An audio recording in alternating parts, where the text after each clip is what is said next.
Gamble with lives, which truths were grounded before they even ever had wings. If you've ever buckled a seatbelt at 30,000 feet, if you've ever stared out of that tiny window and wondered who's really in control of the skies, it isn't just flight, it's power, it's politics, it's pressure sealed in steel. We're peeling back the clouds from runway risks to sky-high secrets. We're diving deep where most dare not to look. Aviation Scope, every Sunday at 7 p.m. only on Voice of the People TV. We don't just report, we reveal. We don't just ask, we uncover. Because when it comes to the skies, ignorance is turbulence. Aviation Scope, the sky isn't the limit, it's just the beginning.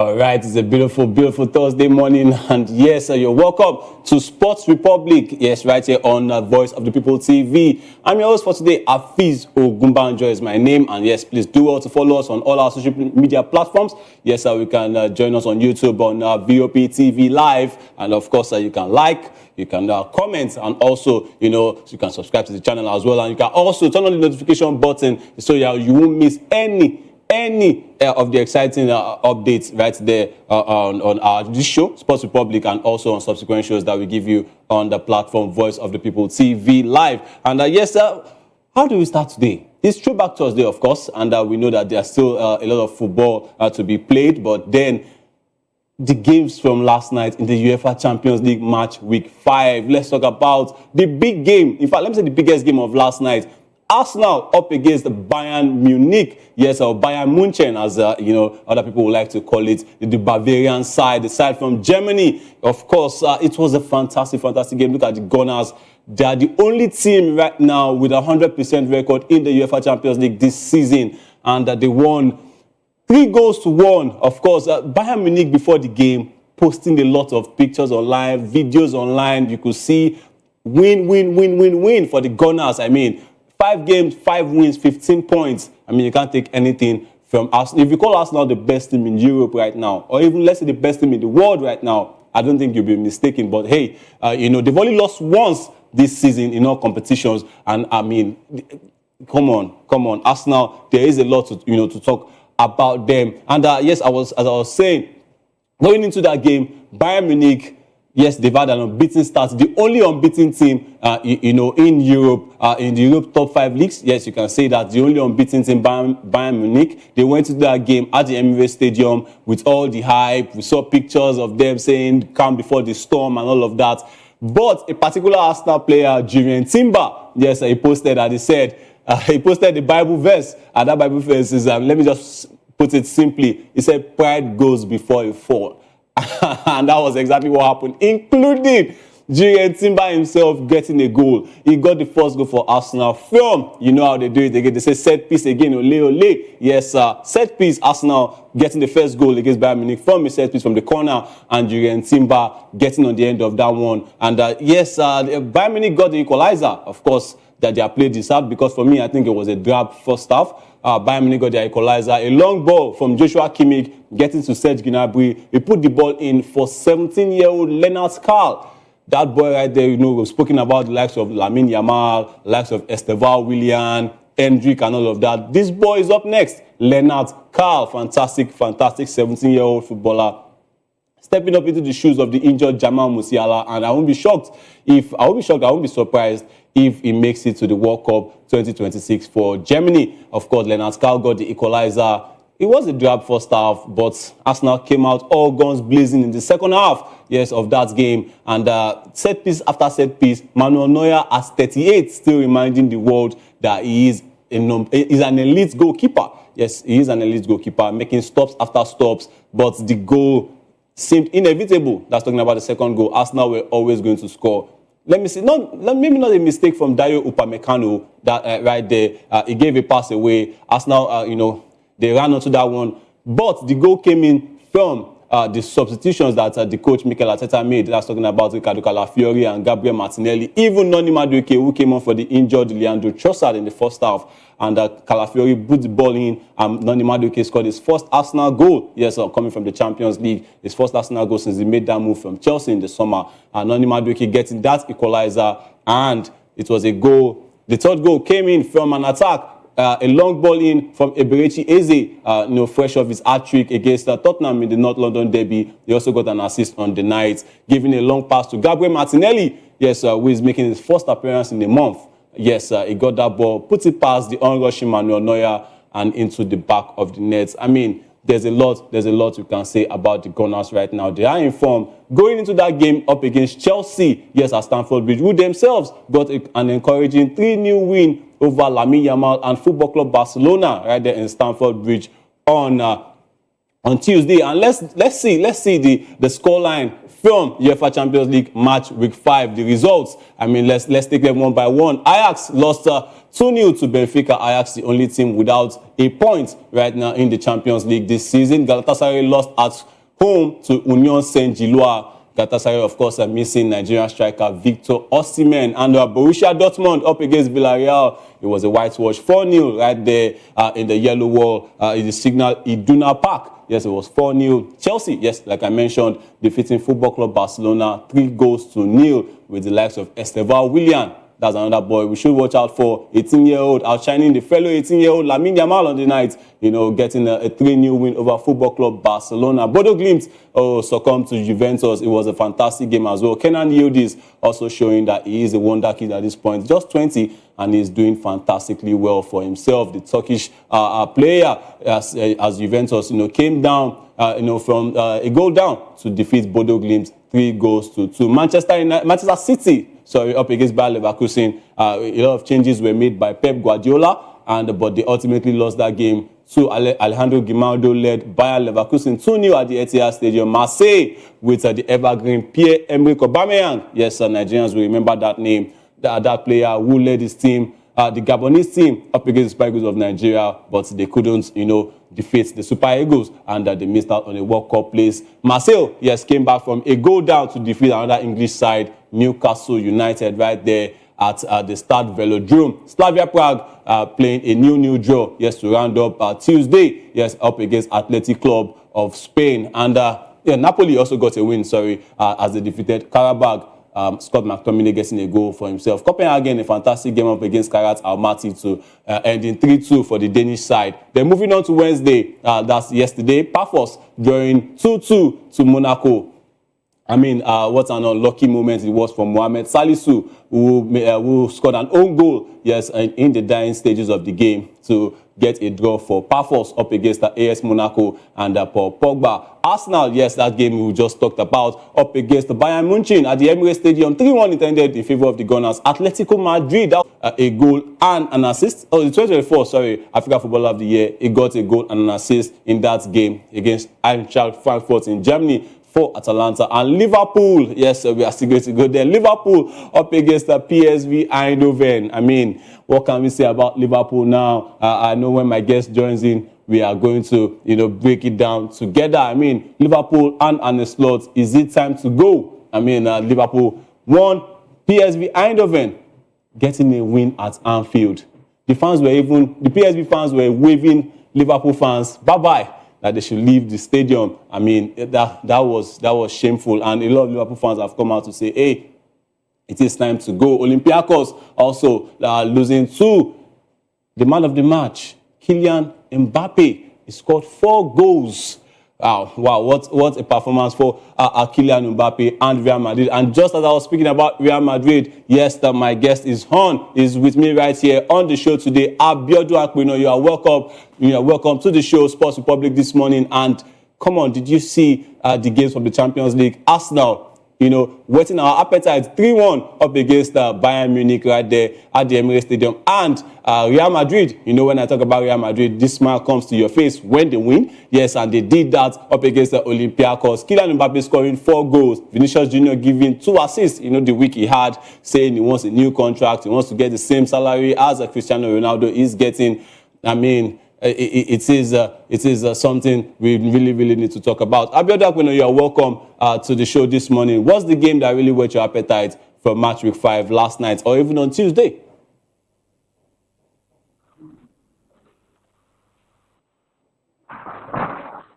Abiodun Akpino, are you with us?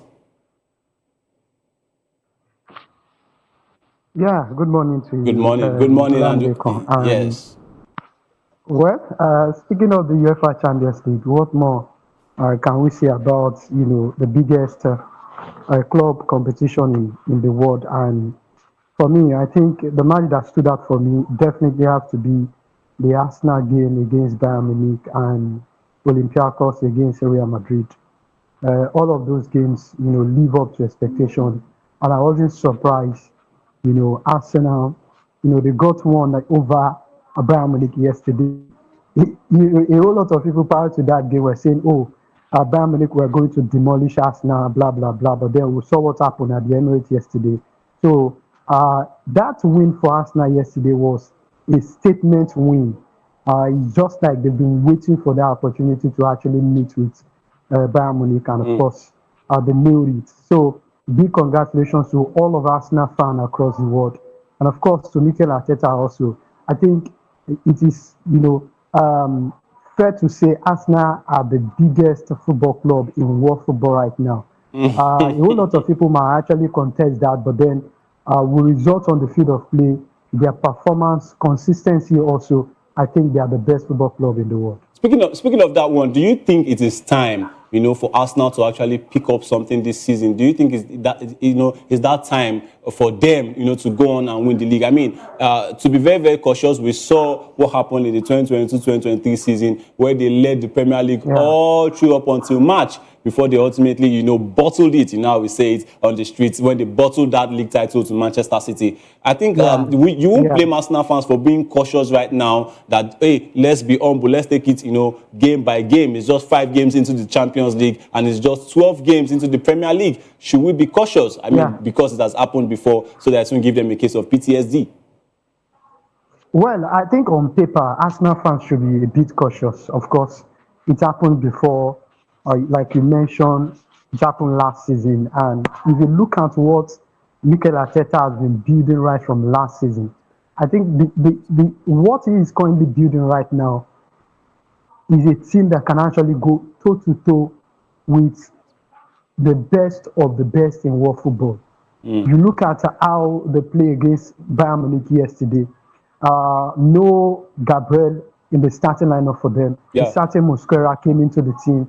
And he played as if he has been with the team for the past 5 years. So that is consistency. That is what Mikel Arteta is building. Of course, I understand the way, maybe Arsenal fans are saying, okay, we should take it easy. This is just, 5 games into the Champions League and just 12 games into the league. Of course, you have to be a bit, cautious. But in honesty, looking at this Mikel Arteta team right now, it will be very, very difficult not to blow their trumpets because, come on, we've been, abandoning Arsenal season in, season out. Season in, season out, yes. So. Yes, the banters continue. So if they are currently doing well right now, I think they deserve all of the praises. So for me, it will be so unfair on Mikel Arteta and his boys not to actually, appreciate what they are currently doing right now. I think, like I said earlier, as far as I'm concerned, Arsenal are the best football club in Europe right now.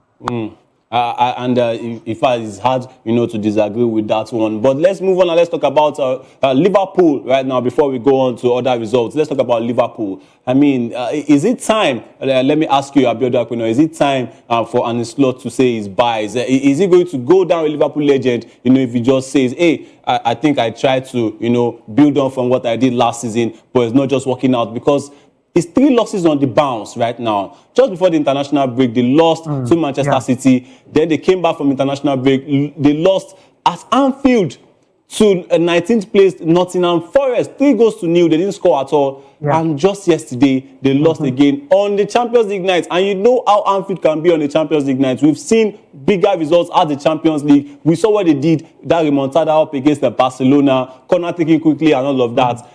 And PSV Eindhoven, I know they defeated Napoli 6-2, but then you are playing against a side with European legacy. And the fans were leaving, just before the game. The PSV, Anfield was basically empty. It was only PSV fans that were left at Anfield. Is it time? Is it getting, that relationship with Arne Slot, is it getting deteriorated by the day? Or are Liverpool fans just, are they just merely panicking? Do you think it is time for Arne Slot to say his buys? What is it really looking like at Anfield right now, Abiodun Akpino?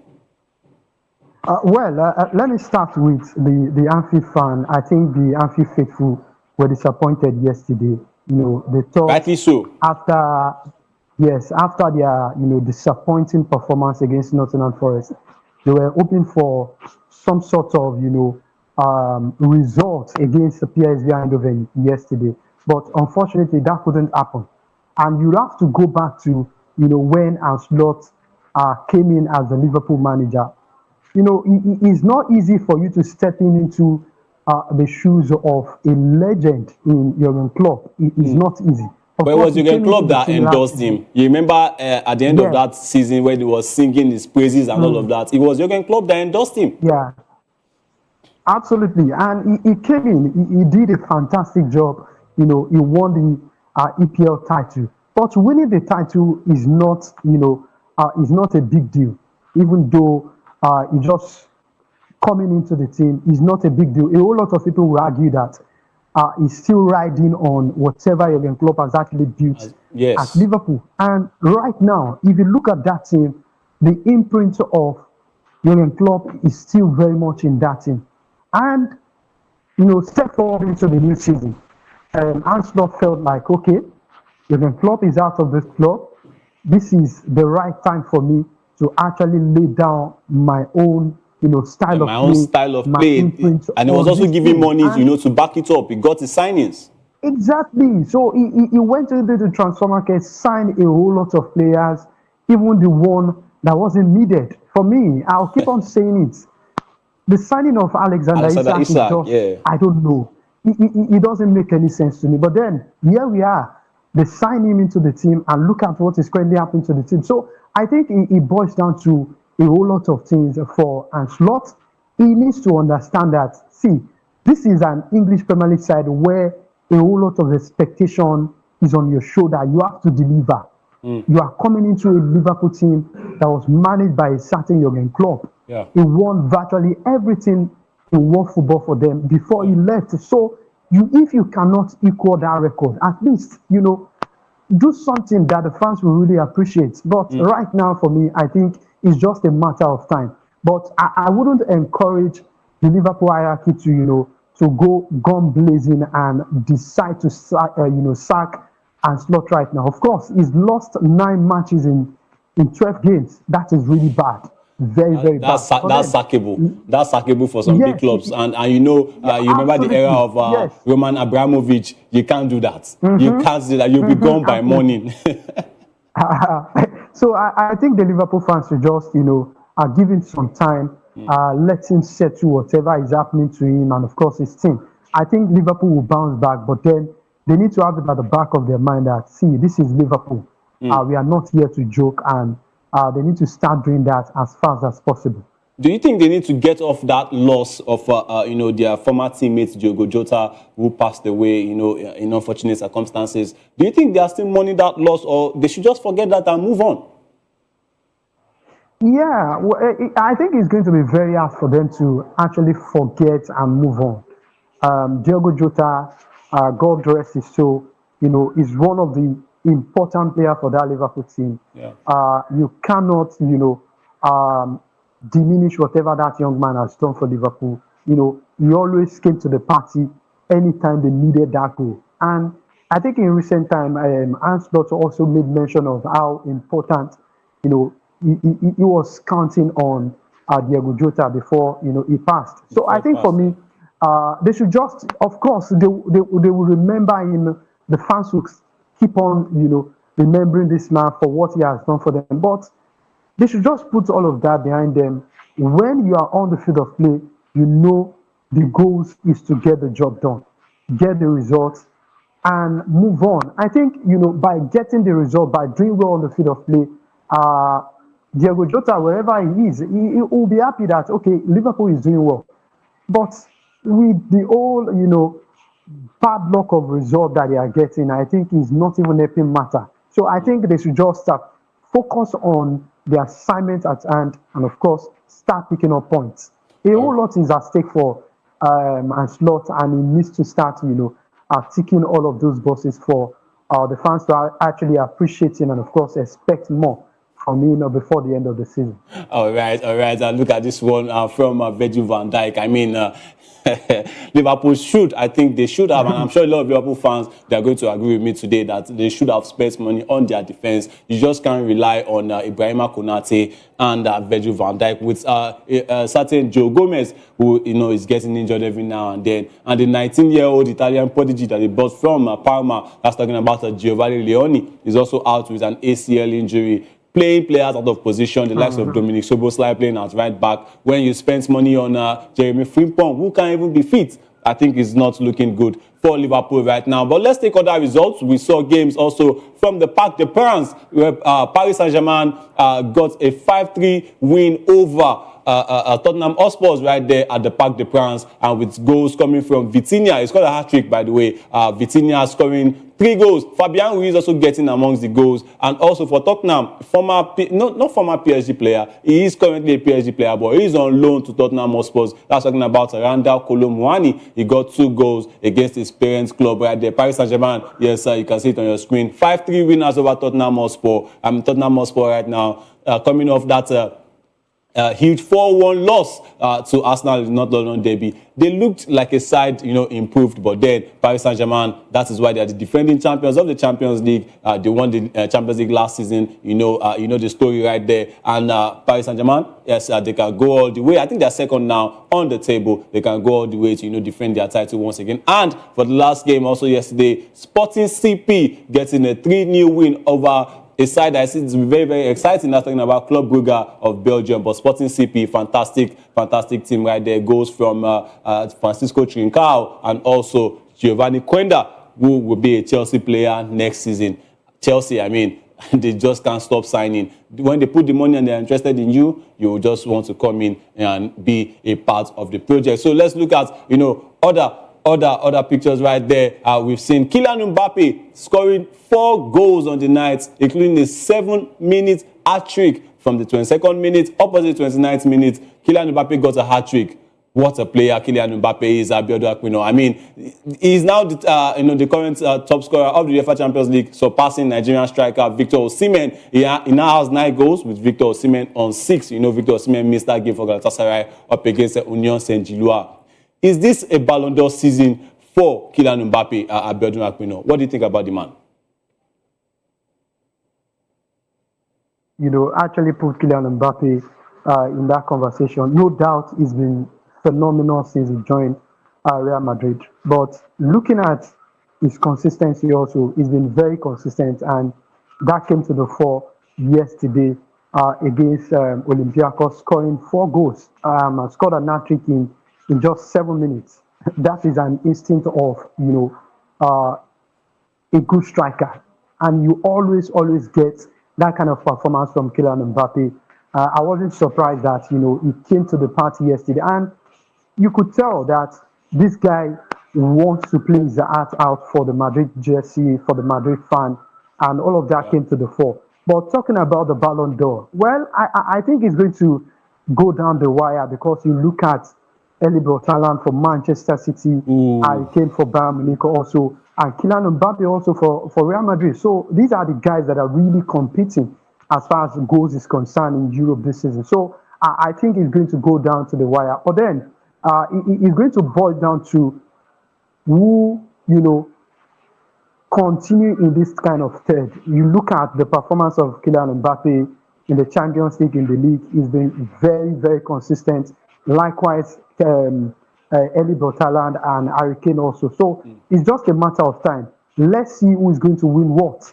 If Madrid wins the Champions League, if Manchester City also does well in the league, and of course maybe get to the semi-final, or perhaps go on to win the Champions League. And likewise for Bayern Munich also. So it's really, really hard to say, oh, Kylian Mbappe likely to go on and win the Ballon d'Or. But like I said earlier, it's going to be a great season for him. If he can keep on with this momentum, Madrid eventually go on to win the Spanish La Liga, and they does well in the Champions League. Maybe he will go on to win, the Ballon d'Or. But no doubt, he has to be in that conversation alongside Harry Kane and, of course, Erling Braut Haaland. Absolutely. I mean, Kylian Mbappe, we saw him last season. He got 44 goals in all competition. And, unfortunately, Real Madrid didn't get to win, any titles. And, was phased out of that Ballon d'Or conversation. But he hasn't stopped there. He has kicked on. He is the man. He also, I think he released a statement where he said, in a ship, there can be storms and all of that. But, hey, nobody's going to fall out. And we are going to, stand together to withstand this storm. I know in the back room, a lot of people are still questioning, Xabi Alonso and his tactics, but I think Real Madrid, I think they will go all the way. It's just that title that Kylian Mbappe needs.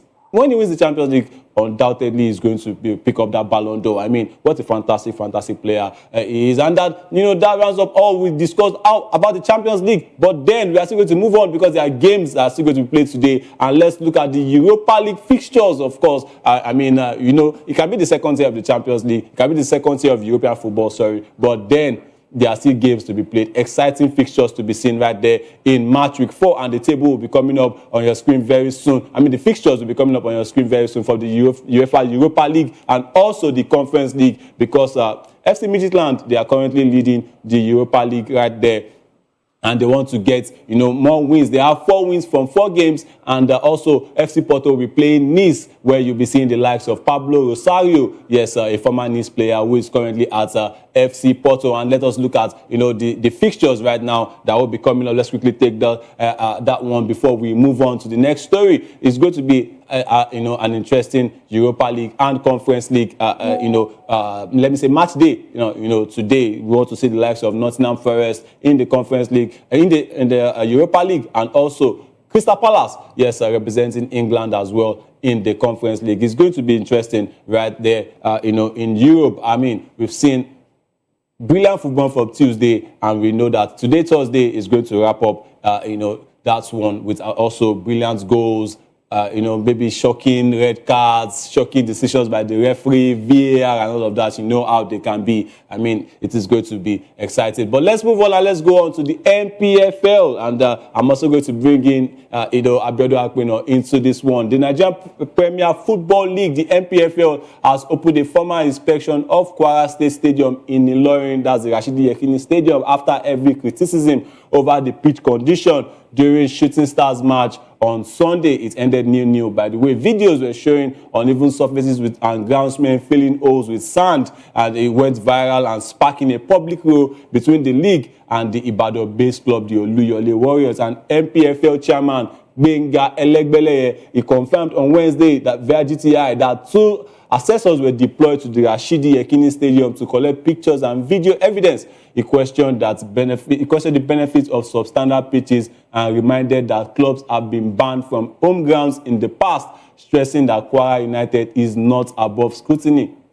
And Shooting Stars sporting director, this is where it gets interesting, Tobi Adepoju, earlier posted on X that poor pitches approved by the NPFL caused injuries to 4 players, including one who needed surgery of over 3 million naira. And the league responded with a reprimand, calling the claims false and also breaching NPFL regulations against unfair criticism. There were letters, there were responses. We saw all of that. NPFL is not looking good between NPFL and Shooting Stars right now. And let's pull up what the NPFL replied to Adepoju. Looking at this, they called it a case of false accusation against the person and office of the NPFL chairman. And let me just quickly read what he said. He said, our attention has been drawn to a false claim you made on the microblogging platform X, which you maliciously accused the chairman of the NPFL, Otumba Gbenga Elegbeleye, of approving the use of a stadium which caused injuries to players of your club. They said he made a false claim. And also, at the end, they said you are required to publish the correct situation of the club licensing, apologize to the chairman, and show cause why the NPFL will not impose disciplinary measures to purge you of this disrespectful conduct.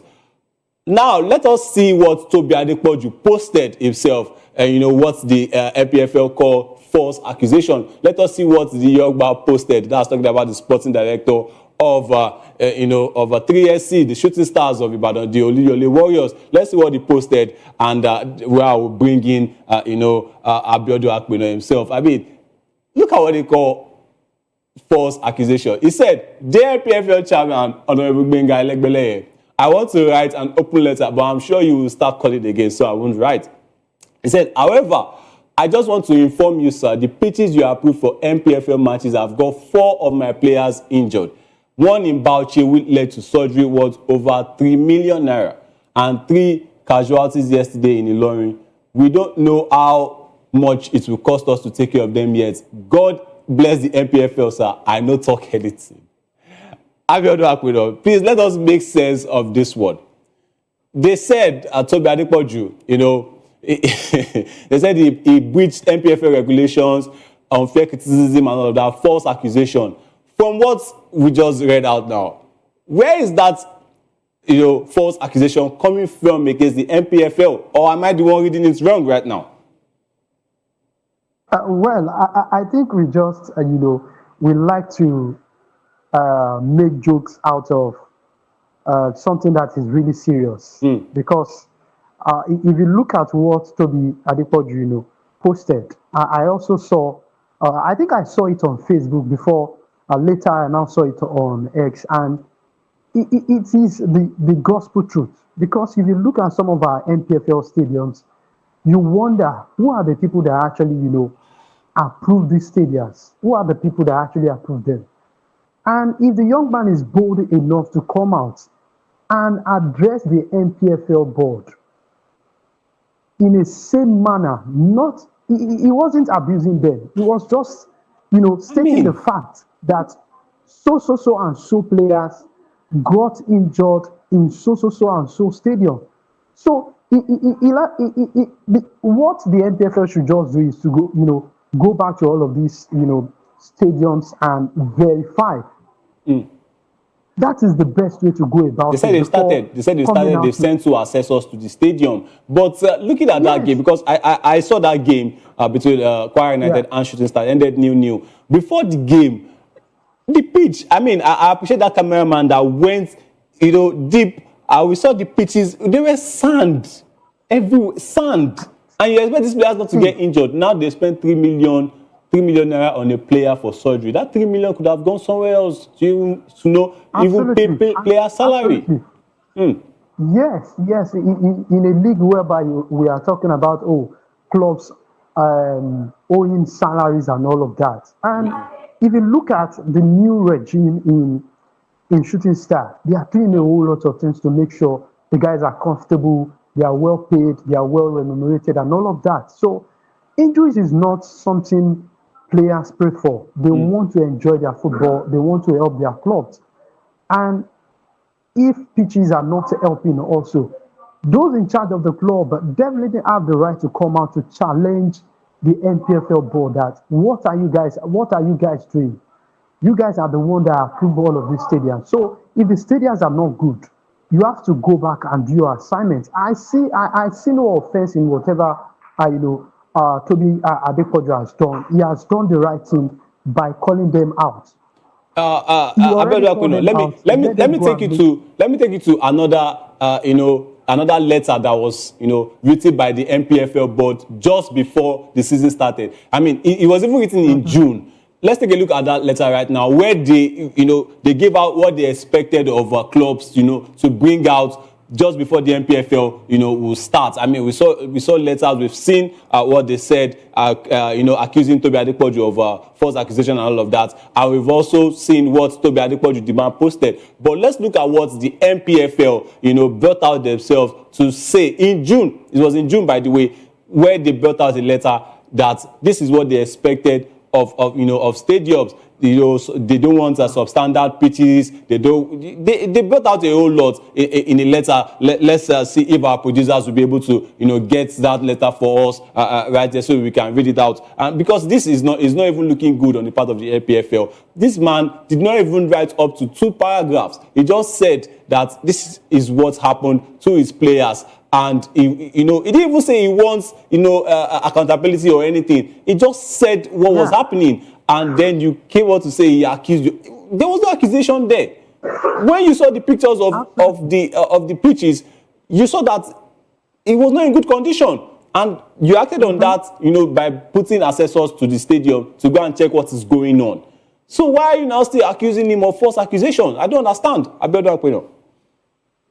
Honestly, I also don't understand from my own part. I think the NPFL just want to use, Toby Adepoju as an example. The young man came out he said it, it is just the gospel truth. Because you go back again and you look at that stadium, the pitch is very, very bad. We've seen a whole lot of pitches in the NPFL. You even wonder, who are the people that approve this kind of pitch? And that is why some people will tell you out there that, see, the Nigerian Professional League or the Nigerian Premier Football League is not a professional league. But then we still, we still propagate this league. We still encourage fans to support our clubs in the NPFL. We are improving. But if you want to really improve, if you really want to improve the league, we need to be intentional about some of the things we put in place prior to the commencement of the league. All right. Let me take you there. We have the letter now. We have the letter now, Abiodun, where it was written by the Chief Operating Officer David Owumi. We saw this one. They said that as we approach the new season, we would like to remind you of the importance of ensuring your stadium infrastructure meets the required standards. Specifically, we emphasize the need for one, standard LED floodlights. That's functional LED floodlights that meet the required illuminance level for night matches. Do we have that, Abiodun? No, we don't. And it's a backup generator for electricity. A reliable backup generator power supply to ensure continuous lighting during matches in case of primary power source failure. The games you've seen so far, Abiodun, is that looking good?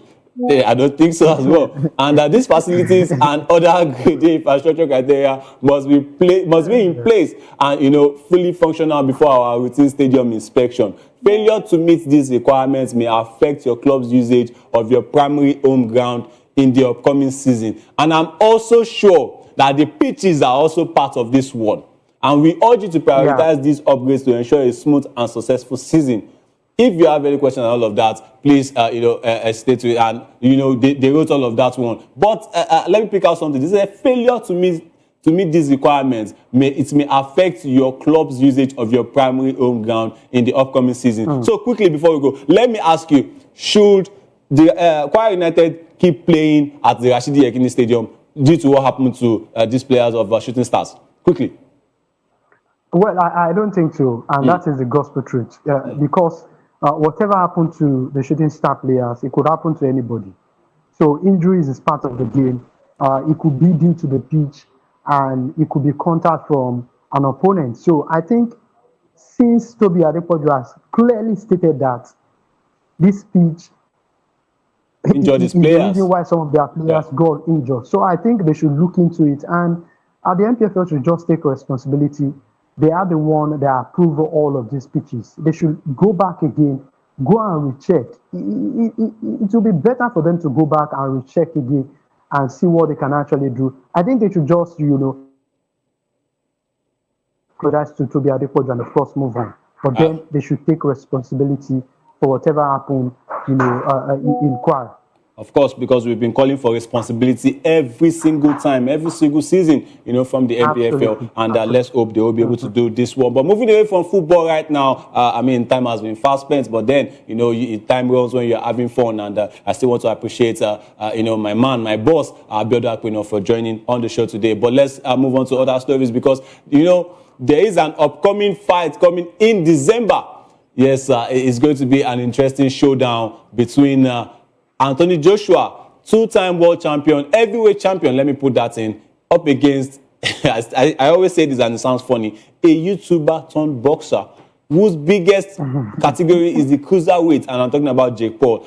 A lot of people have been coming out to warn Jake Paul, and the former UFC bantamweight champion Sean O'Malley and boxing star Ryan Garcia have issued stark warnings to Jake Paul ahead of his December 19th showdown with Anthony Joshua. And on his channel, O'Malley pointed out Joshua's massive 6'6", 265 pounds, and he said, "Did you see how huge that guy is? This fight, as a friend of Jake, is like, I am scared." He said he warned that a knockout could change lives, adding that surviving the distance would already count as a big win for Paul. And Garcia, who is gearing up for a title fight up against Mario Barrios, he echoed the concern, telling the Emily Austin show that he hopes Joshua sleeps Paul and predicts the YouTuber will face a lot of pain. He stressed the step up in competition for Paul, who faced the 2012 Olympic gold medalist and two-time unified world champion at Miami's Casella Center. And the bout, set to stream live on Netflix, was arranged after Paul's planned exhibition with Gervonta Tank Davis. It fell through due to a domestic violence lawsuit against Davis. And O'Malley emphasized the seriousness of the fight, saying a decision loss could still be a massive achievement for Paul. A lot of people have been coming out, including 20-year-old Moses Itauma, who actually spars with, I think was a former sparring partner of Anthony Joshua, and he has come out to say, hey, this is a suicide mission. You can't compare heavyweights to, to cruiserweights. One punch, he said, this fight is bringing $184 million in. And Itaoma said, hey, one punch, when you forget your name, how will you even spend the 184 million? I mean, am I echoing your thoughts right now, Abiodun Akpino, for this fight? Well, I think we've been here before, and I'm not surprised that this is also coming to the fore again. The days of the Mike Tysons of this world and the Lee of this world. Something of sort also happened, and like I said earlier, I'm not surprised that it's happening again. We've seen, a certain Tyson Fury, fought against what's his name again? I cannot remember. The other guy. So I think it's happened. So for Jake Paul to have actually, come out to say he wants to fight Anthony Joshua, it seems he's ready mentally and physically. So. If a man is saying, I'm ready to fight Anthony Joshua, of course, let's give him the benefit of doubt. But in hindsight also, and as a professional boxer, you look at Anthony Joshua also, he wants to come out of one drum in which he finds himself. Yeah. Of course, he lost some, unfortunate bouts to Alexander Usyk, and but those bouts that I lost. Sorry to cut you in, Abiodun Akpino. Those bouts that I lost were against heavyweight boxers, and even we saw that fight against Francis Ngannou. Francis Ngannou, for me, would beat Jake Paul, and he's not even a boxer. He's not even a boxer by trade. I know he was before, but right now, we know him. When we hear Francis Ngannou, is the UFC and the MMA and all of that. But he lost to Anthony Joshua. And now, this is the same Anthony Joshua that, yes, he hasn't fought in a long time, but Jake Paul wants to come on. And the way he's even making his videos saying he's going to knock Anthony Joshua out, I don't see that. I think he's not going to beat the, being scripted. He's not going to beat the allegations if Joshua loses that fight to Paul. A man will say whatever he wants to say for him to actually encourage himself. And I think that is what Jake Paul is doing. He definitely, his corners, they have to, encourage him and, instill that mentality in him that, see, you can do it. We know it's Anthony Joshua, but then you can also do it. But I think, don't get it twisted. Jake Paul is ready for this bout. He just wants to test his own mettle. But for Anthony Joshua, I think it boils down to what Anthony Joshua wants to do. You have to be, serious. A whole lot of people are out there right now waiting for his downfall. Yes. Some people are already saying, oh, we want to see what he's going to do against a certain Jake Paul. So it is really important for him to win that bout. And I hope he does that. I hope he does that. Yeah, it's very important. Jake Paul is a YouTuber. Anthony Joshua needs to make a statement that, see, Of course. I know you really want to win this bout, but then I'm still the king when it comes to, a pound for pound boxer. And I think that is what, Anthony Joshua is going to do in the bout. And hopefully, I also hope that is what is going to be done. I don't think any message should be shown for Jake Paul. You are the one who called out an heavyweight boxer. You know you are cruiserweight, but you want to fight an heavyweight boxer. And for me personally, I don't think this should be allowed, in the boxing world. You need to get up, face the people in your own category first before you can get up, to face the best of the best. But, well, that's what he said he wanted, and it will be given to him December 19 in Miami. And we have to go on the show. But just before we do that, let us take this story quickly. As the third edition of the Emirates NBA Cup, yes, is wrapping up its group stage and setting the stage for knockout rounds. LeBron James lifted the inaugural trophy with the Lakers in 2023, while Giannis Antetokounmpo and the Milwaukee Bucks claimed it last season, and now teams are battling for a chance to bring the hardware to Las Vegas and keep the momentum heading into the postseason. And in the East, Miami survived a late scare from Milwaukee to sit at 3-1, while the Knicks blew out Charlotte, and Toronto finished group play unbeaten and secured home court advantage. And Detroit and Orlando will clash Friday for the Group B supremacy, and the Cavaliers will still have a wild card chance if they top Atlanta. I mean, in the West also,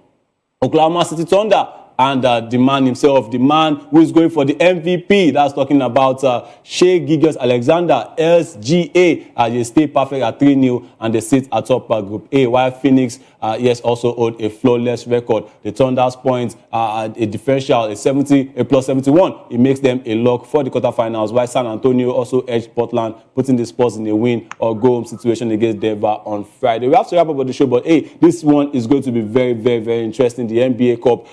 Oklahoma City Thunder, they are now 18-1, in the NBA this season, and also having a straight win, 10 wins, on the bounce for them. And we can't put it beyond SGA, that's talking about Gilgeous-Alexander, to win the MVP. For the Golden State Warriors, unfortunately, the man, Chef Curry, that's talking about Stephen Curry, is injured right now, and I hope that will not derail the way they have started this season. But then it's going to be interesting, LeBron James as well, and the LA Lakers also getting a win for themselves.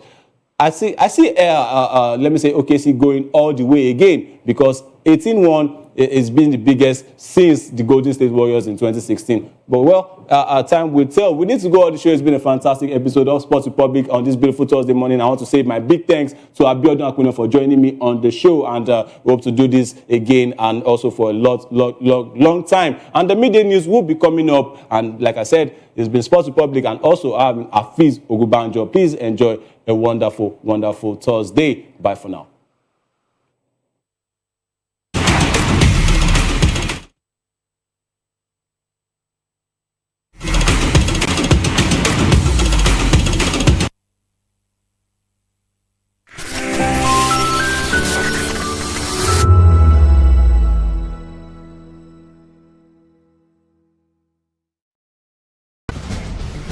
Join us as we drive into the world of politics through insightful interviews with prominent political figures, both serving and former governors, ministers, senators, legislators, party chieftains, activists, and analysts. Get first-hand information into the decision-making processes that affect our daily lives. Highly engaging one-hour program that brings political discourse into focus. I am Chukwuma Okoro. Political Lens, Monday through Friday, 6 to 7 p.m. Join us. The red carpets, awards, the razzmatazz, music, fashion, interviews, and more. Spotlight on Voice of the People Television. Let's feed you with all the juicy stories in the global entertainment space, bringing you the glitz and glamour as it is hot. Stay tuned to Spotlight, 1 p.m. Monday to Friday. Spotlight on VOP TV. Entertainment like never before.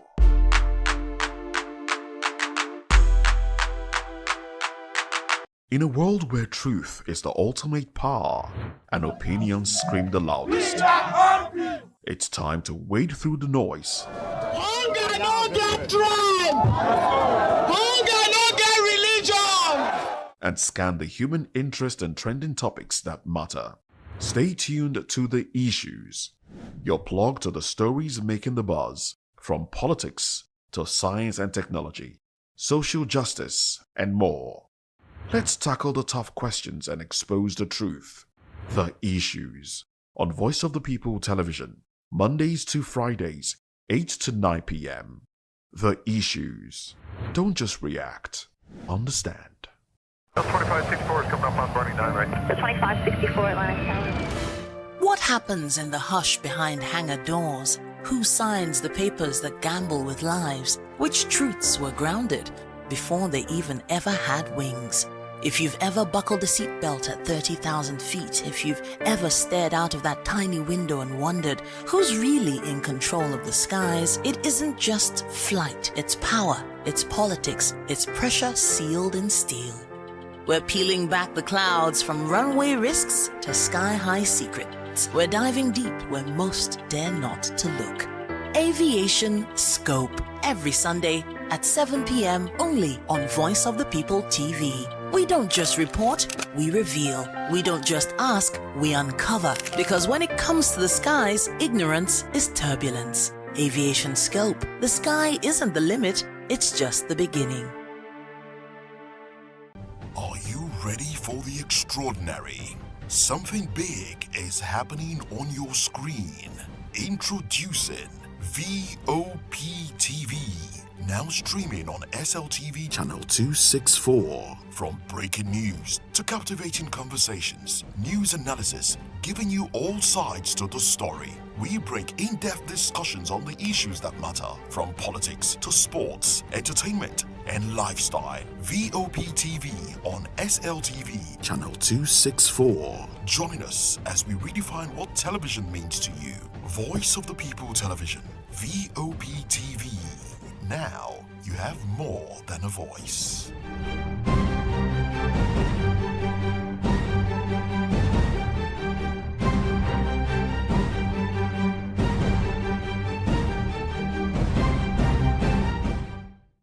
Welcome to the locker room, the home of football talk that matters. I am Jerry Arpelon. Join us every weekday, Monday to Friday at 5 p.m. Nigerian time, as we share the hot takes and hot debates in the exciting world of football. And joining me are the usual suspects, Ikechukwu and Mayowa, as we break down all the hot takes and everything that's happening in the football. Don't just watch football, live it with us. Catch us on the locker room and Voice of the People Television at 5 p.m. Nigerian time. And like I always say, if not 20 minutes off, please the sport. And it's Accuse who puts the Atlas.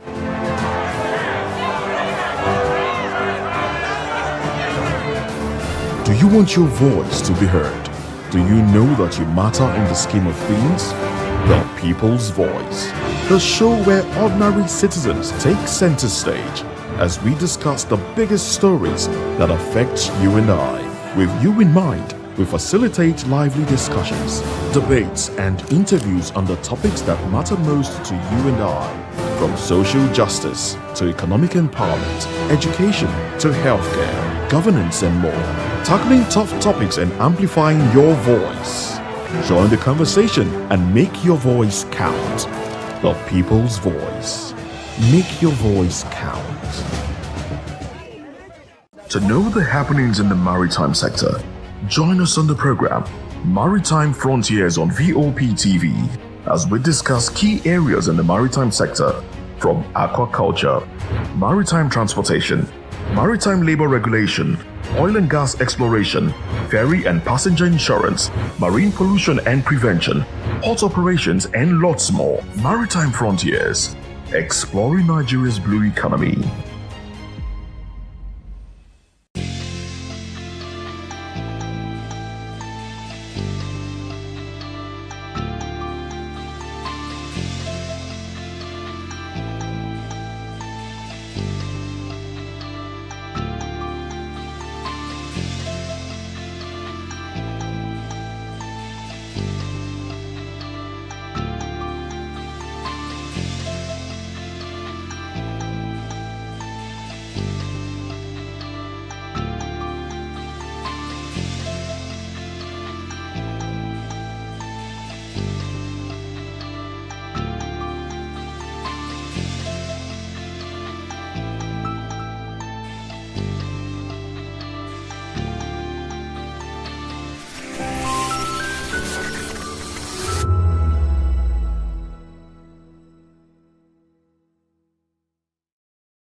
This is Health Check, your weekly guide to better living, smarter choices, and trusted answers.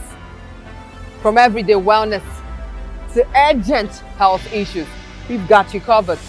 Health Check, only on Voice of the People television, where your health has a voice.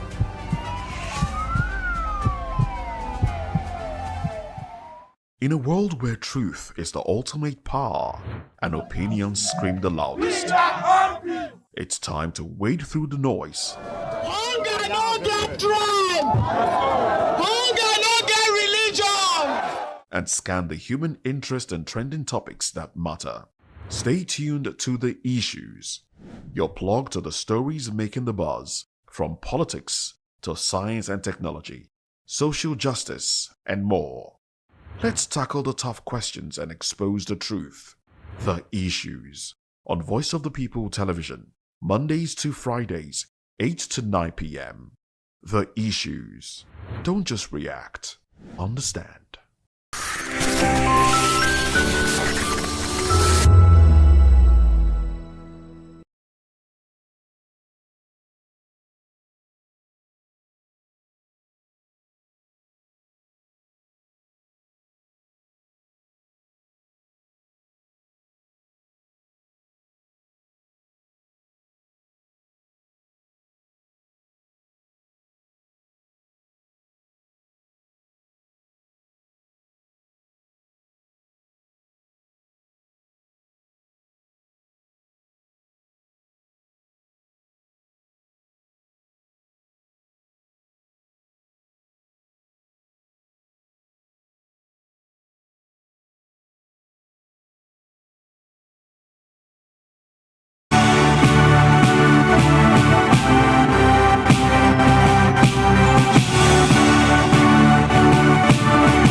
Hello and welcome to the Media News and Voice of the People TV. I am Fina Okechukwu. And I am David Edwin. The headlines. ADC accuses FG of encouraging kidnapping. Christian Association of Nigeria urges federal government to strengthen security. Kidnapped Kaduna priest dies in captivity. Goodluck Jonathan struck in Guinea-Bissau after coup. Bianca Ojukwu urges peaceful approach on Kani's case.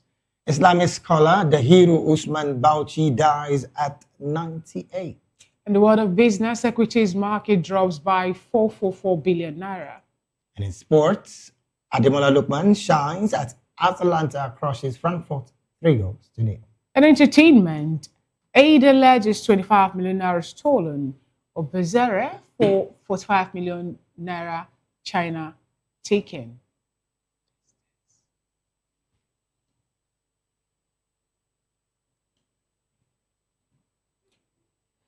Now in the news and details, African Democratic Congress spokesperson Bolaji Abdullahi has accused the federal government of striking deals with insurgents to secure the release of abductees. Abdullahi's comments come amid a rise in abduction and killings, particularly in northern Nigeria. He noted that abductors are rarely arrested or punished after victims are freed. In response, Bayo Onanoga, Special Advisor on Information and Strategy to President Bola Tinubu, said the latest release was due to DSS and military. He further explained that a direct military approach could have endangered the abductees, who are often used as human shields. Abdullahi argued the Surge government and the deals deepens the banditry economy and are unstable, noting that school closures highlights the inability to guarantee safety in educational institutions. He also dismissed claims that the ADC is encouraging insecurity or seeking foreign intervention in Nigeria. Moving on, the Christian Association of Nigeria has urged the federal government to use every available means to tackle insecurity. Its president, Archbishop Daniel Oko, made the appeal at the opening of the 33rd Triennial General Assembly of the Christian Council of Nigeria, held at the Presbyterian Church of Nigeria in Wuse, Abuja. Speaking on the theme, Demand for Justice and Righteousness, Archbishop Accuse said the current security challenges threatens the nation's soul and place new moral responsibilities on the government. He stressed that the church must remain firm and consistent in demanding justice for affected communities.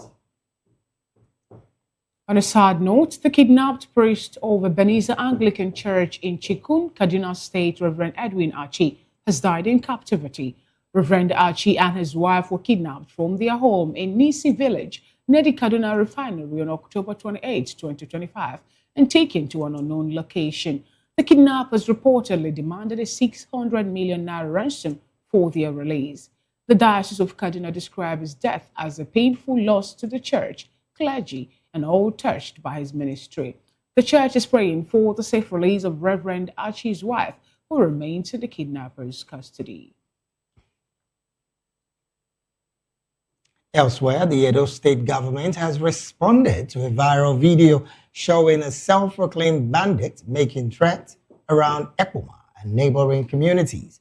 Governor Monday Okpeholo immediately convened an emergency security meeting. Since taking office, the governor has prioritized security, boasting surveillance along major routes, including the Benin-Auchi Expressway, Ekpoma, Uromi Road, Eho, Orokpen Axis, Benin Pipe Bypass, Ewu, Irua, Ubiaja routes, and the Benin-Afuze-Auchi corridor. Security agencies, including the DSS, Nigerian Army, Police, NSCDC, local vigilantes, and the Edo State Special Security Squad, have intensified operations in forest, boundary communities, and identified hotspots. The government confirmed arrests linked to recent incidents and say ongoing operations and intelligence efforts aim to track remaining suspects. Residents are urged to remain calm, cooperate with security agencies, and avoid spreading unverified videos as Governor Paulo reiterates his commitment to protecting lives and properties across Edo State. In the meantime, Nigerians have welcomed the federal government's decision to withdraw police officers from VIP protection. Our correspondent in Benin City, Rhoda Johnny, has more in this report.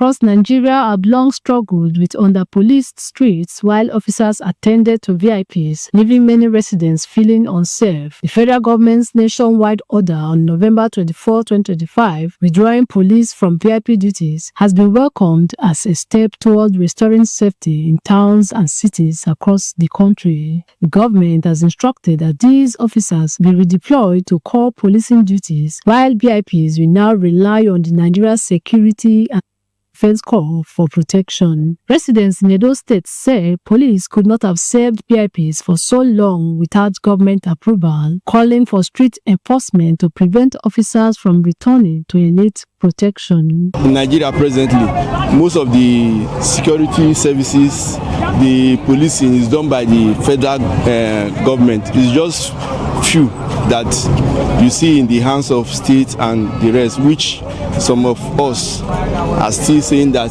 they should just leave it for the federal government. So if the federal government cannot pay you, it is where they will pay you better than you run to. And sometimes too, it is they that come for you.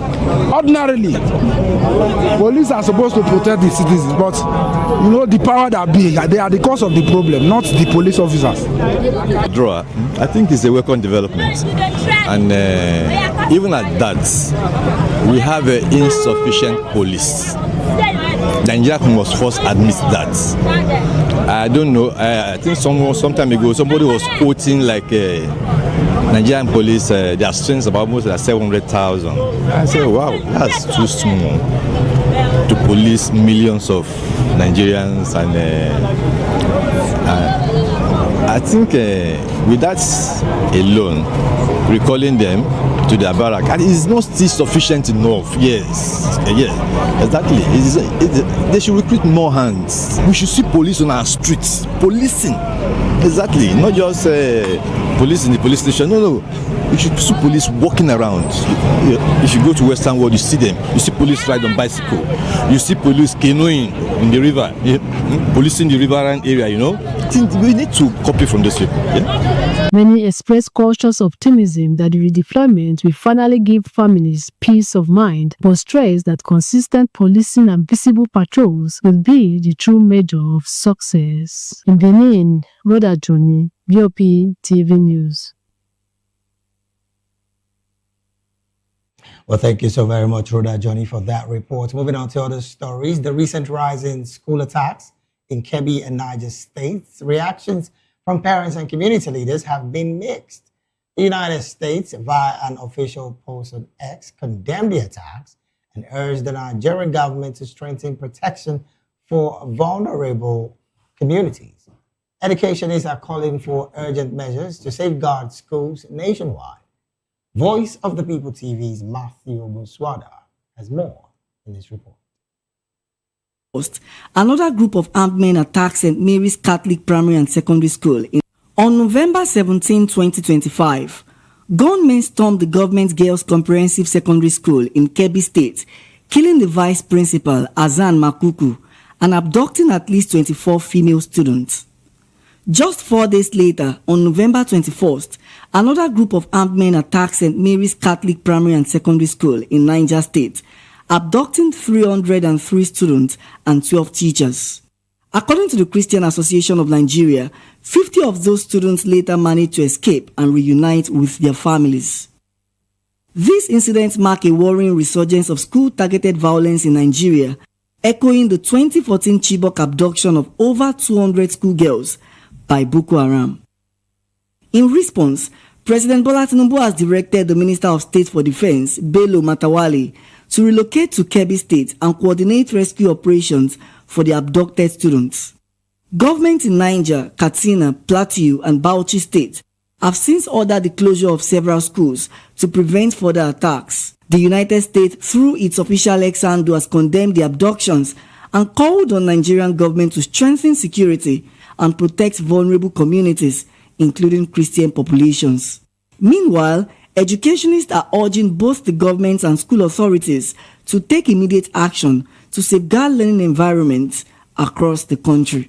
There's a difference between kidnapping and adopting. So if you are saying kidnapping, we can say the role of the school by sensitizing the students, making sure their school have perimeter fencing, gating of the school and every other thing. That is for kidnapping. But when it now comes to mass adoption, I think our government should live up to expectation. We leave that to the government. Government should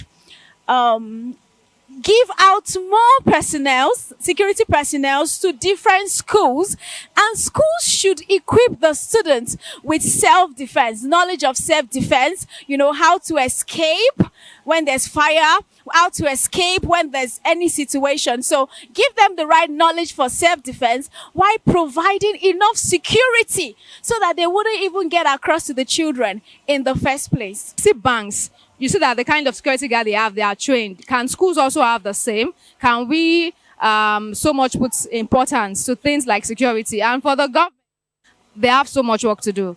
But it starts from that grassroots, the schools. Even if the government is not coming to intervene, there is something they can do. And if they can get it correctly and the government can just support, I think everywhere is going to be fine and security would be top notch. They should spend more on their security. And also government should assist the school owners. They should assist the school owners to tighten up the security of our nation.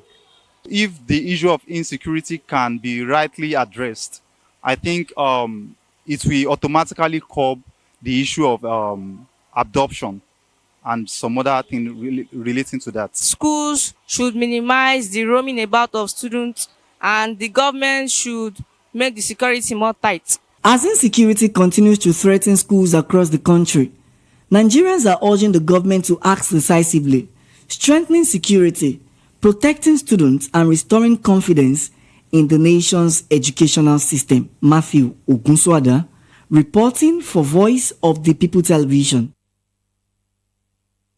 Thank you so much, Matthew Ogunswada, for that wonderful report. Away from that, the former Nigerian President Goodluck Jonathan is stranded in Guinea-Bissau following a military takeover on Wednesday. Jonathan, along with hundreds of foreign observers, has been unable to leave the country. He had traveled ahead of the election, which have been conducted, but results are yet to be officially declared. Those who rushed to the airport after the coup are reportedly stranded. The takeover comes a day after both leading candidates, President Umaru Sissoco Embalo and Fernando Diaz, claimed victory. A group of military officers calling themselves the High Military Command for the Restoration of Order have suspended the electoral process and closed all land, air, and sea borders. An overnight curfew has also been imposed. In another development, the Minister of State for Foreign Affairs, Bianca Odumegwu Ojukwu, has urged the Southeast to address Nnamdi Kanu's imprisonment through dialogue and peaceful means. Speaking at the 14th Dim Chukwuemeka Odumegwu Ojukwu Memorial Day in Owerri, Imo State, she said hope remains for Kanu's release from the Sokoto Correctional Center if peaceful efforts are pursued. Ojukwu urged the Southeast to resolve challenges peacefully, noting that past generations never resorted to killing or kidnapping. The event's chairman, Ugwana Ajelu, echoed the call for patience and diplomacy regarding Kanu's detention. You're still watching the Media News and Voice of the People television. It's time for the news analysis. We have with us in the studio Delifani Moes is a reporter and also a political and public affairs commentator. Joining us virtually is Moses Sunday, who is the ADC chairman, Ikorodu 1 here in Lagos State. Good afternoon, Mr. Fanimo. Good to have you joined today's meeting. Good afternoon, Moses. Good afternoon. Good to be here. All right. Good afternoon, Mr. Moses Sunday. Yeah, very good afternoon, and thank you for having me. Thank you so much for being part of today's Media News. Without wasting much time, I would like to start off with you, Mr. Moses. What do you make of this call for a peaceful dialogue for the release of Nnamdi Kanu? This is coming from Mrs. Bianca Chukwuemeka Odumegwu Ojukwu, who happens to be the Minister of State for Foreign Affairs in Nigeria. Recall that when she was appointed with that ministerial position, Nigerians, especially the Southeasterners, some of them were of the opinion that through her mediation, the likes of Nnamdi Kanu will not or no longer be within the DSS custody, or maybe a resolution would have been reached and he must have been granted freedom.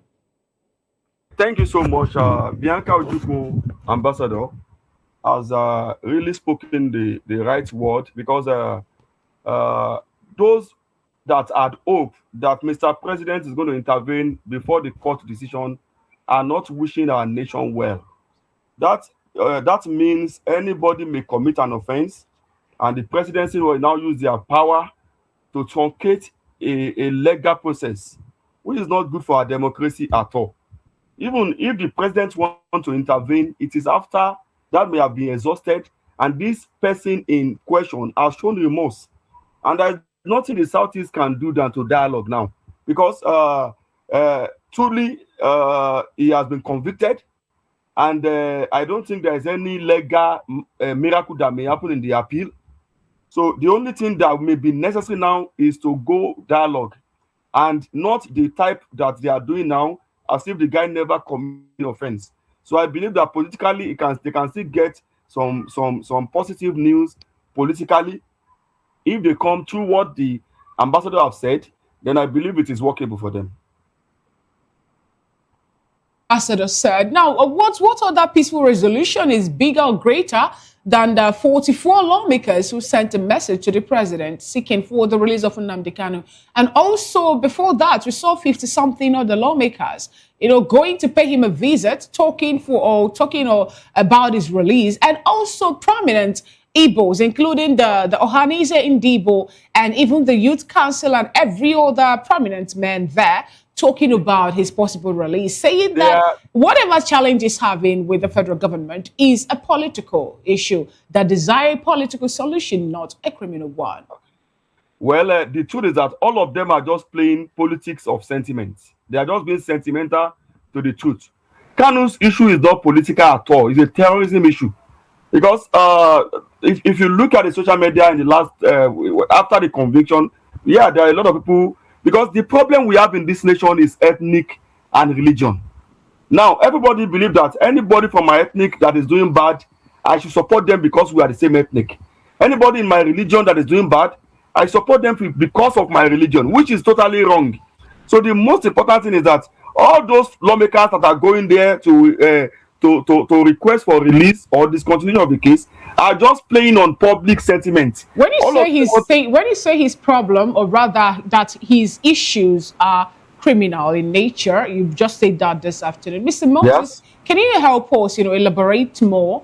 When you say it's criminal, not political, help us know so that every Nigerian can understand. What are the things, or what were the things that he said or he did, or how much of a criminal is he? When you say he and whatever thing must have done, they are all criminal issues. Well, thank God he's been convicted already, so there is no allegedly here. Exactly. He's already a terrorist according to the law of conviction. So now what I'm trying to say, if you look at events leading to the NSAS or during the NSAS, there was a broadcast. Previously then, there have been broadcasts. They don't want to see any military men in the East. They should kill all the military men, kill all the police. And we keep seeing it every day. People have been killed. Ahmed Gulak, a PDP chieftain, was killed in Imo State, and they agreed that they killed him. You have the husband of Dora Kiluyi that was also killed in the East. A lot of things, that we see online.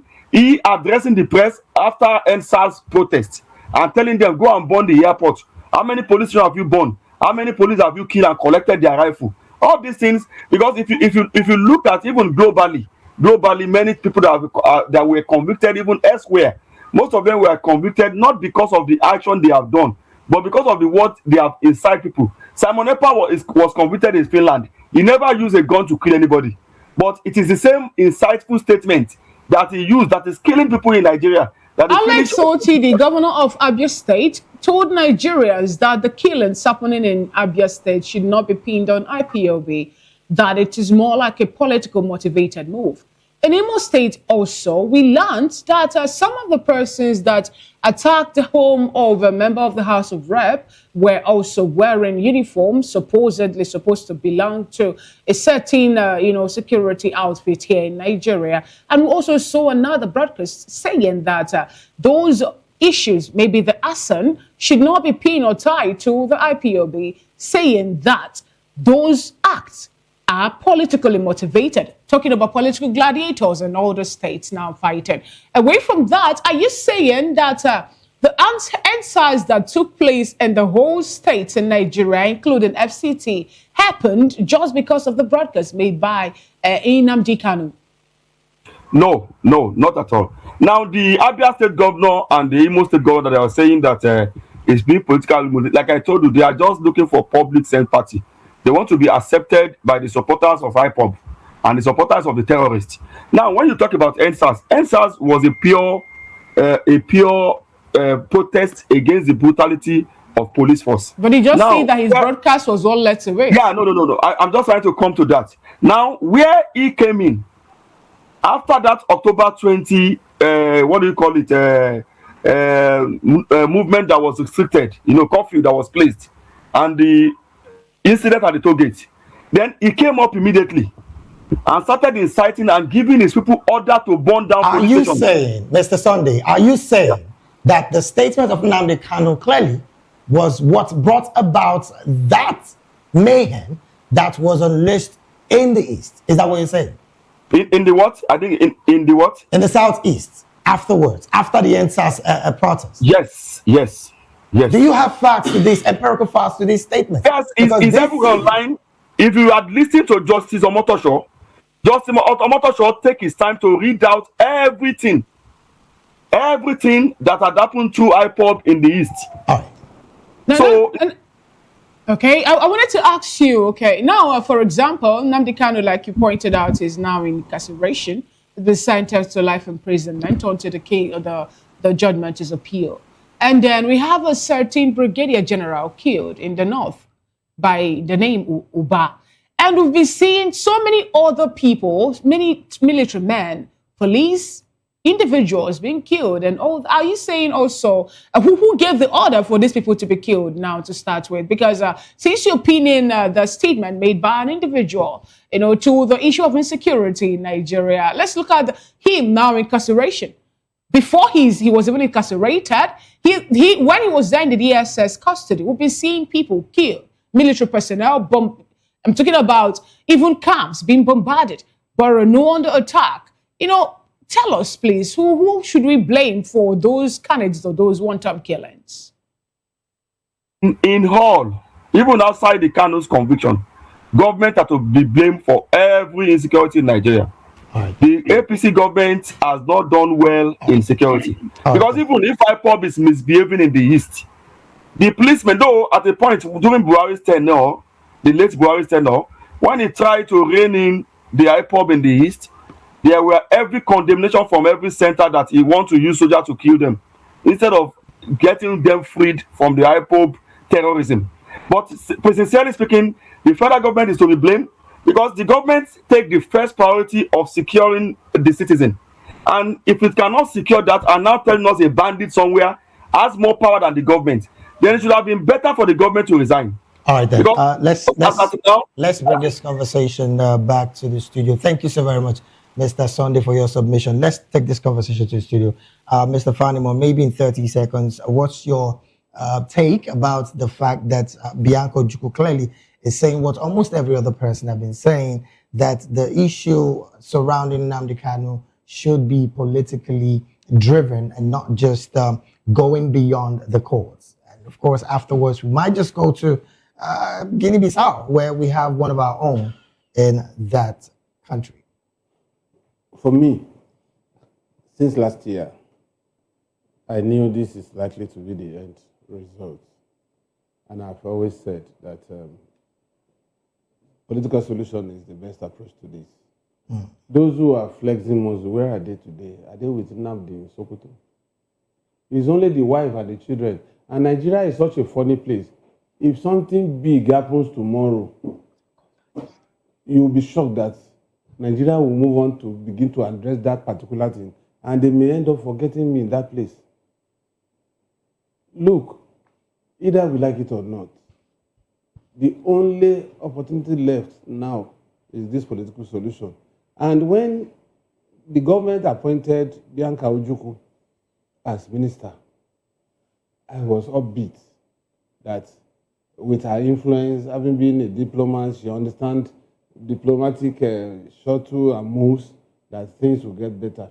But those who didn't want him to come out before the next election, they were angling for, no, you'll be a martyr. Go, fight on. The same way they urged MK Abiola to fight on. Where is MK Abiola's empire today? Huge question. But then again, you also are saying that the political solution is what is needed in this particular case. We can't exhaust it until the whole thing is resolved. All right, then let's go to Guinea-Bissau, where, interestingly, AU ECOWAS observers are still kept, I don't want to use the word trap, but they are still stuck in Guinea-Bissau, a country... If they can get out, that's when you cannot use that word. Oh, well. The country... The man has shut down the airport. He has closed his borders. Is that not trap? Well, again, he's only trying to safeguard... We are journalists, we are not diplomats. Okay. All right, let's get to it. Interestingly, as it stands, the AU ECOWAS mission in that election did say that the vote was orderly. And from what we hear, in fact, yesterday, the opposition leader did proclaim himself the winner of the election. The team of the president, I'm talking about Mbalo, also did say that the one that won the election. Interestingly, the Electoral Commission is supposed to declare results today, Thursday. But yesterday, we heard of military taking over that particular country. What's your take about these whole conversation of, I'm still using the word detaining observers in the country up to this time? Nobody has ordered that they should be detained. So they are not detainees. They are not kept in one cell or one house arrest. Borders are closed, airports are shut down. Trapped. They are trapped and not detained. Okay. They still have access to moving around, doing anything they want to do within the country, they cannot get out. So that is it. But now you realize what I've always said, that the role of AU, ECOWAS, whatever regional body or international body is advisory in nature. They can't send those boys back to the barracks. Because that country, however small, however poor, I understand that it's the poorest country in the world. However poor, nobody can usurp the sovereignty of that country. So, as it stands, we just pray that harm does not come the way of our former president and other dignitaries that went to observe. All right. Thank you so much, Mr. Fanimo. Mr. Moses Sunday, let's get your opinion on this.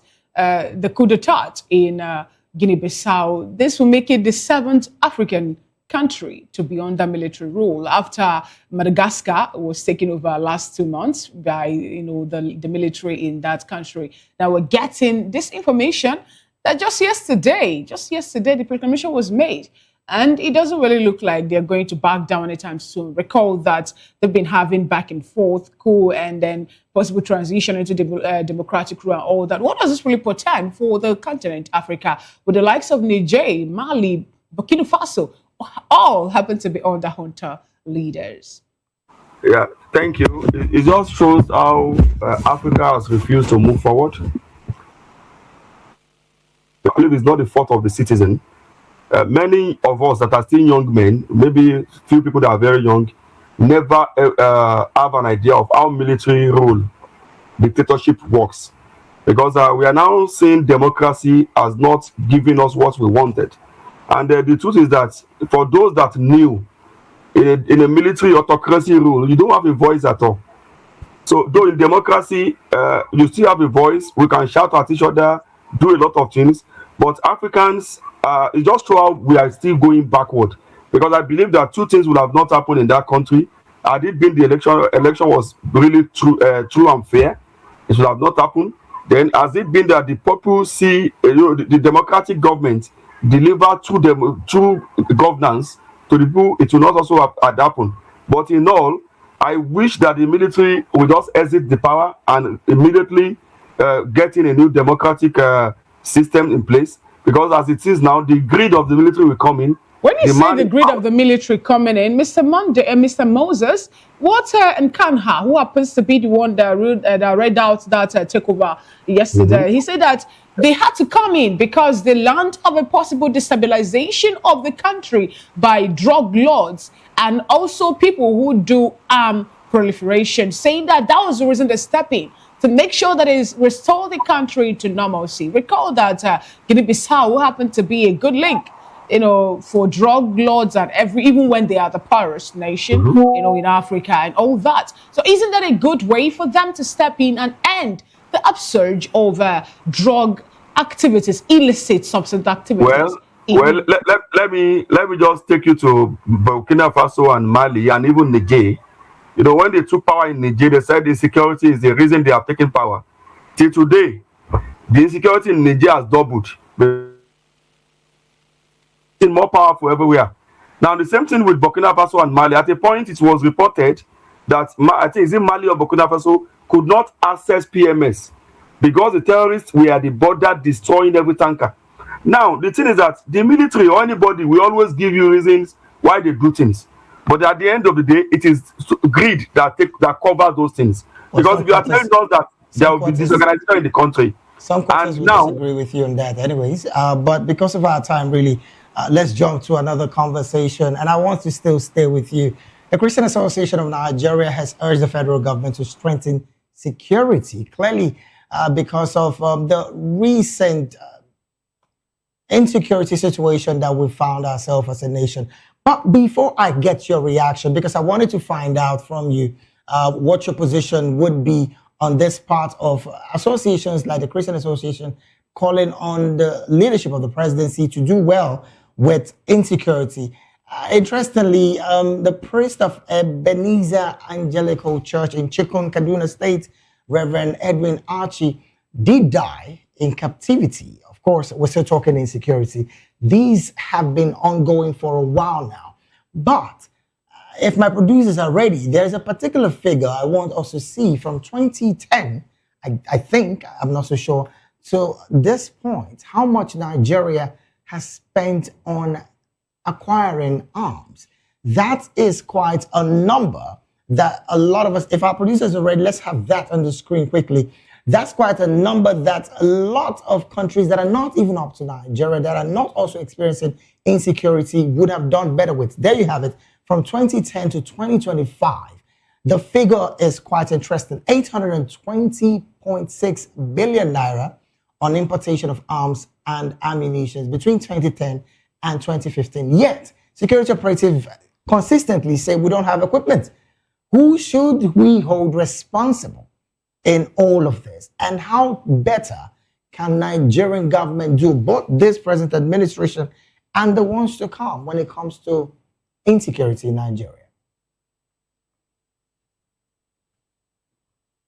The souls of the bishop that and we are also hoping that the wife that is also remaining in custody will be free on time without having another casualty.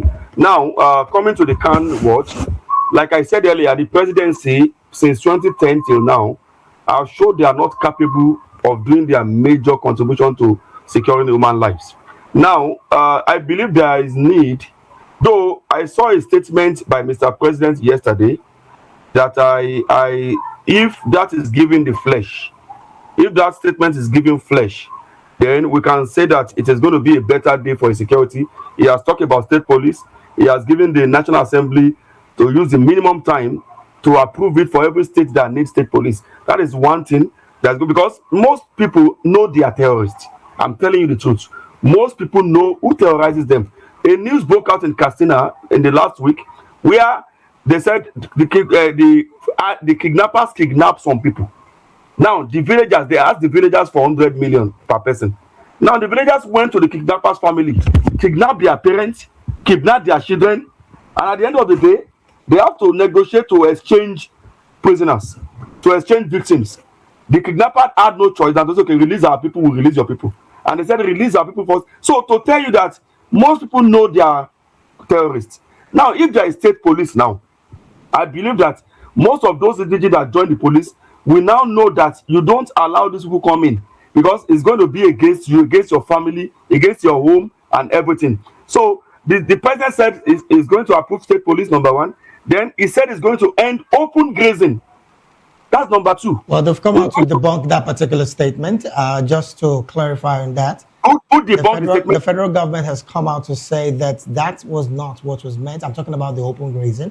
And as it stands, that clearly is off the table. But concerns are being raised about the fact that statements like this are being made by the president, which, again, some quarters have called sound bites, because when the president was going to inaugurate this new service chief, he did say that Nigerians would not take excuses for an answer. And after that particular period, we've been having incessant attacks and kidnapping all across the nation. What do you make of this statement? Because you alluded to that statement as a strong statement. And of course, state policing is not just about the first time that we're hearing this in Nigeria. Well, like I said, if the president is bold enough to give it flesh, like the open grazing, the president shows some naivety. Because he said, because I read the statement directly from Isandu, what he said is that he is encouraging the herdsmen to now embrace open grazing. To end open grazing, and now encourage that ranching is the way forward. What I expect him to say is that I am stopping open grazing. Now, why he's trying to debunk it, I don't know why he's showing some fear or some naivety in that aspect. Because he did not openly say that I'm banning. He said, herdsmen should discourage open grazing now. That is why he established the livestock farming. And that after that, he will now talk to that he's now looking at ranching, and the government is ready to support ranching. That's what he has said there. So trying to hide from I am banning it, exactly. So that is what it. But what I'm saying is that you should give those words flesh, like you have opined, so that it's not a matter that will keep talking and no action. So the recruitment of police, how many personnel is there? Then, like what we have suspended so far, it seems like some people are making business from this terrorism in the military. That is how it looks like. Because the former president bought a lot of machines, and I don't see a reason why our troop on the ground will be moving, and there will be no ear surveillance and ear bombardment immediately. Recently, Boko Haram and Aswipe were doing movies on Lake Chad waters that border Nigeria and Lake Chad, and we have Air Force. All these things is just like the government is toying with terrorism and are not ready to let it go. All right, then. Thank you so very much, Mr. Moses Sunday, for your submission. Then let's bring it back to the studio. Mr. Fani, more interestingly, this conversation, we cannot expand it furthermore because of time, but we want your position and opinion on the fact that insecurity, like we know, has bedeviled Nigeria to the point that a lot has been said severally by several quarters. Now, questions are being raised about figures that keeps coming out year in, year out in the budget, particularly on the part of the equipment for our security officers. From your position, Mr. Fadimo, you did also hear just last week when Sheikh Gumi did say that the 500 million naira, I beg your pardon, $1 million military equipment that was supposed to be bought under late President Buhari was just used by some quarters within the Aso Rock. How can Nigeria do better with figures that we keep showing out when it comes to taxpayers' money on the part of equipment for our security operatives? You see, the point is, from the point of disbursement to the end users, you always find out that monkeys will intervene. And it has always been a recurring issue. Talking seriously, corruption is embedded in insurgency, and insurgency is embedded in corruption.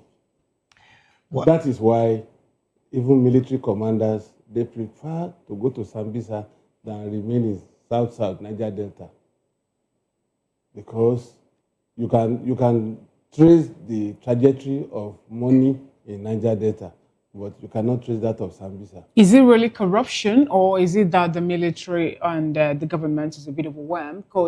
Because remember the statement made by Bayo Onanuga about how they were big damn strong to the point that they had to go in for negotiation with these bandits for them to release the schoolgirls from Kebbi State, saying that they were using them as shield, human shield.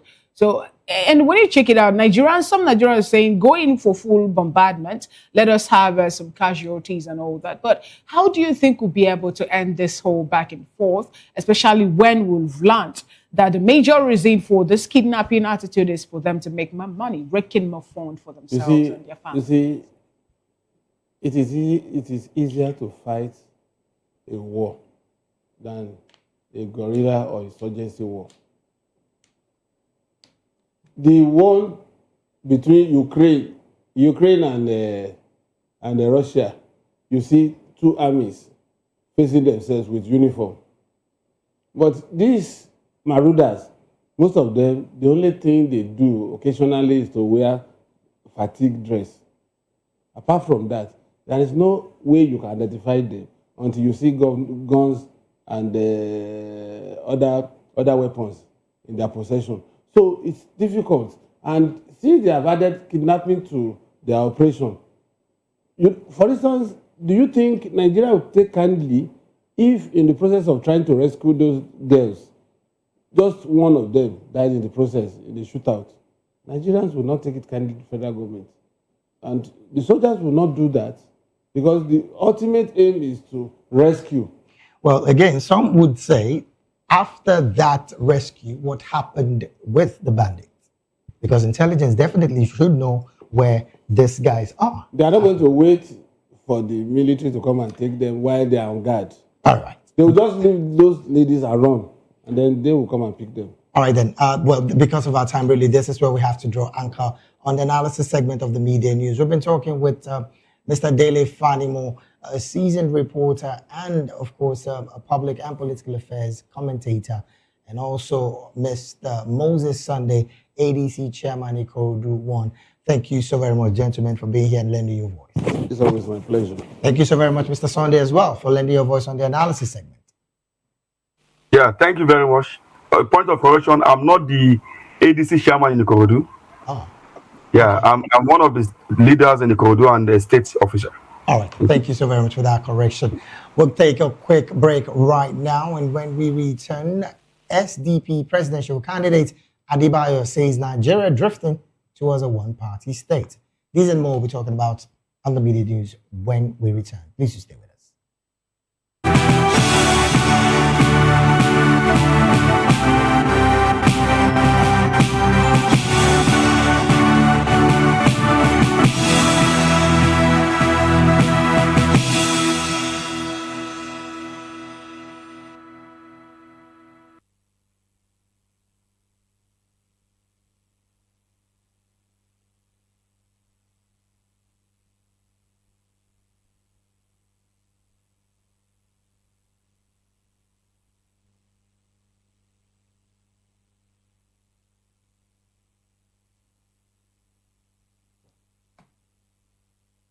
Thank you so very much for still staying with us. It's still the Media News right here on Voice of the People Television. Now to more stories. Social Democratic Party 2023 presidential candidate Adewale Adebayo has warned that Nigeria is drifting towards a one-party system. He accused the ruling All Progressive Congress APC of stifling opposition and shrinking democratic space. Speaking at the Kaduna State SDP Secretariat, Adebayo said political maneuvers by the APC threatens democracy and must be resisted through nationwide mobilization. He claimed that leaders are conspiring to concentrate power in a single dominant party, undermining political competition. Adebayo also criticized the People's Democratic Party, PDP, saying it now faces the consequences of failing to deliver justice during its 16 years in power. Away from that, the federal government has vowed to intensify its fight against human trafficking following the launch of the National Counter-Trafficking Dashboard by NAPTIP. Attorney General Minister of Justice Lateef Fagbemi spoke at the second policy level meeting on human trafficking 2025 in Abuja. He noted that Nigeria remains a Tier 2 country in the U.S. Trafficking in Person report, meaning it is making effort but has yet to meet minimum standards. Fagbemi, represented by Victoria Ojobani, said that meeting serves as the highest policy forum for reviewing progress and defining strategies for coming years. Moving on, Governor Charles Chukwuma Soludo's presentation of a 757 billion naira budget for the 2026 fiscal year in Anambra State has drawn both praise and advice from civil society members. Our correspondent in Oka, Ndu Opaleze, reports on their reaction. Of Civil Rights Concerns, CRC. The governor's budget proposal is an ambitious one, which when well implemented will jumpstart development in the state. Onyeka, however, called for appropriate release of funds to the ministries, departments and agencies in order to realize the lofty goals set out in the presentation. He was not particularly happy that a large percentage of 2025 budget remains unrealized, even as the financial year is winding up. My impression about the 2026 budget is that if they're able to manage the revenue generation well, they may be able to do up to 60-70% of it very effectively. So, generally speaking, you look at it as something that is realistic. But then we're talking of realistic budget. You see, vis-a-vis the revenue size of the state, can we really make it? If you look at the revenue size of the state in 2024, that was just about 42 billion. The IGR, and then add fact to it, it doesn't really add up in terms of being very, very realistic. The test of the put is actually in the eating, because if you don't have the revenue, you cannot really do much. In her analysis, Mrs. Ugochi Ehiahirike commended Professor Soludo for accommodating the poor and the vulnerable via provision for grants and empowerment. She also called for full release of the allocated funds, especially to the health sector, for the well-being of women and children. According to her, the civil societies in the state will monitor the implementation. Yes, we also saw some incremental changes in some sectors.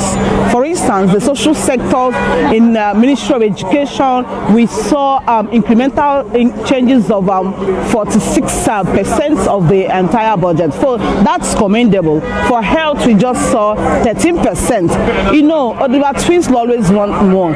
Coming from that area, because I also represent the interest of women, more especially PWD, women with disability, the widows, the divorcees, the single mothers, single girls out there, right? So what was increased for Ministry of Budget and Ministry of Health, we don't just want it in numbers, we want it to translate to actual approval and releases. We just want to come and evaluate 2026 budget for Ministry of Health, and we see at least 60% implementation. That's what we want to see. So we want to see what Mr. Governor he said. He said that he's not just going to be intentional, that he's going to also ensure that the process is participatory. So we also coming back to say, how far have we done with the implementation of this budget? So we want to see a budget that will address the needs of the people. Soludo, while presenting the budget yesterday, set aside 71% of the total budget size for capital expenditure. Ndo Opaleze, VOP TV News.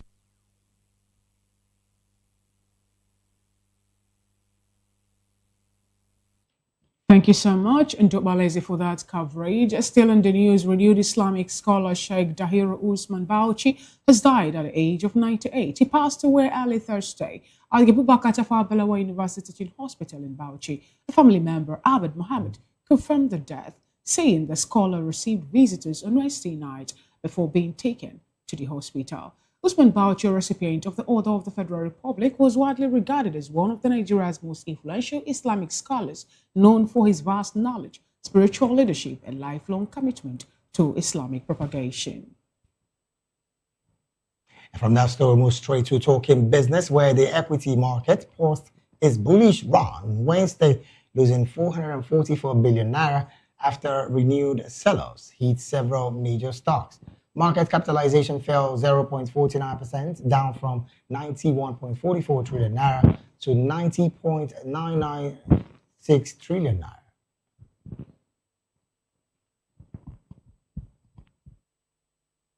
In sports, Ademola Lookman featured as Atalanta thrashed Eintracht Frankfurt 3-0 in the UEFA Champions League. The Nigerian forward scored once and assisted another, powering Atalanta to a dominant win in Germany.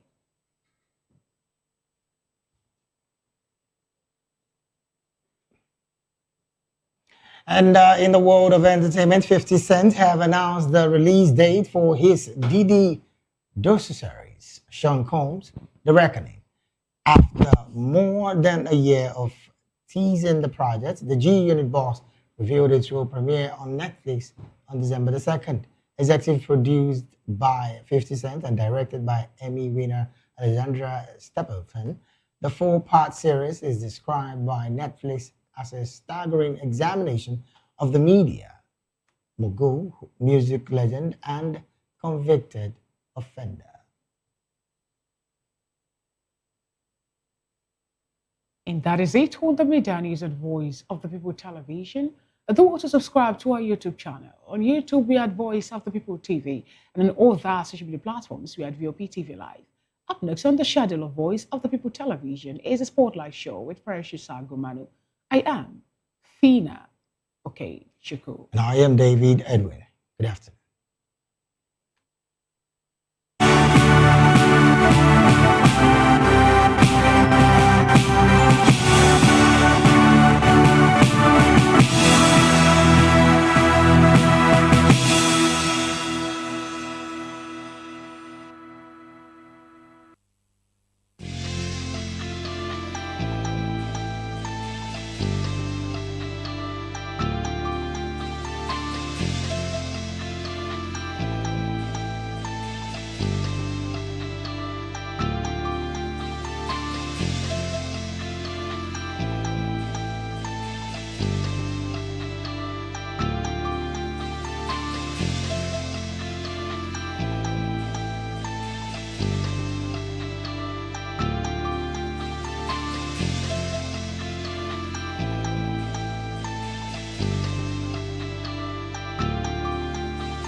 you want your voice to be heard?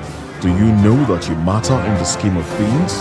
The People's Voice, the show where ordinary citizens take center stage as we discuss the biggest stories that affect you and I. With you in mind, we facilitate lively discussions, debates, and interviews on the topics that matter most to you and I. From social justice to economic empowerment, education to healthcare, governance, and more. Tackling tough topics and amplifying your voice. Join the conversation and make your voice count. The People's Voice. Make your voice count. In a world where truth is the ultimate power and opinions scream the loudest, it's time to wade through the noise. Hunger no get tribe.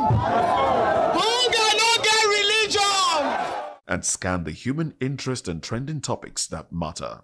Stay tuned to The Issues, your plug to the stories making the buzz, from politics to science and technology, social justice, and more. Let's tackle the tough questions and expose the truth.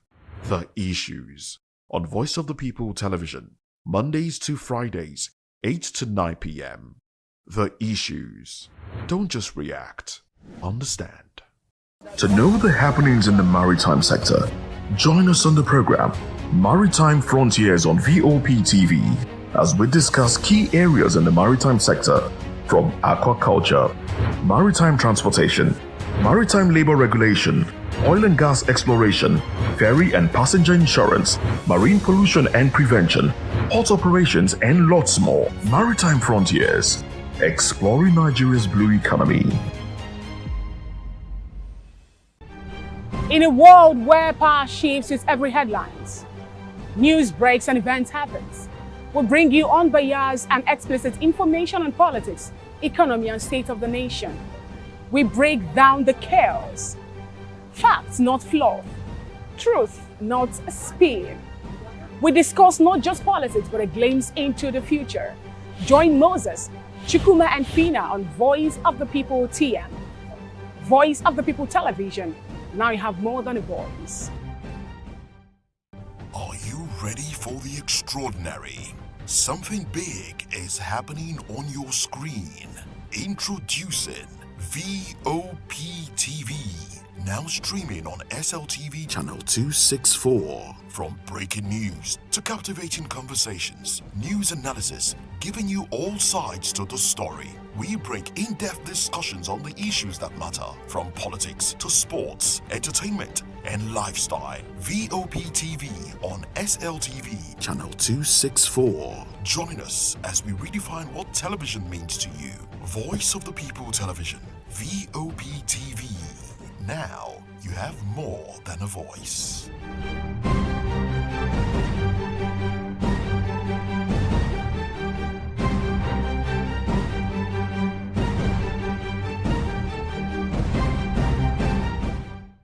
The red carpets, awards, the razzmatazz, music, fashion, interviews, and more.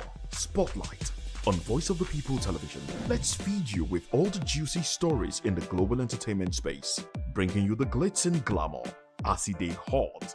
Stay tuned to Spotlight, 1 p.m. Monday to Friday. Spotlight on VOP TV. Entertainment like never before.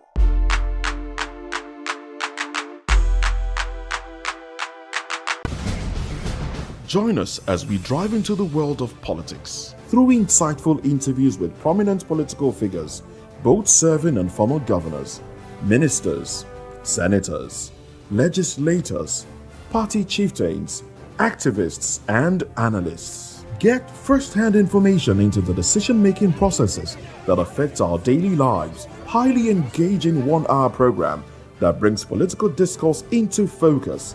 I am Chukwuma Okoro.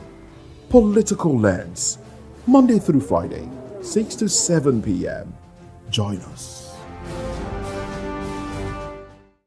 Welcome to the locker room, the home of football talk that matters. I am Jerry Apeon. Join us every weekday, Monday to Friday at 5 p.m. Nigerian time, as we share the hot takes and hot debates in the exciting world of football. And joining me are the usual suspects, Ikechukwu and Mayowa, as we break down all the hot takes and everything that's happening in the football. Don't just watch football, live it with us. Catch us on the Locker Room and Voice of the People television at 5 p.m. Nigerian time. And like I always say, if not 20 minutes off, please discuss. Behind every broken desk lies a broken promise. Education shapes the nations. But who is asking the right questions? Introducing Edu Dialogue, the show that goes beyond the surface, exposes the cracks, the corruption, and the silence in Nigeria's education system. Edu Dialogue, Saturdays, 3 p.m., only on VOP TV. We break the biggest stories, from missing funds to policy failures. We ask the tough questions and demand real answers. Edu Dialogue, this Saturday, 3 p.m. on Voice of the People television. Hello there, my name is Damilola Ogunsi, also known as the Goldfish. Hi, my name is Chiki Bright Emmanuel. I'm an actor and a filmmaker. Hello peeps, my name is Yomi E. Adejumo. Hi everyone, I'm Paul Utomi. Hi everyone, my name is Stacey Benjamin and this is Voice of the People TV. I need you to keep it locked to VOP TV. See, are you looking for good entertainment? You want to get good movies, good music, politics, talk shows, sports and entertainment. You really want a channel that gives you everything you need without you having to run around. VOP is where you are. That's Voice of the People. If you're not listening to this, you're not one of us. And you deserve to be killed. Scrap chat. Don't be killed, but watch it. Or I'll find you. And I want you. And you are locked on VOP TV. Don't go nowhere. This is where the juice is. This is where all you need for entertainment, politics, movies, and whatnot. And keep watching VOP TV. So keep it locked because I'm locked already, man, and it's money back guarantee. So you're gonna have a good time because I do.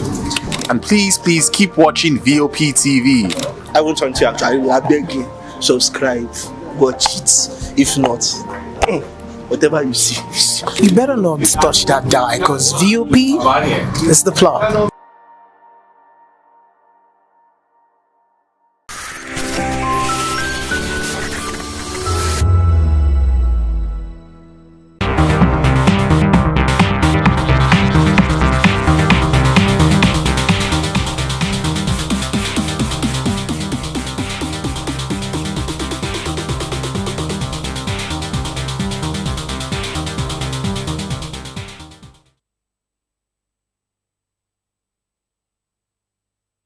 Beautiful people, welcome to the show Spotlight. And yes, I'm your girl, Precious Sakumanu, aka Call Me Prezi. Yes, welcome to the show Spotlight. Yes, where we shine the light on creativity, culture, style, music, and purpose-driven people. Yes, we are bringing you an exciting blend of story, gist, petty talk. And yes, it's a new day to stay positive, inspired, grounded, whichever way. You just have to win this day. All right, yes. But before I start with what I have today, we have someone joining us today. And this person, I'm sure you don't want to miss him. He's a passionate musical artist known for Afrobeat, as hit songs and the rest of them. And he's no other person. Dan Tibiro Oshe. Welcome to the... He don't even dance past me. Wait till be this.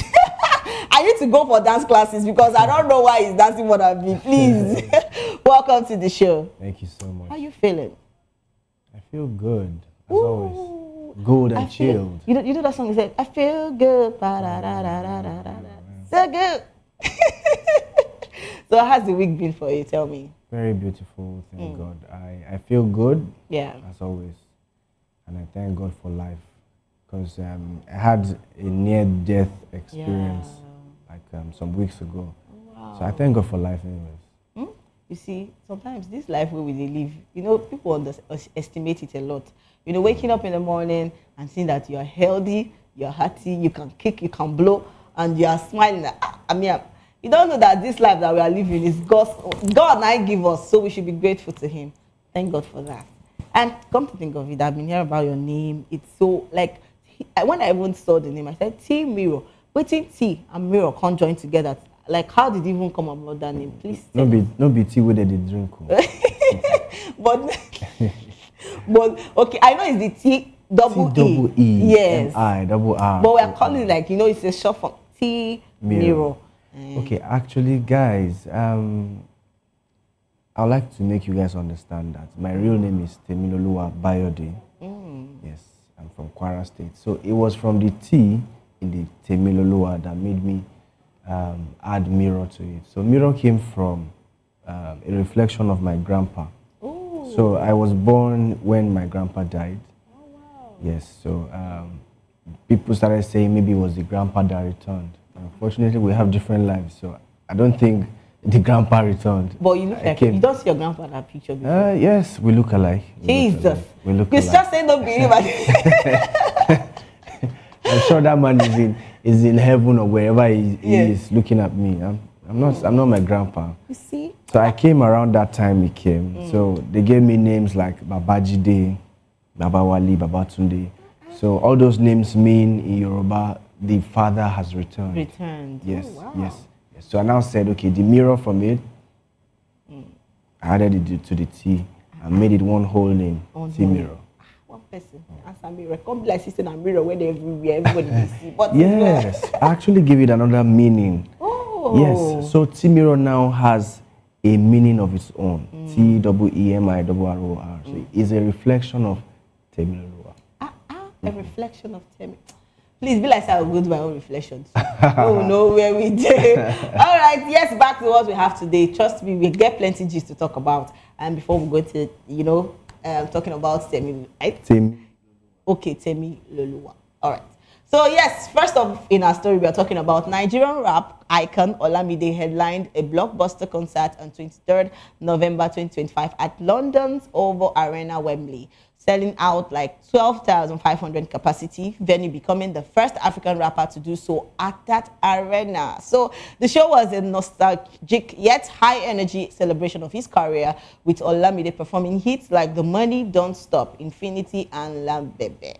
So several of his YBNL signees and collaborators, including Ashake, Seyi Vibes, Lil Kesh, and Bella Shmurda, made surprise appearances, turning the night into a full YBNL reunion. The concert ended on a high when he was presented with a sold-out plaque, cementing the event as a historic milestone in African music. See, Olamide is big. It's called Bado for a reason. Yes, do you get what I'm trying to say? He's big. When somebody is big, you don't need to make. When you're big, you're big, you're big. Big, you're big, you're big. How many when bigs you are big, you are big, I beg. Lines they cry. But it's not from me actually. It's from DJ Big N. Yes. So when you're big, you're big. See, we talked about this Olamide's concert in London, and even when they dropped the advert, then Jesus, you needed to see the advert because it was a lot of things. Coming out doing all the paparazzi and the rest of that. I said no, this concert is going to be a big one because no be only me. Please see this video. I had to show you that day, and it was just there. Olamide has not been out for a long time. He actually allowed others to shine. So now is his time. Just like Tinubu said, Emiloko. Now is his time. Person they shine for where everybody don't they relax. They say he never go. Some people even said that he doesn't have fans anymore. He said it on stage now. He even insulted them. But did you see the crowd?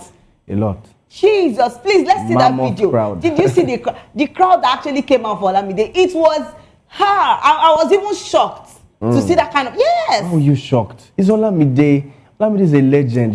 When they talk about the big three, there's Wiz, there's Burna, and there's Davido. Yes. But unfortunately, I think Olamide is bigger than the big three. I'm sorry to say, because impact comes from when you are able to raise new generations. So if you are looking at the people that Burna Boy has raised, how many? You can't find. Yes. If you are looking at the people Wizkid has raised, I can't really find a lot of people. I don't even want to But talk Olamide about has Burna Boy. brought out a lot of talent. It's how That's legendary. Olamide is. Olamide is kind of a humble person. He has become humble. Hi. Because he's so calm. Okay, no, I mean he's been humble. He has become more calm. okay, so Yes. he has become calm. It wasn't used Because we know we have been talking about this. We spoke about what's his name? You called what's this guy's name? Burna. Yeah, Burna Boy. Sorry, thank you. So we called Burna Boy, and we were like talking about a lot of things about Burna Boy the last time because I think he walked a couple out of his concert recently, to which he came out to address, saying that he know they find fans. So be like say do host another concert and people don't really show up and the rest of them. And I'm like, why is somebody so proud? Because he's actually he's a big dog in the industry. So let me use that word because I don't. Burna is big. Yes, it's big, but he's proud. Some places you enter and you mention the name of Wiz, and they be like, I don't know him. But if you mention Burna Boy, oh yeah, Burna, you know Burna Boy. So the fact that he actually walks. See, I'm not his fan. Yeah. I'm all of them's fan. Like I don't have enemies. I don't listen to his songs, but I don't. I'm not that listen. I don't listen to it like more like You're I not listen his to. fan. Just accept. Well, what I was trying to say. I'm a fan of Burna. I'm a fan of Davido. I'm a fan of Wiz. More I enjoy. And Olamide na Baba. But I don't have issues, yeah. But I just felt that step that stone that he actually put was really not necessary, yeah. I think you should not talk to your fans anyhow. Exactly. Yes. And you don't even Your know what fans the made you. couple was if actually they don't listen to facing. your song, Exactly. you will not be anywhere. Is well. That is it for that. But we're still talking about Olamide and how big he is. So actually, a lot of people have actually come out to say things about Olamide and like, this guy shut down London. Like, he not great for anybody. So let's take some comments. A lot of people have come out to say things concerning. See the dance now. But what they give them? No be swatting. Olamide sabi dance, Bagby. He go learn am now by force. All right, let's take some comments. A lot of people have come out to say something. And yes, Envy Stone said, how many of you was patient enough to watch him to the end? Oh my God, I couldn't wait. And yes, somebody said, Baba Ian. He swore for them on stage. Hey. Yes, like people were telling him that he no longer has fans. So he now made a video where people were screaming out his songs, like word for word. So he was like, and you guys will say I don't have fans. When he was even doing the song, Shocky, like, I saw the way he was. Lil Kesh brought that energy Jesus. back. So Everyfair Papi said, every song is a hit back to back. God's blessings on me and Bado forever. Amen. And if you reach your turn, no put yourself first.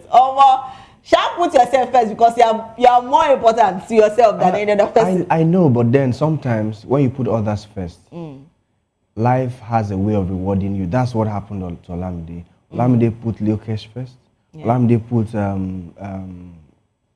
what's it called? Young John first. Yes. Put all the talents he has signed. He always puts them forward. Look at what he's enjoying today. That's true.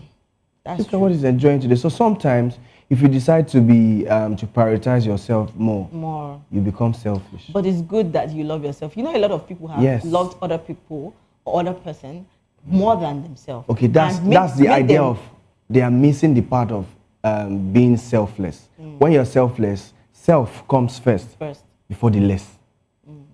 So you have to remember yourself, then remember others. So even the Holy Book says that love yourself. Love others just like you love yourself. But you must first love yourself. Oh my God. Thank you. Lies are crime, but let me maintain my composure. All right, and that takes us to our next guest, and that happens to be Nigerian hitmaker Ruga has made headlines after unveiling 2 new luxury vehicles, a Chevrolet Corvette and a Cadillac Escalade, alongside a new mansion in Lagos. So the singer reportedly showcased the cars parked in his driveway in a recent video, drawing excitement, fans, and sparking wide coverage across entertainment platforms. So the unveiling has further fueled conversations about Ruga's growing success and lifestyle elevation, marking another milestone in his rising career. Is how these artists are buying things that we need to question. I think you should consider marrying a musician. Blood of Jesus. Why? Why are you using that? Why are you using that as an example? I'm confused right now. What is going on? Musicians are what? Are blessed. Let me not say rich. They are blessed because most of the time your blessings is what converts to money. So what do you call blessing? Blessings is being able to afford what you want at when you want it. So it can even also be in different areas of life. You can be blessed with children. You can be blessed with houses. You can be blessed with cars. You can be blessed with phones. And you can be blessed with a beautiful lady as precious. Those things are primary things. Primary things. So heaven is the goal. But heaven is the goal. My God. But then, let's not shift this thing. You want to drag me inside this thing. To go, like, why would you say, oh Lord, please, let's focus on Ruga. On our focus. And our focus is on Ruga. Ruga, please. Because this guy needs to tell us, how come, where, how did you get not even one? He's been grinding for a long time. He's done shows back to back. What has he bought for himself? When you get one, you be like, okay, let me just do this little, show off a little and the rest of them. But Baba just bought 2 at a time. And I'm like, why? So can you buy 2 houses at a time? Oh, Jesus. If you have the money. Well, if the money is Can you buy 2 mobile phones at the same time if you have the money? Yes, it's possible. So? But 2. The guy is big. 500 million. Half of $1 billion. Jesus Christ. He reached to shout. Eh? When you have money, some testimonies you be like, it's normal. It's like, oh God. It's normal now. You see what I'm saying? It's normal. Ah, God will help us. Just pray for blessings. You're buying your car soon, right? You know, right? Amen. Yeah. Please, that's the kind of blessings I need. People will not be saying I'm vain. Please allow me to be vain. No, she deserves a car. She deserves a house. Thank you. She deserves a fine man. She deserves a lot of things, Me. Me is well. You deserve all the best things in life, See, we talked about something the other day ago. We talked about something about men, trying to woo a lady for like 3 months, and somebody said, "That's crap. I don't get it." Wait, calm down. I want to ask this question. You do. If you don't want to do, bye. So the person said that he has to talk to a lady for like Talking if stage. it's up to like 3 months or 3 days, basically, that that he will not, if the lady doesn't show interest, that he will just move on and find another lady. Move. You move to where? I don't understand. Where are you moving There to? are millions of ladies looking for husband. Hey. I'm sure there's a lady behind this camera looking at me on screen that needs a husband. Please, wait. So what time will you not give you to learn this person? Okay. So now this is my own philosophy of love and relationship. Yes. Yeah. So it's just like you go to the market. You don't start sampling the food first and say, this pepper good, I be no good. Na Zamfara the plant time, I be na where they plant time. You're wasting time. Why are you? How much is it? Is it good? Market is market. Food stuff is food stuff. You can't use. Are we? Like you are doing it like you can just go ask her out and she just she doesn't have to be like that. We are not chickens that people can just. Okay, but I can tell you that sometimes the ones who patiently nurture you and all those things are the most dangerous. If you need to know, they will pretend to your taste and do all the things that you want them to do at that time, and at the end of the day, breakfast na national cake. Don't be national cake anything. National for this place. What I'm trying to say is that I've been saying this. There are some guys now that get you gifts, buy you this, buy you that, buy you flowers, buy you cars, and then in their head they feel they're dating you. No, it's the ladies that now feel for this guy to buy me all of these things. We should not be arguing this thing, because I've seen a lot of people. They don't come, they don't talk plenty things. They will tell you, oh baby, you see, you are so beautiful. You never tell them what you want. You just they beat around the bush and the rest of them. You do this, you buy gifts, you can't. For the guy head now, you don't date you, and you self, you just say, I see him as and that's why some people they chop breakfast. They no. I see him as a friend. So what do you see me as? after the show we go no. We are talking about Ruga actually, so please, a lot of people have actually come out to say things concerning Ruga. Please, let's take some comments. People don't come out and say, Ruga, you do this one, this is a lot. Congratulations to you, and congrats, Ruga. So to people where they wait for their own testimony, definitely yours will come. And yes, priceless Aqua Wonder said Don't joke with this prayer. May your parents witness your success while they are alive. Amen to that. Amen. And Funny Chef 94 said, them just score your club. Well, that they carry God. All right. Another person said, funny. Okay, that's today. Not and realness one today said, this same God go do am for me. Amen. Go do am for me too. He go do am for me too. May they Yes. not talk say when they pray. Where are they? Are they here? You know they grab the prayer like say the prayer. I want to be able to give people. I might not buy 2 cars at the same time like Okay. that. I like to bless lives. I have a foundation. I could just take half of that 500 million and take it out and bless lives. That's better, nice. I guess, because at the end of the day, that same car it won't bring it to the mainland. That's true. So where are you going? And you won't take it to heaven. Definitely not take it to heaven. It's vanity upon vanity. Sharing at least 8 where we did so. All right, please let's take more comments. A lot of people are talking about this, and yes, we have a lot of comments. And yes, his Lekki's Young said long deserved. Yes, an official and touchy lifestyle said may our wins be early and last longer too. Amen. You see, I want to talk about this. A lot of people, pray to God for something and they actually don't get those things, and they go out of God's way to get those things. Like what's it called? Portable said, "Kuku do ritual," right? Is that what you're saying? So some people go out of their ways to fast track their journey in life, and the ways of God are not the ways of man. Yeah, actually, there's even one on social media that was saying that he has some number of days to spend on earth. Yes. Baba has done this and whatever. It went viral at a point. Although it looks like a publicity stunt or something. But then at the end of the day, these things are happening. Yeah. What I just feel is wait for your time. And enjoy God's life. time is the best. And I think I have to blame the government also. And I also need to blame the celebrities too. Wow. Because the flamboyant lifestyle that people see on social media make them want to go towards that line. Yeah. They want to do more than what they can. They can. Yes. In the olden days, we used to have old men do rituals. You see them with big stomach.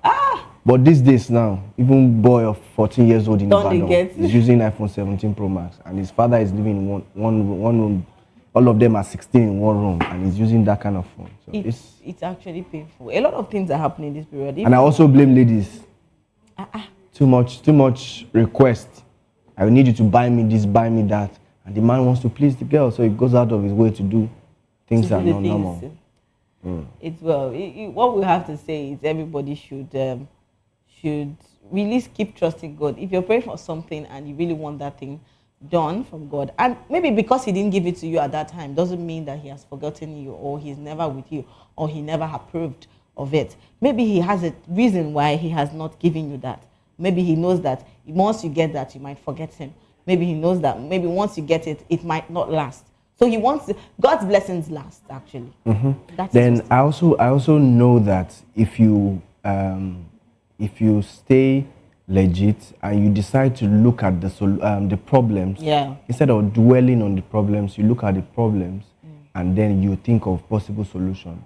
You stay ahead of a lot of people. For example, for people to hear real life stories, to get gist, to get news, you felt that people's voices need to be heard, and you created VOP. So you are providing solution to people's problems. For hotels, they know that people will need where to stay. Yes. They provide a solution. They get paid. But most people are lazy. Most youths like me are lazy. I'm sorry, I'm not lazy, but then I'm just saying some people like me chose to be lazy instead of providing solutions. Yes. Or they believe in working for people. At the end of the day, the work does not align with the salary or what they've had to make, so they go out of their way, they get frustrated and all of that. A lot of crazy things. It's a lot. It's well. So yes, enough of that. And that takes us to our next gist, and that happens to be, so a man has actually sparked controversy online by listing the type of Igbo men you should marry. So, to my ladies. Don't marry from Abakaleke. Why? It's the fact that it's a guy that actually came out to say this thing. That you should not marry, giving us people that we should marry. As how? Telling us who to marry and who not to marry. Please don't tell us that. But before that, let's hear what he has to say.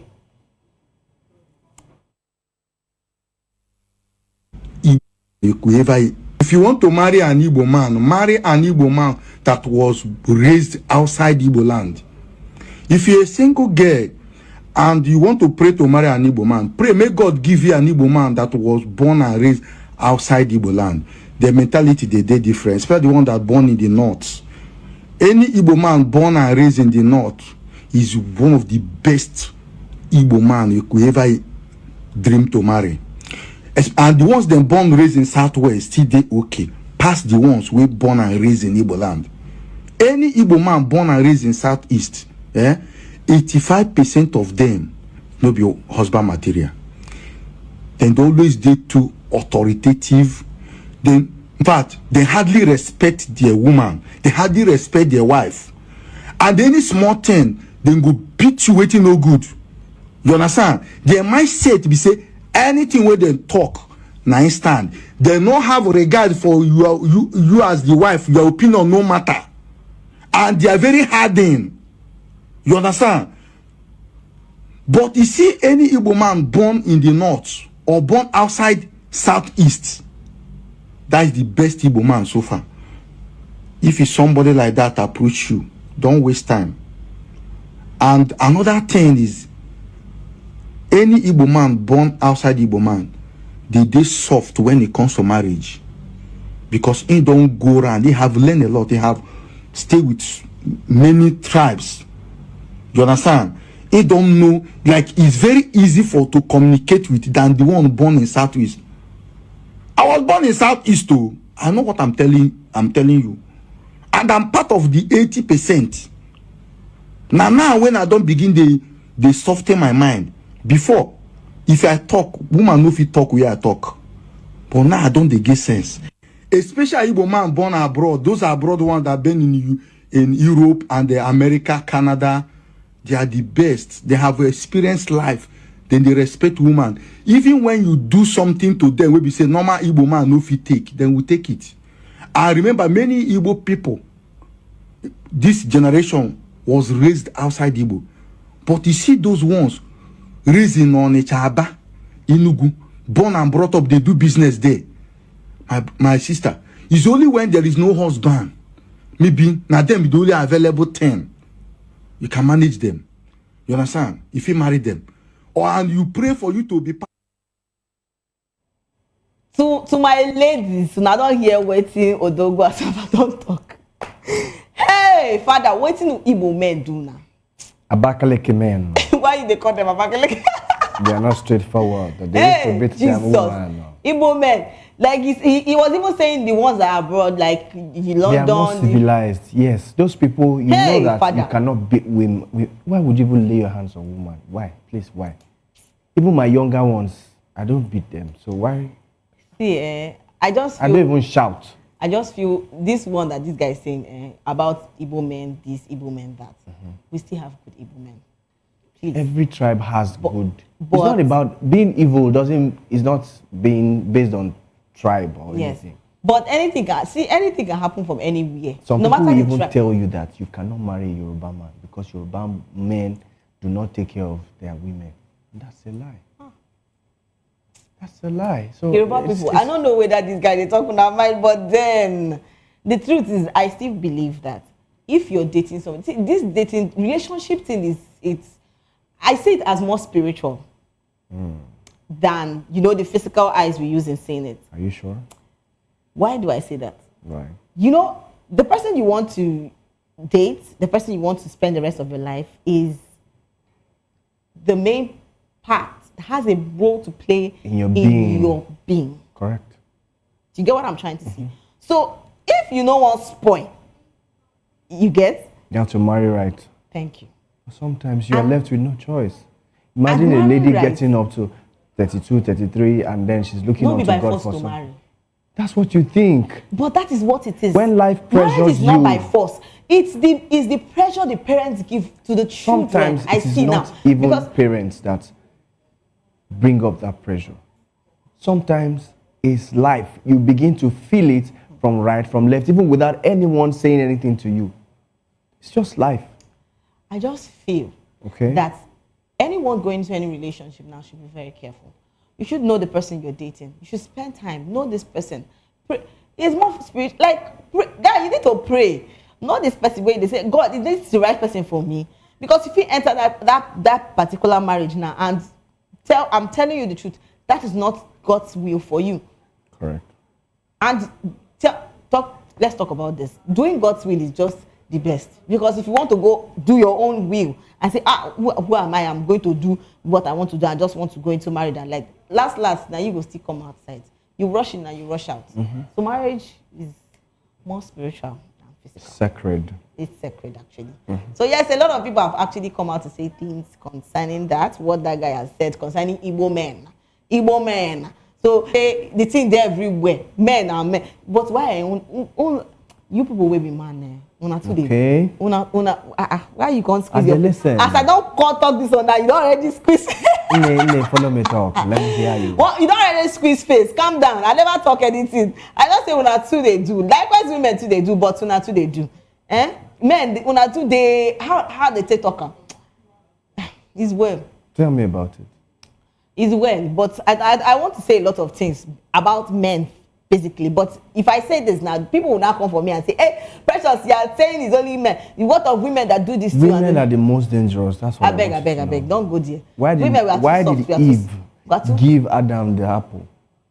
Hey. Why? Blood of Jesus. Our guy is going to the beginning when God created the beginning. There's nothing I will not see. You want to start from there. Why did you collect the apple? They give you apple, you say no. So now if I say no now, you no go verse say my husband, I give you something where you no chop. So it is like poison now. Don't be only poison. Ask them why they collect the apple at first. I collected it in love. You had a choice. I collected it in love. It's not by we did not force you to take the apple. Is the foundation of everything. Don't worry. We go come back to this apple thing, but then let's take some comments. A lot of people have actually come out to say things concerning what this guy has come out to say, and that is Odogo Asaba. He has actually come out to say about, the kind of men you should pick and not. And yes, Lee Nation said Una Sabi talk rubbish all the time. He's well with you at Lee Nation. Alright, Oluchilu said so it's not a region that shapes someone's character, but the home they come from. Yes, east, west, or north. The real difference is in the values they were raised with. Thank you. Good and bad people exist everywhere. Everywhere, correct. So the real focus should be the state of the nation, not these side arguments. Thank you.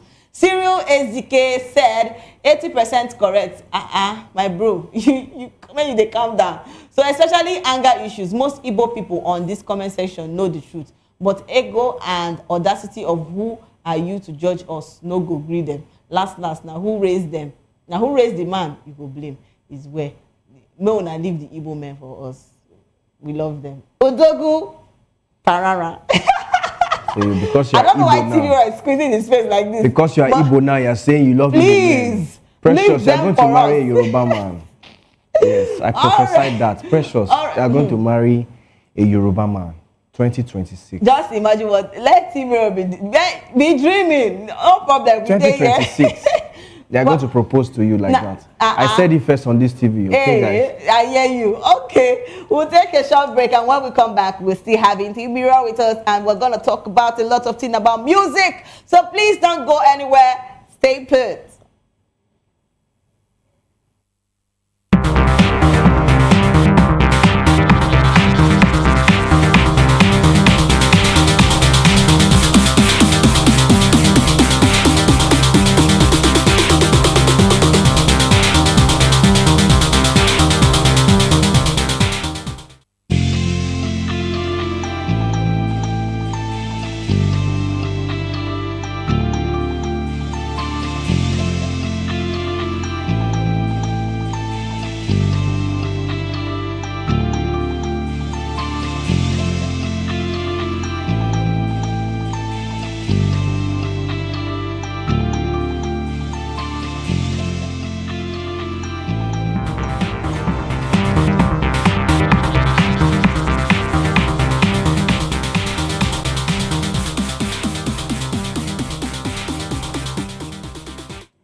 And yes, my beautiful people, welcome back to the show Spotlight on VOP TV. And yes, I'm your girl, Precious Agumanu, aka Call Me Prezi. And I hope you're been enjoying yourself because I am having fun too. So yes, we still have T Mirror with us. Babasti Day here with us. Oshe!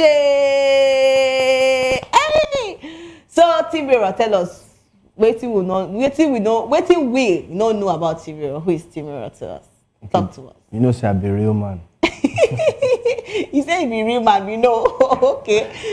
Okay, my name is Temiloluwa Bayode. Yeah. Everyone calls me Akperire. Akperire in Yoruba, in English, means the one that you call and you beget goodness. So you never can tell if I will wire something to you as if you call me. Hey, Jesus. Akperire. Tell me, we say it's what? Let me be calling it now. Akperire. Akperire. You get what I'm trying to say, Jesus. Akperire. Please, you know, at the sound of Aza, we always stay happy. Igbo gear concern. Please leave the Igbo in us to be, you know, resting. But then, let's talk about music. How did you come about doing music? I've seen lots. Okay, I have my parents doing music. Ooh. Not professionally, but then in the gospel wise, my father plays the guitar in church, in the church choir, and my mom, of blessed memory, she sings too. And I think from there was where I got my music. And unfortunately, my younger ones, none of them can sing. So just me have that voice, that level of talent. Yes. Nice. So I took it all. I was the firstborn. Oh, I am the firstborn. So I took all that they can, even before I was selfish. I didn't give my younger ones anything. You carry they have all talents of actually, but not music. So, talking about music, what kind of genre of songs do you do? Okay, for the genre of songs I do the main primary sound is Afrobeats, but then the subgenre is Afrofusion.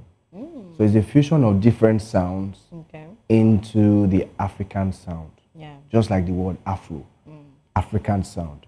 So I decide to, sometimes I pick sound from the gospel sound, sometimes I pick from the Mali music. Mali music. Yes, all those One of the songs. Yeah, that one that is trending, something like that.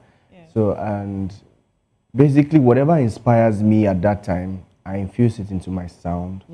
And I make sure I don't sound like anybody else. That's what makes me different. Nice.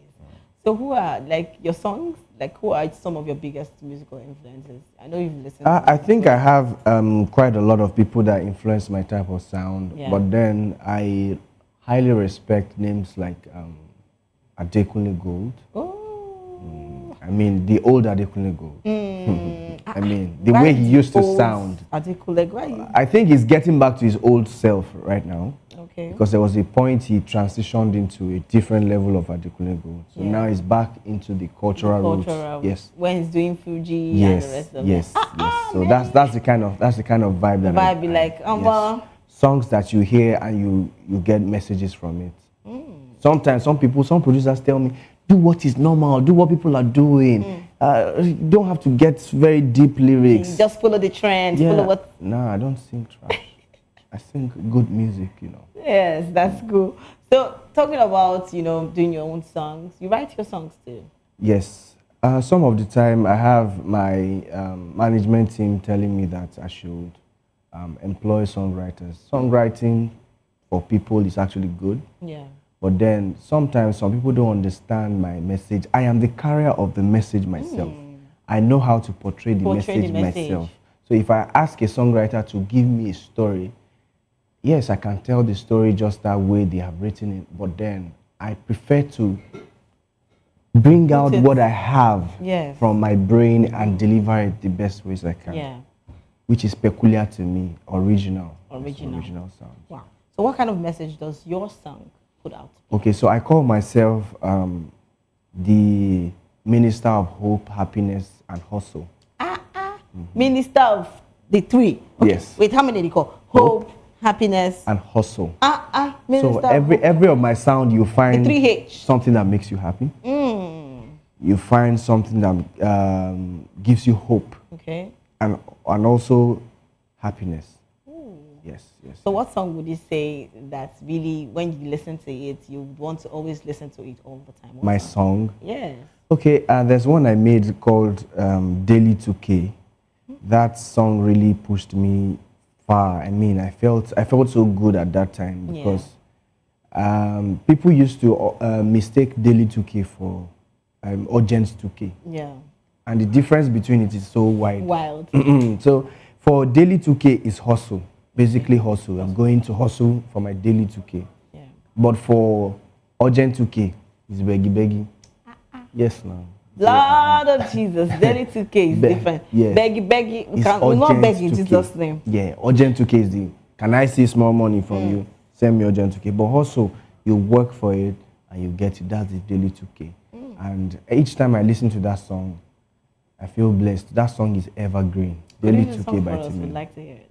It's Yoruba, you will not understand Yoruba. Those singers, people Okay, there's where a part of it that you will get. Okay, so I'm out for my Daily 2K. Baba wa gbé mi sókè o. Ìgbà tí n bá padà wálé, kí n kórè oko délé. I'm out for my Daily 2K. Jembare pàdé o. I'm out for my Daily 2K. Jembare pàdé o. Tí n bá ní kó ṣe ṣe àṣẹ. Tí n bá ní kó ṣe àṣẹ. Ìkọ̀kan kì í péjọ lẹ́sẹ̀ àṣẹ. Àbátálá gẹ̀mọ́ bá dá o àṣẹ. Elédùmarè lókè ń gbà. Àṣẹ. Alọ́bọ ní tọmọ Ọlọ́run. Àṣẹ. Kóṣẹ ní tìlá kọ̀ṣẹ́. I'm out for my Daily 2K. Wow. So what really inspired the song? Okay, actually, the Lord's Prayer in the Bible inspired the song. Oh. Yeah. So I just woke up that day and I give us this day our daily bread. And then it came, give us this day our daily 2K. Give us this day our me, I cannot wait. So do you have a project? Do you have a project you're working on right now? I actually have projects that I'm working on. I have a song titled Baby. So what really inspired that kind of song? Baby. I'm hearing baby, my thoughts are now, you get that feeling? It's been a long time I did a love song, right? Ooh. So I now thought about it that, okay, I've been doing hustle, I've been doing hope. I'm not a sad guy. I deserve love too. Okay. There's one song I did in one of my EP. It's titled Nalai. It was a breakup song. Oh my God. They broke They have my heart. served Pablo breakfast. No cry, no worry. Okay, so tell us about Baby. Let's hear it. Okay, so Baby is a song that I did to hype my baby. Unfortunately, your baby. I don't have a baby at this time. Oh, don't worry. God will give you your own baby. I need a baby. Don't worry. I need a baby. Maybe they pray for me. Say your own baby go come. Amen. By fire. It's with the force, so not be sweating. All right, you know, a lot of people are actually watching you right now, and they're like, I want to do songs like this. I want to write my own songs. I want to be a songwriter.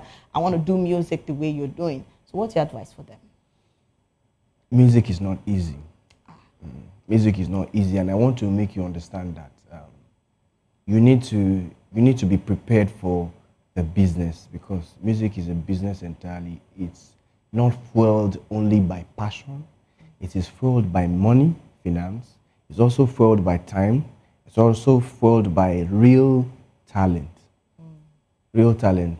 And sometimes when talent doesn't help you enough, hard work will now push it. Yeah. So just stay grinding, stay hardworking. What people have always been telling you, just stay committed to the game and make it happen. Thank you. Oh, yes. You see, make it happen. Stay to your grind and make it happen. All right. Thank you so much, T-Bureau, for sharing your light with us on Spotlight Show. I actually enjoyed myself, and I'm sure our viewers did enjoy themselves too.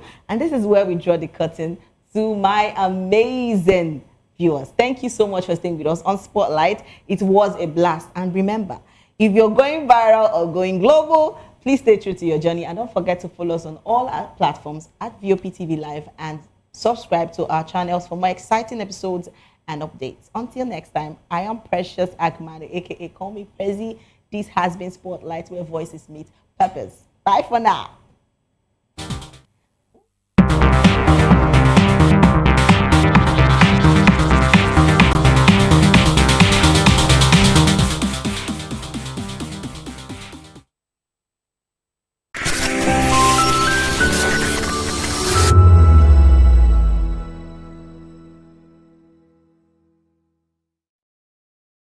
We encourage you to click on the like button and subscribe to our YouTube channel. We are Voice of the People TV. Also follow us on all our social media platforms. We are at VOPTV Live. Visit our website www.vop.ng for fresh and trending news. Also watch us live on SLTV channel 264. VOPTV, Voice of the People Television. In a world where truth is the ultimate power and opinions scream the loudest, it's time to wade through the noise. Hunger no get tribe. Hunger no get religion. And scan the human interest and trending topics that matter. Stay tuned to The Issues, your plug to the stories making the buzz, from politics to science and technology, social justice, and more. Let's tackle the tough questions and expose the truth. The Issues on Voice of the People Television, Mondays to Fridays, 8 to 9 p.m. The Issues. Don't just react. Understand. 2564 is coming up on Barney 9, right? The 2564 Atlantic. What happens in the hush behind hangar doors? Who signs the papers that gamble with lives? Which truths were grounded before they even ever had wings? If you've ever buckled a seatbelt at 30,000 feet, if you've ever stared out of that tiny window and wondered who's really in control of the skies, it isn't just flight, it's power, it's politics, it's pressure sealed in steel. We're peeling back the clouds from runway risks to sky-high secrets. We're diving deep where most dare not to look.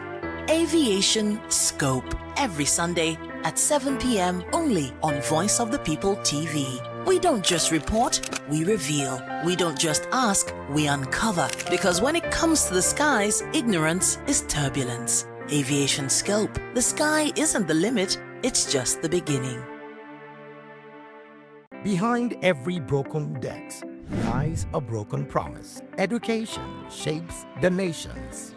But who is asking the right questions? Introducing Edu Dialogue, the show that goes beyond the surface, exposes the cracks, the corruption, and the silence in Nigeria's education system. Edu Dialogue, Saturdays, 3 p.m., only on VOP TV. We break the biggest stories, from missing funds to policy failures. We ask the tough questions and demand real answers. Edu Dialogue, this Saturday, 3 p.m. on Voice of the People Television. From the views on the street, we go to bed empty hunger, to the blaring horns of a hustling city, the loudest voices of the common man got a medium to be heard. This particular administration, they were coming unprepared. It's not a bad thing to renovate the president's lodge. Through top-notch programming, unbiased reportage of news, sports, business, entertainment, and cultural documentaries, Voice of the People 90.3 FM became a symbol for 21st century media. And now, a new baby is born. Voice of the People Television, VOP TV, youthful, full of vigor and penchant for excellence in the continent's media space, exposing the wrongs, applauding the rights, dissecting the news without fear or favor, through factual and accurate stories and contents. Corruption kills three things that makes a society. Representing the interests of the people and giving them a voice. Voice of the People TV is here to stay towards building a fair society. VOP TV, Voice of the People Television, truly a voice for the people. Join us as we drive into the world of politics through insightful interviews with prominent political figures, both serving and former governors, ministers, senators, legislators, party chieftains, activists, and analysts. Get first-hand information into the decision-making processes that affect our daily lives. Highly engaging 1-hour program that brings political discourse into focus. I am Chukwuma Okoro. Political Lens, Monday through Friday, 6 to 7 p.m. Join us.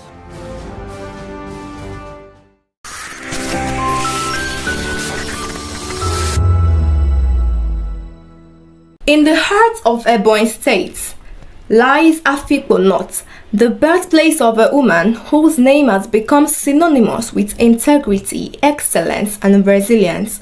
Born on November 15, 1958, Professor Nnenna Oti's journey from a serene town to national prominence is a testament to dedication and unwavering principles. Nnenna's academic journey began at the University of Nigeria, Nsukka, where she earned a first-class honor degree in soil science in 1982.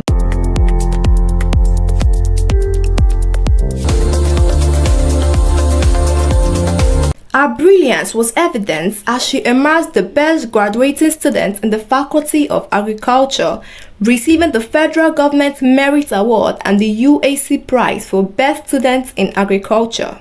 She furthered her master's studies in soil science, specializing in soil microbiology and biochemistry from the same university in 1986. In 1987, she obtained a postgraduate diploma in irrigation engineering with distinction from Katholieke Université in Belgium, courtesy of a European Economic Community Scholarship. In 2002, she earned a PhD in Soil and Environmental Conservation from FUTO, winning NUC Award for Best Doctoral Thesis in Nigeria that year. Professor Oti made history as the first female vice-chancellor of FUTO in 2001, scoring 75.5% in the selection process. She officially assumed office on June 19, 2001, succeeding Prof. Francis Eze. Under her leadership, FUTO witnessed significant advancements including improved research quality, the launch of gender-inclusive policies, and strengthened industry partnerships for student training and employment. Professor Nnenna Oti gained national recognition as the Independent National Electoral Commission returning officer for the 2023 Abia State election. Despite facing immense pressure and bribery attempts, she upheld the integrity of the electoral process. Her declaration of Alex Oti as the winner was applauded nationwide, with her statement, "If I perish, I perish," becoming a symbol of courage and integrity. Professor Oti's unwavering commitment to truth and transparency earned her a widespread acclaim. She was celebrated as the heroine of democracy, with various organizations and institutions recognizing her contribution to academia and national development. Beyond her administrative roles, Professor Oti's legacy lies in her dedication to mentoring the next generation, promoting gender equality, and advocating for good governance. Her story serves as an inspiration, demonstrating that integrity and excellence can pave way for a transformative leadership.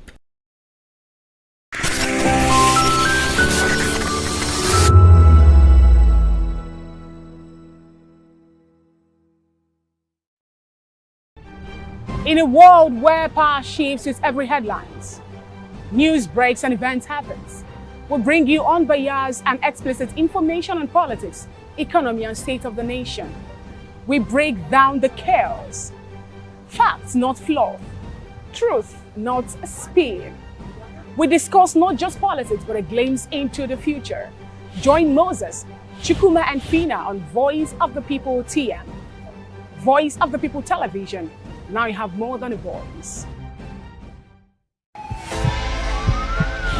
This is Health Check, your weekly guide to better living, smarter choices, and trusted answers. From everyday wellness to urgent health issues, we've got you covered. Health Check, only on Voice of the People television, where your health has a voice.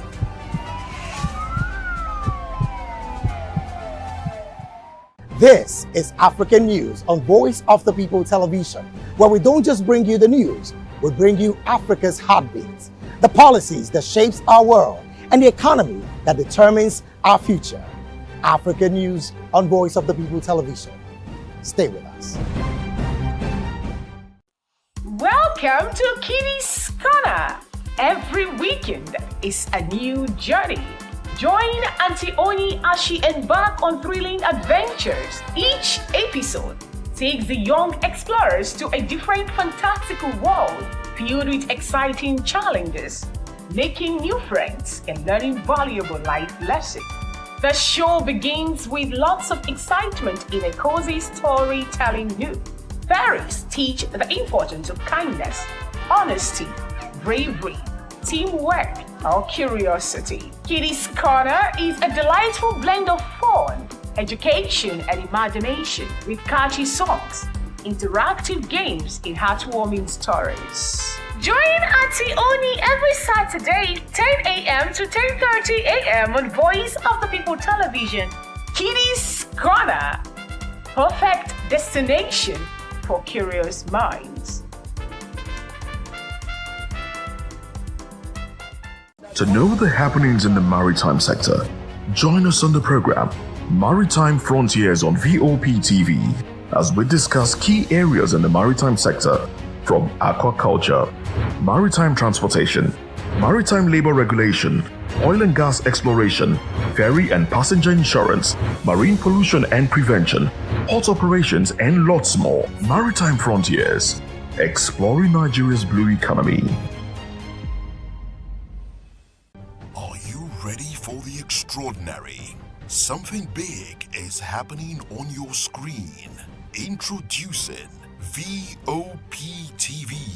Now streaming on SLTV channel 264. From breaking news to captivating conversations, news analysis, giving you all sides to the story. We break in-depth discussions on the issues that matter, from politics to sports, entertainment, and lifestyle. VOP TV on SLTV channel 264. Join us as we redefine what television means to you. Voice of the People television. VOP TV. Now you have more than a voice.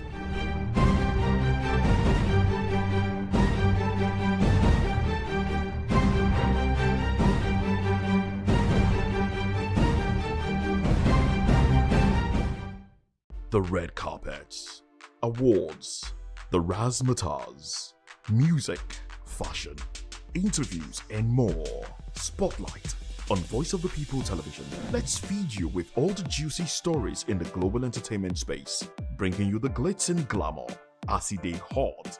Stay tuned to Spotlight, 1 p.m. Monday to Friday. Spotlight on VOP TV.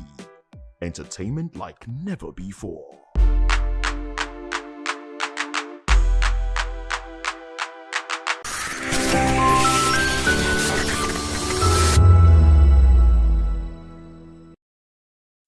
At the Blue Roof Arena in Ikeja, hundreds gathered as Lagos State government once again extended a helping hand to vulnerable residents across the state.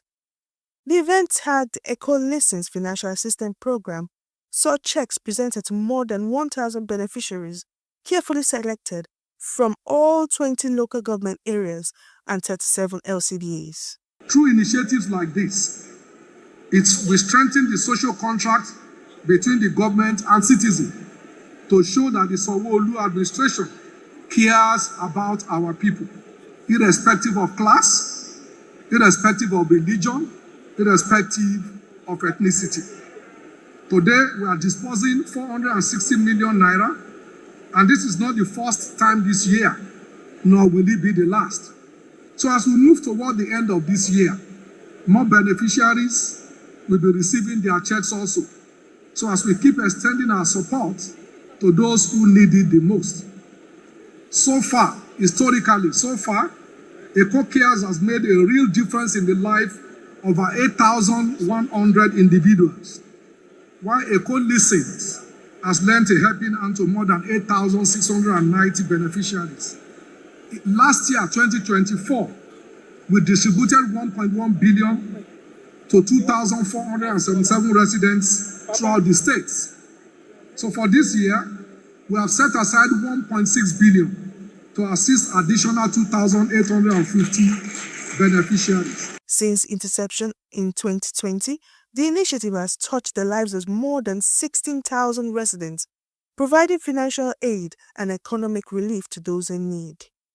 Special Advisor on Political, Legislative and Civic Engagement, Dr. Afolabi Abiodun Tajuddin, said the program reflects on inclusive governance, ideals of Sanwo-Olu administration.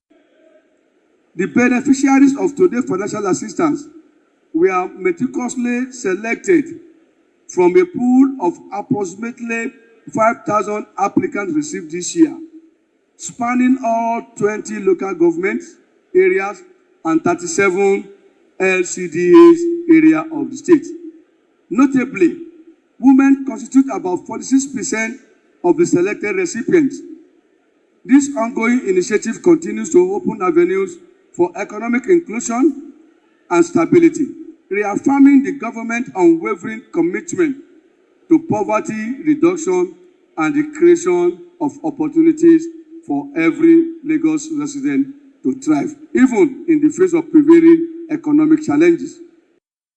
Some beneficiaries could not hide their joy, describing the support as timely and life-changing. Through the Office of the Legislative and Civic Engagements, actually, I plan to use the money to boost my farming business, and with great ecstasy, I would like to appreciate or express my gratitude to the Lagos State government for this kind gesture they are doing for us. With the latest disbursement, the Lagos State government says it is reaffirming its commitment to equity, compassion, and opportunity for all.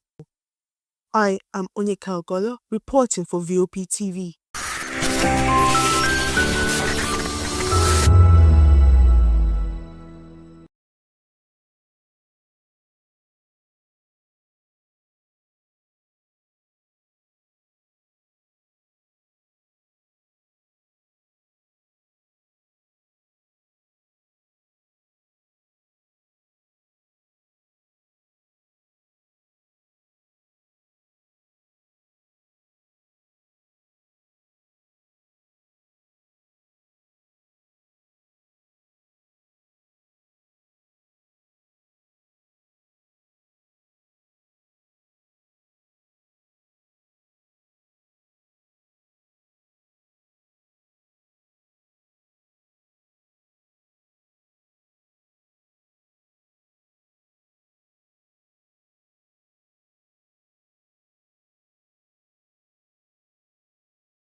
That's 2564 is coming up on Barney 9, right? The 2564 Atlantic Tower. What happens in the hush behind hangar doors? Who signs the papers that gamble with lives? Which truths were grounded before they even ever had wings?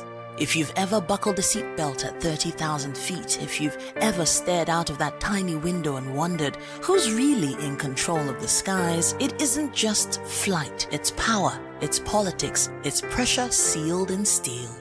We're peeling back the clouds from runway risks to sky-high secrets. We're diving deep where most dare not to look. Aviation Scope, every Sunday at 7 p.m. only on Voice of the People TV. We don't just report, we reveal. We don't just ask, we uncover. Because when it comes to the skies, ignorance is turbulence. Aviation Scope, the sky isn't the limit, it's just the beginning.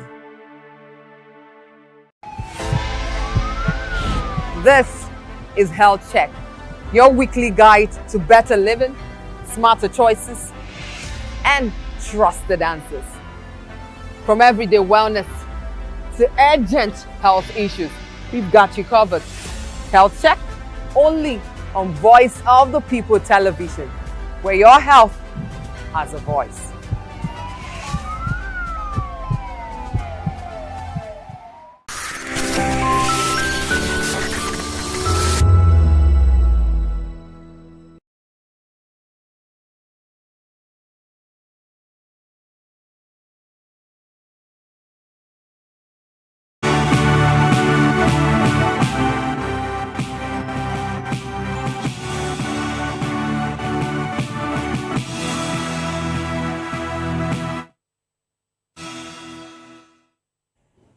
Well, hello and welcome to the African News on Voice of the People television. I am David Edwin. Before we begin the news, we would urge you to kindly visit our website www.vop.ng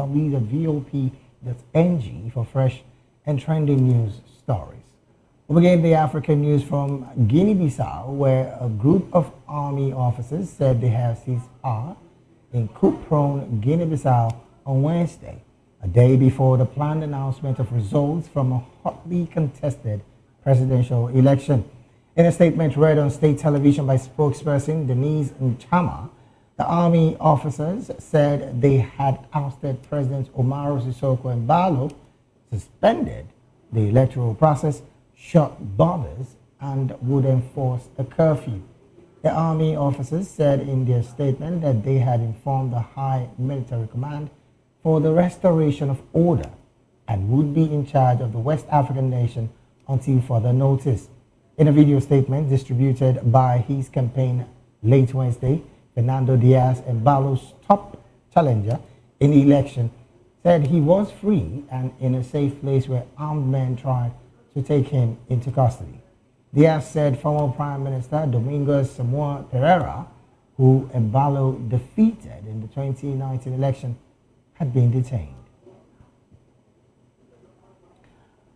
Moving on, West Africa's ECOWAS, and African Union observers on Wednesday expressed concerns over the military takeover in Guinea-Bissau and the arrest of election officials. A joint statement issued by the organization has said a group of army officers said early on Wednesday they had seized power in the coup-prone West African nation, a day before the planned announcement of the results from a hotly contested presidential election.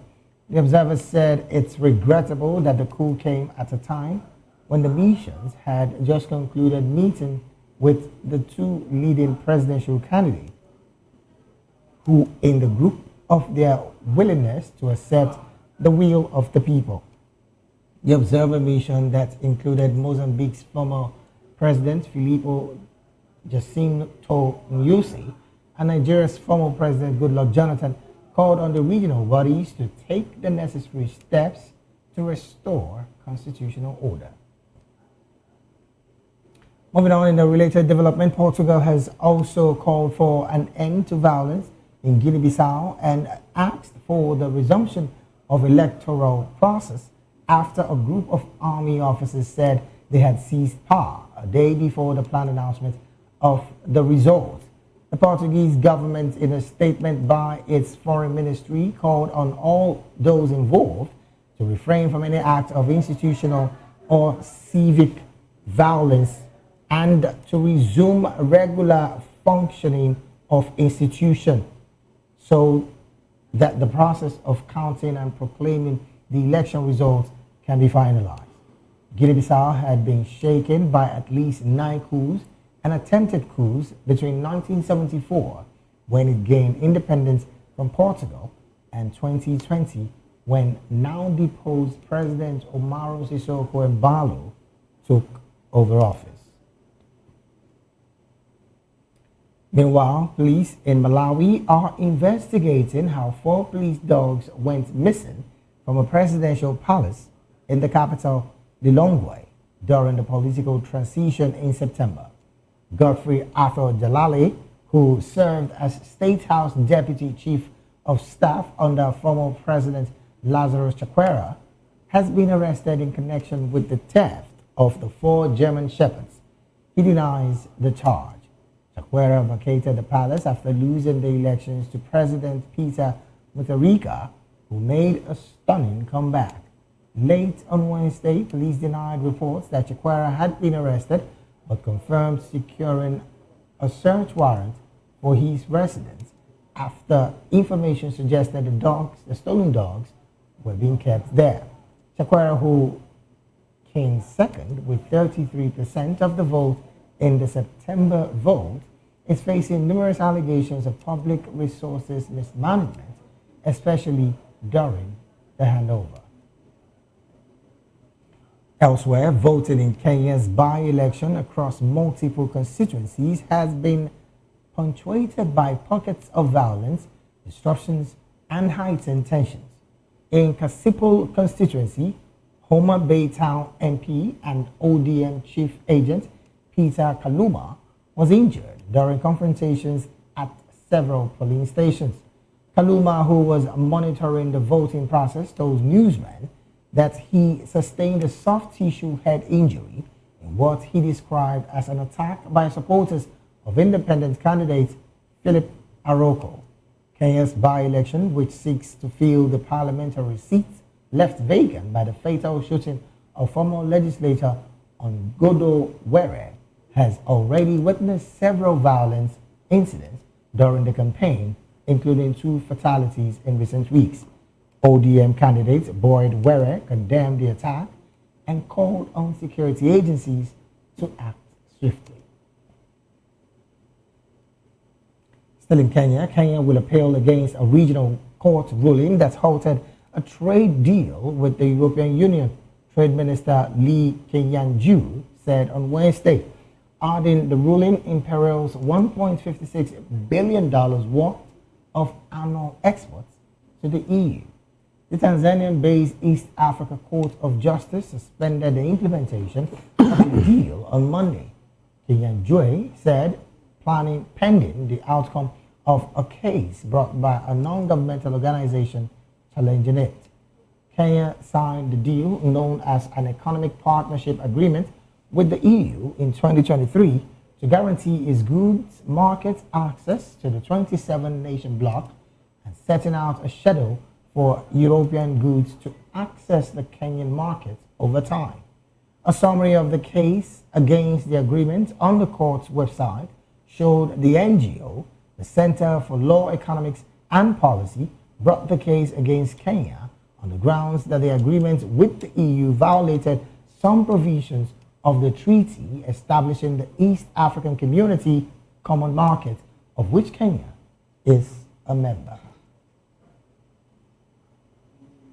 Moving on, Donald Trump said South Africa will not be invited to take part in next year's G20 summit in Florida after Washington boycotted the leaders' summit in Johannesburg last week, which the African nation called a punitive measure against it. The group of 20 leaders adopted a declaration on Saturday to address the climate crisis and other global challenges despite U.S. objections, prompting the White House to accuse South Africa of weaponizing its leadership of the group this year. Trump said in a post on Truth Social on Wednesday that at the conclusion of the G20, South Africa refused to hand off the G20 presidency to a senior representative from its U.S. embassy who attended the closing ceremony. South African President Cyril Ramaphosa said his office called Trump's post regrettable.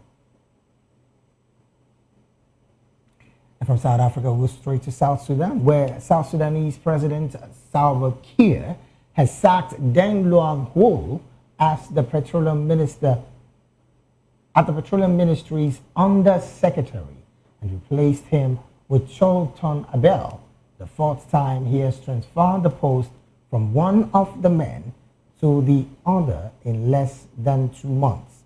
Kiir has repeatedly sacked and then reinstated and sometimes sacked again senior officers without explanation. Analysts say the tactic is aimed at maintaining control and rewarding loyalists in the face of increasing armed conflicts this year between government forces and various militias, and amid speculations about his eventual succession. The state broadcaster announced the shakeup at the end of the shake-up at the Petroleum Ministry on Tuesday evening without giving any explanation, as is usual with such personal change.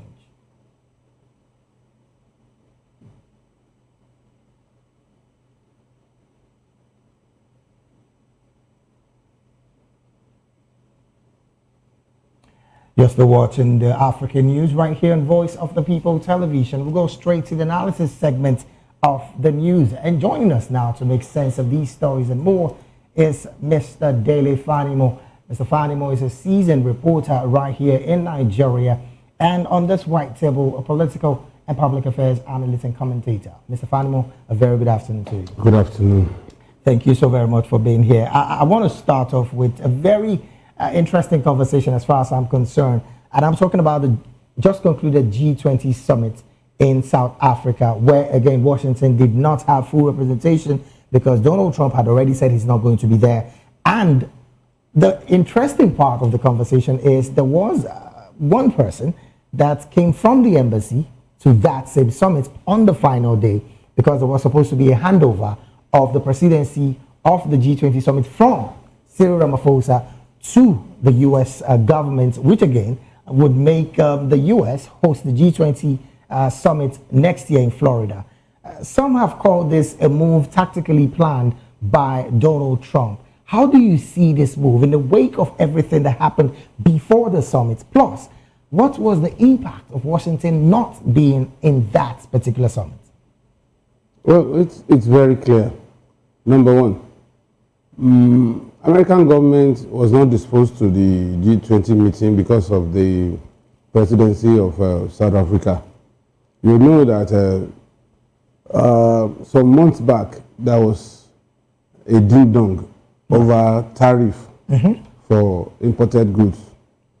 That America had to increase tariff, and in the wake of this crisis, the white minority, because they felt there could be a reprisal on them. Even when America was shutting its door against immigrants, granted them access back to America and even had a ceremony welcoming them to America. So that will tell you that there is so much sympathy for the white supremacists in South Africa against the majority black.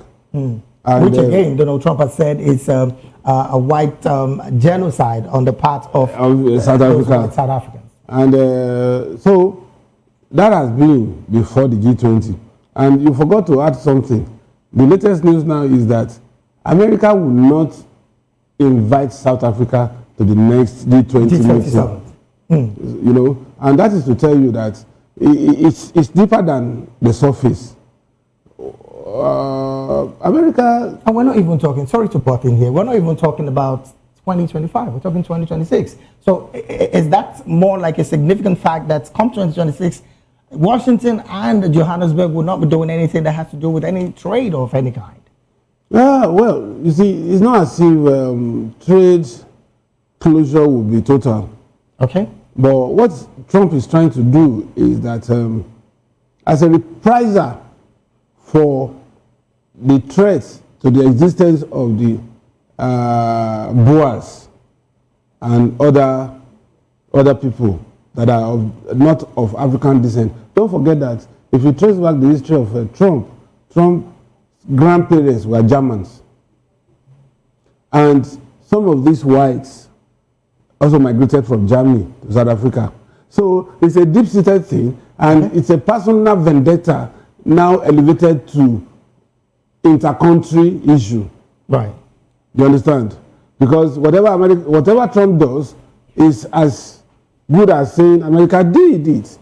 And so the whole idea is America would want to take a pound of flesh as it is. But the only thing that I feel, I expect that some of these G20 nations, unfortunately Nigeria is not one, you know, should find a way around the whole situation. And if there are some issues that are pending, that needs to be attended to, like allaying the fears of the white minority. Okay. Because what South Africa is actually doing is that they are in the minority, the whites, but they dominate the commerce and economy of South Africa. You know, just like the way they dominated Zimbabwe until Mugabe had to send them packing, and with consequence. So that's what is playing out here. Now I still staying at this same situation. Interestingly, at the G20 summit, South Africa did get a unanimous, decision of the leaders of G20, clearly on the part of climate crisis. Again, some have said that is clearly a slap on the face of Washington that have said it's not going to be available for this. Trump never believed in climate issues. So this unanimous decision, yes, it has further aggravated the tiff between Washington, as represented by Trump, and South Africa. Now, in the near future, Mr. Fadimo, looking at the fact that South Africa is still struggling with the tariff increase in South Africa, plus the fact that as it stands, they are also still trying to have a conversation with Washington so that even the AFTA agreement that was that expired in November would get another year extension, and this is not happening. Economically, is South Africa not looking or thinking beyond the box? Because the BRICS nation is another nation, another body that South Africa could do business with. Why do you think South Africa is not looking in that direction as well? You see, in the life of Trump's administration in America, there's going to be some major upsets, economic upsets. Okay. Now the BRICS will be breathing down the neck of America. The Asian tigers are also looking in. Doing this as well. And the G20. But the difference is that in the G20, America has some measure of dominance, like the UN Security Council, where just one vote can negate other massive votes. So what we are witnessing here is that in the years, in the months ahead, I see a kind of aggressive diplomatic shuttle, aggressive talks. On the part of who now? On the part of the G20. Okay. Assuming that America will not pull out. Okay. Okay. For the understanding that, look, we have to contend with issues within us.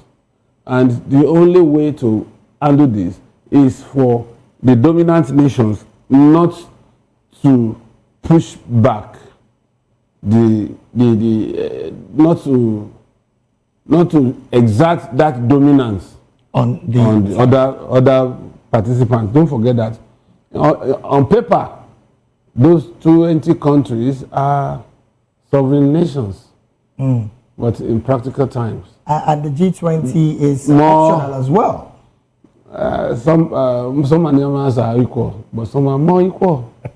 All right, then. Well, this particular conversation, we definitely will be talking about it as the days progress, because again, South Africa right now is still a member of the BRICS nation. Now, let's go to Guinea-Bissau. Mr. Fadimo, a situation that is not new, particularly in Africa. I think about seven of countries in Africa has moved from democratic setting to, of course, military takeover. Guinea-Bissau was supposed to have their election result announced today. And as of yesterday, there was a takeover on the part of the military. What's your position with this kind of takeover? It's not a new phenomenon, particularly in Guinea-Bissau. Oh, yes, it has a checkered history of coups, counter-coups, failed coups, and all that. And this is a country bedeviled by massive poverty. Today, across the world, Guinea-Bissau is about the poorest country in the whole world. You understand? And so there will always be contestation for economic stranglehold of others within the setup. And I am of the feeling that the military probably was not comfortable with the likely result of that election. But it was keenly contested from what we gathered. You see, let me tell you, June 12 in Nigeria, right? The annulment of June 12 was basically a military coup. Some of these military brass then said they would rather die than allow somebody of the stature of MK Abiola. But at the time, they were saying it was just to protect the person of the then MK Abiola at the time as well. No. MK Abiola has done so many things, you know. And you know one culture about the military is, maybe because I am a product of the barracks. Okay. You see, a military man, if you offend a military man and he notices that he doesn't have that enormous power to deal with you, he will look the other way. But even if it's 10, 20 years after, if he has that power, you'll be the first victim of that military officer. That's why they never forget. Okay. I know of a colleague that a soldier went to Liberia on peacekeeping mission. Before the soldier came back, he had impregnated the soldier's wife. They traced him down to Lagos and he was killed years after. So those military guys, perhaps they already have, you know, the chief of staff was part of the coup. Right. And the chief of staff is like alter ego to the president. That's Mbalo Sissoko. Yes. So he has every security report, which would include the outcome of that election. And if he doesn't favor the military, you think if the military had known that Obasanjo would come and say anybody that had been in political office as a military officer should be retired, you think the military will allow him to come back? You saying, Mr. Fanmo, are you saying right now, even though the AU observers did say that the both parties who again were the results from what we gathered are keenly contested, have agreed the willingness to accept the results, whatever be the outcome. Are you saying that the military carefully has seen that this was going to go a way that did not or will not be favoring them? That's what I'm saying. That's the reason why they are taking over at this time. That's what I'm saying. They already have the results. And they know the pendulum is swinging towards a candidate that may not be favorably disposed to certain elements, and which they don't want to fall out of favor, out of power. For instance, if the chief of staff loses his position and some other military officers, you think they will be happy.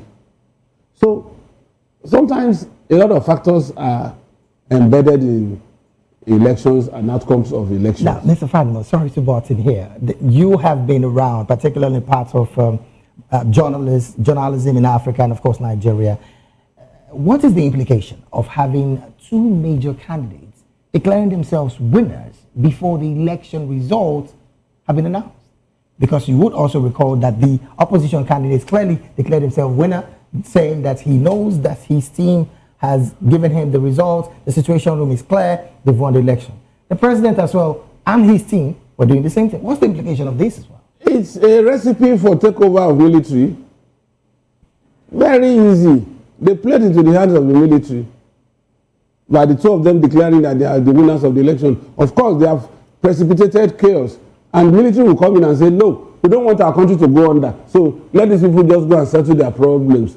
We want to take over and then organize another election, which may take another 5 years.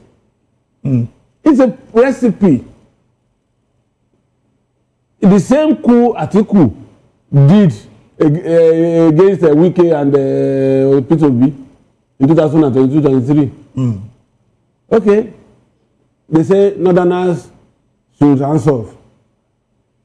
Now, you Southerners, we are not zoning to a particular region. Southerners, okay, let's log it out. And then it was waiting in the wings for them to bloody their nose. And then as soon as they couldn't reach a consensus, you know, stepping, oh, don't fight. Instead of you fighting and breaking this country, let me just contest.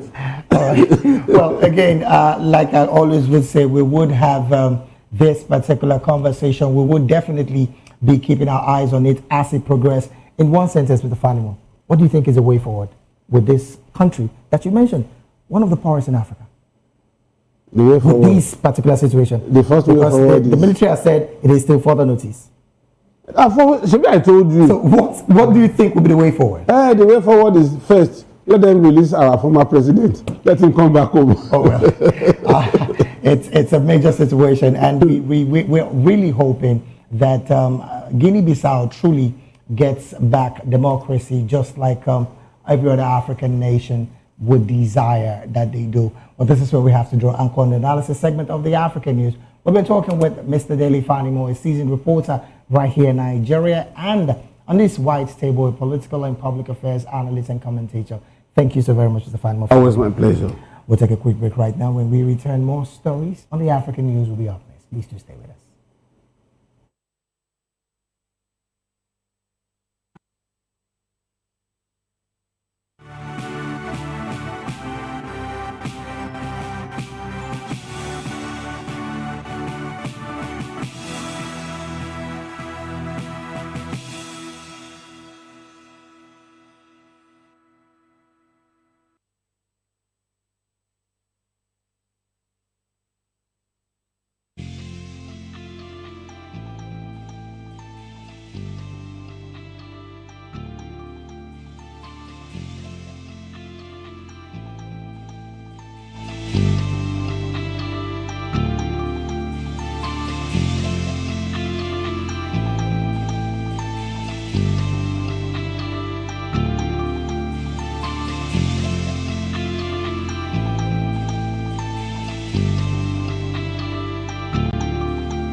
Glad to have you back. It is still the African News right here on Voice of the People Television. Now to more stories.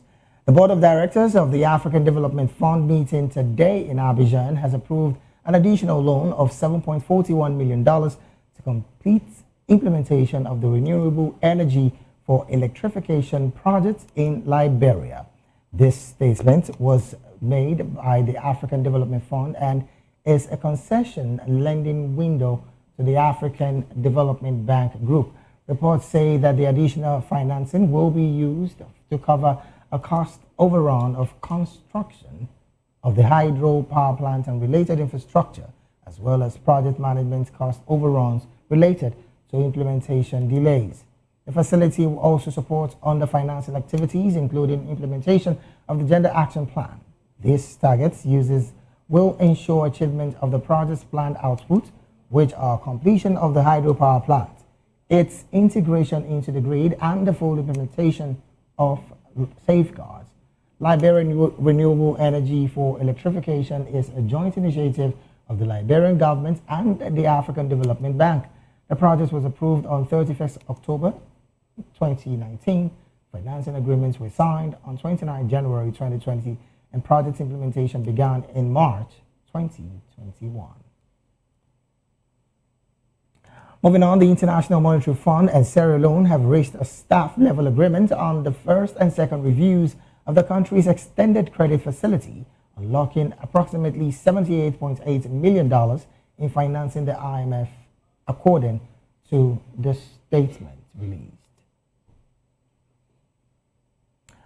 Meanwhile, Ghana's central bank cut its main interest rate by 350 basis points to 18.0%, citing an improved economic outlook and expectations for further declines in consumer inflation. Experts had forecast a 250 basis point cut after a record 350 basis point reduction to 21.5% at the previous Monetary Policy Committee meeting in September. The bank has now lowered its main interest rate a cumulative 1,000 basis points in 2025, following cuts of 300 basis points in July and 350 basis points in September. Policymakers said the aggressive easing was aimed at supporting economic recovery and expansion while safeguarding price stability. Moving on, the death toll from a Marburg virus outbreak in Ethiopia has risen to 6, state-run news agency has reported. Ethiopia first confirmed the outbreak on November the 14th, with 3 deaths being reported 3 days later. Citing a statement from the Health Ministry, Ethiopian press agency said on its Facebook page that out of the 11 persons in whom the virus was detected, 6 have died and 5 are receiving medical treatment. The ministry had said 349 persons who were suspected of having contact with infected individuals were isolated, and 119 of them have been released after completing their surveillance.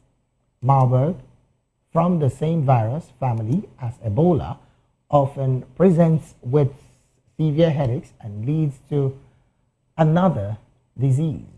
Previous outbreaks in Africa have resulted in fatality rates as high as 80% or more, typically within 8 to 9 days of the onset of symptoms. You're still watching the African News right here on Voice of the People Television. We'll go on another quick break. When we return, more stories in business and sports will be up next. Please stay with us.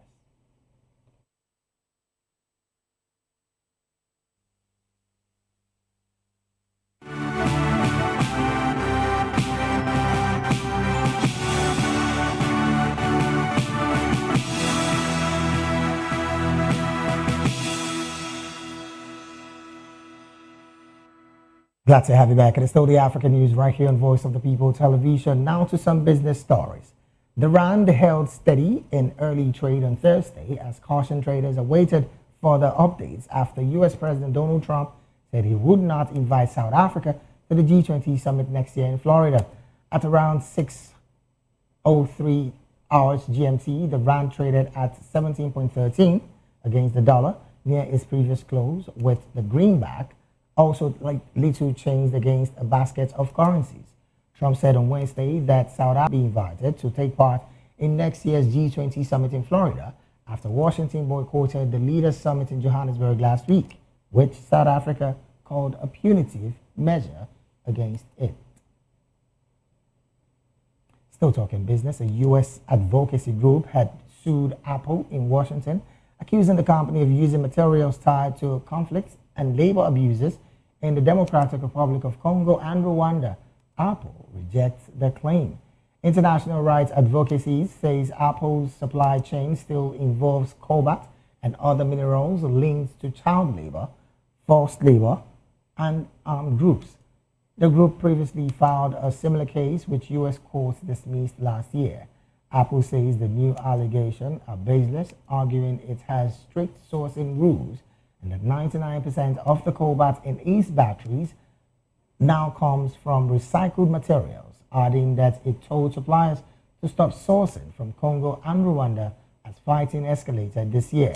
The lawsuit accuses Apple of misleading consumers and asks for an injunction to stop alleged deceptive marketing. It also claims 3 Chinese smelters processed coltan smuggled through Rwanda after armed groups seized mines in eastern Congo and links them to Apple's supply chain. And to wrap up the African news, we'll go straight talking sports. The Confederation of African Football has said the CAF African Schools Football Championship, WAFU A qualifiers, entered a crucial developmental phase on Wednesday as workshops on safeguarding, medical, and digital officially commenced ahead of Thursday's start to the competition. The sessions held at QCT and the GFF Technical Training Center brought together young players, teachers, and teams officials for practical learning designed to enhance player welfare and modern football literacy. Led by CAF instructors, the safeguarding workshop focused on creating safe environment for children in football. Participants were introduced to the key principles of child protection, recognizing signs of abuse, understanding reporting pathways, as well as the Protect the Dream initiative. The session emphasized CAF's zero tolerance stance on misconduct and reinforced the responsibility of adults to safeguard every participant. Still talking sports, the Confederation of African Football, CAF, has announced the list of mass officials set to officiate the CAF African Cup of Nations AFCON that will take place from 21st of December 2025 to the 18th of January 2026. A total of 73 officials comprising 28 referees, 31 assistant referees, and 14 VAR officials have been appointed for this edition of Africa's biggest football competition. The officials represent all regions of the continent and include some of African referees who have officiated across a number of major CAF competitions in recent years. CAF says all appointed match officials are expected to arrive in Morocco on December the 15th, 2025 for an intensive preparatory course ahead of the competition. The program, which will be led by CAF's referee department, will include physical, technical, and theoretical assessments designed to ensure optimum performance throughout the tournament. And with that sports story, we've come to the end of African News right here on Voice of the People Television. Do well to subscribe to our YouTube channel. On YouTube, we are at Voice of the People TV, and on all other social media platforms, we are at VOP TV Live. Thank you so very much for being a part of this broadcast. I am David Edwin. You have a good afternoon.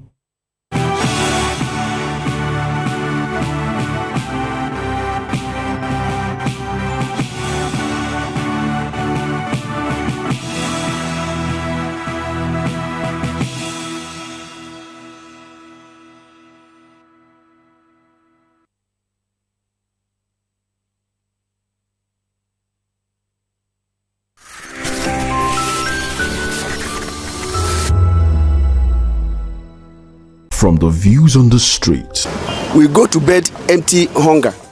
to the blaring horns of a hustling city, the loudest voices of the common man got a medium to be heard. This particular administration, they were coming unprepared. It's not a bad thing to renovate the president's lodge. Through top-notch programming, unbiased reportage of news, sports, business, entertainment, and cultural documentaries, Voice of the People 90.3 FM became a symbol for 21st century media.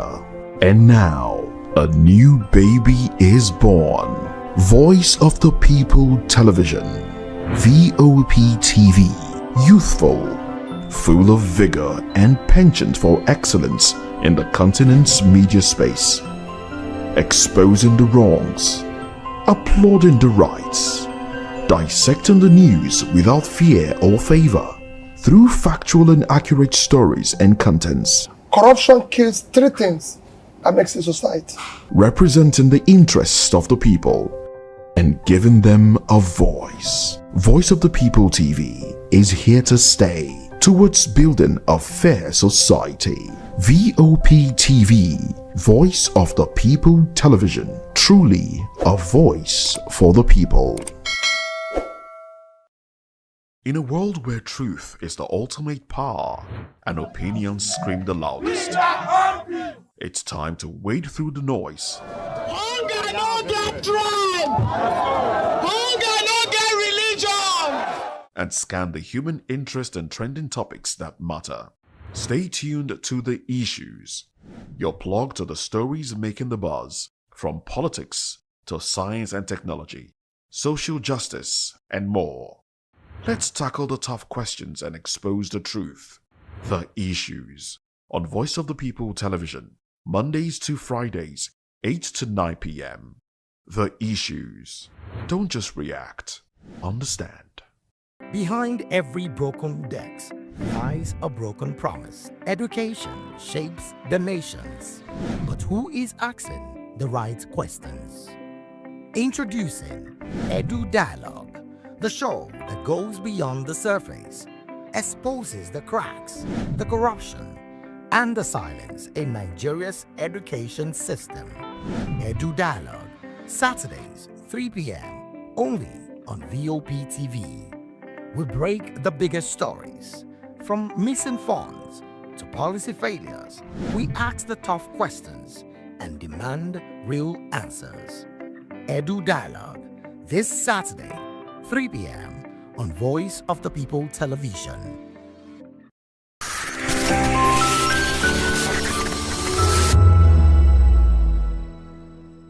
Ngozi Okonjo-Iweala is not just a name, she is a face.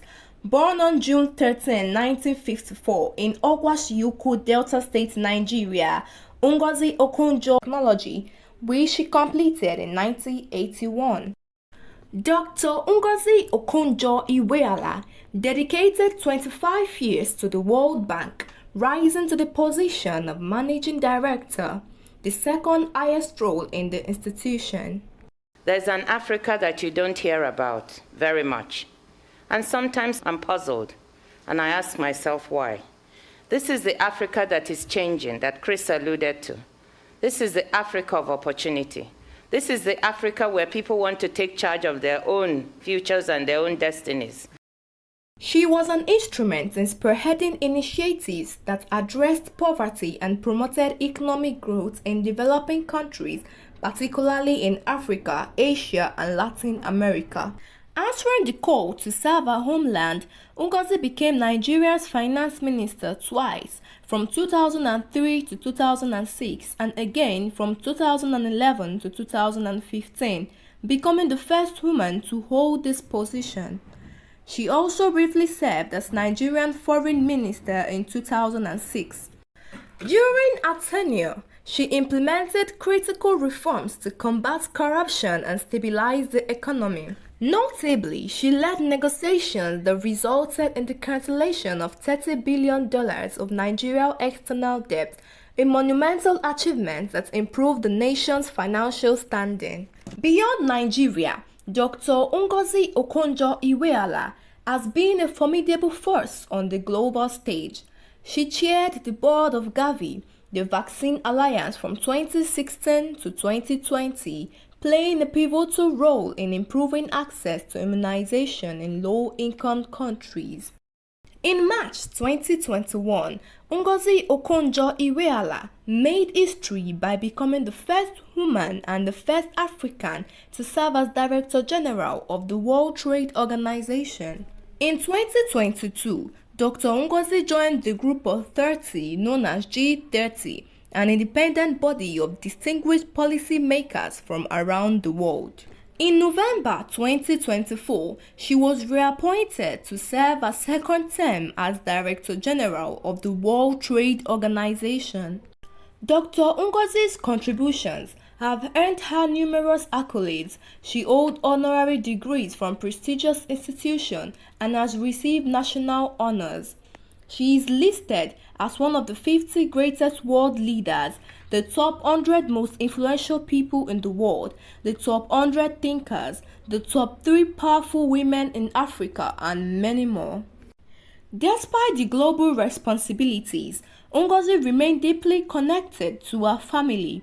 She is married to Dr. Iyemba Iweala, a neurosurgeon, and together they have 4 children, including Uzodimma Iweala, an acclaimed author. Her life story serves as an inspiration, demonstrating that integrity, perseverance, and vision can drive transformation. Dr. Ngozi Okonjo-Iweala's journey reflects profound impact one individual can have on the world. Her legacy continues to inspire new generations of leaders.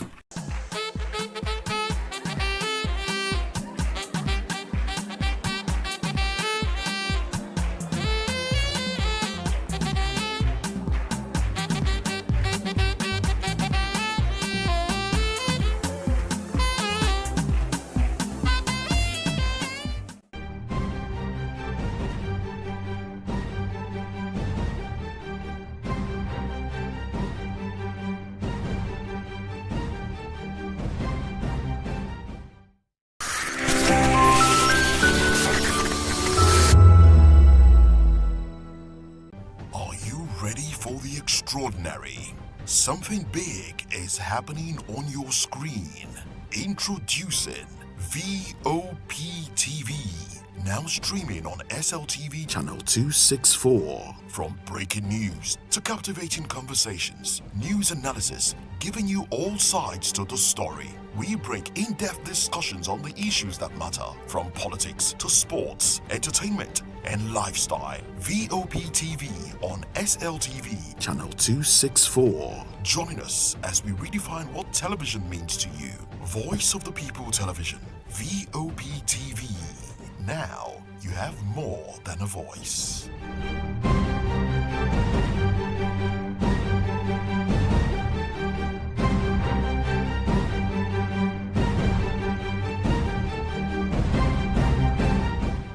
Hello there, my name is Damilola Ogunsi, also known as the Goldfish. Hi, my name is Chiki Bright Emmanuel. I'm an actor and a filmmaker. Hello peeps, my name is Yomi E. Adejumo. Hi everyone, I'm Paul Utomi. Hi everyone, my name is Stacey Benjamin and this is Voice of the People TV.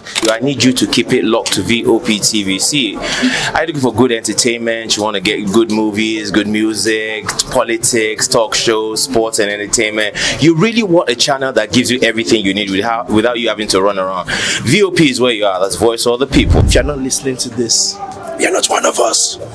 And you deserve to be killed. Scrap chat. Don't be killed, but watch it. Or I'll find you. And I want you. And you are locked on VOP TV. Don't go nowhere. This is where the juice is. This is where all you need for entertainment, politics, movies, and whatnot. And keep watching VOP TV. So keep it locked because I'm locked already, man, and it's money back guarantee. So you're gonna have a good time because I do. And please keep watching VOP TV. I won't want you actually. I beg you, subscribe, watch it. If not, whatever you see. You better not touch that dial because VOP is the plot.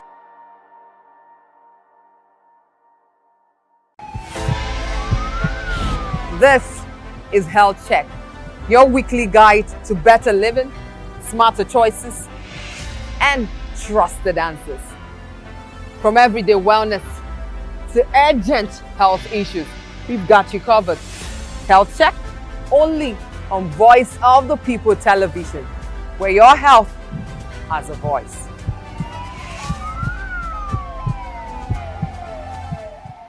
To know the happenings in the maritime sector, join us on the program Maritime Frontiers on VOP TV as we discuss key areas in the maritime sector from aquaculture, maritime transportation, maritime labor regulation, oil and gas exploration, ferry and passenger insurance, marine pollution and prevention, port operations, and lots more. Maritime Frontiers, exploring Nigeria's blue economy.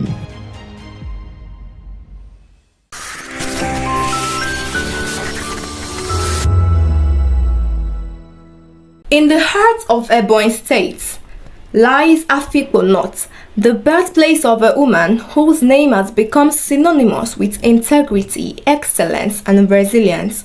Born on November 15, 1958, Professor Nnenna Oti's journey from a serene town to national prominence is a testament to dedication and unwavering principles. Nnenna's academic journey began at the University of Nigeria, Nsukka, where she earned a first-class honor degree in soil science in 1982.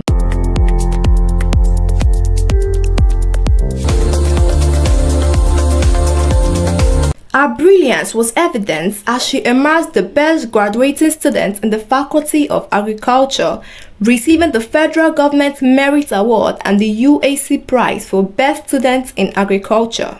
She furthered her master's studies in soil science, specializing in soil microbiology and biochemistry from the same university in 1986. In 1987, she obtained a postgraduate diploma in irrigation engineering with distinction from Katholieke Université in Belgium, courtesy of a European Economic Community Scholarship. In 2002, she earned a PhD in Soil and Environmental Conservation from FUTO, winning NUC Award for Best Doctoral Thesis in Nigeria that year. Professor Oti made history as the first female vice-chancellor of FUTO in 2001, scoring 75.5% in the selection process. She officially assumed office on June 19, 2001, succeeding Prof. Francis Eze. Under her leadership, FUTO witnessed significant advancements including improved research quality, the launch of gender-inclusive policies, and strengthened industry partnerships for student training and employment. Professor Nnenna Oti gained national recognition as the Independent National Electoral Commission returning officer for the 2023 Abia State election. Despite facing immense pressure and bribery attempts, she upheld the integrity of the electoral process. Her declaration of Alex Oti as the winner was applauded nationwide, with her statement, "If I perish, I perish," becoming a symbol of courage and integrity. Professor Oti's unwavering commitment to truth and transparency earned her a widespread acclaim. She was celebrated as the heroine of democracy, with various organizations and institutions recognizing her contribution to academia and national development. Beyond her administrative roles, Professor Oti's legacy lies in her dedication to mentoring the next generation, promoting gender equality, and advocating for good governance. Her story serves as an inspiration, demonstrating that integrity and excellence can pave way for a transformative leadership.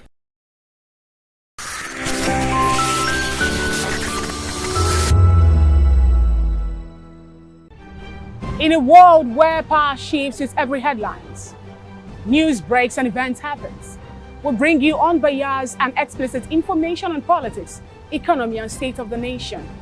We break down the chaos. Facts, not fluff. Truth, not spin. We discuss not just politics, but a glimpse into the future. Join Moses, Chukuma, and Fina on Voice of the People TM. Voice of the People Television. Now you have more than a voice. This is African News on Voice of the People Television, where we don't just bring you the news, we bring you Africa's heartbeat, the policies that shapes our world, and the economy that determines our future. African News on Voice of the People Television. Stay with us. 2564 is coming up on Barney 9, right? The 2564 Atlantic Tower. What happens in the hush behind hangar doors? Who signs the papers that gamble with lives? Which truths were grounded before they even ever had wings? If you've ever buckled a seatbelt at 30,000 feet, if you've ever stared out of that tiny window and wondered who's really in control of the skies, it isn't just flight, it's power, it's politics, it's pressure sealed in steel. We're peeling back the clouds from runway risks to sky-high secrets. We're diving deep where most dare not to look.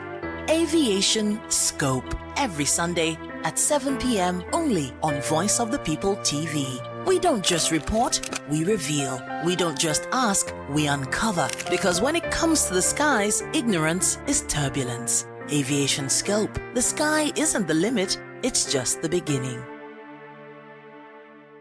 We encourage you to click on the like button and subscribe to our YouTube channel. We are Voice of the People TV. Also follow us on all our social media platforms. We are at VOPTV Live. Visit our website www.vop.ng for fresh and trending news. Also watch us live on SLTV channel 264. VOPTV, Voice of the People Television.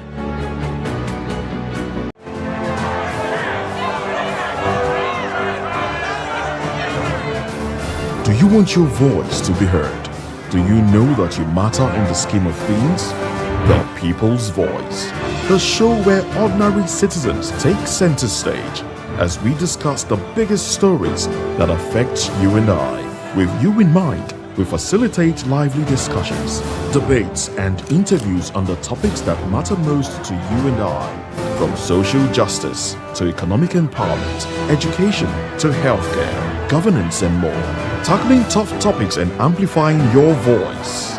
Join the conversation and make your voice count. The people's voice. Make your voice count.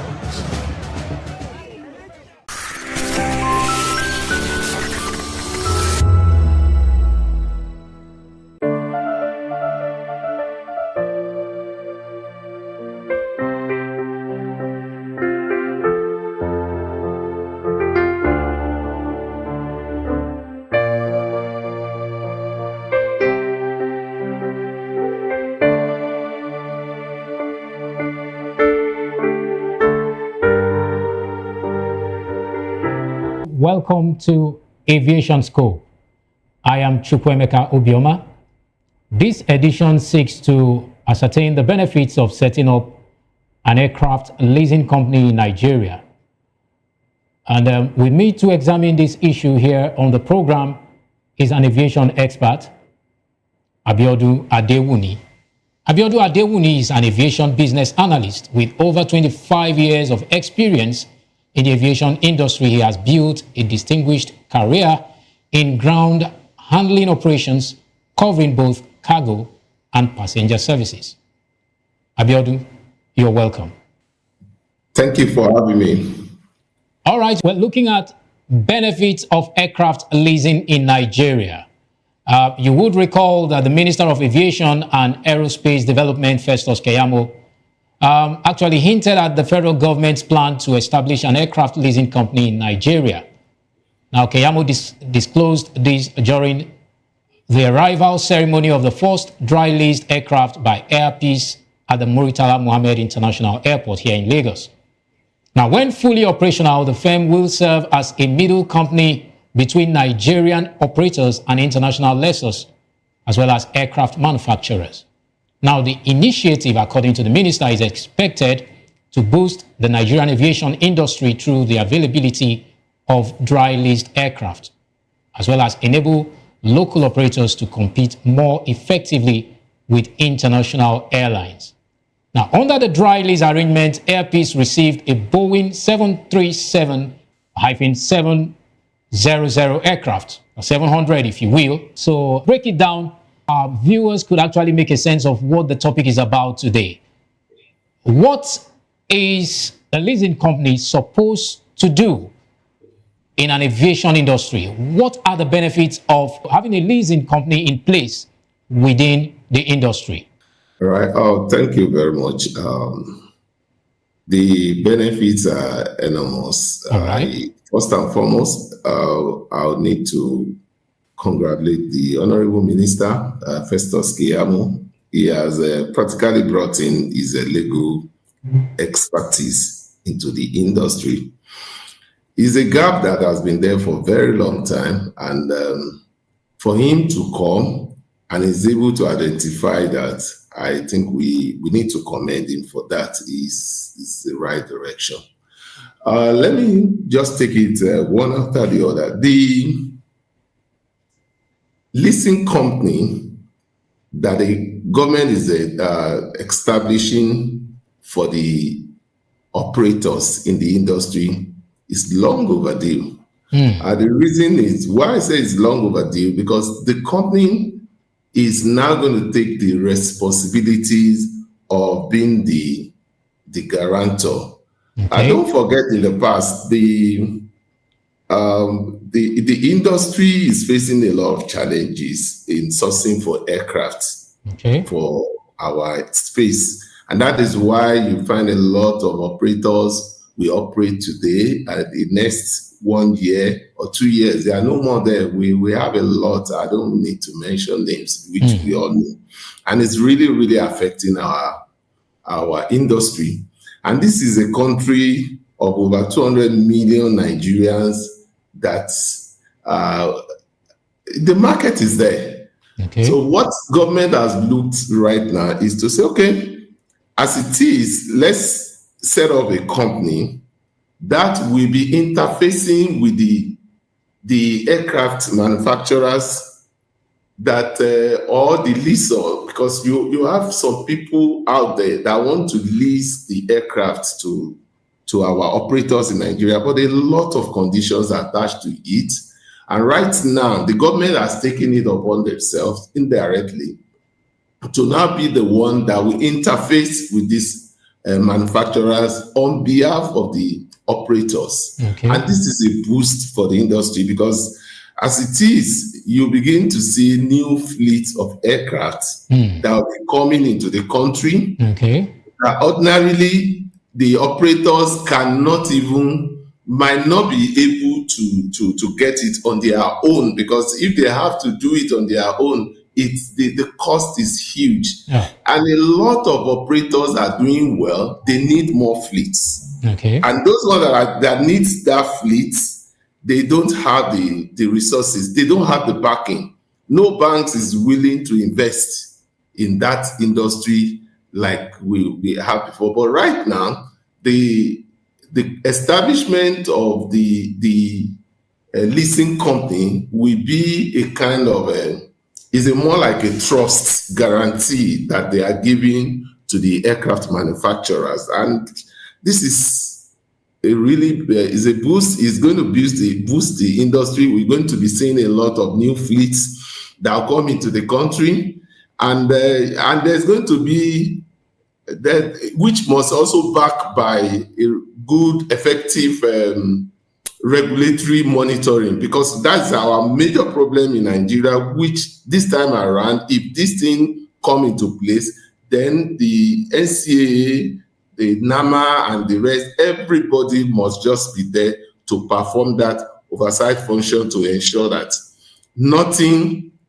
must happen to this agreement, because it's an international agreement they are signing, and it's something that we all must give the support to. So I commend the Honorable Minister for this, for what he has done. And it's going to create a lot of jobs. So that there's no doubt about that. Okay. So it's good for the industry. Thank you. All right. You're welcome. We understand that leasing business in the industry or sector is subdivided into two categories, or if you would like, is two-pronged. And one is that a dry lease, which is just a part of it, refers to an agreement where only the aircraft is provided by the lessor, while the lessee handles crew, insurance, as well as maintenance. Now, this differs from the more common wet lease, which includes full operational support. I'm asking, which would you recommend? Which do you think the airline operators would be capable enough to actually manage? Yeah, it's good. Like I said, the whole arrangement is well thought of, and the dry lease is the best for today in Nigeria, because it will give the airlines operational control. Good operational control. What they need is the aircraft. They will be the one to provide the maintenance. They will provide the crew and the insurance. That's just what they need. Okay. And it will, because so we're talking about dry lease in this instance. Yeah, a dry lease, yes. Because if you look at the wet lease, a lot of things are attached, and which does not really favor the industry, even the operators. Don't forget, our exchange, the transaction is in Naira. Naira's value is not as strong as like we had it before in the past.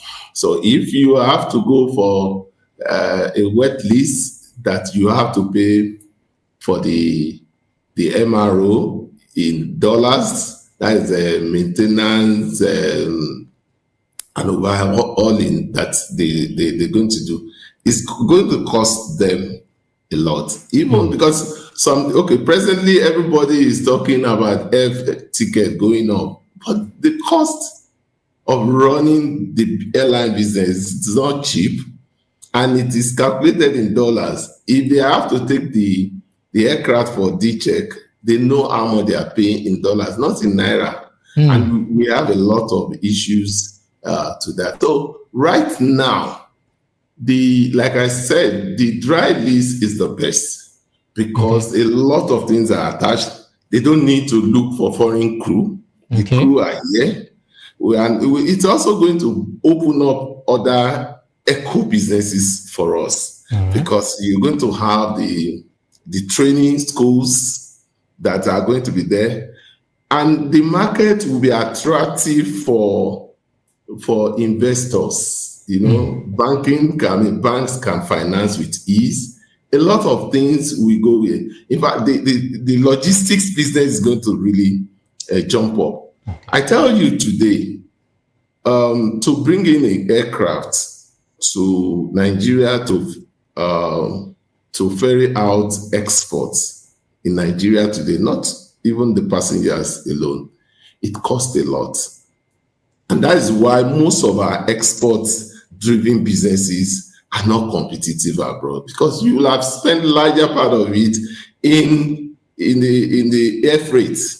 But when you have this type of arrangement, the aircraft is located in Nigeria, obviously we will be able to compete with other export that we're doing. That is for the cargo alone. You are not talking of the passengers as well. You have the aircraft, you have a lot of fleets here. Obviously, it's going to really help us. So for now, the dry lease is the best option because gradually it will help the operator to have to increase their fleets and make sure that they have the well-competitive aircraft that can really match the market. Because as it is, what is the likes of the Emirates and the Turkish Airlines are doing? It's because of the aircraft that they are bringing. If we have the same opportunity, it will okay. Thank God for the airpiece. The airpiece is really making us proud. But I know that we have other airlines too that can make us proud in Nigeria. So the dry lease is good because it comes with a lot of opportunities. We are not outsourcing our jobs. The jobs is in Nigeria, and it will also increase more opportunities, and it's a catalyst for our economy, because you are looking at how the economy will be driven. It goes beyond just the aircraft. A lot of things. You're going to look at the job that is going to create. You're going to look at even the revenue to the aviation industry, because you're going to have a lot of the aircraft that will be on ground. And when you have a lot of aircraft on ground, then you're also going to have opportunities for on the long run, the tickets will be cheaper. I know in the past. Yeah, I was coming to that. I was going to ask how this would translate to airfare for air travelers. Yeah, when you have many aircraft on ground, it becomes a competition. And the airlines will use everything to attract the travelers. Right now, there are a lot of connectivities in Nigeria that are, in Africa that are difficult, which Nigeria, as a hub of this particular business, it will enable us to have aircraft on ground to do that. I recall there was a time I was going to Malabo. It was not easy. I flew Camp Air to Douala, from Douala to this, and I even missed the presentation I went for because there are a lot of things, there are a lot of challenges there. So it's going to really help connectivity with ease. It's going to drop our ticket. Domestic tickets, especially because it's not that easy to fly with the current rate if you compare it to the outside world. So I believe it's going to really help the industry. It will help the passenger, it will help the operators, and it will help the economy. All right. Okay. And with that line, we'll go on a short break now.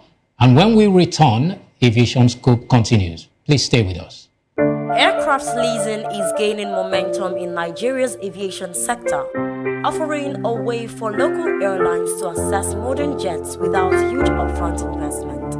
In fact, Nigeria was recently removed from the global aviation leasing blacklist, opening up better access for international leasers. The Nigerian government is also planning to launch a domestic aviation leasing company, which would act as an intermediary between local airlines and global lessors, helping reduce capital flight and making leasing more affordable. Insurance rules for leased aircraft have been relaxed too. Recent changes by NICOM and the Ministry of Aviation ease foreign insurance restrictions, making leasing safer and cheaper for Nigerian carriers. A key milestone is that Air Peace recently became the first Nigerian airline to receive a dry-leased Boeing 737-700 from Aircar, the first such lease into the country in over a decade. But there is still a gap. Nigeria currently lacks its own leasing company, costing the aviation sector an estimated $2 billion a year in lost revenue. As the global aircraft leasing market is projected to hit $315 billion by 2033, this shift could be transformational for Nigeria's airline growth and fleet modernization.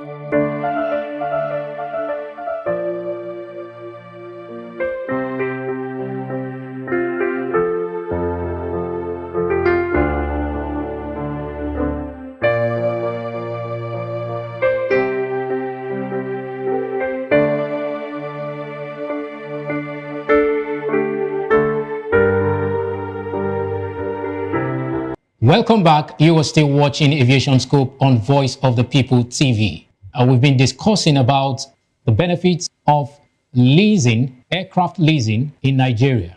And our guest has been Abiodun Adewuni, an aviation expert with over 25 years experience in the industry.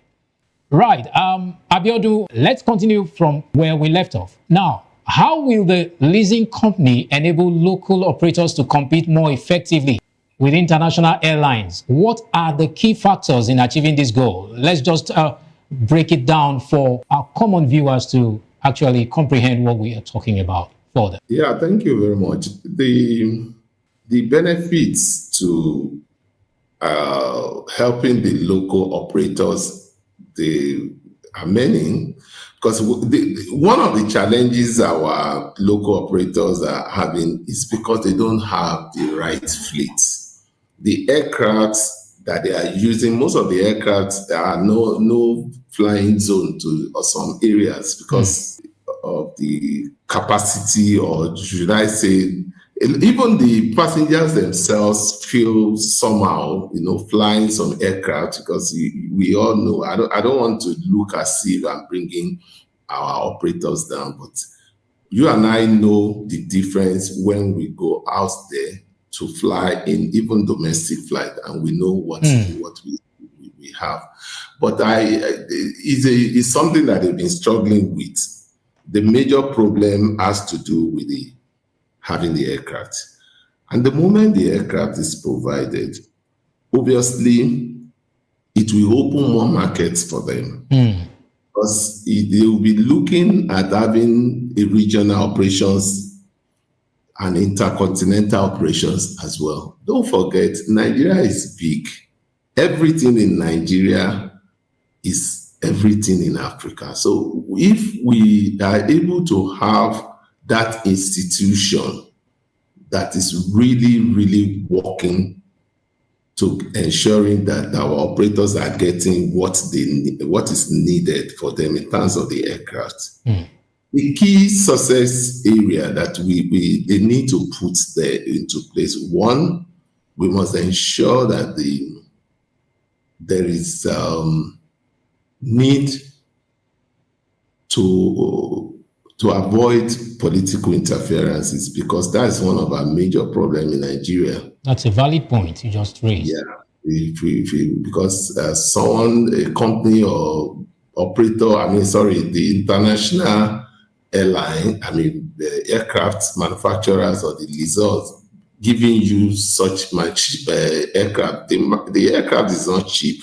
So they want a situation whereby everything that you have agreed is taken on.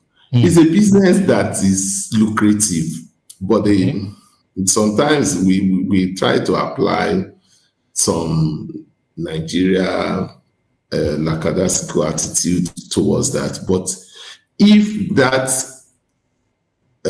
is not part of our culture for this particular arrangement, I can assure you that it's going to really help us.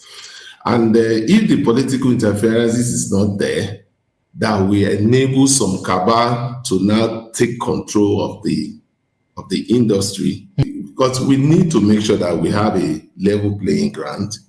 There has to be a checklist for the operators. We don't want a situation whereby a particular operator is seeking an approval from the same company and is not getting it because it's not backed by a kind of a political influence.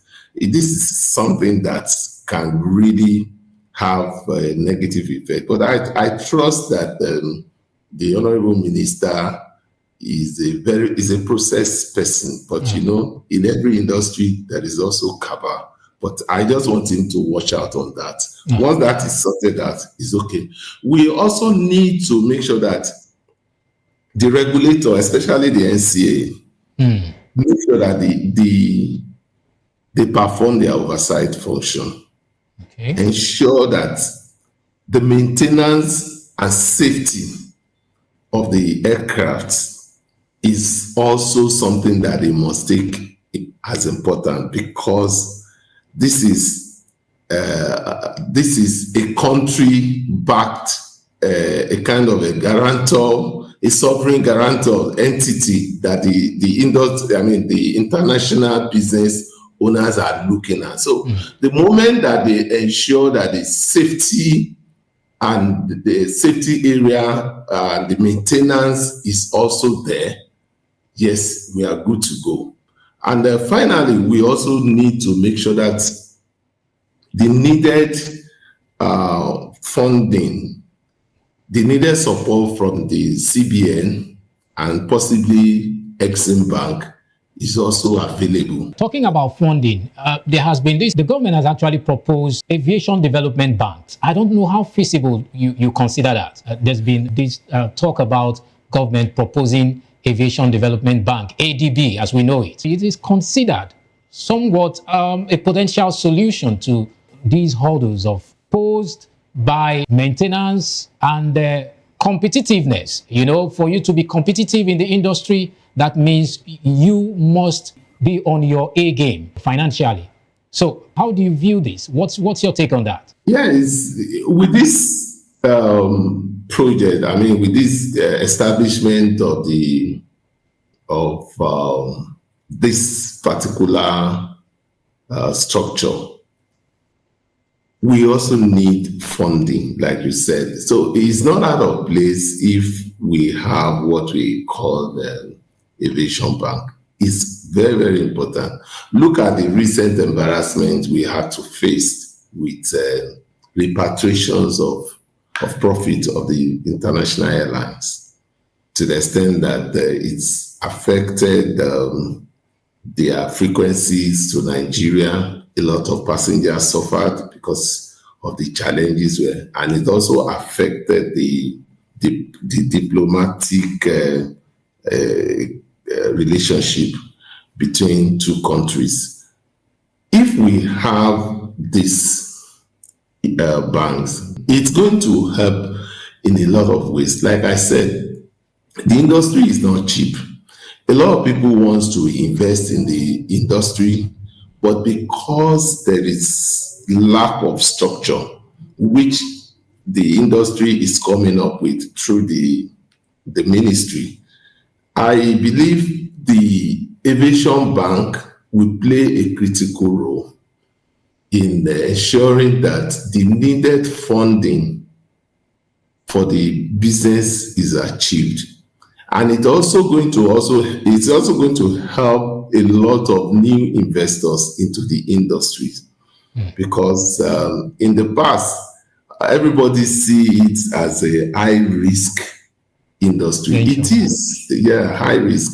And right now, when you now have a government backing, apart from the government backing, you have international international leasers bringing in aircraft just like we have it in Singapore and Ireland.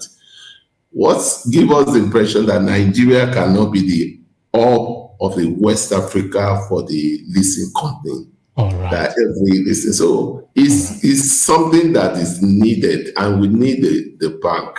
And the bank can work with our local bank and the Exim Bank. A lot of opportunities are going to be there. So, like I said, what the industry, the new company is going to achieve is beyond just the aircraft leasing. It is going to enable the economy in a lot of areas. Is it tourism?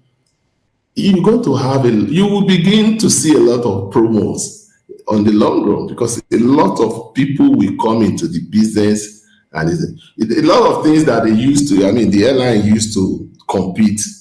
All right. They use the service to compete. Thank you also very much, sir.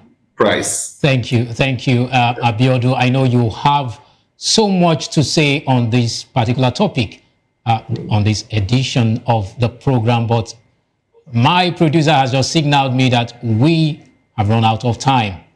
Okay. So it's been wonderful discussing this with you, Abiodun Adewuni. Thank you very much for your insightful contribution. Thank you very much. I look forward to having other conversations in the industry with you. All right. All right. Thank you. You're welcome. Yeah. We have come to the end of this week's edition of Aviation Scope. Keep a date with us again, same time next week. I am Chukwuemeka Obioma. Thank you for watching.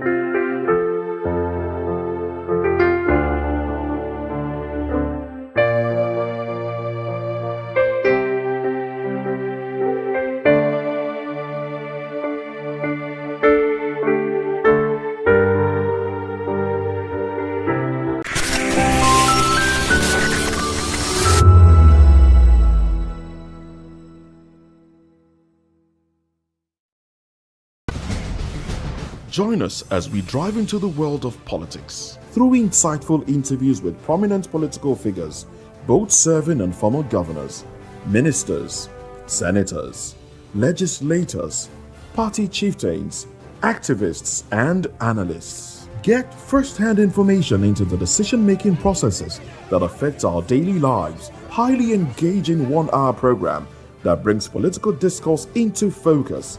I am Chukwuma Okoro. Political Lens, Monday through Friday, 6 to 7 p.m. Join us.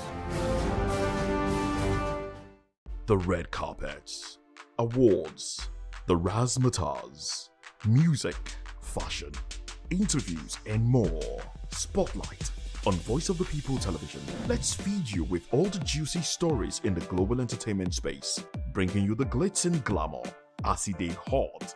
Stay tuned to Spotlight, 1 p.m. Monday to Friday. Spotlight on VOP TV. Entertainment like never before.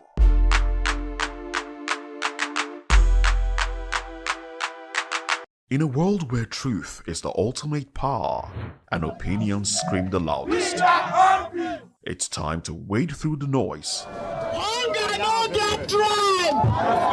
Hunger no get religion. And scan the human interest and trending topics that matter.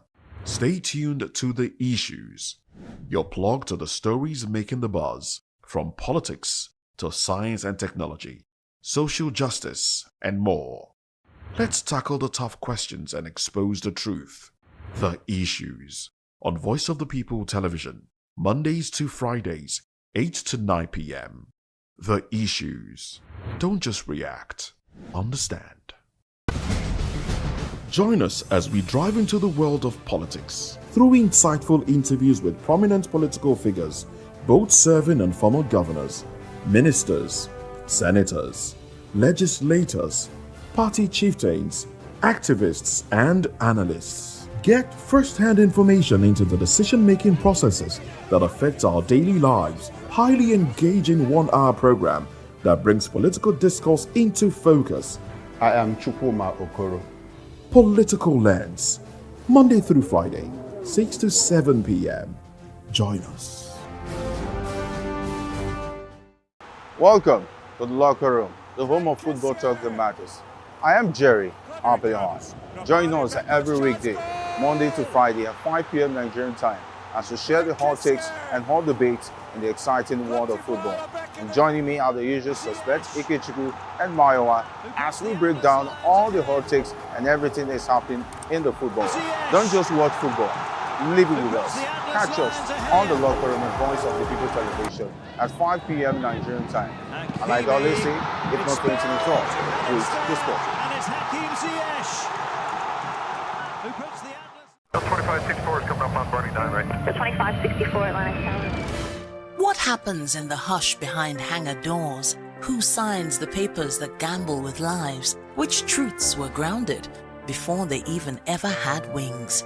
If you've ever buckled a seatbelt at 30,000 feet, if you've ever stared out of that tiny window and wondered who's really in control of the skies, it isn't just flight, it's power, it's politics, it's pressure sealed in steel. We're peeling back the clouds from runway risks to sky-high secrets. We're diving deep where most dare not to look. Aviation Scope, every Sunday at 7 p.m. only on Voice of the People TV. We don't just report, we reveal. We don't just ask, we uncover. Because when it comes to the skies, ignorance is turbulence. Aviation Scope, the sky isn't the limit, it's just the beginning. This is Health Check, your weekly guide to better living, smarter choices, and trusted answers. From everyday wellness to urgent health issues, we've got you covered. Health Check, only on Voice of the People television, where your health. A world filled with exciting challenges, making new friends, and learning valuable life lessons. The show begins with lots of excitement in a cozy storytelling mood. Fairies teach the importance of kindness, honesty, bravery, teamwork, or curiosity. Kiddies Corner is a delightful blend of fun, education, and imagination with catchy songs, interactive games, and heartwarming stories. Join Auntie Oni every Saturday, 10 a.m. to 10:30 a.m. on Voice of the People television. Kiddies Corner, perfect destination for curious minds. The Red Carpets. Tonight on VOP TV. Entertainment like never before.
Behind every broken desk lies a broken promise. Education shapes the nations.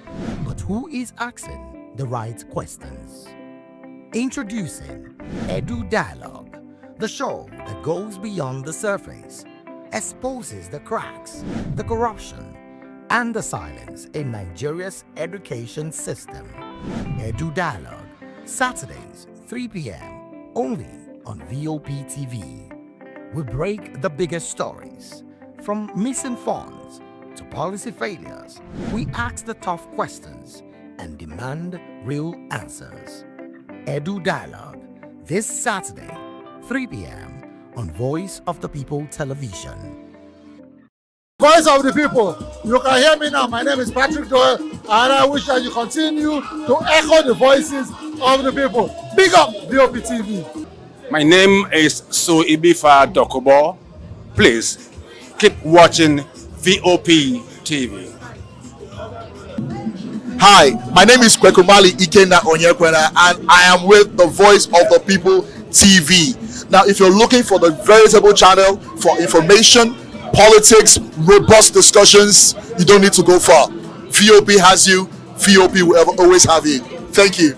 Hi, my name is Patrick Diabwa, aka Ibani Chuka. I'm Ayanabo the Eagle King, and you are watching VOP TV. Stay with us. Are you ready for the extraordinary? Something big is happening on your screen. Introducing VOP TV. Now streaming on SLTV channel 264. From breaking news to captivating conversations, news analysis, giving you all sides to the story. We break in-depth discussions on the issues that matter, from politics to sports, entertainment, and lifestyle. VOP TV on SLTV channel 264. Join us as we redefine what television means to you. Voice of the People Television, VOP TV. Now you have more than a voice.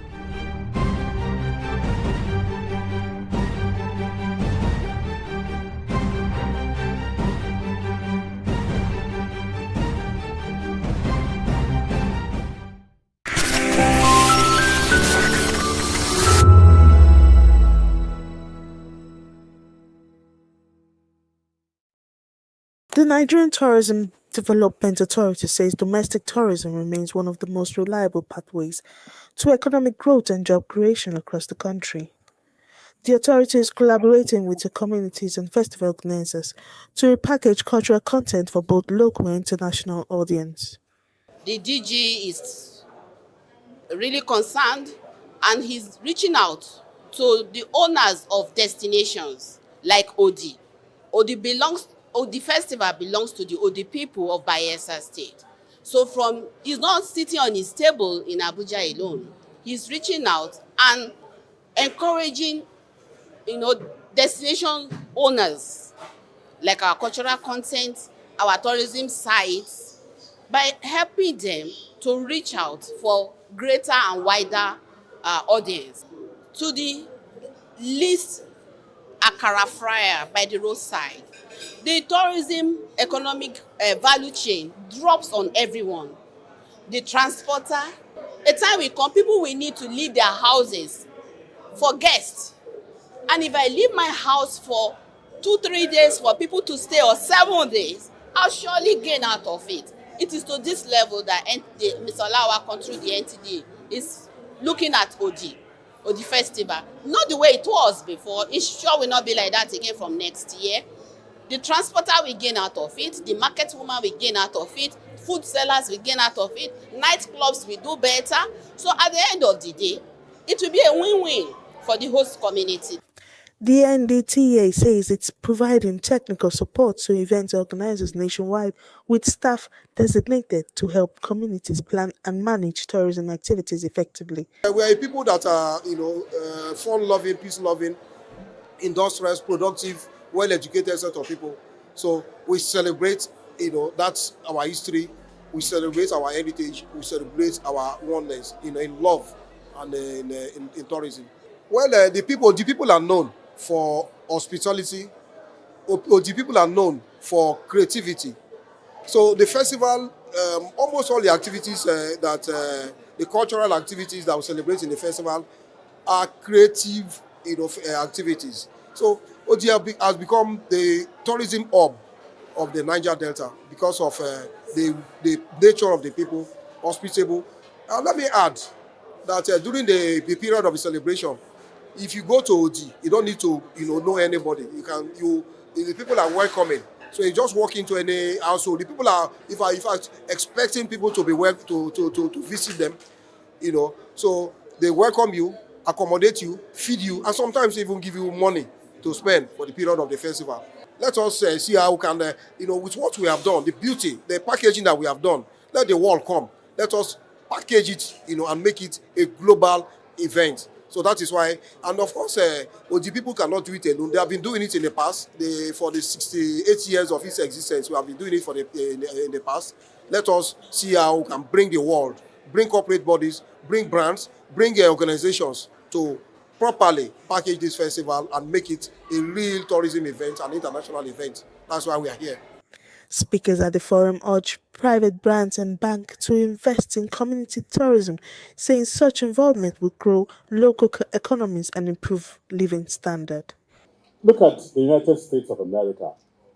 Moving from New York to Florida to the beach, they travel within America and is generating a whole lot of money, such that some communities in America are getting tax rebates because of the tourism that their community generates. So tourism is not something that happens by accident. It's usually a deliberate effort. We have more population than Morocco. We can make way more income than Morocco makes from tourism. Unfortunately, Morocco is the most visited country in Africa, as far as tourism is concerned. With new strategies and stronger partnership, the Nigerian Tourism Development Authority says domestic tourism will play a greater role in driving inclusive growth and national development. I am Onyeka Ogolo reporting for VOP TV.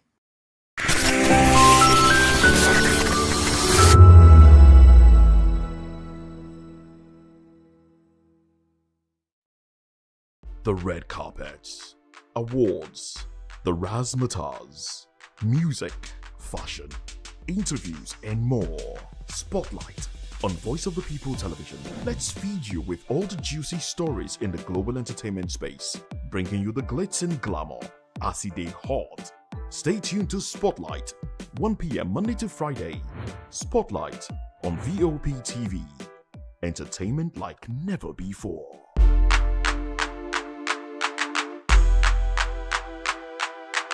To know the happenings in the maritime sector, join us on the program Maritime Frontiers on VOP TV as we discuss key areas in the maritime sector, from aquaculture, maritime transportation, maritime labor regulation, oil and gas exploration, ferry and passenger insurance, marine pollution and prevention, port operations, and lots more. Maritime Frontiers, exploring Nigeria's blue economy.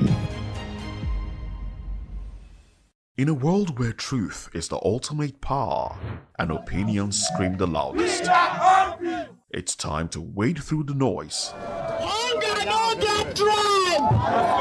Hunger no get religion! And scan the human interest and trending topics that matter. Stay tuned to The Issues, your plug to the stories making the buzz, from politics to science and technology, social justice, and more. Let's tackle the tough questions and expose the truth. The Issues on Voice of the People Television, Mondays to Fridays, 8 to 9 p.m. The Issues. Don't just react, understand. From the views on the street, We go to bed empty hunger. to the blaring horns of a hustling city, the loudest voices of the common man got a medium to be heard. This particular administration, they were coming unprepared. It's not a bad thing to renovate the president's lawn. Through top-notch programming, unbiased reportage of news, sports, business, entertainment, and cultural documentaries, Voice of the People 90.3 FM became a symbol for 21st century media. And now, a new baby is born. Voice of the People Television, VOP TV, youthful, full of vigor and penchant for excellence in the continent's media space, exposing the wrongs, applauding the rights, dissecting the news without fear or favor, through factual and accurate stories and contents. Corruption kills three things and makes a society. Representing the interests of the people and giving them a voice. Voice of the People TV is here to stay towards building a fair society. VOP TV, Voice of the People Television, truly a voice for the people. Join us as we drive into the world of politics through insightful interviews with prominent political figures, both serving and former governors, ministers, senators, legislators, party chieftains, activists, and analysts. Get first-hand information into the decision-making processes that affect our daily lives. Highly engaging one-hour program that brings political discourse into focus. I am Chukwuma Okoro. Political Lens, Monday through Friday, 6 to 7 p.m. Join us. We encourage you to click on the like button and subscribe to our YouTube channel. We are Voice of the People TV. Also follow us on all our social media platforms. We are at Voptv Live.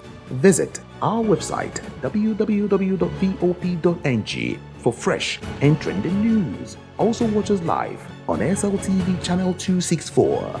VOPTV, Voice of the People Television. Are you ready for the extraordinary? Something big is happening on your screen. Introducing VOPTV.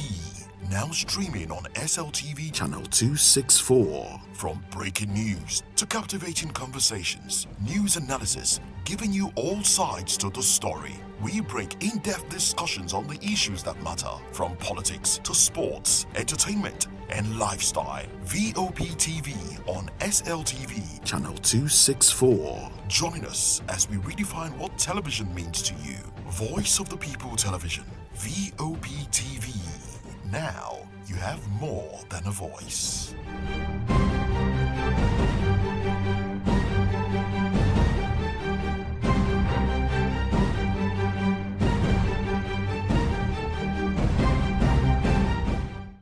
My name is Esther. They call me the Oga of them are the general overseer of them all.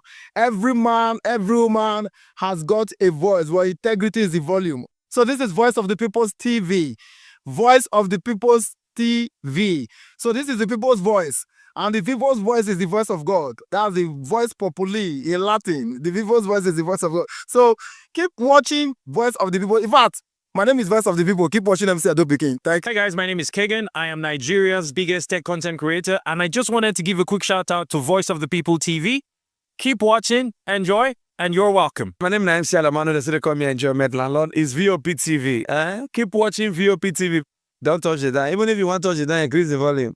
If you don't increase the volume, I told me. My name is Collins Agawabe, popularly known as No Minded, but last, more than No Minded. Or more.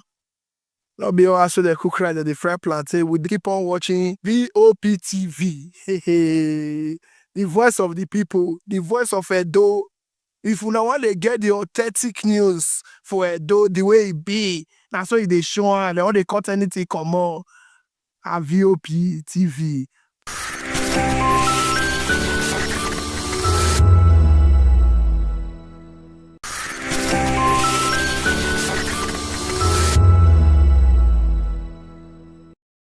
Odumegwu Ojukwu, born November 4th, 1933 in Zungeru, Nigeria, died November 26, 2011 in London, England. The Nigerian military leader and politician who was head of the secessionist state of Biafra during the Nigerian Civil War. Ojukwu was the son of a successful Igbo businessman. After graduating from the University of Oxford in 1955, he returned to Nigeria to serve as an administrative officer.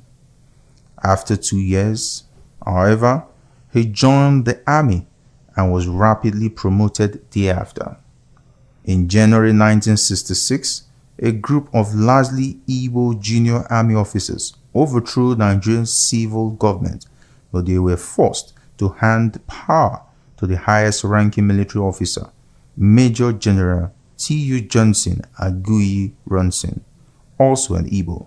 He appointed Lieutenant Colonel Ojukwu as military governor of the mostly Igbo Eastern region. However, Hausa and Yoruba army officers from the northern and western regions feared a government dominated by the Igbo.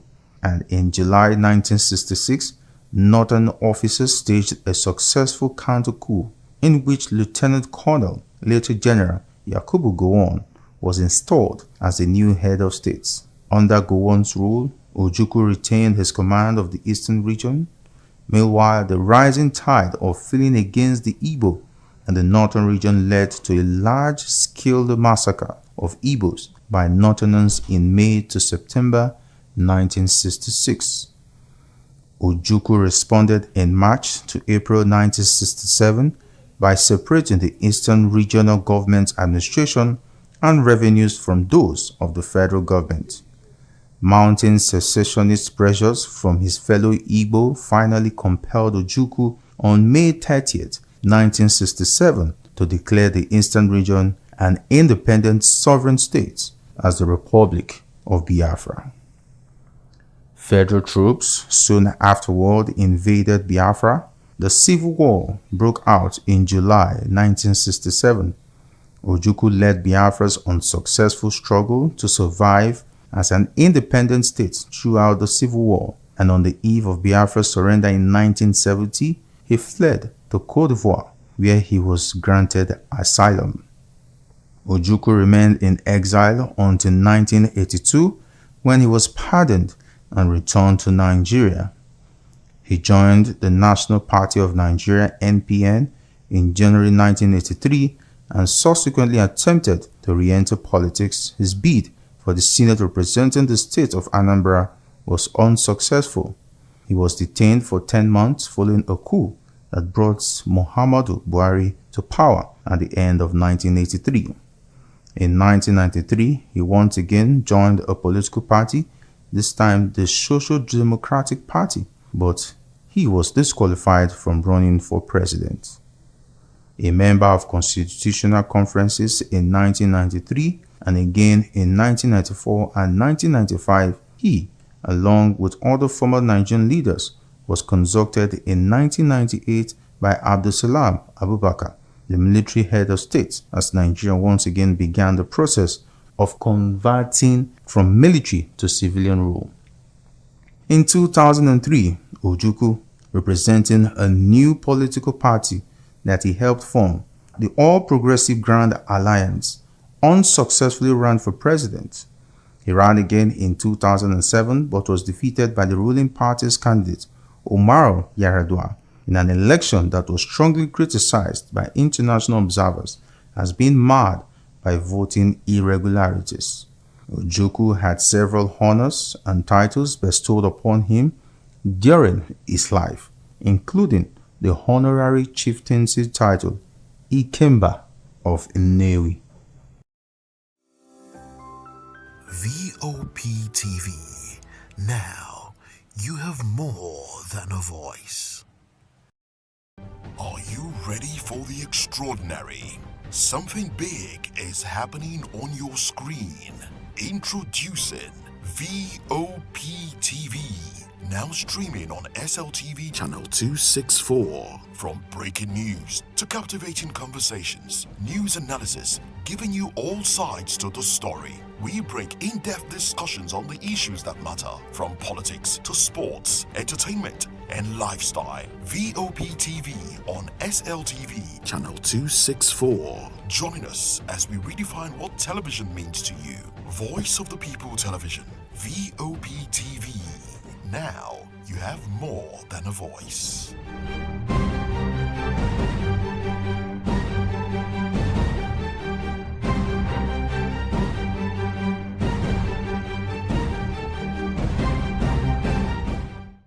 The red carpets, awards, the razzmatazz, music, fashion, interviews, and more. Spotlight on Voice of the People Television. Let's feed you with all the juicy stories in the global entertainment space, bringing you the glitz and glamour as it is hot. Stay tuned to Spotlight, 1 p.m. Monday to Friday. Spotlight on VOP TV. Entertainment like never before.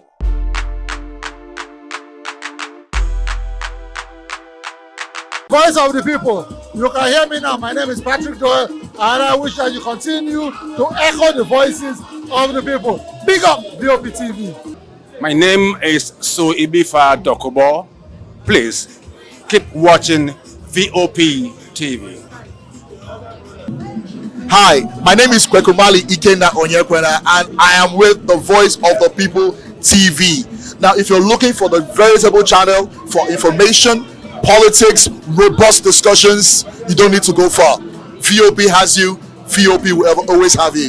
Thank you. Hi, my name is Patrick Diabwa, aka Ibani Chuka, Amayanabo the Eagle King, and you are watching VOP TV. Stay with us.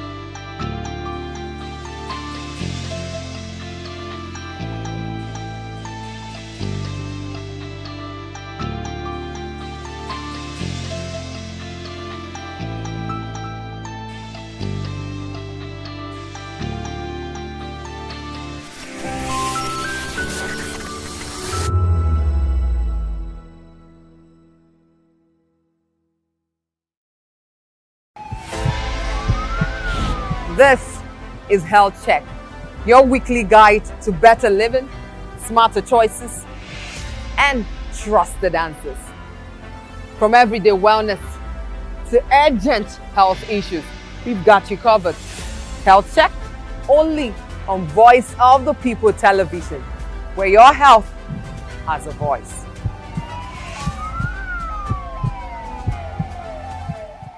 Behind every broken deck lies a broken promise. Education shapes the nations. But who is asking the right questions? Introducing Edu Dialogue, the show that goes beyond the surface, exposes the cracks, the corruption, and the silence in Nigeria's education system. Edu Dialogue, Saturdays, 3 p.m., only on VOP TV. We break the biggest stories, from missing funds to policy failures. We ask the tough questions and demand real answers. Edu Dialogue, this Saturday, 3 p.m. on Voice of the People television. Welcome to Kitty's Corner. Every weekend is a new journey. Join Auntie Oni as she embarks on thrilling adventures. Each episode takes the young explorers to a different fantastical world filled with exciting challenges, making new friends and learning valuable life lessons. The show begins with lots of excitement in a cozy storytelling mood. Fairies teach the importance of kindness, honesty, bravery, teamwork, or curiosity. Kitty's Corner is a delightful blend of fun, education, and imagination with catchy songs, interactive games, and heartwarming stories. Join Auntie Oni every Saturday, 10 a.m. to 10:30 a.m. on Voice of the People television. Kitty's Corner, perfect destination for curious minds. This is African News on Voice of the People television, where we don't just bring you the news, we bring you Africa's heartbeats, the policies that shapes our world, and the economy that determines our future. African News on Voice of the People television. Stay with us.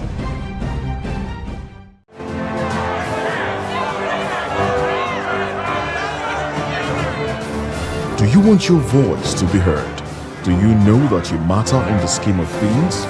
The People's Voice, the show where ordinary citizens take center stage as we discuss the biggest stories that affect you and I. With you in mind, we facilitate lively discussions, debates, and interviews on the topics that matter most to you and I, from social justice to economic empowerment, education to healthcare, governance, and more, tackling tough topics and amplifying your voice.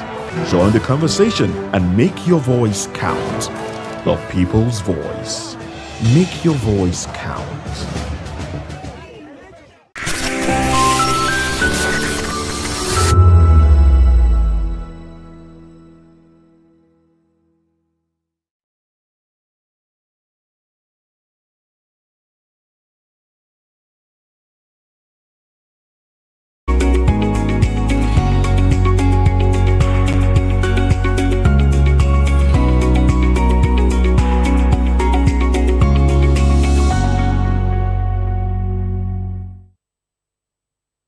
It's another beautiful Thursday edition of People's Voice, and welcome on board.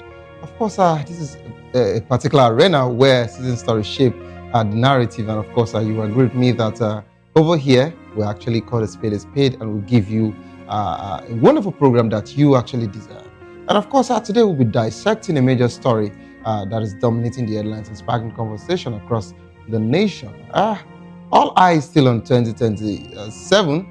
And this particular one is coming from one of the former members of the ruling party who was actually decided to move into, the opposition party to fight his former party. Nobody can rig us out. We know their ways, says Aregbe Shola. Okay, and I believe you wouldn't want to miss this particular conversation for no reason. Join the conversation with expert insight and citizen perspective. Share your thoughts with us. I am Savior Udo. Let's look into other news stories with details.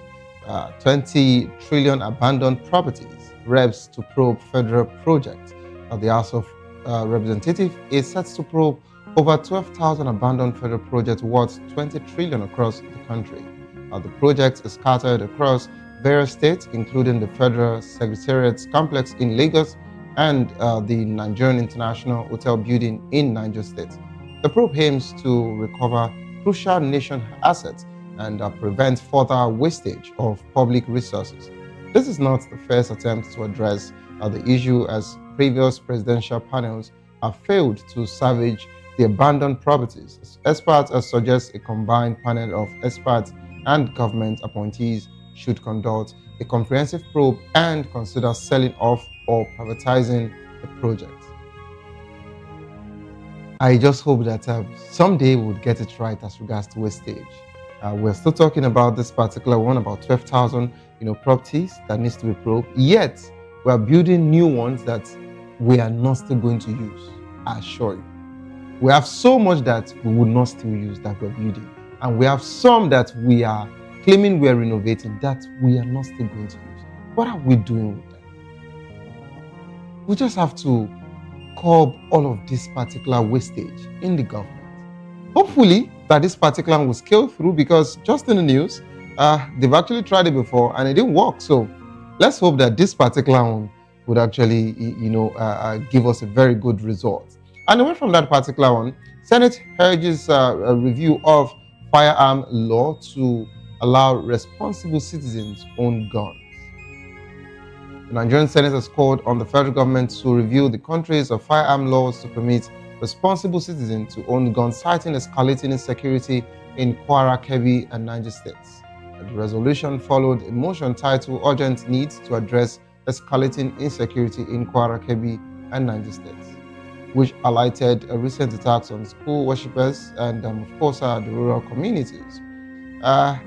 This particular one is quite dicey. Who are the responsible citizens that you want to give guns to?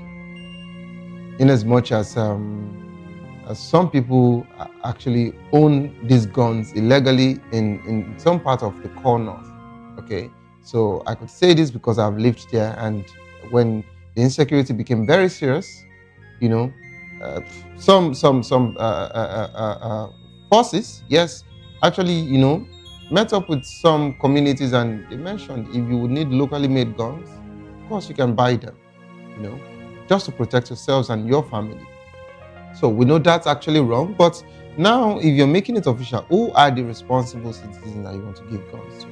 Should that be, the solution? So if you're giving firearms to responsible citizens, indirectly you're actually saying that the government cannot protect the citizens, so the citizens should protect themselves. And don't forget, if there is no insecurity tomorrow, and there is a protest or any situation happens, and you know your citizens have guns, of course, you cannot prevent anarchy. So these are things that we should actually talk about. I'm not saying the Senate doesn't know what they're saying, but of course, we should be able to propose solutions from this particular corner as well. So who are the responsible citizens you actually want to review the law for? It's a food for thought. And I hopefully will get the reply. And again, bandits abduct 16-year-old boy, 6 girls in FCT community.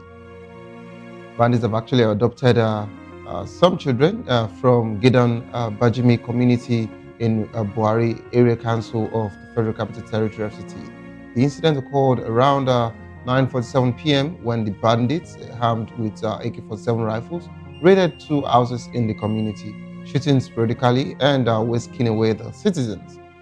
Residents were thrown into panic and some vigilantes tried to engage the bandits but were overpowered. The ages of the adopted girls range from 17 to 23. Contact has yet to be established with the adopters.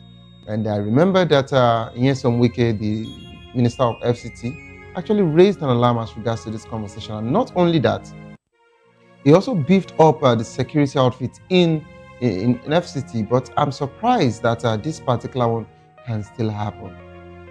Gradually, these guys actually went on live on social media. They threatened, to kidnap and to go to any state at all, even to the presidency, to the governors, the commissioners, senators. They said all of this on air, and gradually they're actually fulfilling what they said. So does it mean that we cannot curb this security once and for all? Even with the very high intelligence, information that was given to the FCT, yet this abduction still took place. These guys still found their way to Buhari Area Council. What is really going on with our security architecture of this nation? We have to look into it. And away from that particular one, federal government to ensure safe return of Goodluck Jonathan from Guinea-Bissau. The federal government has actually confirmed that former President Goodluck Jonathan is safe in Guinea-Bissau following the recent military takeover. A senior government source said arrangements are underway for his return to Nigeria, with a multinational task force present in the country to support his safety. The government has condemned the coup and called for the restoration of the constitutional order in Guinea-Bissau. Hopefully, Goodluck Jonathan will return back to the country. All right. All he went there to do was just to carry out his duties, as an observer, and to make sure that election goes well and free and fair, to be precise. So, but hopefully, we hope that he returns back to us safe and sound. And let's come to Zamfara quarters now.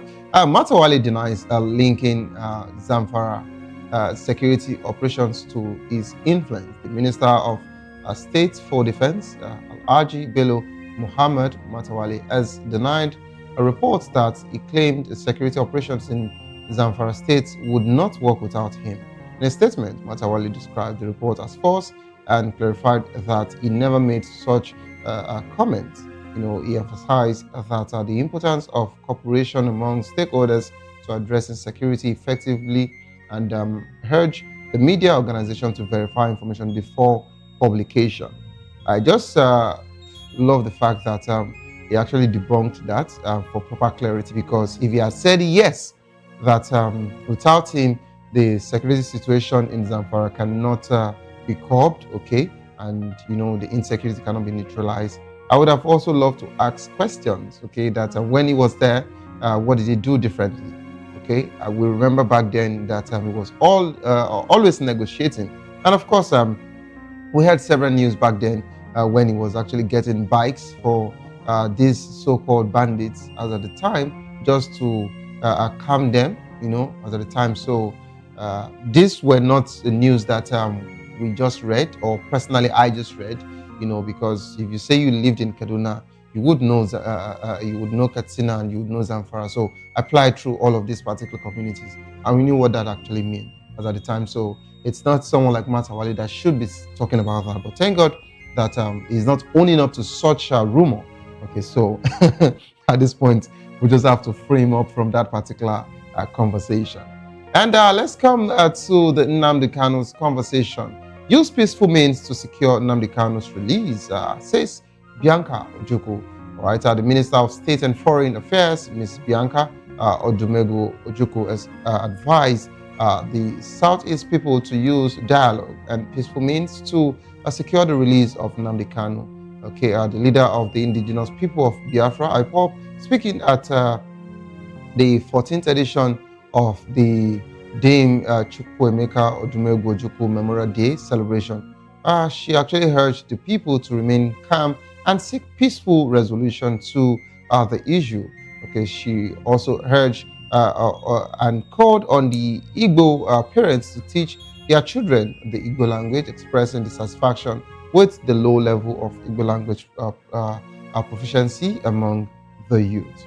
All right, so I love that this is actually coming from her, you know, and of course, you cannot talk about this particular movement, the Biafra movement, without her husband, of course. So if she's actually calling on a very peaceful, you know, dialogue, I think is a thing that that the Southeast should embrace and see how they can get Nnamdi Kanu out of that particular situation that is going on presently. All right. To join the conversation, kindly call the number 09044732605. Follow us on social media at VOPTV Live. You can use the hashtag People's Voice on VOPTV.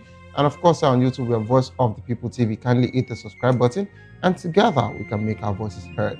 It is time for us to go on a quick break. As soon as we return, we'll be talking about this conversation. 2027's election, of course, nobody can rig us out.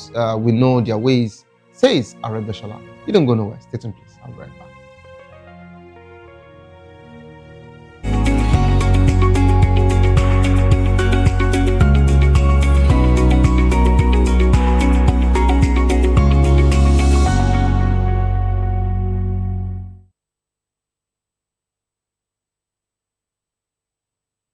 All right, welcome back to the program. And still People's Voice on VOP TV. The African Democratic Congress, ADC, has issued a stern warning to the ruling All Progressive Congress, ABC, asserting that the party is fully prepared to thwart any attempt at electoral manipulation in the forthcoming elections. All right, and National Secretary Rauf Arebeshola made the declaration at the high-profile event in Osogbo, Osun State, marking 15 years since the ADC's administration took office. Arebeshola expressed unbridled confidence in the party's chances of victory, stating that the ADC is well aware of the government's tactics and it is poised to take over the presidency by August next year. We know their tactics and we are prepared to counter them, he declared. The era of manipulation is over. It is our turn to lead. The ADC's National Secretary emphasized that the party has been working tirelessly to build a strong grassroots network and mobilize support across the country. He actually attributed the party's confidence to its solid foundation and the widespread desire for change among Nigerians. While some have dismissed the claim as mere bravado, others believe that the ADC may have a strong case.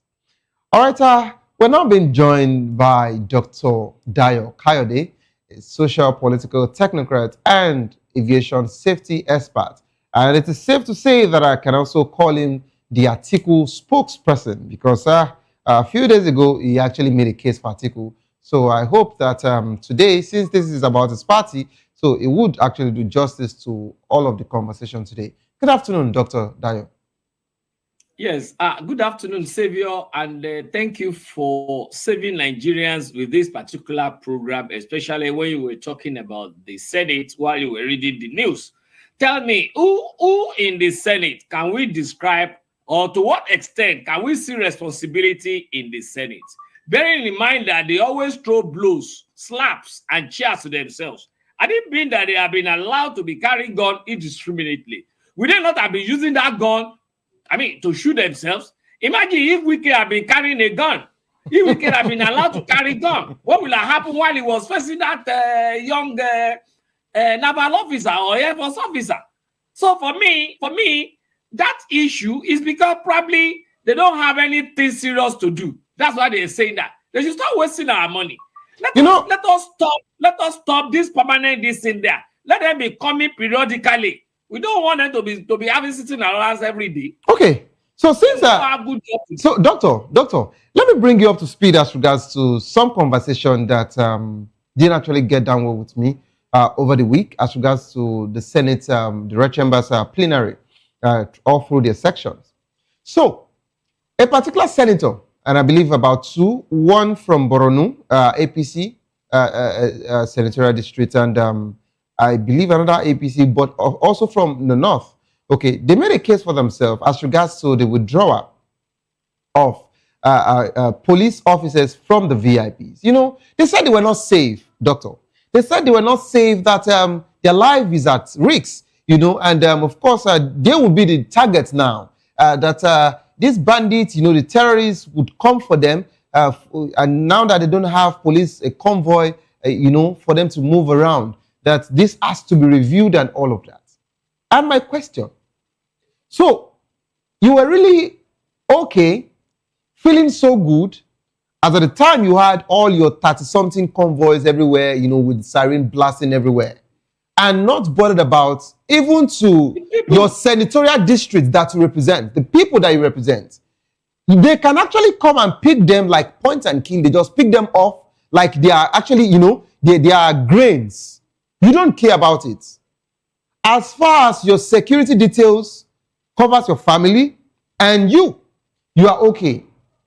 Now the president is withdrawing police for them to do what they were meant to do, what a particular outfit that force was meant for in the first place. And now you are actually complaining that you are not safe, that your life is at risk, that the bandits would actually come kidnap you people on the way. And not only that, let me also mention this to you, that in the same Senate, that the Senate president, the president of the Senate, made a declaration before he rounded off the plenary. He said the mother of the nation has invited us on Friday to come for dinner. And you know she's a good mother to the nation and she's a good mother to us. And if she has invited us, it is with happiness that we'll be going. These are... This is the mother of the nation. That's the first lady. Now, it's not my own mother. No. It's not my own mother. No. Doctor, you know, it's so... It's so them in the Senate. Doctor, it's so painful that a senator, the legislators who we feel were meant to represent us, feel the pain of the people, understand what is going on. Now it has become a normal news to Nigerians that every day there has to be a kidnap conversation. There has to be a kidnap story. And your senators are not bothered. Instead, the declaration that there is a dinner that, with their mother. And to buttress my point, I don't want to say some of our lawmakers are insensitive. Neither do I want to say that some of our executives are also insensitive.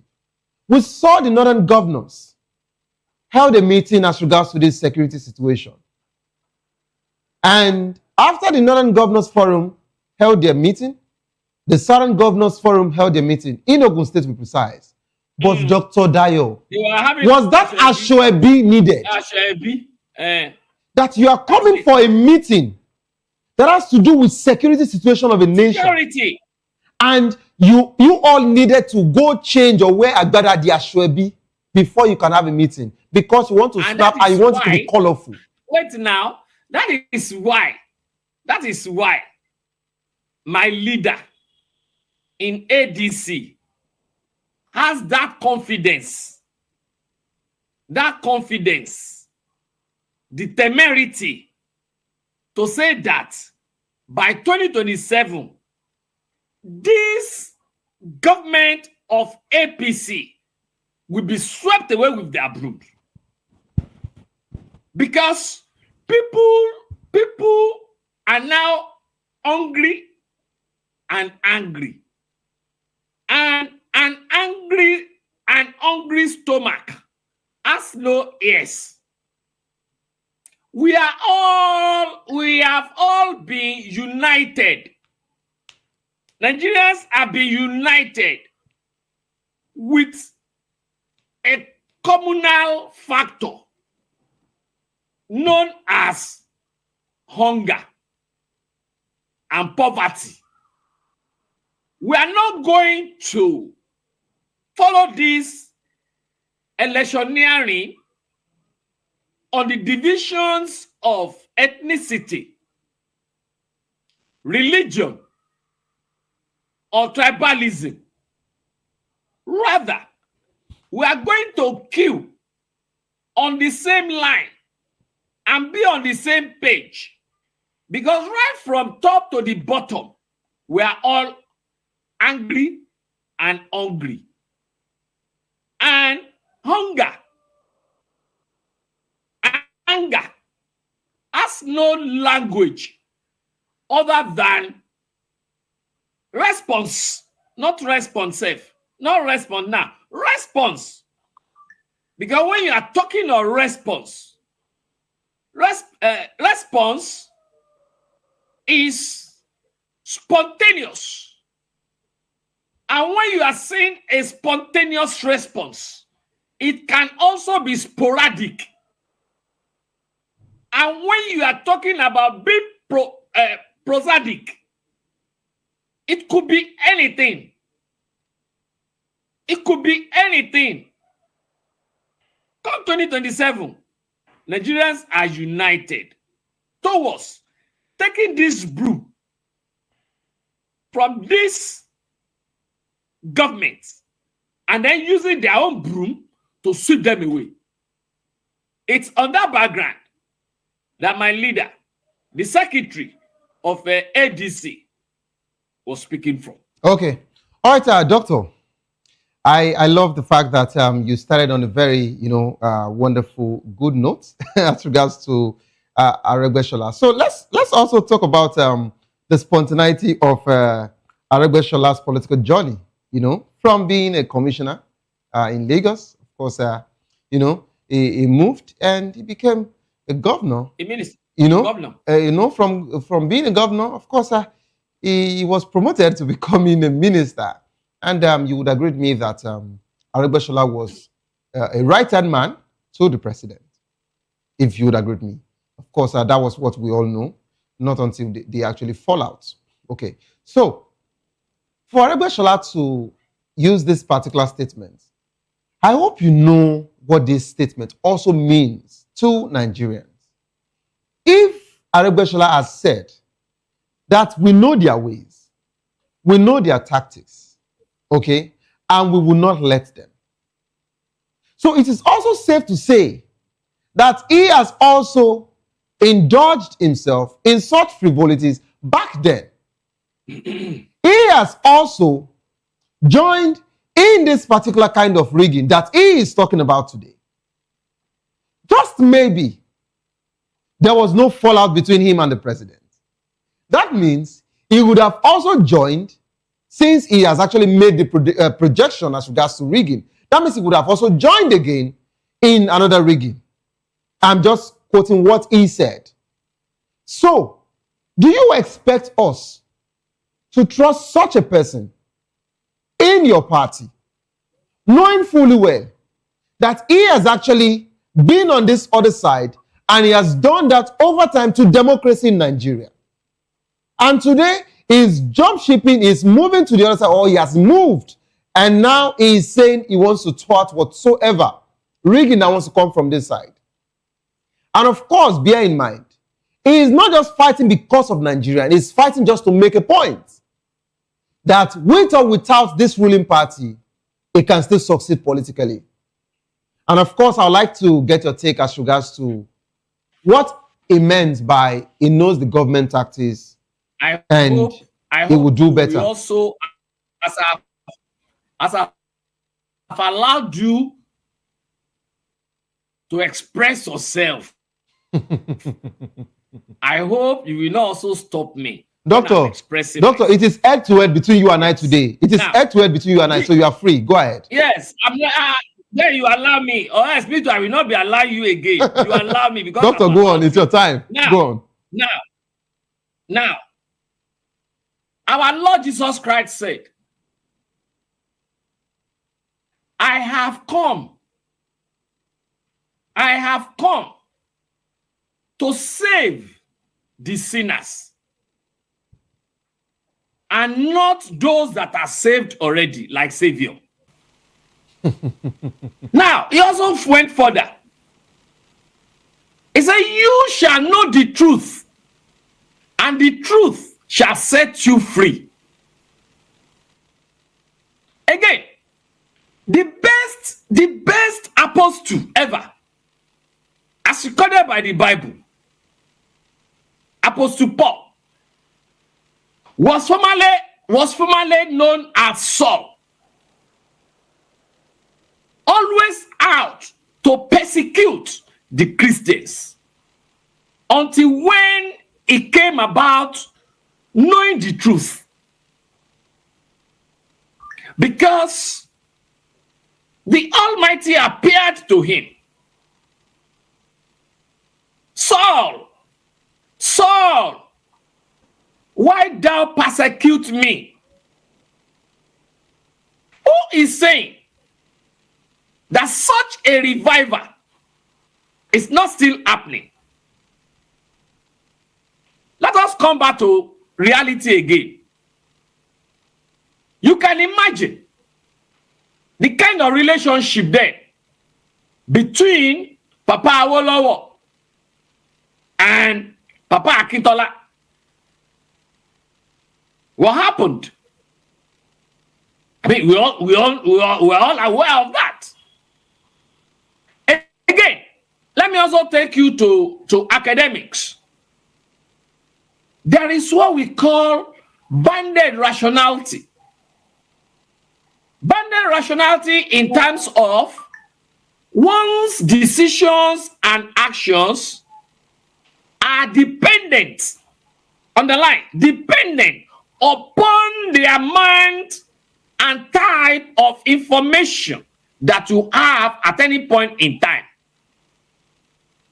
The moment you have new information, new data, and new exposition, definitely your horizon will change and your decision,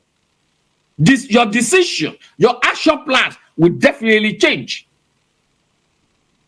So why heaping unnecessary hue upon Ogbeni Aregbesola? Yes, he have been dining and whining with Tinubu before now. He have been able to probably swallow whatever he might have been given. But have you forgotten that he too now is a grown-up? Is a grown-up. The way I used to treat my kids while they were between, under 10, differs from the way I was treating them when they were between 10 and 17. And then different from the way I deal with them now. Aregbesola is no more a baby. He has been a governor and a minister. He has seen it all. So, if Tinubu doesn't know how to now handle him as a political adult, a grown-up politician, who is no more the commissioner of yesterday, or the governor of yesterday that you were controlling, then that means it lacks what I call relationship ethics. The relationship ethics, and therefore him to be able to handle him. Again, Ogbeni Aregbesola had said that, listen, you promised Nigerians hope, but now you are putting them in a stage of hopelessness. I cannot continue with you this way. I can't. Let us change. But if you, now that he has refused, he says, okay, please, let me find my way. Let me get to where I'll be able to express myself and then give people hope. Ensure that as a government, your first duty, according to the Constitution, is to ensure the good living of the people and the economic well-being of the people and security. So let me go to where I'll be able to give it to them. So what's the crime in that? And not fully well before now. These are the ways in which they have been winning elections, and which is not even also new to so many of us. It's not also new to so many of us. We were aware of 2023 when he said in London that you should go and steal victory and run away with it. Whoever is not satisfied, let's meet in court. Are we not witnesses to it? Were we not witnesses to what later happened in court? Go and listen to my release on my YouTube page, or you Google it. My 2023 Independence broadcast. I said 2023 elections. The judicial validation of electoral violations. Google it, please, and listen to it. 2023 elections. Okay. Ditto. Okay. The judicial validation of electoral violation. Google it. So okay, I haven't known all that, and then putting all those things together, and then bearing in mind that Nigerians, we are now wiser, and we are all going en masse to ADC. Okay. Who is saying Ogbeni Arabeshola is not saying the right thing? Okay. Except maybe Mr. Savio. So, Doctor, it is safe to say that you're actually saying that Arabeshola is not a repented soul, right? You are the one saying, you are the one using that phrase. No, you started with theology. You talked about soul. Yes, I started with theology. So, yeah. Then so you came back to political, you went to academics. All right. Yes. So then I went back to academics. In summary, theory. yes, in summary, of course, that's what I'm saying. In summary, all you are just telling me now, or telling us, both the viewers and you and I, is that Arabeshola is not a repented soul. He wants to do the right thing. You are using that statement. You are the one using that word. That wasn't the word I used. Okay, so Doctor, what should we call this sudden change? What should we call it? Ogbeni Arabeshola had gotten new information, new data, new horizon. He has also developed himself over the years to have now seen that what some people are doing are wrong. And he decided to change his ways. Yeah. Now, Doctor, I love where you're going to with this. Let's start from where you stop. He has decided to change his way. That's repentance. He has gotten new information, new data. Okay? He now has more idea of the good. And he wants to throw the way of good. So that's repentance. It is knowledge. I call it knowledge upgrade. Instead of you using repentance, I call it knowledge and action plan. Doctor, guess what? Knowledge, if you decide to read, upgrade. Doctor, guess what? If you decide to read the Holy Book today, be it the Bible or the Quran, right? As far as you are reading to change, you would have knowledge upgrade. It's normal. So that means we are saying the same thing, that Arabeshola is not repentant. So, but let's move from that particular one. Because when you are talking about repentance, it is synonymous to terrorists in Nigeria now. Is that what you are? Is that what you are afraid of? Don't worry, I'm not going there. What my guy is doing is knowledge and action plan upgrade. Okay. Period. Knowledge and action plans upgrade. Action plan upgrade. Okay. So what Dr. Daya said is what he has said, but what we have actually interpreted in your submission is that Arabeshola has actually repented. So let's leave it that way.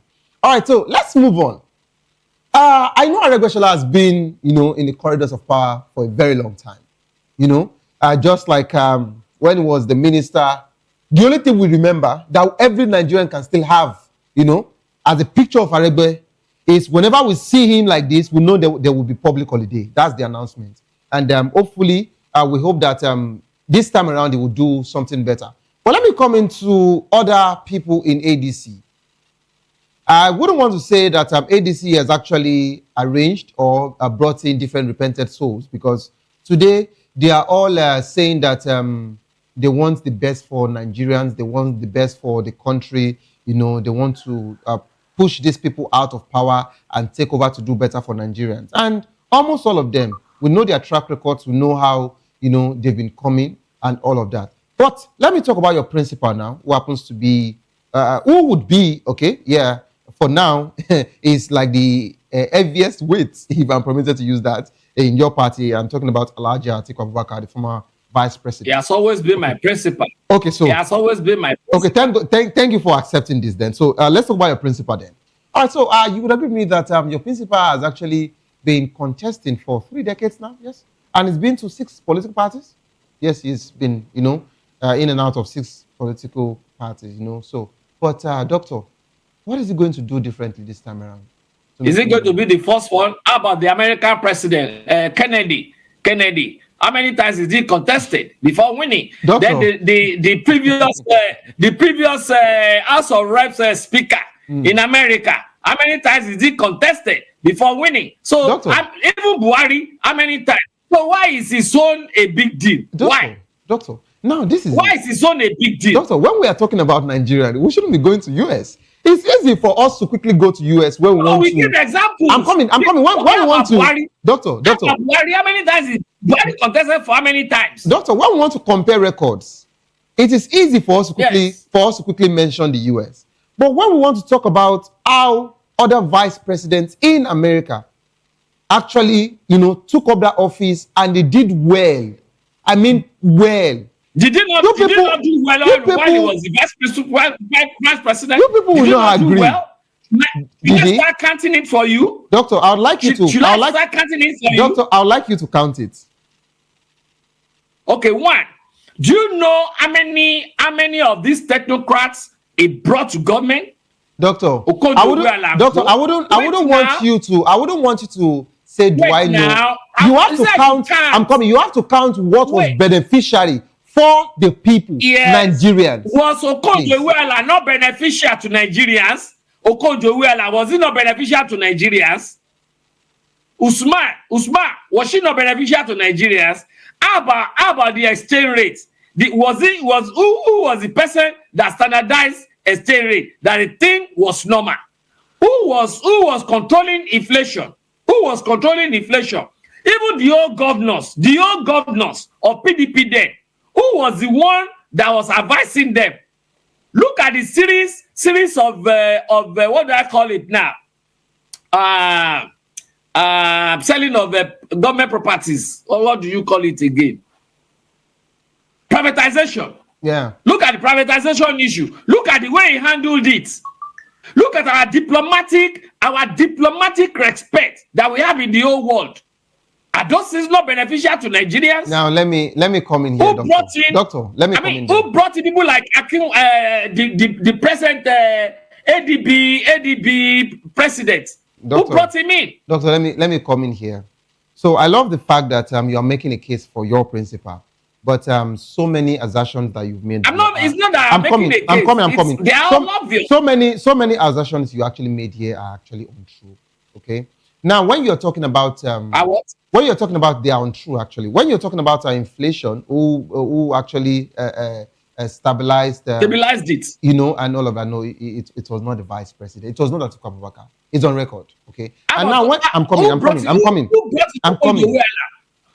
was the head of economic committee? Doctor, I want us to have a very open conversation here so that we can also educate people, because of course some people don't even have all of this information, but thank God that you and I are privy to this information, right? So first, if you're talking about the likes of Okonjo-Iweala, whatsoever relationship or how some of them were brought in, I might not want to talk about that, but I just want to correct you as regards to the inflation, that you mentioned.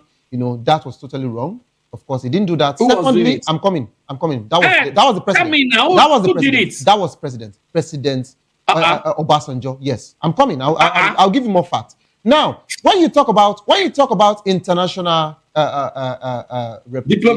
diplomacy. Now, you wouldn't say it was Atiku Abubakar, and I believe you know this better. Now, it is still in record till date that the only president who actually brought in world power and who can actually mention a thing to world power, or even before world power would decide to want to do anything, they have to also let Nigerian government know about was Baba Obasanjo, and you know this. And let me also tell you, sorry, one second. One second. Èèyàn ló ń bẹ lẹ́yìn orò tó ro fi ń ké. You don't understand? Doctor. Èèyàn ló ń bẹ lẹ́yìn orò. Doctor, in case you have forgotten so soon, Doctor, in case you have forgotten, I'm coming. Doctor, in case you have forgotten so soon, the person that we're talking about here, Atiku Abubakar, that we're talking about here, you know, some of us actually know how he rose to where he got to, okay? From the private quarters to that of the custom, and of course, he won his gubernatorial, election to become the governor of Adamawa, and he was called to come and run. So I'm surprised Why was he called? No, why was he called? Don't jump there. Why was he called? As the leader of PDM, who gave Baba Obasanjo support. That's why he was called upon. Doctor. Because late Yaradua handed over PDM to him. Doctor, as you asked the question and now I want to answer it, but you are not. That's why it was brought up. Now, Doctor, you would agree with me that he was not the only trusted person. But of course, as at the time, Atiku looked more bright than his colleagues or his peers. And he was called to take over a position that if someone else, as at the time in the northern, the Arewa settings, if there was someone else who was actually senior to him, available to step into that office, they would have given it to him, and not Atiku. But of course, when they checked everything and they said, let Atiku come, you have to come and do it, and forget the governorship election you won. That is clear. Now, the way you have actually, I'm coming. Doctor, why was he not a good vice? Doctor, hold on. Now, it's so surprising that someone who we know how he actually, rose to the top. You people all of a sudden has actually made it look like the Atiku of then, the Atiku of now might be powerful. After he became the vice president, of course, the position comes with so many, remuneration. I'm not saying in terms of money now, but of course, it comes with so many things, right? But the Atiku of then that actually was paired with Obasanjo didn't have so much influence the way you are talking out of the north, out of Nigeria. Yes. Are you saying that? Doctor. Can you say that again? Doctor, you know what we will do? You know what we'll do on this conversation? Out of Nigeria? Doctor, you know what we'll do about this conversation? I would actually keep it in record that you said Atiku gave the government of the government of Obasanjo the international credibility and international credibility. A lot of credibility. Now, one, that's what he said. Secondly, it's a record that Dr. Dayo Kayode said that it was Atiku that actually, stabilized the inflation in the country. As the head of the economic team. Okay. As the head of the economic team. Now, you see these two assertions, Doctor, I assure you, we would have a fix and we would have a conversation as regards to that. But let's come back to let me also say something. 1 second, please. Let's come back to 1 second, please. All right, okay. I said 1 second. 1 second. Sorry, 1 second. Let me also tell you this. Okay. Atiku Abubakar had brawl with Baba Obasanjo just because he said no. They should respect constitutionality. Nothing like third term. But Baba also mentioned that if truly he wanted, Baba also mentioned that if truly wanted that third term, he would have done it. Until now, nobody has actually come out with an evidence to say that he wanted to take that. Were we not all aware? Were you in the Aso Rock? Doctor, were you in the Aso Rock? Was it not Atiku that allowed Baba for second term? But did Baba not beg Atiku for the second term? Really? And he said he begged for us that he begged. Doctor, do you have evidence? When all governors were with him. Doctor, do you have evidence? Were with him. Doctor, do you have evidence that he actually begged? Let's go to where you said we should go, Dari. Doctor, sincerely, I love you on the show because it's always nice to have this wonderful, conversation. Yes, But doctor, I'm always also very free to discuss with you. I always appreciate you with your long questions. But then you won't allow the person to respond. Doctor, no, it's not like I don't want to respond, but of course, we're actually doing a give and take. It's head to head. I told you, I said, it's just you and I today. Okay, doctor, so let's round off with ADC's conversation. I know that a room was not built in a day, just like Aregbesola mentioned that ADC is trying to build the grassroots and all of that. So let's talk about this wonderful question that I would like you to talk on behalf of ADC, your party now. What would ADC do differently? I know we've had several promises in the past.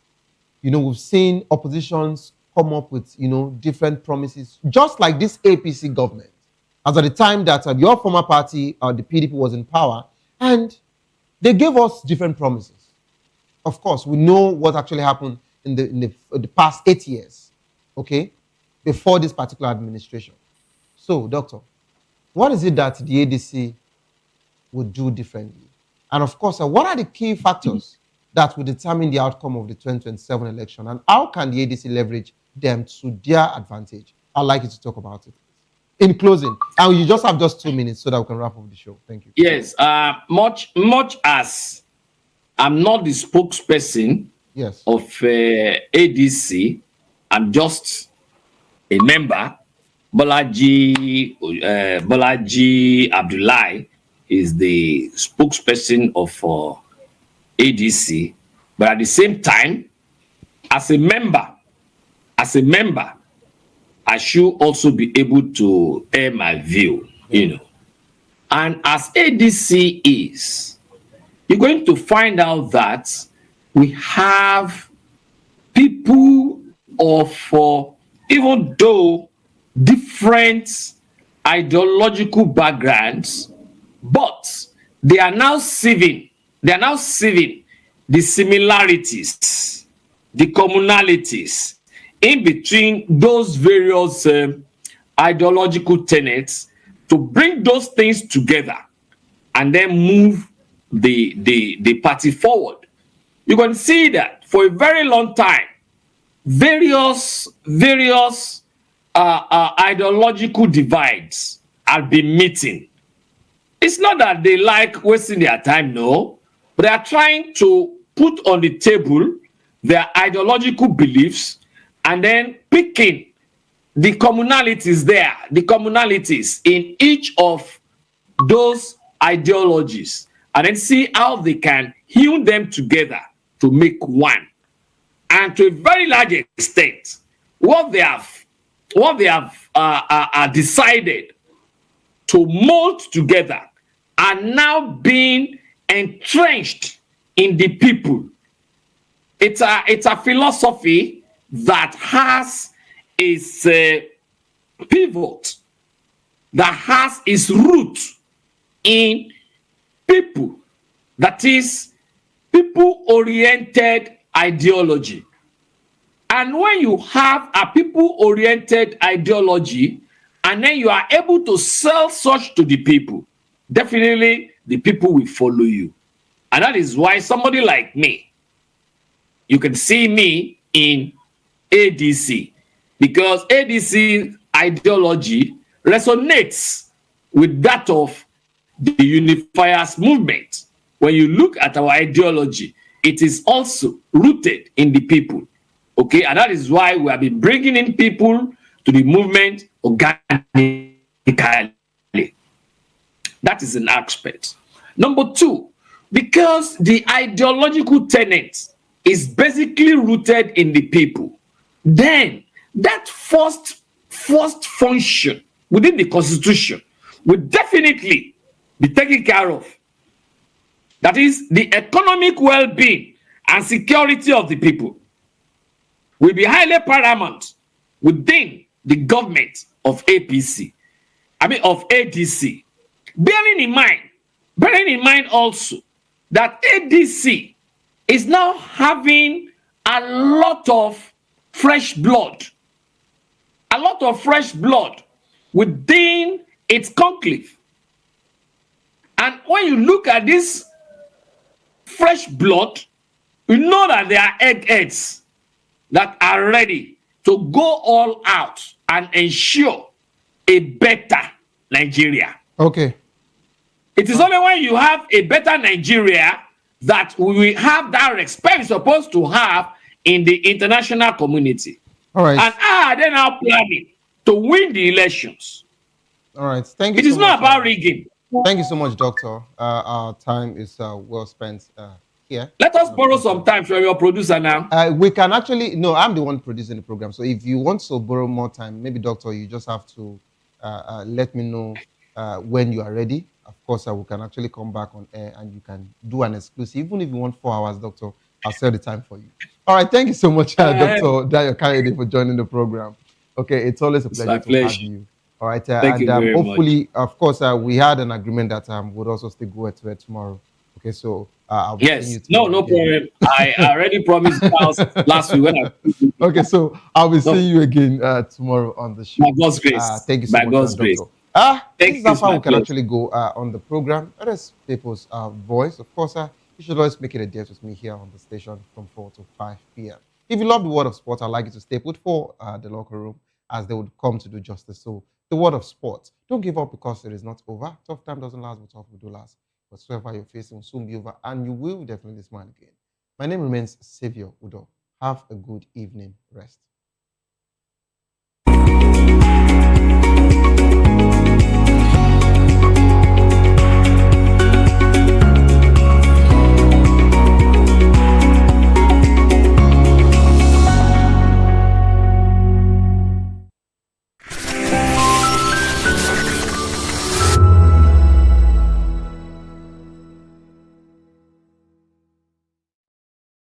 The red carpets, awards, the razzmatazz, music, fashion, interviews, and more. Spotlight on Voice of the People Television. Let's feed you with all the juicy stories in the global entertainment space, bringing you the glitz and glamour as it is hot.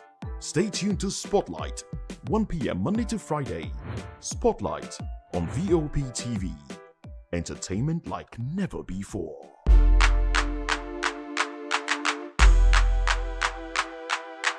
In a world where truth is the ultimate power and opinions scream the loudest, it's time to wade through the noise. Hunger no get tribe.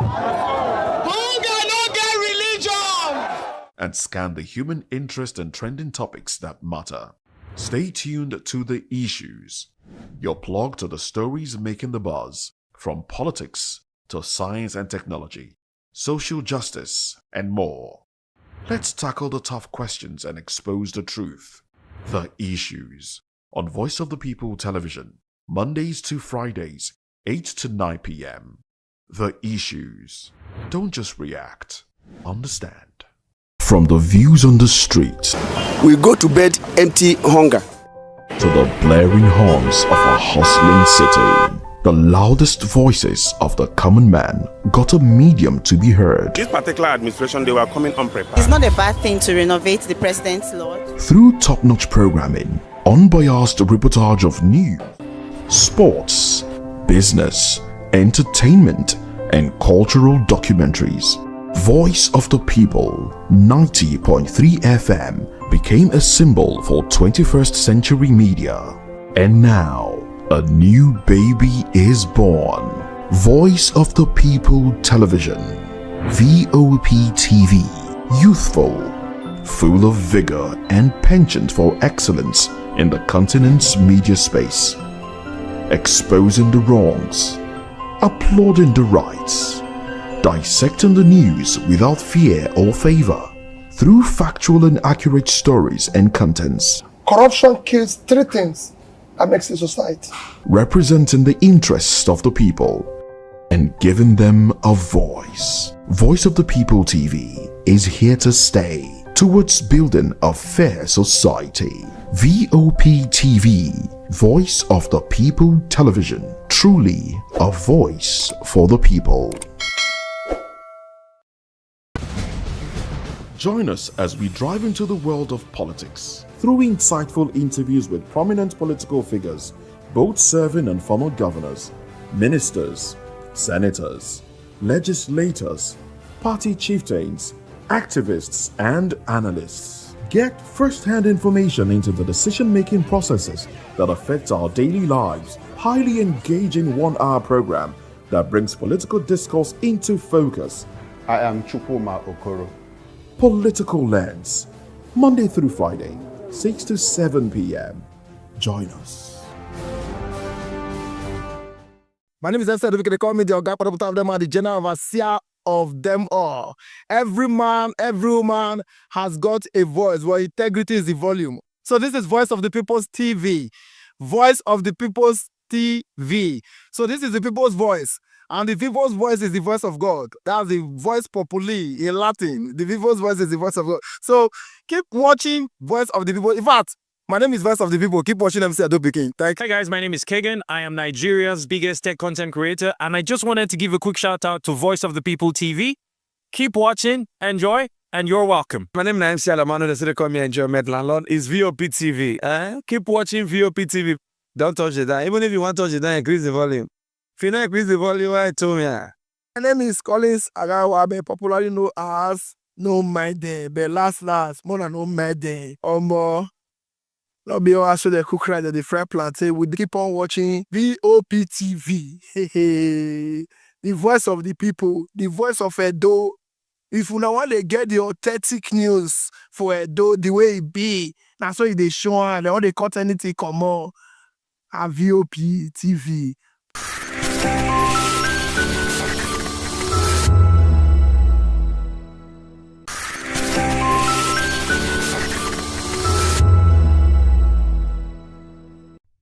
The Ariaria International Market is an open-air market located in Aba, a city in Abia State in southwest Nigeria. The market is one of the largest markets in West Africa and nicknamed China of Africa because of its versatility in the making of wares and leatherworks. Ariaria International Market was established in 1976 following a fire outbreak that destroyed the old Ekeoha market in Aba. The market was originally sited in a swampy area. The market is known for its shoemaking and leatherworks, thus making it one of the largest leather shoemaking markets in West Africa, with an estimated 2 million traders. For more than 2 decades, the market has serviced clients home and abroad. Manufacturers in the market boast that their clientele base extends beyond the shores of Africa. The market cuts across 3 local government areas: the Aba North, Aba South, and Osisioma. Ariaria International Market, with an annual turnover of over $3 billion as recorded in 2018, is a reseller's market where you can buy wholesale cheaply and even have your desired products designed and produced to your own exact specifications. There are a variety of businesses across the market, which includes sales of fabrics, shoemaking and sales, pharmaceutical supplies, hair salon materials, salons, general household goods, and so many others. The Ariaria market has a total of 37,000 shops.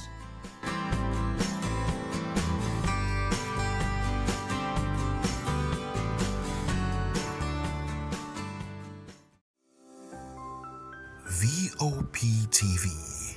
Now you have more than a voice. We encourage you to click on the like button and subscribe to our YouTube channel. We are Voice of the People TV. Also follow us on all our social media platforms. We are at VOP TV Live. Visit our website www.vop.ng for fresh and trending news. Also watch us live on SLTV channel 264. VOP TV, Voice of the People Television. Are you ready for the extraordinary? Something big is happening on your screen. Introducing VOP TV, Now streaming on SLTV channel 264. From breaking news to captivating conversations, news analysis, giving you all sides to the story. We break in-depth discussions on the issues that matter, from politics to sports, entertainment, and lifestyle. VOP TV on SLTV channel 264. Join us as we redefine what television means to you. Voice of the People Television, VOP TV. Now you have more than a voice.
Good evening and welcome to another exciting episode of Locker Room on Voice of the People TV. I am Ikechukwu Agwago. Today promises to be another very interesting episode of the show because we've got a lot of grass to cover. Former Super Eagles International John Obi Mikel actually threw his heart into the ring, saying he wants to actually contest for the position or leadership role in the Nigerian Football Federation. We also have former Super Falcons coach talking about Randy Waldrum. Also talk about $900,000 that the NFF are yet to account for. Lots of conversation, and of course, match day 5 for UEFA Champions League wrapped up in style as Arsenal actually came on top in that particular game against Bayern Munich in the match dubbed the clash of the Pep Guardiola's protege, where Mikel Arteta actually got that 3-1 defeat over Vincent Kompany's men. And of course, a lot of conversation that we'll also be looking at in this particular episode of the show. And of course, Liverpool, yes, the story continues for them. I mean, it's a team that every team wants to play against. They're just like candy. Every child wants to have a taste of it. And of course, for you out there to be part of the show, all you need to do is to actually call the number on your screen. And of course, you can also leave us a comment via our YouTube platform to actually have your say. Do not also forget to like, share, and of course, subscribe on our platform, and most importantly, click on that notification bell so you don't get to miss another episode of our show. Gerard Pella, I still are very much recovering from the defeat last night. And of course, Liverpool's name officially now is 3 Liverpool because every single game seems to end with 3 goals deficit against Liverpool side. All of this and more will definitely be unpacked in this show. Of course, Maiwa will join us virtually as the course of the show. But before we actually bring him on board, let's go on a quick break. When we come back, the show continues.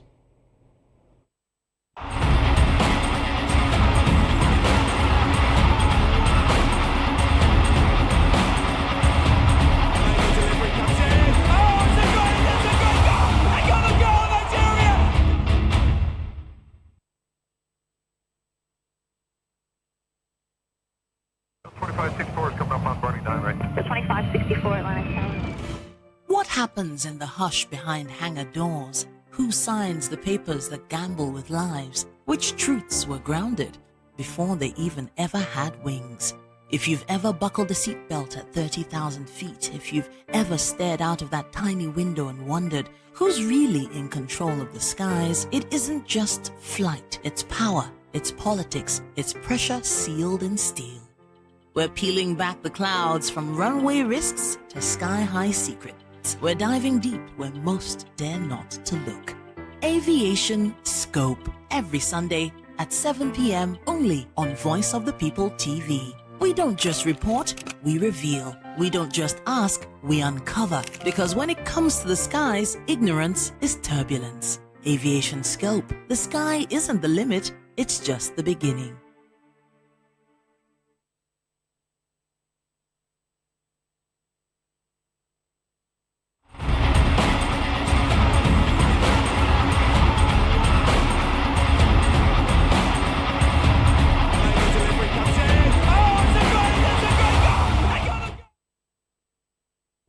Welcome back. This is still very much Locker Room on the Voice of the People TV. And of course, before we went on that quick break, I told you that Mayowa will definitely be joining us virtually. Mayowa, good evening and welcome to Locker Room. We said a lot about the Liverpool game yesterday, and officially the chicken has come home to roost. Welcome again. I say good evening to you.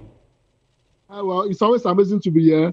I hope Jerry is not under the weather today, because anytime they beat him blue and black, they beat his team blue and black. He's always under the weather. I hope he's not under the weather today. I hope he has not tried to escape. But in any case, crazy football yesterday. Over 40 goals in the Champions League. People scoring goals for fun. I know a whole lot of investors will be happy with the results yesterday. But in any case, that is what that's what we are here for, and that is what the Champions League brings. Good Thursday to talk football. Thank you for having me, Ikechukwu. Absolutely. I mean, yesterday was actually a thriller. I mean, one thing that actually, after looking at the results yesterday, I discovered that, it's not actually enough for you to actually say, you put on red or your team is the red. And how much of, what's the color of your fan base, the eyes of your fan base after every game. It tells exactly what you actually bring out. I mean, Liverpool claims to be the red, but every single game after now, I mean, we get to see that the fan base all have red eyes. But we'll go into that in depth when we look at the Champions League story. But before that, let's go straight to the story concerning former Super Eagles captain John Obi Mikel. I mean, he's expressed that he's willing to actually take on leadership role in the NFF. I mean, this is quite interesting. Of course, he said that he will definitely be throwing his hat in if the process is going to be fair and he wants to actually really contribute, his quota as a player. I mean, you and I will agree that Mikel in his days is one man who really wants to actually always come to play for the Super Eagles. He's one man who I can actually say, amongst all the big players we've had in the Super Eagles, it's one man who rarely selects game he wants to participate in. Now, how much of a good will this do for the Super Eagles or Nigerian football if Mikel eventually, wins and become, say for example, the NFF chairman? Well, it will be very exciting, and this is somebody that played the football, at the highest level. A whole lot of people have said sometimes those that play football, sometimes they don't make good managers or good head. The case of Samuel Eto'o became FECAFOOT president, and the Cameroonian Football Federation is in a whole lot of mess, a whole lot of infighting. However, in the case of Nigeria, we've seen as a square peg in Lando that doesn't fit, and it has really cost us a whole lot. However, the critical question is this: I think even if Mikel throws his heart now at the moment, he's not going to win. And the reason why he's not going to, and I'm not being pessimistic, the reason why he's not going to win is we are so damaged that we do everything by federal character. So Amaju Pinnick was from the South. The current NFF president is from the, I think, northeast, from northwest. If I'm not mistaken, Zafar is northwest. It's from the northwest, and they have a way of rotating it. Amaju Pinnick, if I'm not mistaken, spent about 8 years. What's the name? Gusau is just ending his first tenure. Probably maybe you want to go another 4 years. So no matter how interested Mikel Obi might be, I think the federal character might knock him off. That's number one. Number two, another key factor that might work against Mikel Obi is this. Remember, the state FA chairmen are the delegates that are going to vote. What is the, what is the buying? Does Mikel Obi have their buying? How is he politicking across the state FA? And you and I know that we've said it, we've complained multiple times that majority of our state FA chairmen, majority of them are just there based on a politician wants to reward them, and that's the reason why they are state FA chairman. So all these things will probably work against, a Mikel Obi, and he also put a caveat that if everything is fair, he might probably have a chance. He might probably have a shot. However, what I've listed so far are factors that will work against him, and these are the Nigerian factor, and these are the corrupt factor that has plagued, our football, and the reason why we are where we are at the moment. So, good idea, but the odd is really, really against him. The only way he can win if there's a drastic change in how things are done. If we continue to do things the way we are doing it, we are getting people into position because of federal character, not because of competence. State FA chairmans, they are being given to people for reward as a political reward. Then somebody like Mikel Obi will never become the NFF president. So Mayowa, if I hear you correctly, you are saying the biggest problem Mikel will be actually facing is the issue of federal character. But then if you look at the way Nigerian football has been run over the years, and one of the things Mikel Obi actually said in his remark was that he's going to ensure that corruption will not be tied to him. I mean, this is exactly one thing we've all been clamoring for. Mikel in his years, all through while he was playing, do you really see his person as the kind of person that fits the profile of, the Nigerian politics? Because this is now beyond, what you can actually do if you really have what it takes to do it. This is now, a case of, fitting into the mold of the people who have been running our football. Does Mikel as a person, is it that person that people who run our football naturally will like or want to actually welcome from your own assessment? Well, I think he has a whole lot of people to work against. It's not just one person that is, corrupt in the NFL. A whole lot of people are corrupt. I'll give a typical example. I watched an interview yesterday night, one drum, talking about the last Falcons World Cup preparation. NFF were giving, according to Wardrum, they were giving $960,000 for that particular preparation. We'll talk about that. We'll talk about that in depth. We'll talk about that in depth after this particular story. We have it right here, right? But I want us to actually look at X-ray the Mikel story very well, because if you look at Mikel is like the JJ of his own era. He's one player who can really command a lot of his peers to actually follow him when it comes to stuff like this. And of course, a lot of ex-international have been clamoring for change and people who really understand. But let's look at Mikel as a person. Does he really have what it takes to even run a country's football? Apart from the fact that, yes, we might say, okay, we want someone who has played the game. Because in other climes, right, ex-international that go on to actually run football, they actually have, the required CV to actually back whatever it is they're actually pushing for. Does Mikel have it? Or is it just a case of, okay, people who are there actually not even doing it, so why can't we just try Mikel? Well, I think you start from somewhere. There's a particular Michel Platini who played football and was a successful UEFA president. And he ran UEFA very well. Yes, a lot of people might come out and say he had corruption case against him and the rest of that. But before that, we knew how he was able to revolutionize, the UEFA competition and UEFA in general, which shows that he has the quality to be able to do it. I think Mikel Obi has that quality. However, if he wants to succeed, if he by chance or by luck, if he ever makes it to become NFL president, I think he needs to put in a whole lot of processes in place and a whole lot of check and balances in place that make it very, very difficult for money to be stolen, because majority of this thing is just one man. He has to work with plethora of people, and since it's a very corrupt, organization, it will be very difficult to will change if you are not putting processes in place. So if he ever makes it and becomes the NFL president by luck, I think those are things he needs to put in place. That is for him running it as a person. However, getting there is a big problem. And I'm not trying to, introduce tribalism or whatever it is. When was the last time in recent time that we have somebody from Southeast, take the aims of the NFL? That has not happened. Is that not the major reason why Mikel should actually be given a shot, since he's actually from that part of the country, to actually run our football? And Mayowa, you also mentioned something very important, that he needs to put in place certain rules to ensure that corruption is not tied to his government, like he actually said. But then, what are the things? Let's be more specific now. What are the things you think Mikel should actually put in place? We're creating an if scenario now. What are the things that he should actually put in place if he eventually wins? And of course, plus the fact that he's from the Southeast, a place where it's been a long time we had someone from that part of the country manage our football. I think he should actually be given a chance for equity and balance.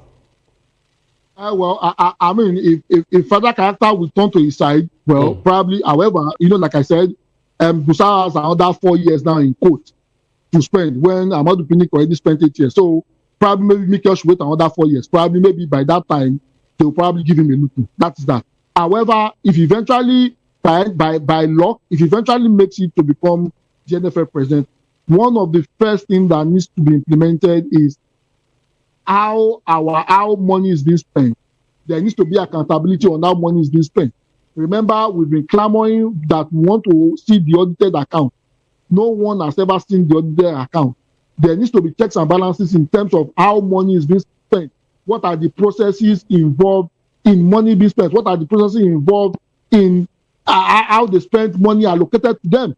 That we have not seen. And for us to be able to see that, there is a need for us to first of all see the audited books. We need to see the audited books. Let's see the audited book first. When we see the audited book, we will know how deep this corruption is.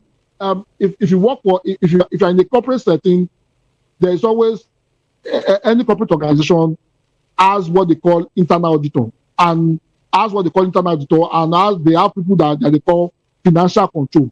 What those people do is this: they audit everything that you do. If you say you bought, they give you 20 naira, and you've bought a pencil for 20 naira, there's an internal auditor that will audit it to ensure that it is actually 20 naira and you are not patching up the book. That's number one. Number two, there's a financial control, and bringing the corporate environment, bringing it to an organization like the NFF, which is a public organization that takes public funds, and these are the things that are supposed to be in place. There's always a financial controller that would control how money is being spent. Before 1 naira is being released, you need to give account, you need to give a justification for how this is being done. If we put all those things in places, corruption will reduce drastically, because what we see is money is being allocated and there is no proper record of how the money is being spent. I can bet it with you, the NFF cannot tell us how they spent monies given to them by the federal government. The case of the 17 billion that they were given to pay up, the monies that they were owing players. How come they didn't do that and we have players protesting? So if you can put those two things in place, definitely it will make it much more difficult for people to steal money. Then, we can start building from there. The moment there is a laxity in the system and people can exploit the system to steal money, the issue of corruption will not be stopped. I mean, it's quite sad. But then, Maiwa, of course, you should know that the NFF's job, it's quite difficult for someone to actually sit there for 8 years. I think Amadou Pinnick is the last person who actually stood there for 8 years. And the other persons that actually gone into the house, the most they've gotten is 4 years. So if it happens the same way with the fact that Ibrahim Gusau has actually failed, or his board has actually failed to actually lead the Super Eagles to the World Cup, then perhaps he might just be calling to quit. And maybe that's exactly why Mikel is actually sounding this alarm, saying he's quite interested for the job. We're still talking about corruption cases, and now let's go straight to this story of the former Super Falcons coach, the person of Randy Waldrum, who has actually raised concerns over financial management of the Nigerian Football Federation in relation to funds provided by FIFA for his team's preparation ahead of 2023 Women's World Cup. In a trending video, Waldrum actually revealed that FIFA allocated $960,000 for the team's build-up in October 2022, questioning where did the money go. That's exactly what he said. And of course, he said that despite all the money, and they never received anything, no adequate preparation. And of course, the Super Falcons, if you recall, that they end up in round of 16 where they actually played against the Three Lions of England, and they lost via penalty. Waldrum actually expressed disappointment over the poor organization leading to the tournament. He cited several challenges, including conditions under which the team traveled to Japan for a friendly match, with some players arriving just hours before kickoff and returning immediately after, thus missing critical training sessions. And of course, Waldrum also highlighted concerns about the NFL's decision to take a limited time a number of technical staff to the World Cup, claiming that FIFA permits up to 22 staff members, but Nigeria only brought 11. This lack of resources forced him to rely on limited video footage and insufficient data when preparing for opponents. He emphasized the need for transparency in these matters, and as they directly impact the performance and development of women's football in Nigeria. Meanwhile, the NFF is working to schedule an international friendly ahead of the next FIFA window to prepare 2026 Africa Cup of Nations. I mean, Maiwa, we listened to One Day One Drum. A lot of us saw that video, and at some point, we started asking, who caused us, why exactly do we behave the way we're behaving. But in all of the videos, in all of these things that One Drum actually mentioned, which of it actually surprised you the most? Like, which of One Drum's word came to you as a shock? Like, yes, we've been this bad, but you never believed that it's that terrible.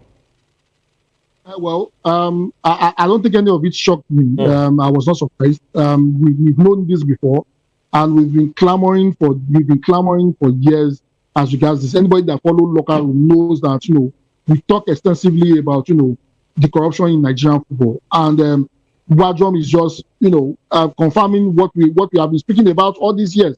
I mean, we've been talking about this for over 2 years, and I'm not surprised about what Wadrum is saying. If the NFF can be giving 17 billion to clear off to clear off what they are owing, backlog of what they are owing players, and they couldn't do that. So how do you expect them to give a good account or to spend the money given to them by FIFA? How do you expect them to spend it appropriately? If NFF cannot account for the FIFA development money that they gave to them, and they were showing us an uncompleted stadium, how do we expect them to do something with the money that FIFA gave them for the female World Cup? We are remember the last Nation Cup, the last World Cup. You saw how they treated our girls. Before that particular tournament, a private citizen in Ogun State, and I don't want to be doesn't free out, but the private citizen in Ogun State stood up, was the one responsible for our girls preparing. He was one responsible for providing a camp space for our girls. He was one that provided everything that had to do with it for our girls before the last platform. And the NFL president was there shining his teeth. So I'm not surprised in any way. If I gave you 960,000, you're supposed to have at least about 22, 23 staff members to assist the coach to do the job. Yet you decide to allow the remaining money, you couldn't give account for it. That's number two. In that particular tournament, our girls were also struggling. They were also complaining about their welfare. Their welfare was not taken care properly, and nobody is saying anything. So it's just unfortunate that that we found ourselves in this situation. And I've said it over and over again. Until we find people who are not corrupt-minded running our football, we will discuss this for years to come. It's just unfortunate. I mean, Maiwa, if you look at that money, the valuation of that money today is over 700 billion naira. Today, about 748 billion naira. That's exactly the valuation of that money. And I sit back, I start thinking, okay, how much of football development would that have brought into, the Super Falcons and, of course, our female football? Even if, let's say, that money is only used for female football development in this country. I mean, I can't just imagine where it's really. But let's look deeper into One Drum's word exactly. So at this point, when he's actually making this remark, what do you expect the body to actually do? I mean, the appropriate authorities, what exactly do you expect them to actually do? Because this money is a lot of money, and then the people who run our football claiming they don't have money, and all of this money are yet to account for. Where do we even start from, to start reading the glass house? Because now they are responsible for all of this again. How do we even start reading them of corruption? Because, see, Maiwa, I go back to Mikel Obi's statement, right? And the idea of federal character and all whatnot, bringing the politics that brings people into the glass house and all of that. What can we, as sport writers and citizens of this country, do to ensure that it is that person who we understand or we know can actually do the job, that we want in the glass house, that we put in glass house? Because if we continue in this line of allowing these persons to, decide our fate, we'll continue to come back here to complain and without any meaningful result. How do we go? Where do we go from here? Well, I think, and I want to throw shot at a whole lot of sport journalists, including, a lot of us that talk about football. I think we are not doing enough. A whole lot of people are not talking about this. Apart from, I can't remember any dedicated sport program that x-rays corruption, Nigerian football corruption, apart from locker room. Then apart from another guy on Twitter that has been on this NFF case, I can't remember his name now. Even if I remember, I don't want to give him free advert. I mean, apart from, us talking about it here, and probably maybe that guy on Twitter, I don't think anybody highlights the corruption that's happening in the NFF. And we need to begin to talk about it, bring it to the forefront, and let people know about it. That's number one. Number two, the corruption agencies we have in Nigeria, I'm sorry to say, I think they are compromised. Because, I mean, what will it take them for them to start investigating the NFF? This is a federation that is funded by public fund. This is a federation that allocation goes to. So EFC can look at them and look at how they are spending the money. Since all this while we'll be making a whole lot of noise. The ICPC is there, the EFCC is there, and these are the agencies that are tasked, with ensuring that people are not corrupt, with ensuring that organizations are not corrupt, and they are not doing anything. The only thing we see is, and I'm not endorsing Yahoo. Those doing Yahoo, they need to be brought to book and just for that, for damaging the image of Nigeria. However, apart from these are the people that they are supposed to look at. Nobody is looking at the NFF. No NFF president has been made to give account of how they spend money, even when federal government has allocated money to them. So until this happens, we'll continue to talk about it, because as it is now, it seems the NFF is above the law. And that is the reason why anybody can just get in there and do what they want to, that meant for us to develop our football. It's so sad. Maiwa, still talking about football, let's move away from, the case of corruption and look at, Super Eagles coach Eric Shell, who has actually finally released his preliminary list and, of course, handed it over to, the Glass House. And reports from that particular list is that we have 10 new players in that particular list, and they are actually all young players in that list. Preparing for the Nations Cup, which is obviously about 3 weeks from now, Maiwa, where does this leave us? Are we really ready to actually compete? Because adding 10 new players into this particular time, with this short time, I don't know. The only friendly that it seems in sight is the game against Egypt, and we don't know if that is really going to happen at the end of the day. But then let's say it's going to happen. I mean, 10 new players. Would they even get enough minutes to actually blood in with the team? Do we even have a team now from where we stand, Maiwa? I mean, tell us about the Super Eagles and this list.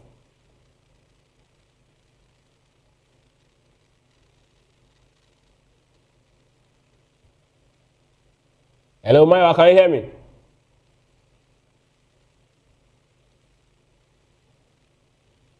Hello, Maiwa. Can you hear me? Yes, I can hear you now.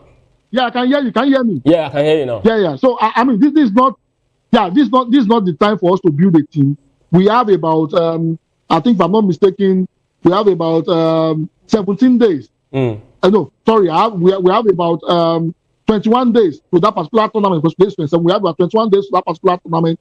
That's barely about 3 weeks to that particular tournament. You can't build a team in 3 weeks.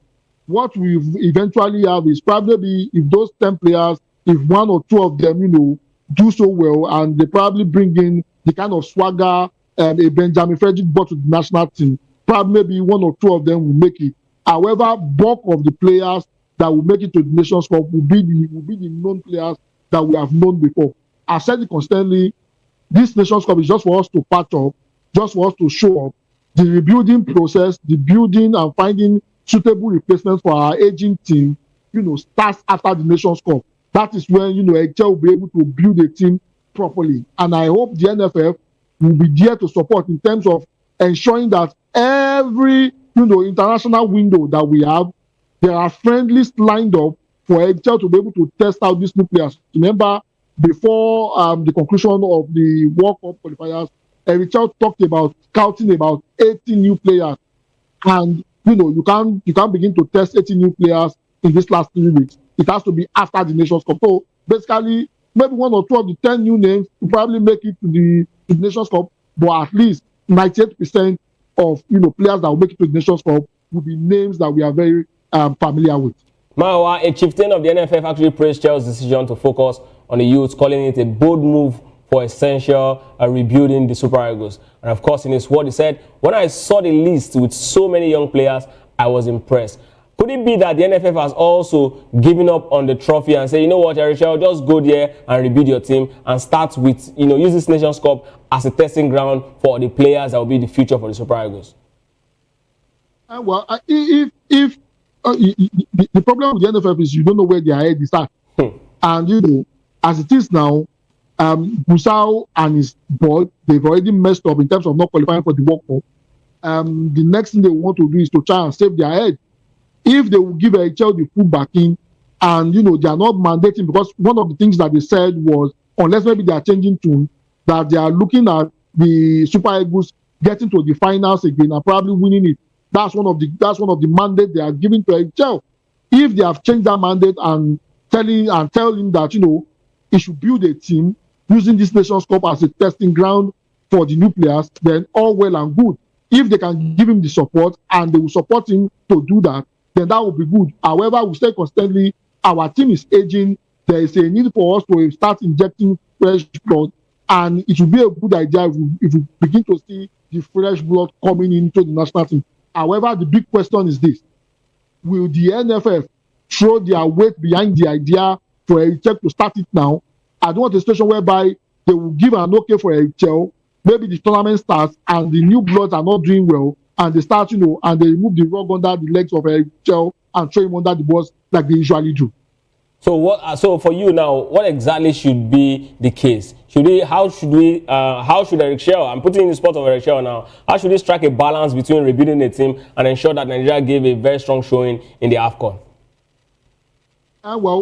For me, if I were Eric Shell, what I would do is this: integrate, 2, 3, or probably maybe I'll probably even raise the bar depending on the performance of the 10 new players, the 10 young new players. If they do so well, probably integrate 4 of them into the national team.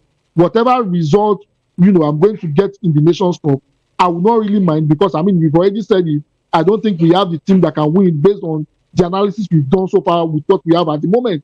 Then, after the Nations Cup, I begin to rebuild from there. However, the bottom line, the key factor here, the most important thing here is the agreement between him and the NFF, because no matter what plan he has, NFF has to give him, a solid backing, and the solid backing will come if the NFF, buys the idea of him starting to build a team for us from this Nations Cup or after the Nations Cup. So it has to do with what he and the NFF agrees to do finally. We just hope that whatever decision they actually are taking is the one that's going to benefit the nation loudly. Of course, let's move away from Nigerian football and go straight to the match day 5 of the UEFA Champions League has wrapped up. Of course, Arsenal, Mikel Arteta's men, won the battle of Pep Guardiola's protege against his opponent, Vincent Kompany, as Arsenal solidified its candidacy for this season's Champions League title with a decisive 3-1 victory at home over Bayern Munich. Of course, positioning Arteta's team at the top of the log. Maiwa, you saw that game last night. Arsenal were impressive, but of course, is this champion in making, or we're just seeing another English side that actually topped the Champions League, in the group stage, like Liverpool did last season, only to capitulate when they actually played PSG in the round of 16. Will Arsenal go all the way? Is this Arsenal side good enough to deliver the very first, major silverware in the last over 20 years for Arsenal? I think one thing about them, they have a swagger, around them when playing, and I love it so much. Their midfield, Eberechieze, is definitely a good buy. Definitely a good buy. The injury that brought about, the panic buy of Eberechieze, I think, worked out so well for Arteta. Then there's a particular, when Declan Rice was bought for £104 million, a lot of people complained that he's too costly, blah, blah, blah, and the rest of that.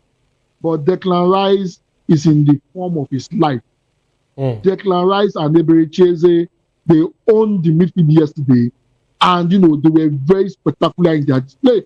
Also, we're talking about Arsenal not having depth. Trossard was taken out of the game because of injury. Madueke came in, and he was the star of the show. That shows the kind of depth that Arsenal has. And I think, Arteta has been... So one thing you will give Arteta credit is this. He has been improving the team bit by bit. We might want to postpone our team that he has a way of bottling it and the rest of that. However, every new season, there is an improvement over the last. And we are seeing the same thing right now. the big question is this: are they going to be consistent to the end? The course of February, March, will it strike again this season? That is the big question Arteta needs to answer. However, but at the moment, the way they are playing, I think they are poised to probably, go very far in the Champions League and also go very far, in the EPL too. But from where you stand right now, match day 5 in the UEFA Champions League, and of course, match day 12 in the Premier League. Can Arsenal, from where you stand, can Arsenal actually pick either of the major titles or both? Well, I think they stand a better chance. They are 9 points ahead of Man City, if I'm not mistaken. I mean, they have a better chance. No, sorry, 7 points. 7 points. They are 7 points ahead of Man City. 6 points ahead of 6 points ahead of Chelsea. 6 points ahead of Chelsea. So I mean, they've given themselves a bit of breathing space, and the way they are playing, I think they stand a better chance to dispatch a whole lot of teams. Also, remember, yesterday was the first time they considered they go in the Champions League. That is how good their defense has been this season. Magalis not playing, no problem. We can still manage. Look at the display they had yesterday. So for me personally, I think minus the fact that I'm scared for them in February, March because of their accident in the last 3 seasons. I think right now the way they are playing, I think I will not be surprised if Arsenal ends up winning, the Champions League and also the EPL too. Maiwa, which of this trophy do you think is easiest for Arsenal to win? Which of them? Well, I think the EPL, I think the Champions League is much more easier to win than the EPL, to be honest with you. 38 games. Champions League is way lesser game than that. Champions League, I think you play about 16, 17 games at most. The EPL, you play about 38 games. EPL is very difficult to win. And,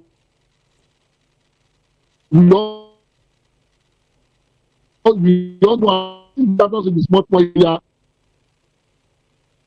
How in the Champions League, the draw you might get drawn to a team that is way smaller that you can partially. But the EPL is a round robin competition, and you have to be consistent for a very long time for you to be able to win. So EPL is much more difficult than the Champions League. And of course, for the case of Liverpool, struggles continue with a disappointing 4-1 defeat at home to PSV Eindhoven. And of course, Liverpool has been dubbed Triverpool. I mean, the last 10 games, they've considered 10 goals. I mean, last 3 games, they've considered 10 goals. And of course, just managed to score 1. And those 3 games, they've actually had 3 goals deficits. Maiwa, what's going on with Liverpool? Should Arne Slot throw in the towel? Or should Liverpool, hand him the sack letter if he refuses? What exactly is the problem with Liverpool? Is it the defense? Because Liverpool is not even going through injury crisis, or is it a mental issue, or is the fact that Arne Slot has been found out? What exactly is the problem with Liverpool? I think first of all, they need to address the defense. Van Dijk, Konate. I think I don't know, by January. Probably, and it's not we have to stick to them to January. By January, they need to bring in players, and it's not needs to send a message to Van Dijk and Konate. Van Dijk and Konate were responsible for some goals they conceded yesterday, and we have been saying consistently, majority of their issue comes from the central defense position, and majority of the goals they conceded, 60-70% of the goals they conceded this season, comes from the central defensive position, and that is the reason why they are struggling at the moment. That aside, in the midfield also, they've not been able to hack it in the midfield. They've been always second best against most of the teams that they play with. We saw it against a PSV side yesterday, and it's not usually complaints about teams playing the ball in the air and just PSG played the ball on the floor yesterday, and they outtweeted the midfield of Liverpool yesterday. So I think Arne Slot needs to go back to the drawing board. I think he's not getting some things right, and I think he needs to figure out how to rearrange the midfield. And extension to that, because the midfield is not functioning very well, the attack becomes lackluster. The attack becomes very flat, and that is the reason why the likes of Salah, even Isak that we usually banter in terms of the amount spent, is not getting enough supply to be able to do the damage. and his slot needs to fix the midfield before he starts looking at personnel in front of goal. The supplies are not coming. The defense is in shambles, and there's a whole lot of overhaul that needs to be done, to that Liverpool side. There's a need for them to rebuild, and in a building process, players like Van Dijk and Konate, they are not in the future of Liverpool if they want to achieve something fantastic, this season. I mean, it's so sad, like they always say, it is very easy to win a trophy, but defending a trophy is where the big challenge comes, because your attitude will definitely take you there, but your character will keep you. It seems Arne Slot does not have the character to actually maintain a top team, and that's my own position about him. But of course, let's still talk about UEFA Champions League, and one man, Kylian Mbappe, who turned in a very stunning performance for Real Madrid, scoring 4 goals, including a first half hat-trick in just 8 minutes in a narrow 4-3 win over Olympiacos. And of course, that puts Kylian Mbappe 9 goals in the UEFA Champions League now, and he's head and shoulder above every other person, including our own Victor Osimhen. I mean, is this going to be Kylian Mbappe's year of landing the Ballon d'Or, Mayowa? Well, I think it might be his year. Ousmane Dembele is struggling at the moment. He's not playing so well. Haaland that is scoring all the goals, in the last game because of Guardiola trying to keep him because of the congested fixture, could not really do much. They have surpassed our own Victor Osimhen. Osimhen is injured at the moment. We don't know when he's going to come back. And, Mbappe is fine on us in that. I mean, if you look at his movement yesterday, he's one of the deadliest strikers in Europe because of the way he was moving yesterday. He was a thorn in the flesh of the Olympiacos side. And, all the goals he scored, he deserves all of them. Scoring 4 goals. Madrid scored 4 goals. Kylian Mbappe scored 4 goals. That's how good Kylian Mbappe is. And the services are coming. Adama, very fantastic player, and giving the passes, supplying the crosses. Very fantastic yesterday. The midfield of Real Madrid, the move Kylian Mbappe made it much more easier for the midfield of be able to locate him. And that's the reason why he was able to get a hat-trick in the space of 8 minutes. So, kudos to him. I would not be surprised if he continues this way. I would not be surprised if he ends up winning the Ballon d'Or. Of course, in a repeat of the UEFA Super Cup, Paris Saint-Germain actually edged Tottenham Hotspur 5-3 with Vitinha scoring a hat-trick. And after Tottenham initially took the lead twice through Richarlison and Rando Kolumuani, or PSG rallied with goals from Fabian Ruiz and, of course, William Pachu. I mean, we saw that game, and do you see PSG coming back into their mode? Because this same phase last season in the UEFA Champions League, they were not all that. They were not even in the favourites. In fact, they struggled to actually make it to the next round, and until they actually got to the next round, they became a different new team. Do you really think PSG is beginning to step into the stride that we actually saw last season, following the game against Tottenham? I think they are beginning to step into their stride. However, you might still be skeptical about the result. And the reason is this. They played against an inconsistent Tottenham. The question is this. Why did they fire Ange Postecoglou? Why? Thomas Frank has not been able to deliver any result. He has not been able to deliver any consistency. There's no consistency in the performances of Tottenham. And I don't think, the poor performance will stop any moment from now. Remember, majority of these players are players, that were gotten by Ange. Majority of them are not Thomas Frank's players. So it's going to take a bit of time. However, for PSG, they begin to turn the things around for themselves. They had a shaky start even in their league. They were struggling to win games. At some point, they even drew some game and even lost some game, even in the Champions League or so. Now, we are beginning to see them get into their stride back. Ousmane Dembele, who could not really do much yesterday, he's just coming back from injury. Vitinha getting his first hat-trick for PSG after a very long time, shows the kind of quality that particular team has. I think they are beginning to build the momentum, and if they can sustain the momentum, I don't think anything can stop them, in going very far in this particular competition. They are not a pushover side. The team that won the Champions League last season is not a pushover side. And the performance they gave yesterday is an indication that, there is a champion hiding in their inconsistent performance so far. If they can continue to build this momentum, definitely I will not be surprised if they get very, very far in this season's Champions League. Of course, in the capital of Spain, right there at the one-day Metropolitano, where Atletico Madrid, of course, Diego Simeone's men secured a vital 2-1 home win against Inter Milan, with Joe Gomez scoring the winner in the dying minutes after Julian Alvarez had opened the scoring. And of course, Julian Alvarez always in the score sheet. I don't know. Is this guy going to be, when exactly do you think Julian Alvarez is going to step in to become one of those players who will definitely be seen as a regular contender for the Ballon d'Or? Because for me, I don't think Atletico Madrid is actually doing a lot to actually help the player's ability. What do you think?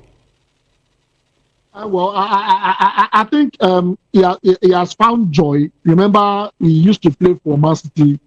And in Man City, he was a second choice. He wanted to play regular football because of the kind of quality possesses, and that's the reason why he left for Atletico Madrid. I think the same thing that is happening to our own Osimhen, using Galatasaray as a stopgap. I think that is what he's using Atletico to do. I would a job than Atletico comes for him much later, because at the moment, with the kind of performance he's putting in, because of the club he's playing for, and because of that club cannot punch, they cannot, they cannot dine with the big boys in Europe. Yes, they're also a big team, but they can't dine where the biggest of the biggest are dining. That might probably affect him, negatively. So with this kind of performance, definitely top clubs will definitely come for him. I will not be surprised if the likes of a Real Madrid, a PSG, or even maybe an Inter Milan probably comes for him much later, with the kind of performance he's putting in at the moment. It will be so sad that, because of the club he's playing for, he's not able to be mentioned in the Ballon d'Or list. Definitely, maybe after 1 or 2 seasons more with Atletico, if this performance continues, bigger clubs will come for him, and probably we might get to see him in the conversation of the Ballon d'Or sooner than later. Of course, from one Italian side that actually lost against Atletico Madrid to another Italian side, and this one concerns Nigeria again. And of course, it is Rafael Palladino's side, talking about Atlanta. And of course, they likely gotten that 3-0 victory over Eintracht Frankfurt. And Ademola Lookman actually netted 3 goals in just 5 in that particular game. And of course, what's his name? Lookman, Ederson, and of course, Charles Leclerc actually leaving, their mark on that particular match. And if you look at the way after that particular game, Ademola Lookman actually said that, he's ready to actually fight, for his shirt. He's ready to actually give his all right there at, Atlanta. It seems that the man, Rafael Palladino, is actually doing something very special for that particular side. And I'll ask again, Mayowa, is this the right time for Ademola Lookman to actually pack, his bag, since the ovation is high, he's getting back to form? Or should he just trust the new manager and then get back to form and enjoy his life right there at the city of Bergamo? I think for now, he's stuck in Bergamo. He can't leave until January 1st. January 1st, the champion will be at the Nations Cup. Hoping Nigeria will make it very far. However, I think it's a good one for Nigeria. Talking as a Nigerian fan now, he's beginning to get the goals. Remember, he has been struggling with form with Atlanta. Yesterday, him scoring, a striker scoring, a striker that has not been on the score sheet for a while, scoring a goal as a way of boosting your confidence. So him scoring that goal, will reinforce to him that, he still got it and he can still score goals. And that's a good sign. So the next thing to look at is what will be the trajectory of his performance between now and when the Nations Cup will start. However, it's a good sign that he can score goals and is able to score goals. It's a good sign that, the new coach has, decided to repose his faith in him and, reward him with, match time, and he has been able to reward the coach with goals. So let's look at, the next feature. Let's look at his performance in the next game. But right now, he's playing under the coach. The coach has been able to get to him. And for him to come out and say he wants to fight for his shirt, it means, the coach has been able to get to him psychologically. And I think I would want to see that transform into performances. If the performances are good, by January, he can decide to, make the move. But if the performances are not good, the likelihood for him to leave in January will be very, very slim, because no club will want to invest in a player that's not performing for their previous club. It's also worthy to note that those 3 goals from Atlanta, talking about the Ademola Lookmans, Ederson, and the Lekatere, actually ensured that Liverpool has Atlanta FC has actually officially make it through the playoff spot of the UEFA Champions League. And of course, on that note, we'll definitely be wrapping up. Maya, it's good to have you join me right here on Locker Room. Well, it's always amazing to be here. I'm hoping that Crystal Palace do me proud today. I have a distant friend that probably make his debut today for Crystal Palace. I'm looking forward to that. But I'm looking forward to Crystal Palace game today, and I'm hoping to see my distant friend make his debut for Crystal Palace today. Thank you for having me. You're welcome. And of course, this is exactly where we'll be anchoring to this episode of The Locker Room on Voice of the People TV. Of course, if you're into politics, stick around. Don't go nowhere, because Chukwuma Okoro will definitely be bringing up a political lens. And of course, it's a show you do not want to miss. I'm Ikechukwu Agwago. Stay tuned. Don't go nowhere.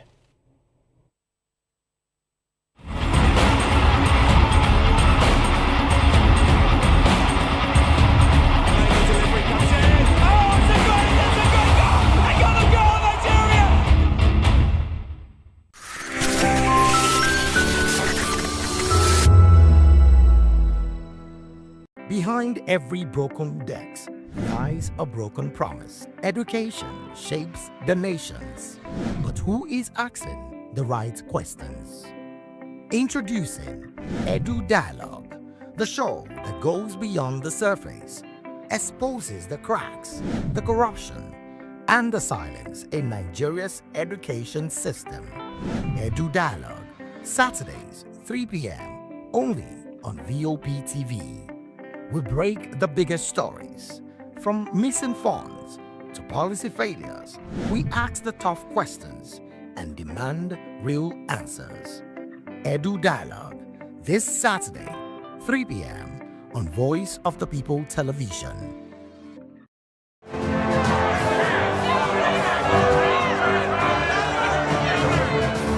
Do you want your voice to be heard? Do you know that you matter in the scheme of things? The People's Voice, the show where ordinary citizens take center stage as we discuss the biggest stories that affect you and I. With you in mind, we facilitate lively discussions, debates, and interviews on the topics that matter most to you and I, from social justice to economic empowerment, education to healthcare, governance, and more, tackling tough topics and amplifying your voice. Join the conversation and make your voice count. The People's Voice. Make your voice count. The red carpets, awards, the razzmatazz, music, fashion, interviews, and more. Spotlight on Voice of the People Television. Let's feed you with all the juicy stories in the global entertainment space, bringing you the glitz and glamour as they hot. Stay tuned to Spotlight, 1 p.m. Monday to Friday. Spotlight on VOP TV. Entertainment like never before.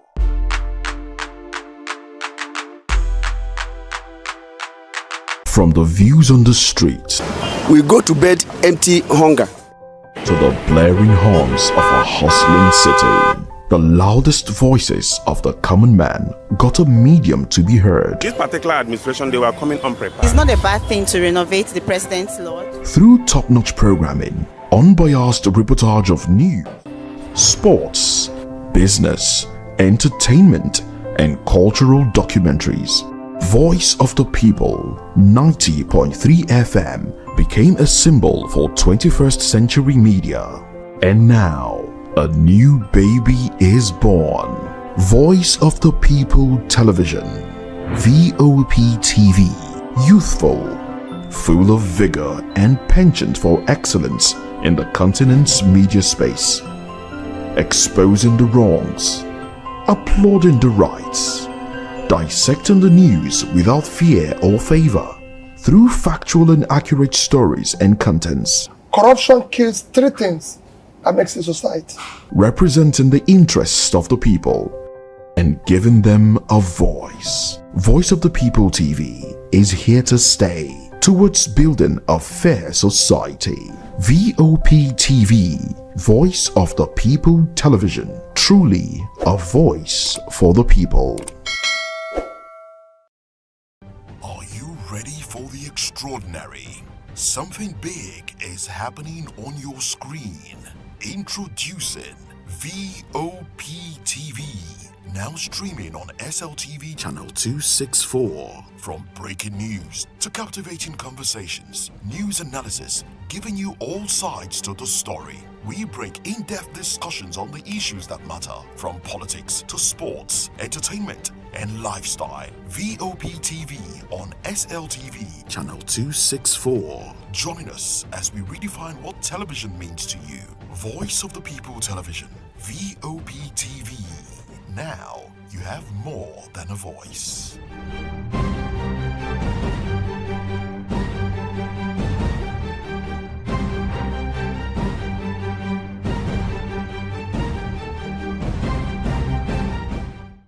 In a world where truth is the ultimate power and opinions scream the loudest, it's time to wade through the noise. Hunger no get tribe! Hunger no get religion! And scan the human interest and trending topics that matter.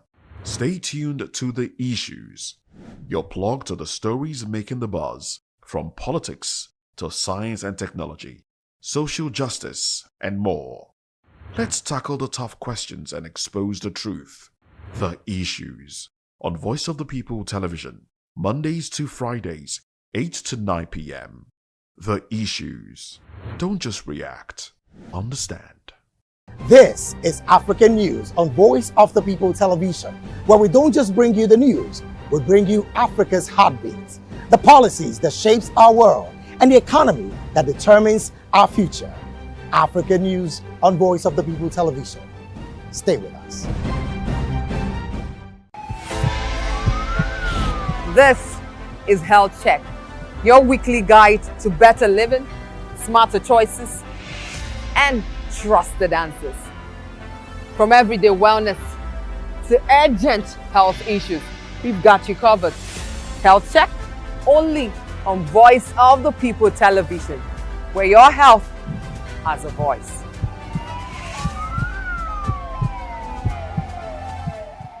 To know the happenings in the maritime sector, join us on the program Maritime Frontiers on VOP TV as we discuss key areas in the maritime sector, from aquaculture, maritime transportation, maritime labor regulation, oil and gas exploration, ferry and passenger insurance, marine pollution and prevention, port operations, and lots more. Maritime Frontiers, exploring Nigeria's blue economy.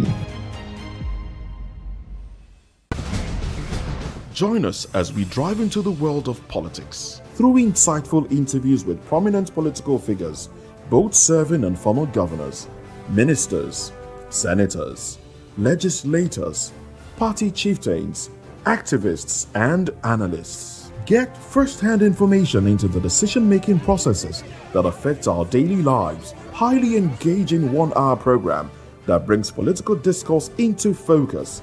I am Chukwuma Okoro. Political Lens, Monday through Friday, 6 to 7 p.m. Join us.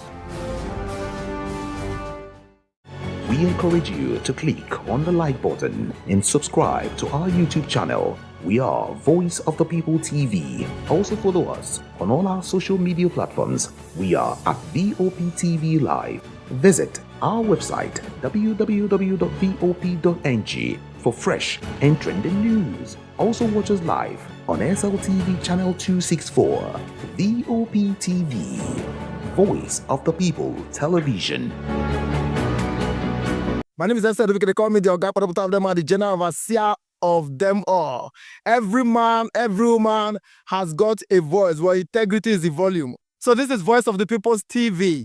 Voice of the People's TV. So this is the people's voice. And the people's voice is the voice of God. That's the voice populi in Latin. The people's voice is the voice of God. So keep watching Voice of the People. In fact, my name is Voice of the People. Keep watching MC Ado Pikin. Hi guys, my name is Kegan. I am Nigeria's biggest tech content creator, and I just wanted to give a quick shout out to Voice of the People TV. Keep watching, enjoy, and you're welcome. My name is MC Alamano. They say they call me Enjoy Med Landlord. It's VOP TV. Keep watching VOP TV. Don't touch it down. Even if you want to touch it down, increase the volume. If you don't increase the volume, why told me? My name is Collins Agawabe, popularly known as No Mide, but last, more than No Mide. More. Not be all so the cook right at the fry plantain. We keep on watching VOP TV. The voice of the people, the voice of Edo. If you want to get the authentic news for Edo, the way it be, that's why they show and all the cut anything come on. A VOP TV.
Hello there, good evening, and thanks for joining us on Political Lens. I am Chukuma Okoro. Now, we are broadcasting on Metro SLTV channel 264 on YouTube and other social media platforms.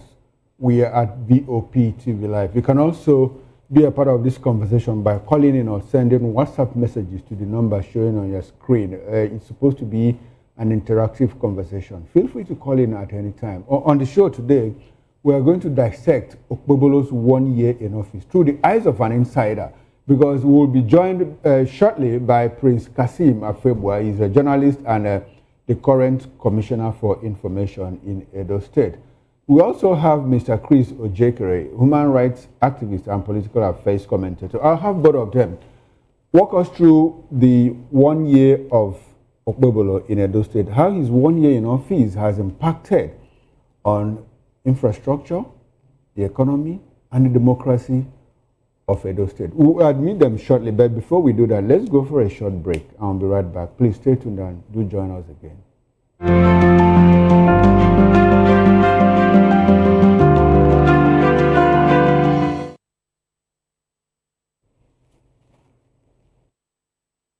Are you ready for the extraordinary? Something big is happening on your screen. Introducing VOP TV.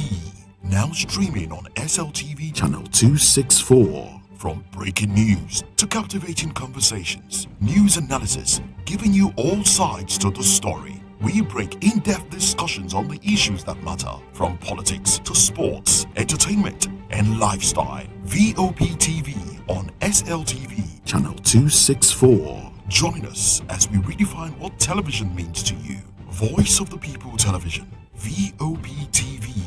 Now you have more than a voice.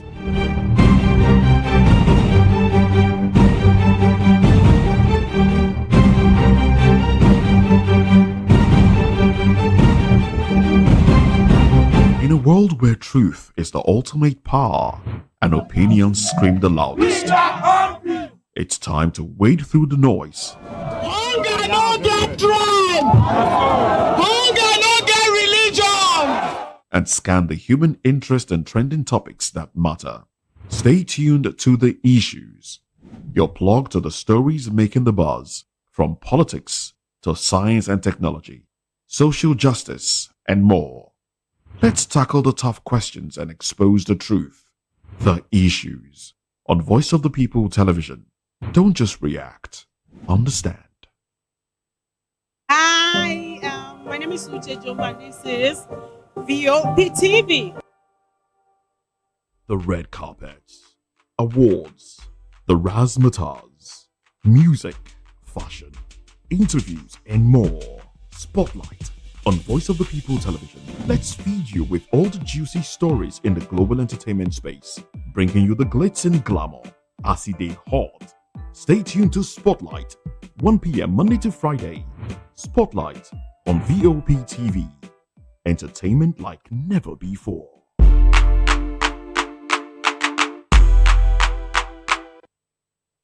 That's Voice of the People. You can hear me now. My name is Patrick Doyle, and I wish that you continue to echo the voices of the people. Big up VOP TV. My name is Suibifa Dokubo. Please keep watching VOP TV. Hi, my name is Kwekumali Ikena Onyekwena, and I am with the Voice of the People TV.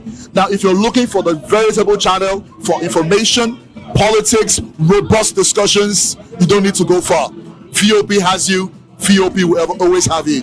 Thank you. Hi, my name is Patrick Diabwa, aka Ibani Chuka. I'm Ayanabo the Eagle King, and you are watching VOP TV. Stay with us. Mr. Ofamiloni, and here's to VOP TV. Keep watching, stay tuned, do not touch that dial. My name is Made Kuti, and you're watching VOP TV. Keep watching. Welcome, my name is Zika Davis. Distinguished ladies and gentlemen, boys, viewers, everybody, boys and girls.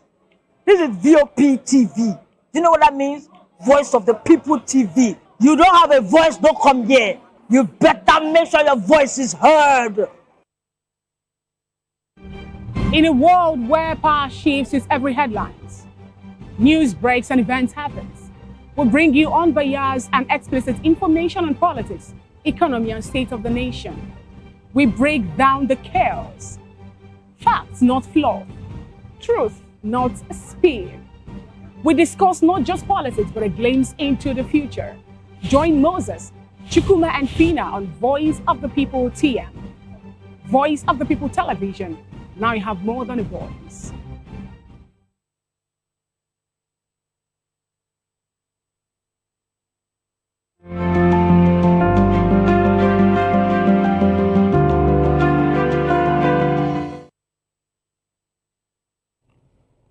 All right, welcome back and thanks for staying with us. And if you are just joining us, this is Political Lens on Voice of the People television. Now, VOP means Voice of the People television. And the program is Political Lens. Well, we have been joined from Benin by the State Commissioner for Information, Prince Kasim Afebwa. Good evening to you, Prince, and thanks for being part of this show. We appreciate your presence.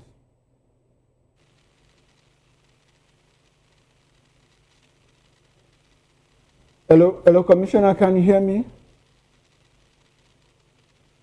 I would like for you to unmute your mic so that we can get your audio feed.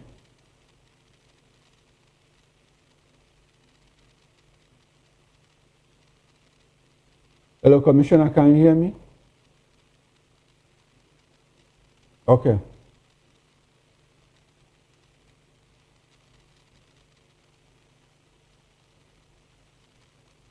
Okay, we'll go for another short break. Let's get the commissioner into the show properly. We'll be right back. Please do stay with us.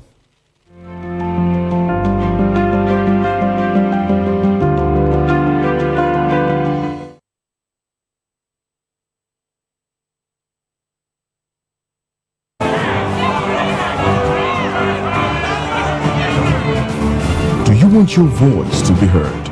Do you know that you matter in the scheme of things? The People's Voice, the show where ordinary citizens take center stage as we discuss the biggest stories that affect you and I.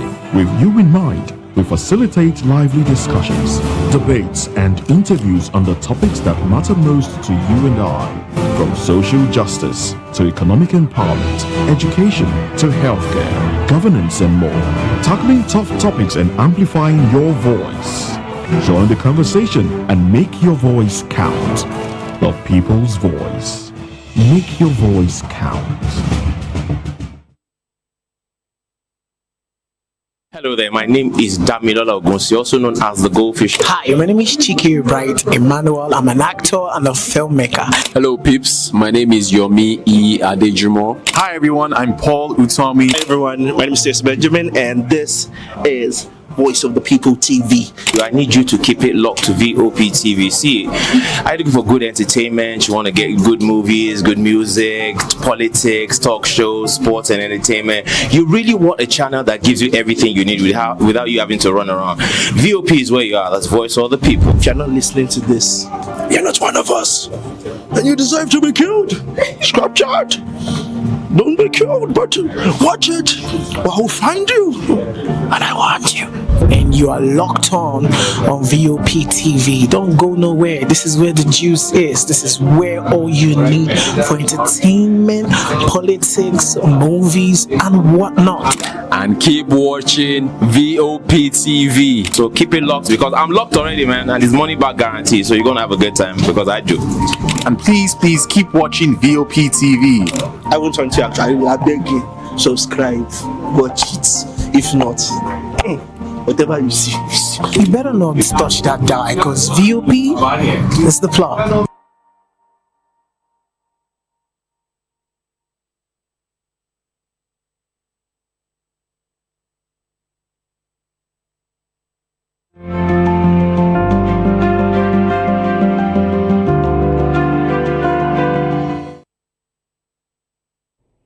All right, there. Welcome back and thanks for staying with us. And if you are just joining us again, this is Political Lens on Voice of the People Television. Well, we've been joined by Prince Kasim Ofebua. He's a journalist and the State Commissioner for Information. Good evening, Commissioner, and thanks for being part of the show.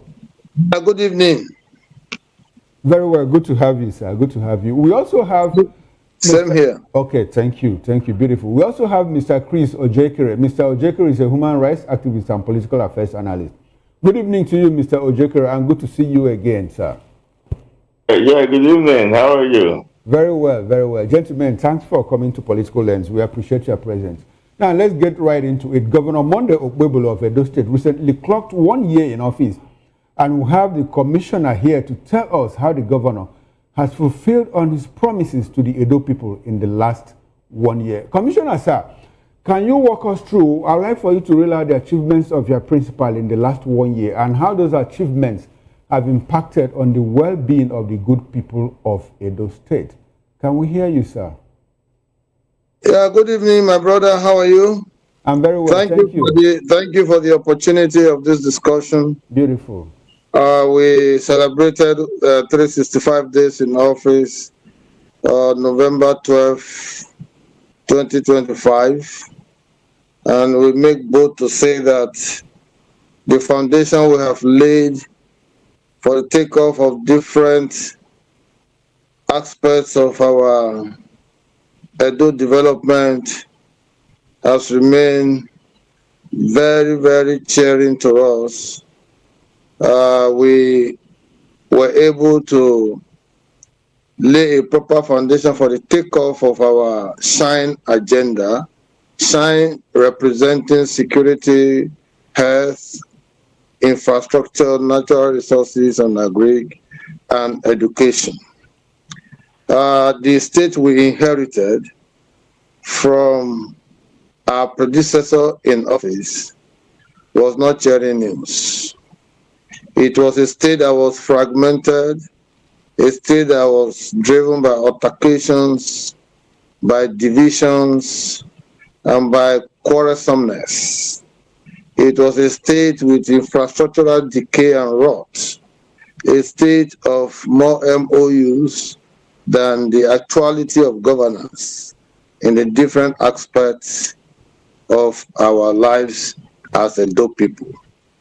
Now, coming on board, we needed to recover a lot of this decay, a lot of this rot, and put the state on a stronger pedestal So we started with infrastructural development.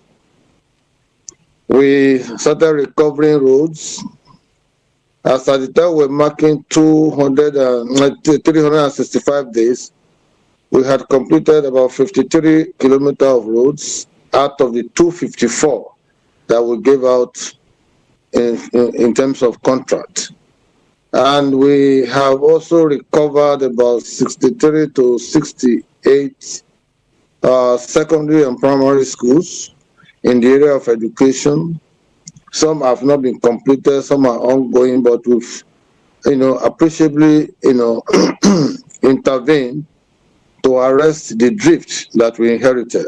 Chairs and tables have been provided in classrooms. There's now a marker board.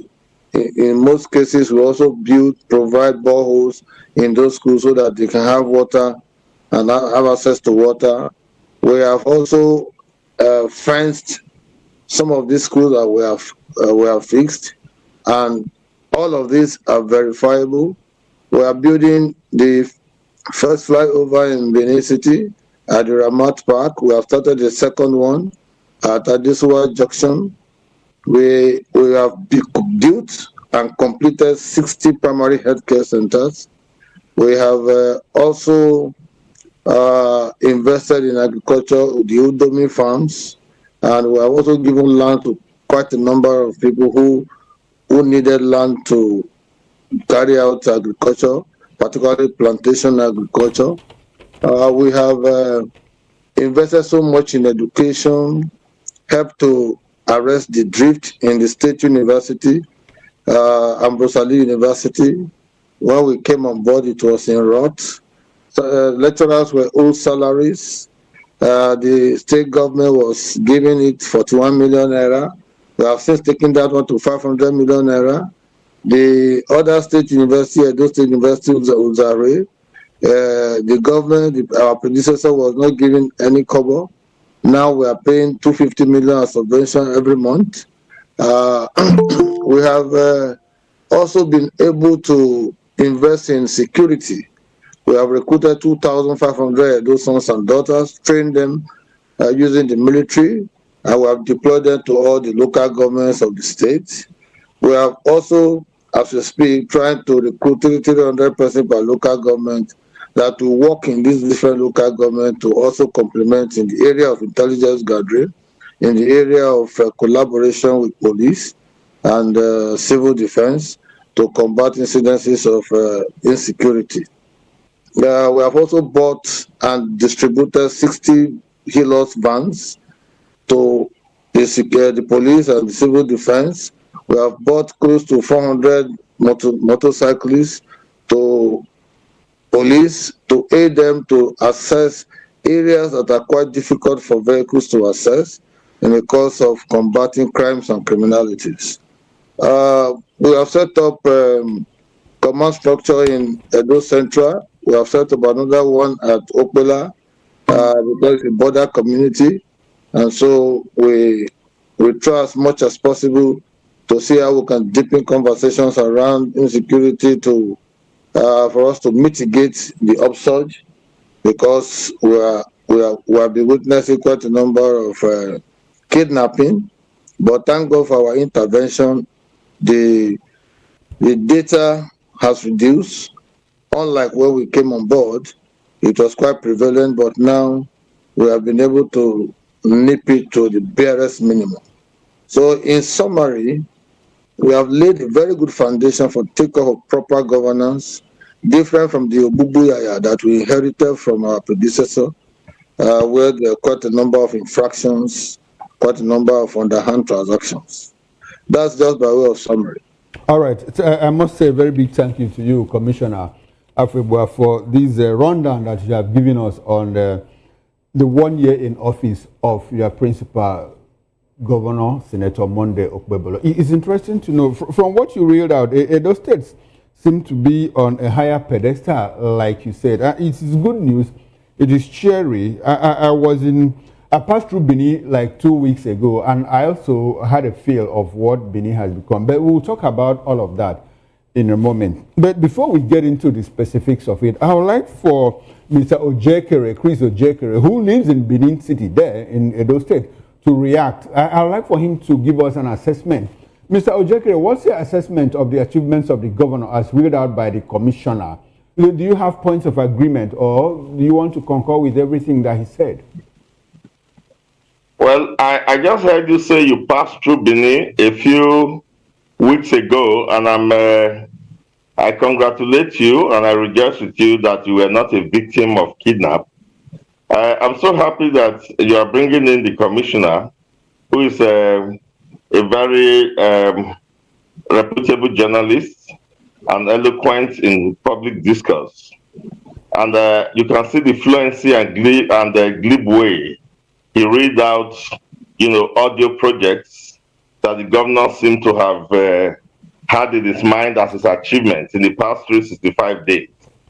The truth of the matter is that the commissioner and I hail from the same Edo North. And as I speak to you now, he would need to borrow my road to be able to access his Okpela. He has to pass through Onwa, and I also hope that when he's passing there now, he will not be kidnapped.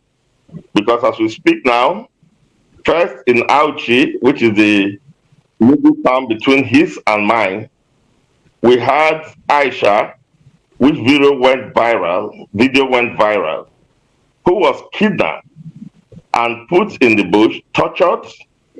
When the girl was shown on TV, it was heart-wracking and heart-rending, the way she was crying out from the torture and pains that she was suffering in the hand of these bandits and terrorists. And then the state governor refused to do anything about that. A private NGO intervened in that matter, mobilized Edo people, and then freed that girl. And the private NGO went public to say they had approached the state governor and the state government to help in the release of this girl, and they had done nothing about it. Just while they were releasing Aisha, they took in Joy Ayeni from my place. As I speak to you now, we don't know what has happened to Joy Ayeni. We just knew when she was captured and kidnapped. Nothing has been done. No statement has been made by the state government. There's a viral video just now. It came out just a couple of hours ago. I think yesterday, it came out yesterday, of a couple. The woman is pregnant, kidnapped also from a donor, precisely a place we call Aviele, just about 5 or 6 kilometers away from Auchi. They are in the den right now. 2 AK-47 are dangling in their heads. And the husband is crying out to Edo people and saying, my wife is pregnant. Please, they need, I think they were able to get 7 million. I think they need another 7 million. That's just for security. The previous government had left a command and control center in Ogida, where you could have a perfect surveillance of entire Benin City and most of the roads on our highways. We had set up a security architecture that was almost second to none. The governor himself is from Okwesan, from Ishaland, and Okwesan, a village in Ishaland, the head of the vigilante, a couple of weeks ago was kidnapped. So Edo is totally insecure. Hardly do people commute from one city to another, whether in Edo Central, where the governor comes from, or especially Edo North, where I come from, and Edo South. So I don't know where the whole idea of security came from. If we have all of this equipment and vehicles that Prince Afegba has read out, then they must still be housed in government house. And then let's come back to the economy. He says that the economy is growing and that the governor is investing in farming, because a few days ago we saw some tractors, refurbished of course. You don't need to go close to them before you know that they were refurbished tractors, which the governor showed on television to pretend that he has any economic clue for agriculture. But here you have Presco, a multi-billion naira investment in Edo State, which preceded even the previous administration and this one. One of the 2 oil palm companies quoted in the stock exchange. The governor has been at loggerhead with that company, and the governor went and revoked their C of O. Now, after hue and cry from Edo people and backlash from civil society and everyone, the governor is just now denying and is trending in Edo State that he didn't revoke that land, and heads are rolling. Innocent people are being sacked from their jobs. Presco employs 2,000 people and directly and about 5,000 indirect jobs, and takes care of kilometers of communities around them. What the governor does is that it is trying to destroy the economy that it made. Okay. Now, and that is not surprising. Please ask the commissioner if they read the handover note of the previous administration. The previous administration had set up an unprecedented transition committee and asked the opposition, that is the APC that were incoming, to set up a committee. They both set up committees. We had everything the governor had done in soft copy. When they came to have they had to have only the first meeting. I remember then that the former deputy governor, right, the Honorable, Pius Odubu, had commended what they saw, on the online copy. Now, because they wanted to set a situation where they would come up with excuses later, because the agenda that the governor was bringing was the agenda of vendetta. And they wanted to create an alibi for such vendetta of destroying whatever the governor had done in the previous time.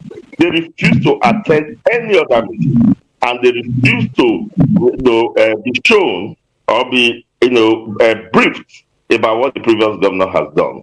So if you didn't read the transition committee copy, all right, if you didn't concede, so to speak, because you didn't take inventory of what has been done, how do you know what has been done and what hasn't been done? Now, if we come to the area of education, which he also referred to, talking about fencing schools and Mr.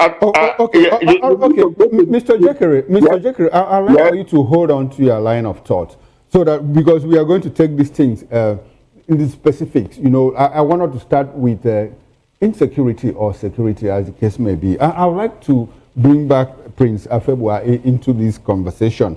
Now, Prince, on the issue of insecurity now, Mr. Jekere just reeled out, 2 cases of kidnaps. And there is one, I got information that a bus from Ovia West local government area traveling to Ughelli has been kidnapped in the past 8 hours or more. Are you aware of that information? What has the government done to rescue the kidnapped victims? What is the arrangement at the moment, to ensure that those people are brought out from the kidnappers then? Are you aware of that incident, by the way? Let me first and foremost remind all of us that security intervention and issues are not subject of television debate when it has to do with kidnapping. And you don't expect us to begin to unfold in the public the efforts that are being put in place to geolocate incidences of kidnap with a view to rescuing the victims. And I say this with particular reference to the case of Aisha. The moment you make kidnapping to be a statecraft, it will now become a profession, the end of which you might not know. So I don't expect Ojekere to wanting the government to begin on television to be telling the efforts we made to rescue Aisha. The moment you start involving government in even payment of ransom, then you'll be grooming a Frankenstein disease that will consume the state, nay, Nigeria. So what I would rather remind him is the fact that we have invested in security, and each time there are incidences of kidnap, we make very bold steps to rescuing the victims. I will have litany of, cases to cite with respect to this. Okay, but Commissioner, I'm sorry. I hate to butt in at this moment. I hate to butt in. You continue. I hate to butt in. You said something about anytime there is a kidnap, the government has its own strategy, which shouldn't be in the public domain. I agree with you, based on intelligence, security, risk, and all of that.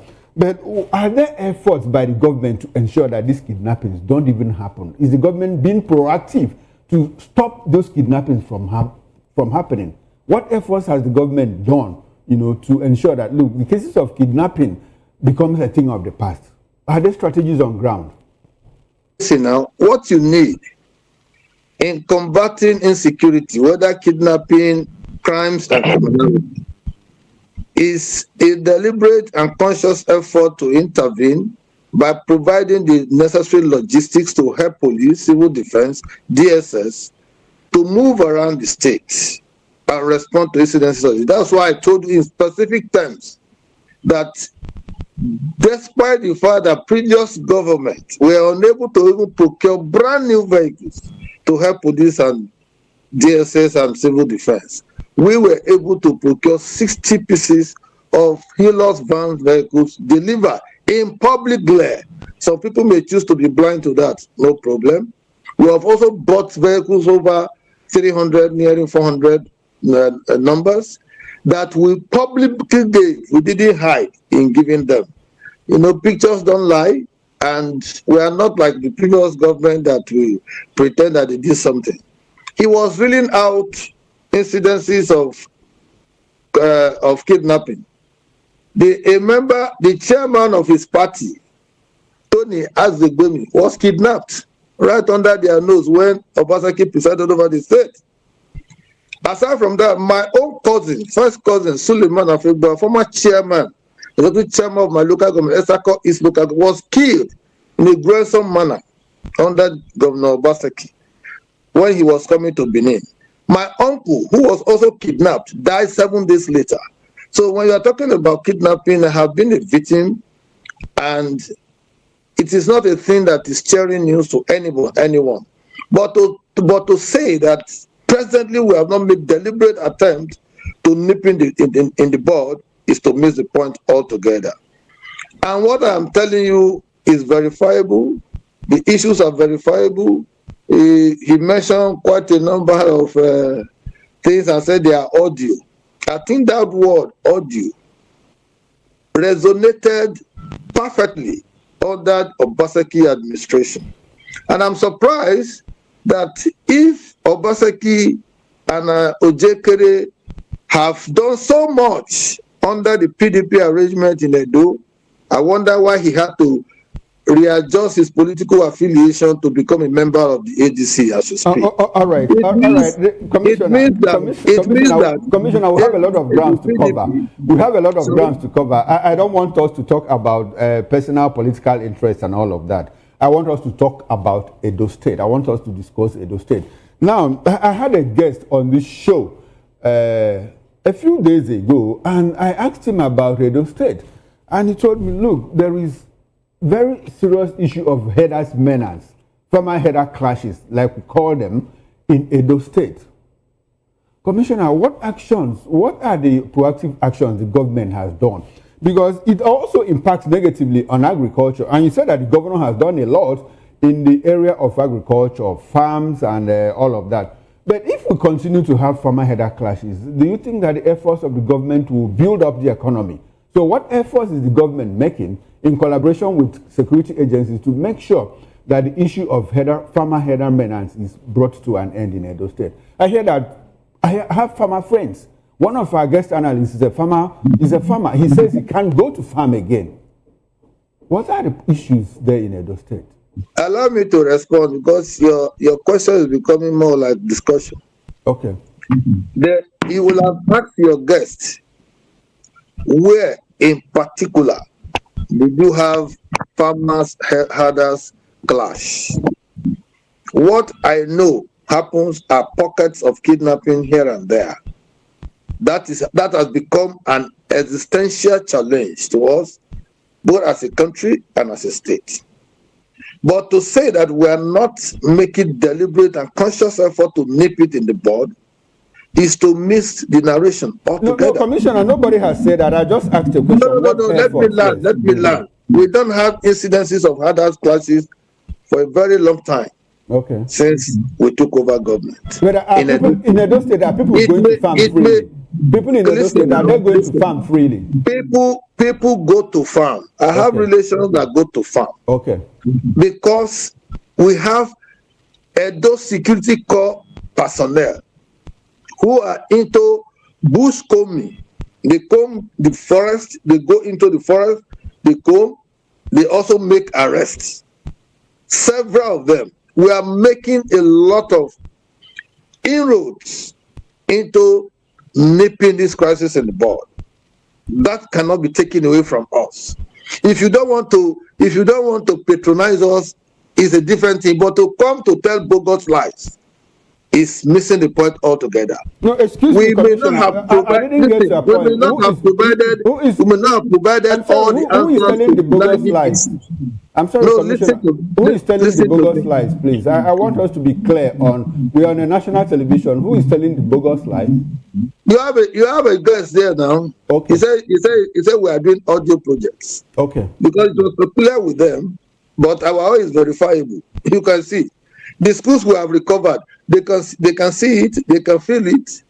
So the money we are paid to Abu Salih, the arrears of salaries that we paid over 14 months is all known. You can go to the university and make inquiries. They will tell you. He can't deny the fact that Abu Salih was being paid 41 million naira subvention monthly, which we have taken to 500 million naira monthly. Okay. You can't deny that Edo University was being paid zero allocation, but we have introduced 250 million monthly. Okay. So, and we are sustaining all of this. You can't deny the fact that we have fixed quite a number of schools, supplied them with chairs and tables at a time that they told us that Edo Best has repositioned education in Edo State. They were paying Edo Best consultant 160 million naira from 2018 to 2024 before they left, and yet we had schools without roof, leaking roof, schools without tables and chairs, teachers inadequate. We only recruited 5,000 teachers recently, the ones they placed on casuals for 3 years. We recruited them. We have also injected new blood into the Edo civil service. That is not in doubt. So if they ran Edo using consultants and setting up about 41 agencies in that process, I would decide to use our civil service. All right. Commissioner, I'm afraid we have a lot of grounds to cover, and so let's manage our time. Well, you are saying you have a lot of ground, but I needed to explain. You know, Edo line. We are still talking about insecurity. We have bought 100 buses to start a new Edo line. Okay, we'll come into business. Commissioner, we'll come into business. Let's save time. Before we leave insecurity, I would like for you to tell our audience what happened to the command situation room that was named after Solomon Arese. You know, I understand that it's been shut down. Is that true? The command center that was set up was not handed over to us. Okay. It's the police that is using it. We are not security experts now. Okay. Police will naturally use it if it is meaningful to them. Yeah, that has nothing to do with us. So it wasn't a Edo State government effort. Listen to me now, Oga. When they opened it, they handed it over to police. Okay. Go and ask police whether they are using it, whether it is usable. It is not for us. It is not for me to be telling you that it's commercial. I'm not a policeman. Okay. I'm not listening. All those kinds of boo-boo things that they make so much noise about. At the end of the day, when it comes to usage, they will naturally develop some phlegmatic. Okay, so Commissioner, presently you don't know what is happening at the command center now. That's what you're saying. Police officer, police will know better. Okay, police will know better. Now let's talk about the economy. We'll get into the roads because I also have an experience, and I would like to ask questions about the road infrastructure in Edo State. What's happening to the Osiomo power plant? I understand that the government is having issues with it. I would like for you to clear the air on that. The Osiomo power plant. Osiomo power plant. Okay. It's an individual private company. Okay. We came on board. An asset verification exercise was set up, for which I was a member. We invited them to speak to us because of the information we have that Edo State government contributed to Osiomo power plant. And the man denied that there was no cover of Edo State government. But that they dedicated 33 kVA to government institutions and this thing. Out of this 33 kVA, they also connected University of Benin Teaching Hospital, OT Hotel, and quite a number of hotels that were connected to it. And at the end of the day, the state government was paying about 189 million every month to Oshioma in the name of consumption. And so when we came and say, if UBTS is connecting to Oshioma, OT is connecting, who collects the money? Oshioma said, yeah, they pay directly to them. Yet you are still charging us about 189. That's too bogus. So the governor said, if you can negotiate downwards, we'll patronize you. Otherwise, please call BEDC. Let's discuss with them. If they can reduce the amount of money they'll be charging per wattage, then we'll be able to compare. It's all about competition, and that is the beauty of both private sector driven and public sector driven platforms. So we got a good deal from the BEDC. And also, we install solar energy in government house and some other government institutions. And that's what happened. But then later, the Chinese company that originally owned Oshioma started complaining that they were not being paid dividends. And for that reason, since the man has not been paid them, that they wanted to take over their company. That is the last I heard about Oshioma. Okay, now you have cleared that point. I appreciate that very well. Now, before we get into the road infrastructure in Edo State, I'd like for Chris Ojekere to I'd like for you to react to some of the comments made by the assertions made by the commissioners. Talk about the command center and the issue of Oshioma. You wanted to delve into business, and I stopped. But now we can talk on business. What's your take on the position of the commission and what they have done and what they are doing in Edo State? It's frankness that they have no idea of the assets of Edo State. I mean, he doesn't even know anything about the command center, and he says it's not. So I'm very happy the usage of command center is for the police. Excuse me, Commissioner. Let him land. No, he shouldn't misquote me. He shouldn't misquote me. No, you have your time. You have your time for rebuttal. Okay, so the command center was set up by the Edo State government, it was publicized, and it started to function and was delivering results before they came on board. And it was one of those, investments and assets of the previous administration that was going to be handed over to them. As I said, they refused to participate in that transition committee after attending meeting just once. Now, he came out to tell you how the government is throwing money around, not having any sense of productivity, economy, and finance generation and funds generation. The government is just giving money to institutions. It's giving money to Ekpama, it's giving money to Iyamgo. It is buying vehicles nobody sees on the street. The vehicles are not functional, it's not doing any job. They seem to have forgotten that the primary purpose of government is to provide welfare and security. And so if you have named so many number of vehicles that are supposed to be dedicated to purposes of maybe security, agriculture, and we are not seeing the vehicles securing our people, then you can your guess is as good as mine where those vehicles are ended. Perhaps the bulletproof car that was bought for the APC chairman, was actually meant for security. The APC chairman is driving a bulletproof car now bought by the governor. Another APC chieftain, I don't want to name here, is driving a bulletproof jeep bought by the governor. The local government's imposed chairman in Edo State are all driving SUVs bought by the governor. So this is a governor that does not understand anything about creative economy.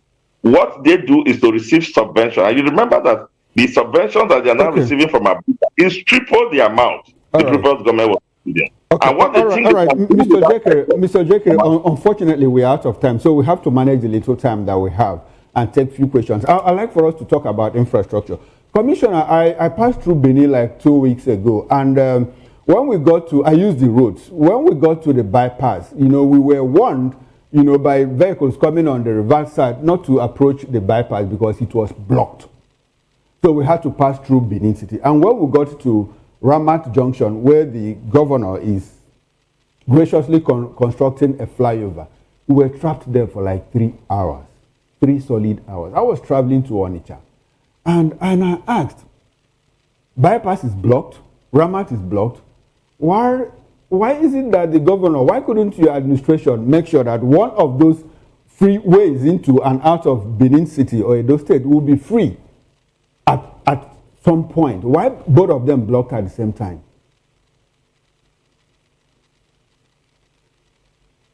Commissioner, can you hear me, sir? Hello, Commissioner, can you hear me, sir? Can you hear me? Yes, I can hear you now. Go ahead, sir. Okay. When we have turned Edo State to a construction site, okay, that is exactly what you're likely to observe, because the bypass you are talking about is presently being worked on. Go there daily, you see activities going on. The naturally a traffic gridlock area, reason why it was auspicious for us to introduce flyover. Can you hear me? I can hear you, Commissioner. Go ahead. Okay. So now, by the time we deliver on these projects, you have free flow of traffic. Let me quickly correct the impression being created by Ujekere with respect to Transition Committee.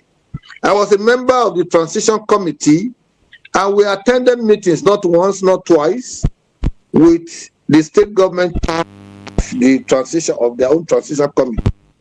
But at each occasion, when they are doing presentation, they were boring us with literatures of inanities and bestialities that existed under their rulership. And each time we raise questions, they will present a very glowing picture of Edo, the same Edo that we were sitting in, that we drive around to see how terrible the road infrastructure have been in Benin, and to see the kind of decay in schools and hospitals.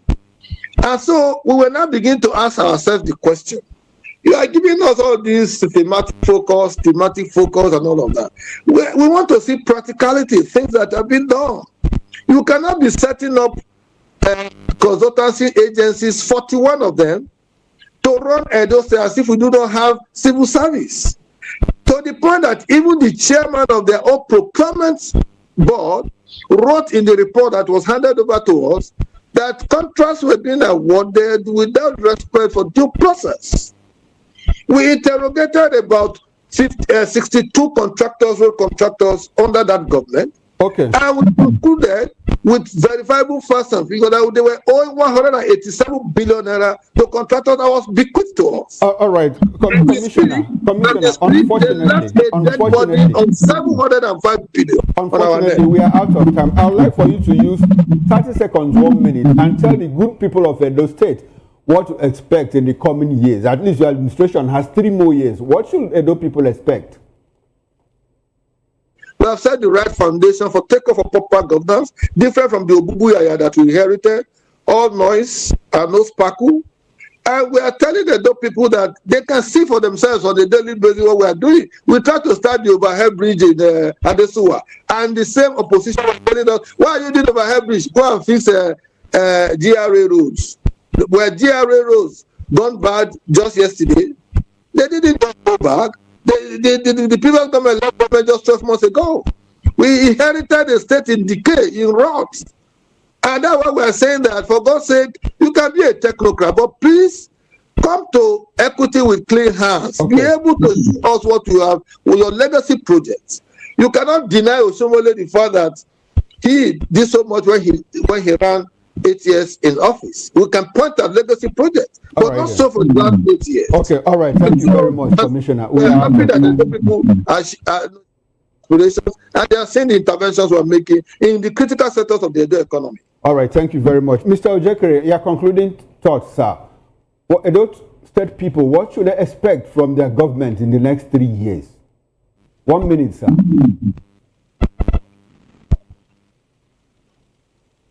Hello, Mr. Ojekere, can you hear me? You need to unmute your mic so that we can get your audio feed. Hello, Mr. Ojekere, can you hear me? I need for you to unmute your mic so that we can get your audio feed. Okay, can you hear me now? Yes, I can hear you. Go ahead, sir. 1 minute. I would like to tell my brother, Prince Kazim Afeba, to use his experience to please teach the governor why he was elected. That the reason why he was elected was to provide welfare and security for Edo people, not to be seen in the news fighting the legacies that have been led by the previous administration. He's fighting MOA, he's fighting Presco, he was against the education hub that was set up at the Yarrow. He's quarreling about the specialist hospital and the Stella Obasanjo hospital. He's everywhere. He has destroyed the technology set up to run the civil service. The insurance scheme set up by the last administration is no longer working. All he's doing is fighting. The 5,000 people he employed were people in training, teachers in training by the previous administration. He hasn't employed one of his own. He hasn't built any infrastructure.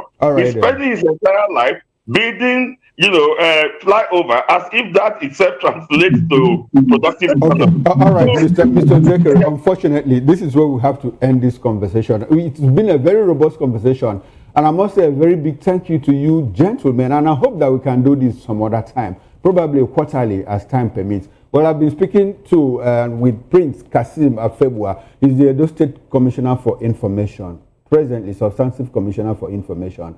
And Mr. Chris Ojekere, a human rights activist and political affairs analyst. Gentlemen, thank you very much. I appreciate your presence on Political Lens. God will forgive him. All right. Now, on behalf of the backroom staff, talking about the technical director, bus manager, the sound engineer, and the ingest manager, I'm Chukuma Okoro. Up next is Issues with Nena and Dimduto. Please do join us again. I'll see you tomorrow in morning, 8 o'clock on the morning show. Bye for now and enjoy the rest of your evening.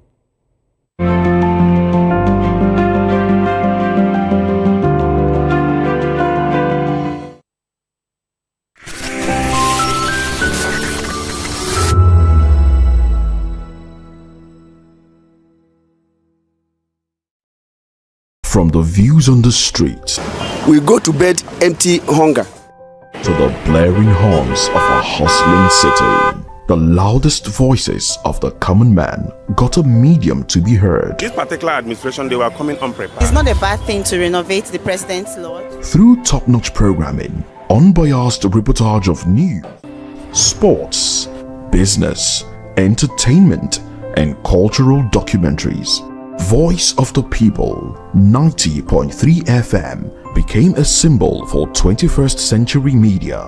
And now, a new baby is born. Voice of the People Television, VOP TV, youthful, full of vigor and penchant for excellence in the continent's media space, exposing the wrongs, applauding the rights, dissecting the news without fear or favor, through factual and accurate stories and contents. Corruption kills three things and makes a society. Representing the interests of the people and giving them a voice. Voice of the People TV is here to stay towards building a fair society. VOP TV, Voice of the People Television, truly a voice for the people. The red carpets, awards, the razzmatazz, music, fashion, interviews, and more. Spotlight on Voice of the People Television. Let's feed you with all the juicy stories in the global entertainment space, bringing you the glitz and glamour as it is hot. Stay tuned to Spotlight, 1 p.m. Monday to Friday. Spotlight on VOP TV. Entertainment like never before.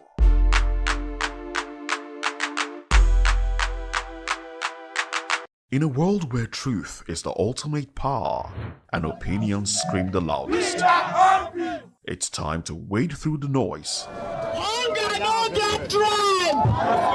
Hunger no get religion! And scan the human interest and trending topics that matter. Stay tuned to The Issues, your plug to the stories making the buzz, from politics to science and technology, social justice, and more. Let's tackle the tough questions and expose the truth. The Issues on Voice of the People Television, Mondays to Fridays, 8 to 9 p.m. The Issues. Don't just react, understand. We encourage you to click on the like button and subscribe to our YouTube channel, We are Voice of the People TV. Also follow us on all our social media platforms. We are at VOPTV Live. Visit our website www.vop.ng for fresh and trending news. Also watch us live on SLTV channel 264. VOPTV, Voice of the People Television.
Ready for the extraordinary?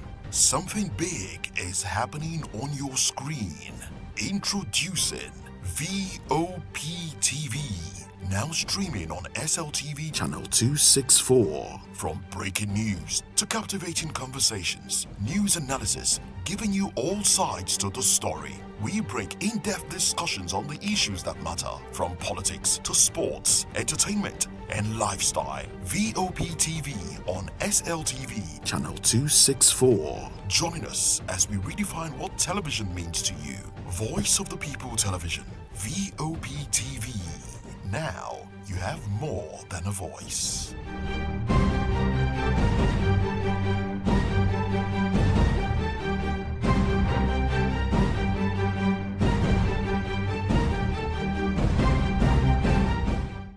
Behind every broken desk lies a broken promise. Education shapes the nations. But who is asking the right questions? Introducing Edu Dialogue, the show that goes beyond the surface, exposes the cracks, the corruption, and the silence in Nigeria's education system. Edu Dialogue, Saturdays, 3 p.m., only on VOP TV. We break the biggest stories, from missing funds to policy failures. We ask the tough questions and demand real answers. Edu Dialogue, this Saturday, 3 p.m. on Voice of the People Television. This is Health Check, your weekly guide to better living, smarter choices, and trusted answers. From everyday wellness to urgent health issues, we've got you covered. Health Check, only on Voice of the People Television, where your health has a voice.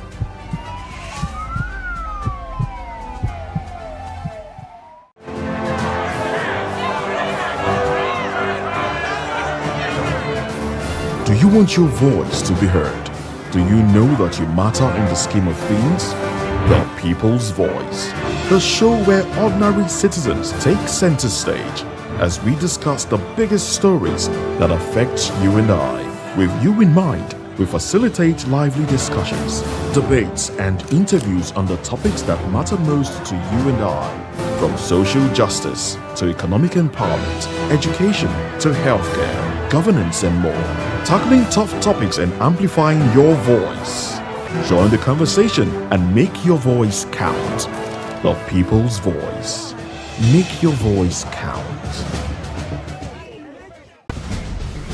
Join us as we drive into the world of politics through insightful interviews with prominent political figures, both serving and former governors, ministers, senators, legislators, party chieftains, activists, and analysts. Get first-hand information into the decision-making processes that affect our daily lives. Highly engaging 1-hour program that brings political discourse into focus. I am Chukwuma Okoro. Political Lens. Monday through Friday, 6 to 7 p.m. Join us. Welcome to Kitty's Corner. Every weekend is a new journey. Join Auntie Oni as she embarks on thrilling adventures. Each episode takes the young explorers to a different fantastical world filled with exciting challenges, making new friends and learning valuable life lessons. The show begins with lots of excitement in a cozy storytelling mood. Fairies teach the importance of kindness, honesty, bravery, teamwork, or curiosity. Kitty's Corner is a delightful blend of fun, education, and imagination with catchy songs, interactive games, and heartwarming stories. Join Auntie Oni every Saturday, 10 a.m. to 10:30 a.m. on Voice of the People Television. Kitty's Corner, perfect destination for curious minds.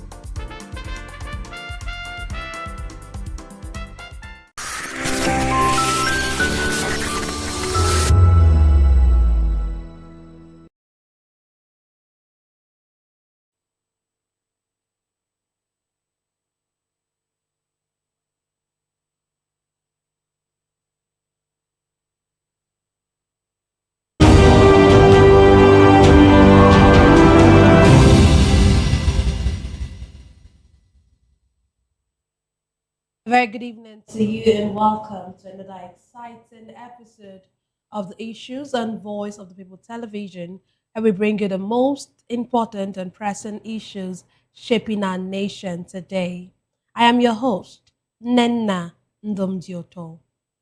Today on the Issues, we're examining the complexities of Nigeria's politics and governance, from federal government declaring national emergency on security, to Atiku firing back at APC, urging them to focus on their aging leaders. Also, Nigeria condemns Guinea-Bissau's coup, calls for swift return to democracy. Join us as we break down the fact and provide context to help you stay informed. We'll take a short break now, and when we return, we'll dig deeper into these topics. Don't go away.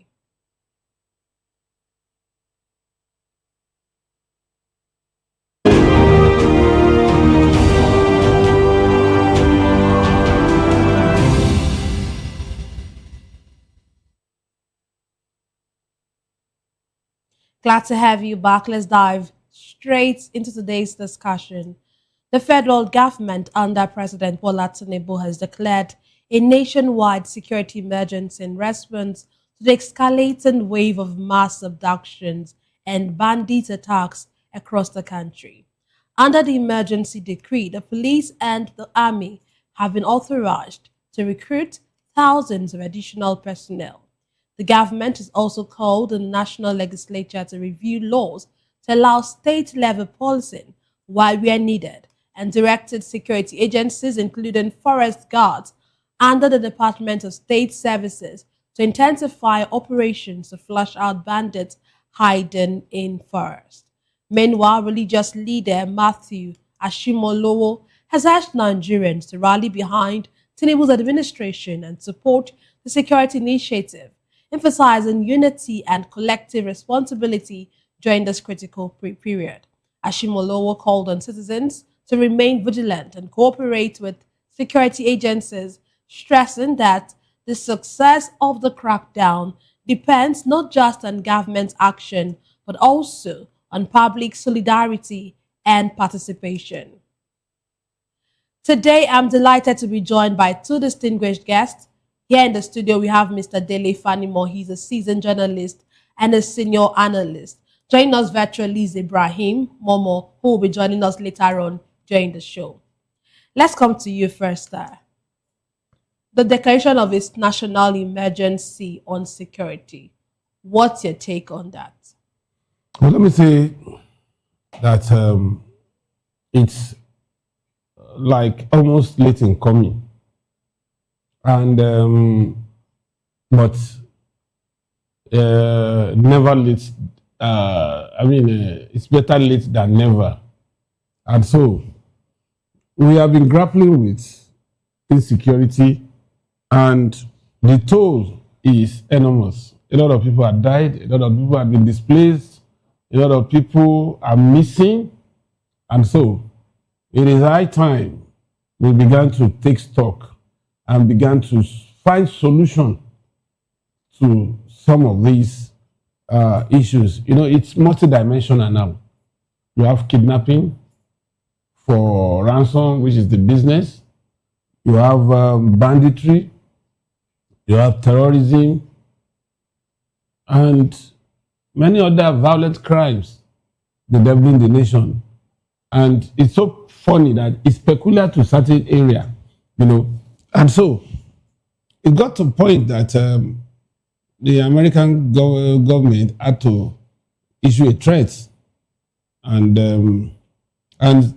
to the ridiculous extent that some people arranged foreigners to protest on our behalf in America, you know, that is not genocide.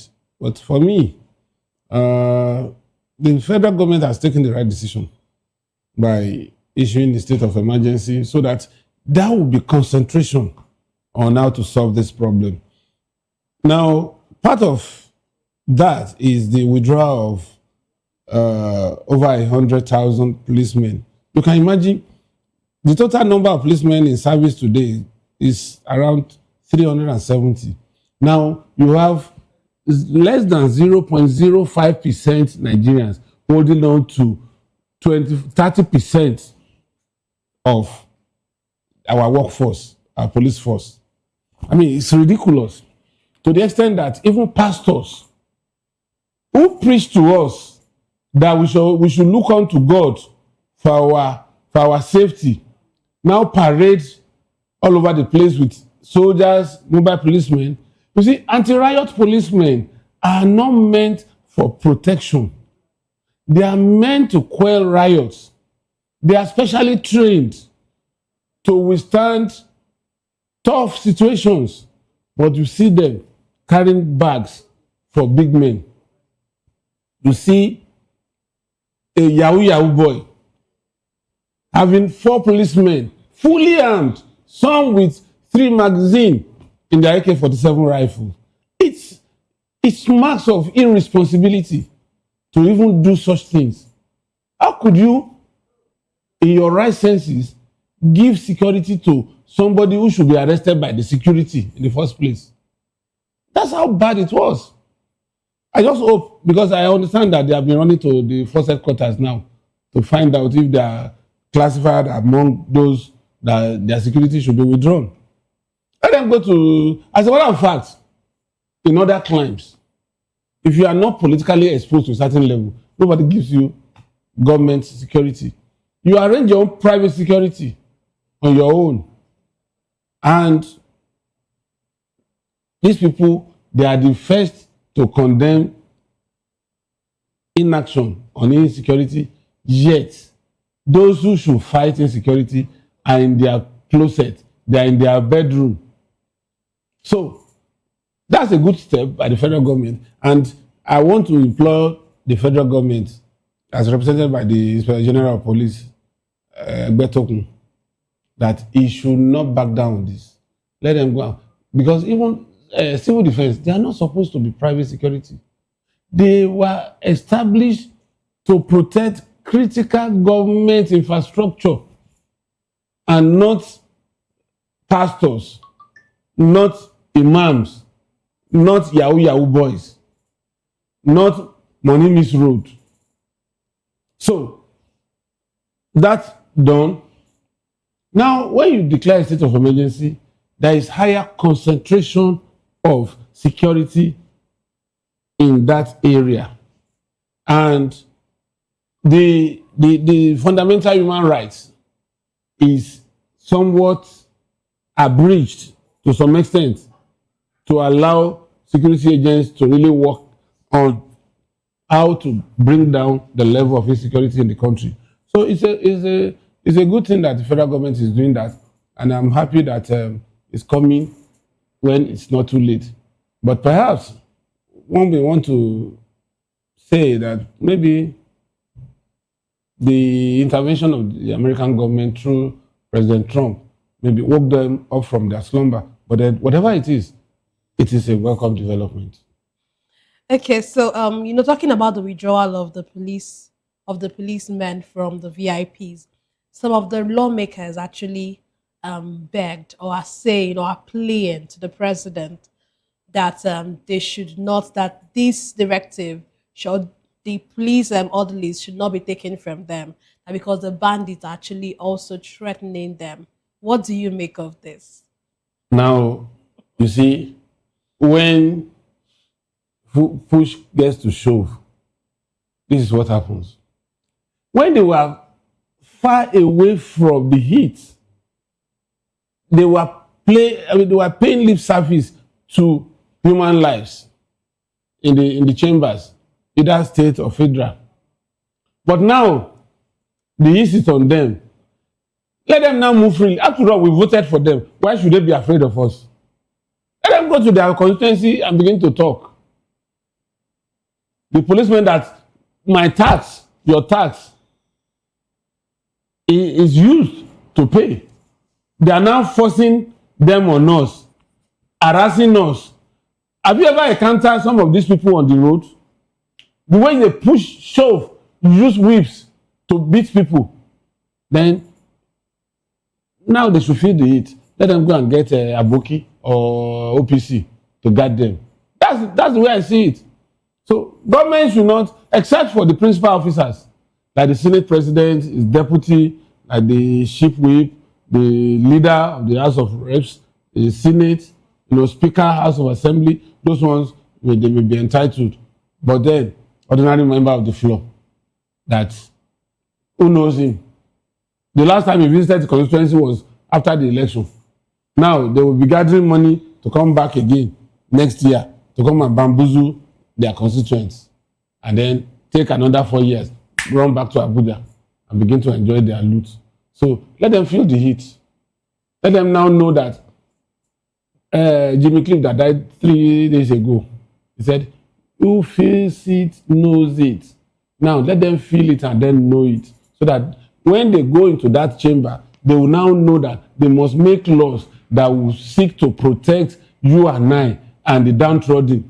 Not that it's only when they want to do appropriation that concern National Assembly budget that they will pass within 24 hours. But the one that concerns us, look at state police. Since the inception of this administration, they went for Council of State meeting 3 times. They made sure that they put it at the last number on the agenda. And before they got to that point, they said they were too tired. And they also rolled it over to another meeting. The Council of State meeting is supposed to be a quarterly meeting. So for about 3 meetings now, they have not touched state police. Whereas this is something that is at the heart of insecurity in this country that can solve part of this insecurity problem. Yet they sat there because they are secured. You have members of the National Assembly taking, in fact, while they are in Abuja, some are also guarding their wives in their constituency. And anytime the wife wants to go to the market, one of them will carry bag for madam. If it's raining, carry umbrella. Is that the work they are trained to do? So go and look for your own security. We are not going to use our taxpayers' money to provide security for you. You know, you mentioned the issue of state police, and that is one of the questions I was going to ask. But okay, since you already brought it up, let me just ask it. So the need for state police, of course, we know it's been brought to the fore this period. I was going to ask that, what's your opinion on, is the state police and the way to go? That's one aspect of it. And then what do you think has actually stalled state policing or the creation of state police for so long in Nigeria? You see, those who behead others will never allow a strand of metal, not to talk of sword, around them. What they are saying is state police will be abused, which means you had the intention of abusing if you get there.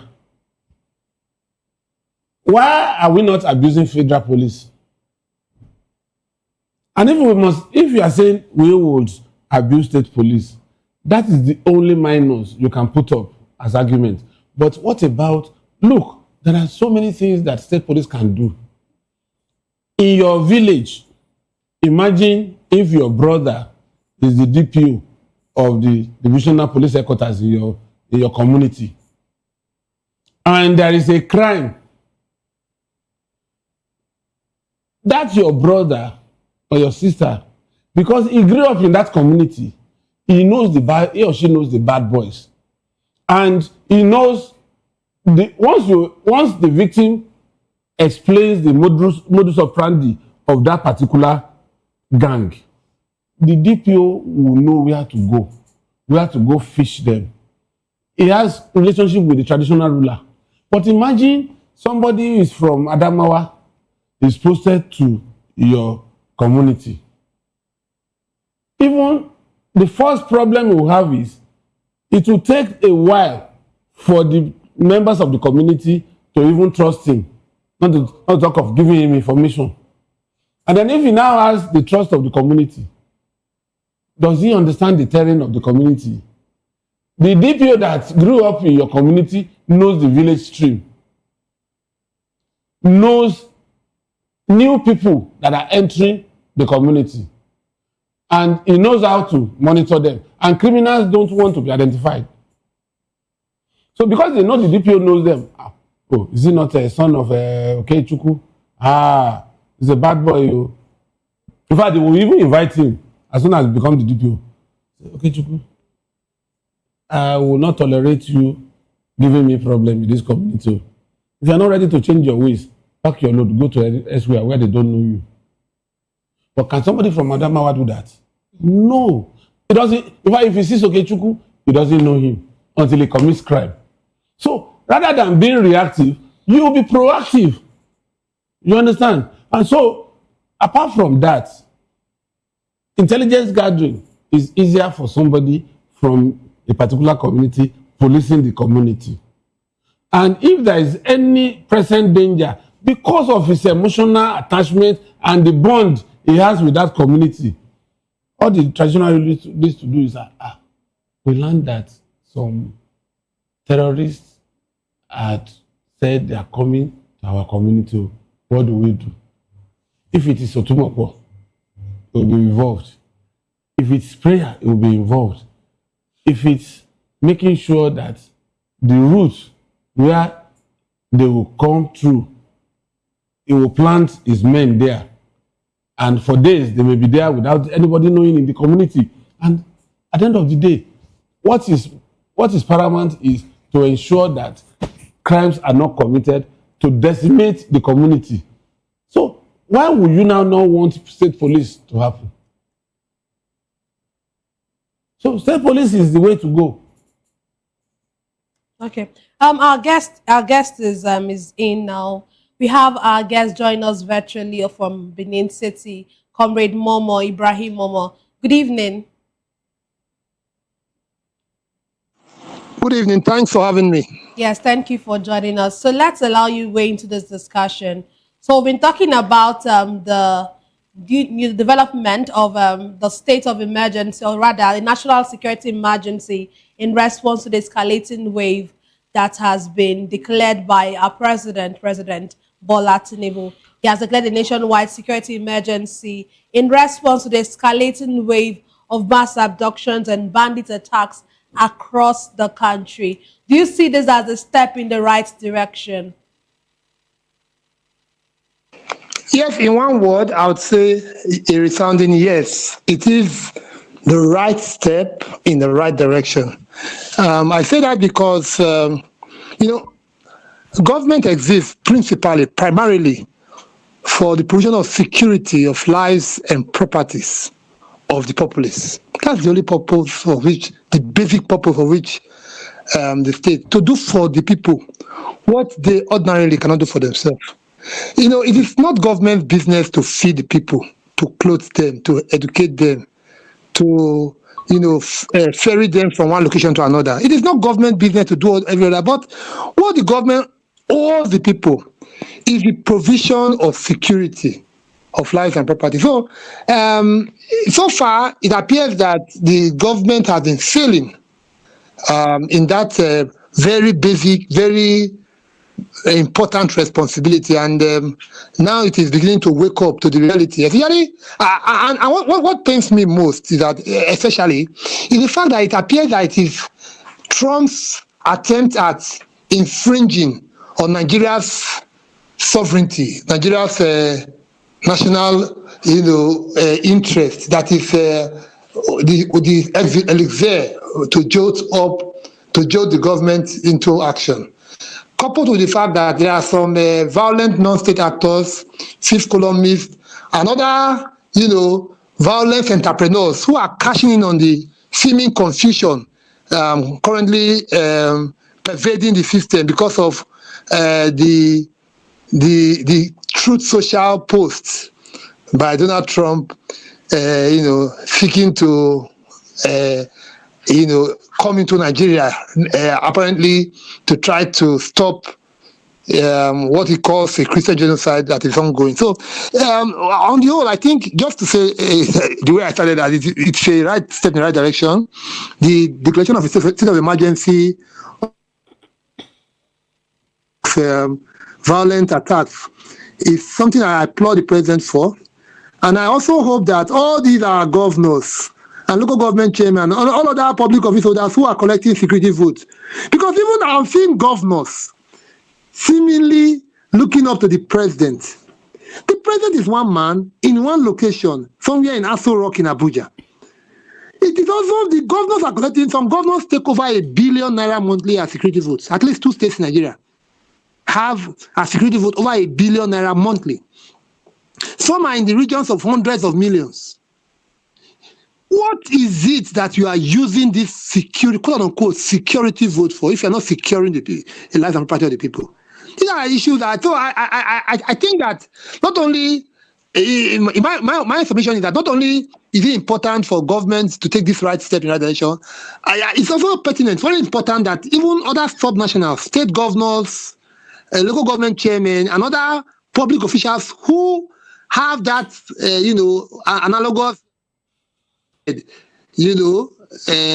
security votes, must ensure that they play their actual part in using those votes, those security funds, those funds meant for security, to secure the life and property of the people. This is my take.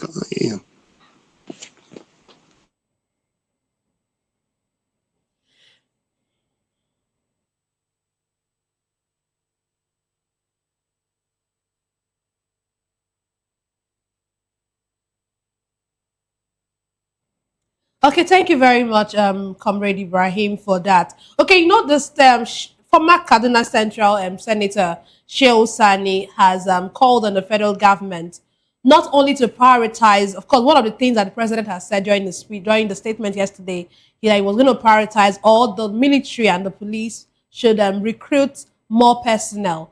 But Senator Shehu Sani is also saying that it's not just about prioritizing the recruitment of these people, should also deploy them to their state of origin. According to him, he said, when personnel are sent to their state of origin, it helps them, or is the best way to fight terrorism. What do you think about this? Well, I beg to differ. I beg to disagree. With all due respect, Shehu Sani was very, renowned civil rights activist. But you see, Nigeria as it is now lacks, with all due respect, most Nigerians lack a sense of nationalism. Everybody is very big on primordial sentiments. You see that when we talk about security issues in Nigeria, we reference them in line with our primordial sentiments. They use religion, they use ethnicity, and what still tribalism, as a reference point. For example, you hear things like Fulani headsmen, maybe it's a way of criminalizing all Fulanis, for example, because indeed not all Fulanis are headers, But because as it was then, the president then was a Fulani. More like that's my thinking. It's not only with the Fulanis. You see, when you go to security issues in Benue State, it is tribal based. You go to Taraba State, it is tribal based. You go to even the Southeast, it is tribal. Generally, the challenge of security that we are facing in this country are tribal based. And it is not interstate per se. It is tribal. That is so. If, for example, most Nigerian states, have more than one ethnic nationalities residents. There's no state that is ethnic. Yeah, only one ethnic group residing. It's no state. So when you do this, that is my thinking. That when you do, if we listen to Shehu Sani, for example, the challenge is that if, for example, if in case in a place where the thief and the Jukuns, are at loggerheads, or the Fulanis and the where does the head of Boko Haram, trying to remember its ethnic nationality, Kanuris, the Fulanis and the Kanuris, they are located in one state, for example, and you choose one, you only end up deepening those divides rather than resolving it. Because the truth is that if we really look at it, most crises in Nigeria are colored by all this primordial sentiment, religion, ethnicity, and what still tribe.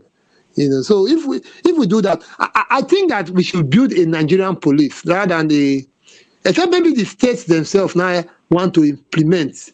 But the Nigerian police should be Nigerian police, like National Guard in the US. National Guard. It's not a California National Guard or Missouri National Guard or New York National Guard. No, it is the National Guard of the United States of America. So I don't really buy that Nigerian police should be recruited and sent to their own state. That is not the best way. Even if we have intelligence, if we are big on intelligence, if the security services develop their intelligence capability, I think some of these benefits that quote unquote you might want to see in deploying people to their own states will be maybe overcome more with intelligence rather than localizing security services within their officers within their states. That's my opinion. Okay. Let me just come in. Okay. Doctor, what we are saying is that the state police is different from federal police. In fact, in US that you referenced, there's county police, which is equivalent to our local government police here. True. So, state police would have its responsibility. Federal offenses will be handled by federal police. And if there is any uprising, the state police would handle it. And when it becomes too heavy on the logistics and the paraphernalia of a state police, the federal police will come. And that's why you have it that's the way you have it in the US. State police handle some of those issues within the state. But when it comes to something that is of national importance, that is selling the national, the country at national level, then the federal guard comes in, and the FBI comes in for investigation.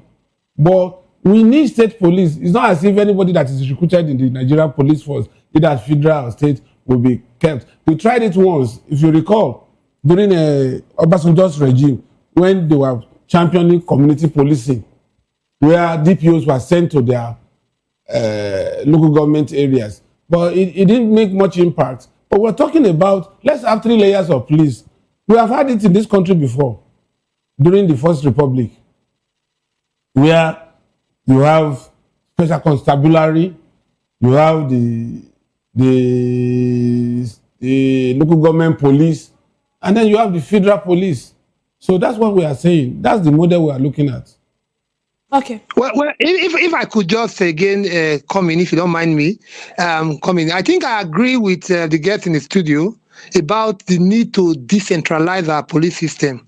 Nigeria, for crying out loud, is a federal state, which the idea of federalism is that power is shared between a center and federating units.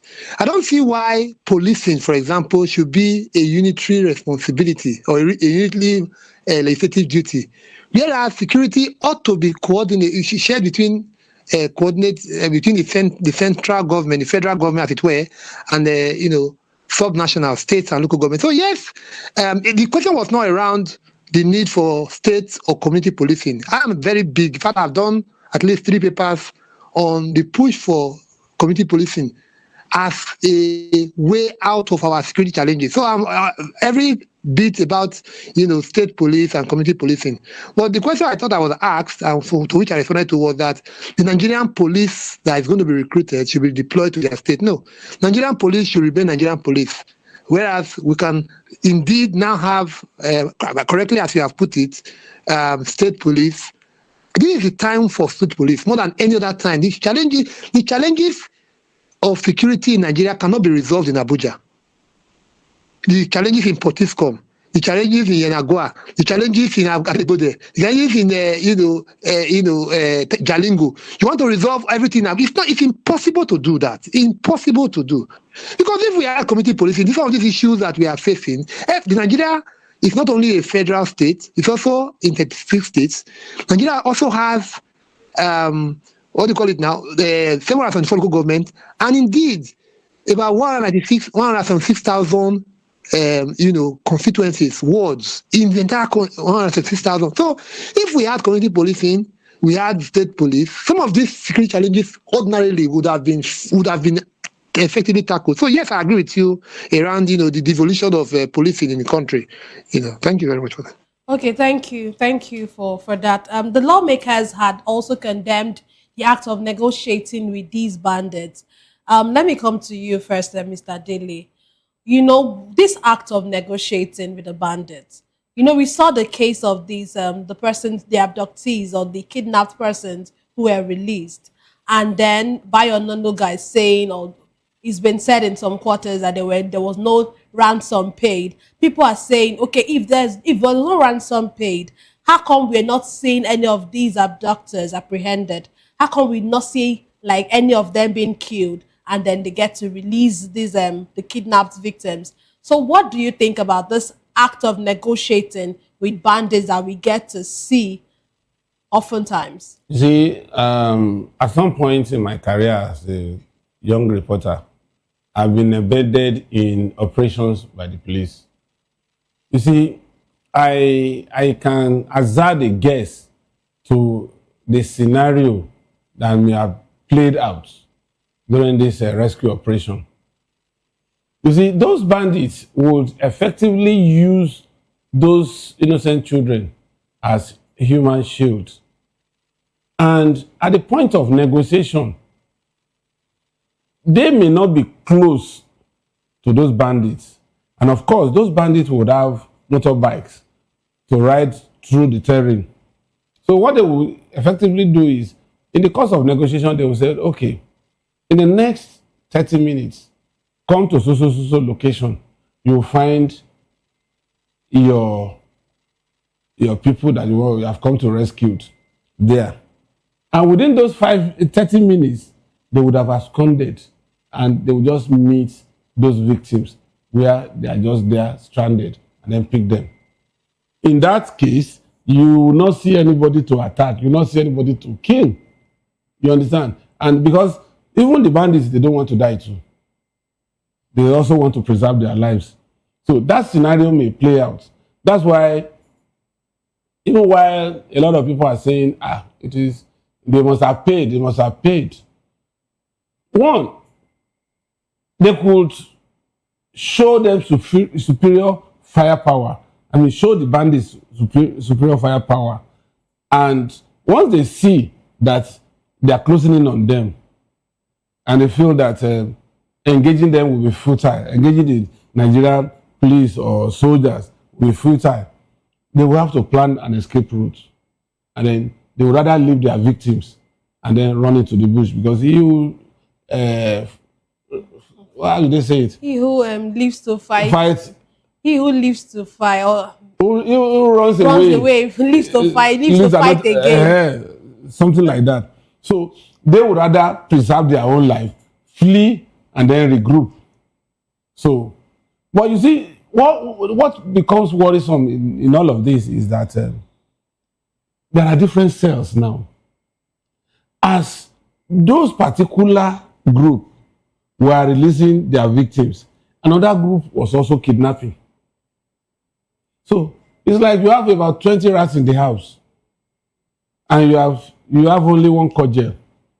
How many of them can you kill at the same time? So that's why this emergency thing is apt, and that's why we need state police. You'll be surprised. I have seen it happen. You see, most of the things I say here are product of first-hand experience. I covered police for about 10 years in my formative years. Do you know that some of these so-called bandits that are kidnapping, if you arrest them, you will find out that some members of that particular community are part of them. They will dress like Fulani. The other day, they kidnapped somebody in Ekiti, and they were able to run them off. I think one vulcanizer by the roadside, close to the man's house, when he was apprehended. By the time they removed the veil and everything, he discovered that it was the vulcanizer close to the victim's house. But if it was not caught, they would say it was Fulani. I am not holding forth for Fulani, but that is the dynamic of this. Because today, when last did you hear of armed robbery incidents? Most armed robbers have transformed to kidnappers because it pays them to kidnap than do robbery. Because in this cashless society, when last did you have up to 100,000 naira in your house? I doubt if you ever do. But you may have about 10 million naira in your small card. So it becomes very cumbersome. And the withdrawal limit on your card is maybe 100,000 per day. So if an armed robber comes to your house, the maximum you could get is 100,000. So that same armed robber that has transformed to a kidnapper can take as much as 10 million naira within the space of when he's supposed to be robbing in your house, that is even exposed to risk. So it has its own different dimensions. Okay, let me come to you, comrade. A renowned clergyman, Matthew Ashimolowo, has asked Nigerians to stand with the president during this time. In his words, he said, Nigeria needs a turnaround. Let's stand behind our president now that he has called for more policing, more soldiers. Let's raise the security level, make our people proud to be Nigerians. What do you make of this statement? Well, first is to say that I feel a bit encouraged nowadays that some, at least not all, some of our religious leaders are beginning to repreach the spirit of nationalism. You know, I have always heard this view because I have a background in political science. I'm a political scientist. I've always had the view that the greatest challenge Nigerian faces is the lack of nationalism, the national ethos among our people. You see, for example, Americans, they are very divided when it comes to politics. You see the United Kingdom, very divided when it comes to politics. You see every other country. What they do first is that maybe they attack the person in power, they impugn his integrity, his personality. They also attack the opposition political party or whatever. But rarely would you see them talk down on their country. It's listen to every other place. But when you come to Nigeria, particularly our religious leaders, so because people listen to everybody is either in the mosque on a Friday for the Juma service, or is in church on Sunday for church service. So they wield a very strong, influence over the populace. But very often, our religious leaders tend to misuse this power that the pulpits or the mimbar has given them. They tend to misuse or misapply it, and that's why I feel encouraged. I'm a Muslim for crying out loud, just to put out there. But when I hear people like Matthew Ashimolowo, talking differently from the the usual practice, you see what is now the norm. When you are hearing. You see religious leaders who are playing politics, who are partisan, literally, in the course of politics, They are taking sides rather than preaching, in the message among various religions. It's not only Christians, not only Muslims. I've seen them do it. So in fact, even recently, I saw the kind of attack on Twitter that Matthew Asan Kuka, Catholic Archbishop of I think so, is it Kaduna or Sokoto? So I saw the kind of backlash he received, because he spoke out that there's actually he didn't believe that there was a Christian genocide in Nigeria. I thought that, so you see that these persons even daring to even speak up, on the nationalistic in their sermon is going to bring a lot of backlash. But some of them are still standing up, standing on what is right. And so I commend them basically, when I hear people like Matthew Ashimolo of KICC or Catholics,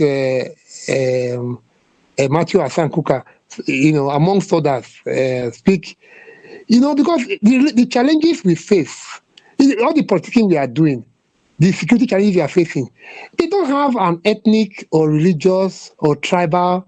It's not. There's no 50,000 naira. Maybe there is no 50,000 naira bag of rice for an Igbo man, and then a 10,000 naira bag of rice for an Hausa man.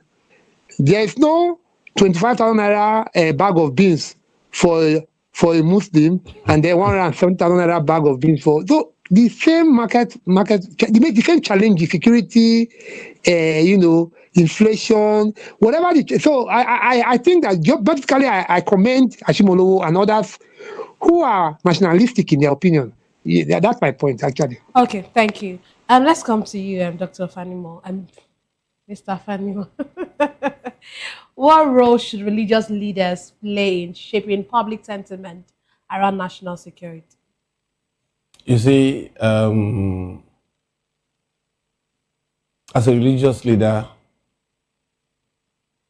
a lot of people look up to you to shape their destiny, even to the ridiculous extent that if the wife decides to frown, they run to the pastor. Pastor, I don't know what I've done to my wife that she's now frowning. So that is how basic the role is. And the pastor or imam or sheikh carries enormous power that are latent, that if you are not careful, a misuse of that power could ignite a lot of crisis. So a religious leader should be nationalistic in outlook. A religious leader should wear the toga of a statesman who sees things from the prism of the whole and not a fraction. A religious leader should not be seen to be partisan. You may have your own bias. I love PDP, I love APC, but that should be personal to you, not for you to come to the pulpit, because every member of that church cannot belong to the same society or political party or any strata you can imagine. So most of the time, in some places, religious leaders determine and shape where the followers will go. Check in the north. Most riots start after Friday, Jumat. Because that's when the sheikh or the imam will instigate. And once they are out of that place, the next thing is Allahu Akbar. And they go all out. When Kwakwanso was governor of Kano State, why they still love him till today is the fact that throughout his tenure, there was no religious uprising. And how did he do it? Because we went into it to investigate how he was able to achieve that. You know what happened? This is a man that he had about a huge sum of money kept aside for this sheikh and imams. Now, he started paying them monthly some stipends. With the proviso that anybody that religious uprising emanates from his domain automatically forfeits these monthly stipends. And it was huge, you know. So when there is any crisis in an adjoining state, the sheikh will rally all the imams and say, look, don't preach and don't allow. And that was how he was able to maintain peace. And that is the essence of security vote, which some of our governors abuse today. So, coming back to your question, a clergy man, either Muslim or Christian or even the traditional list, must be able to rise above primordial sentiments. Must be, for instance, if there is a national discourse, the outward position of a cleric should be nationalistic, even when he has his own bias. That is the only way we can maintain peace and growth in Nigeria. Okay, thank you. Let's move on to our next conversation for tonight. Former Vice President Atiku Abubakar sharply rebuked the All Progressive Congress, APC, particularly its Lagos State chapter, telling them to stop policing his political affiliations and instead worry about the age of their own leaders. Atiku's response follows criticism from the party over his recent move to join the African Democratic Congress, ADC, a move the APC's Lagos chapter derided as another sign of his political restlessness.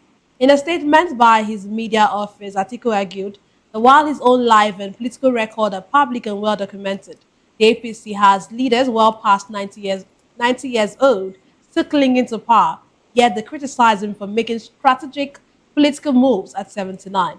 He accused the party of hypocrisy, selective memory, asserting the party hopping in a democracy is legitimate, while identity fraud, which he implied characterized some in the APC, is the real problem. Let's quickly have your take, Comrade Ibrahim, on this Atiku statement. What's your take on Atiku's statement, and what's your view about Atiku's move to the ADC?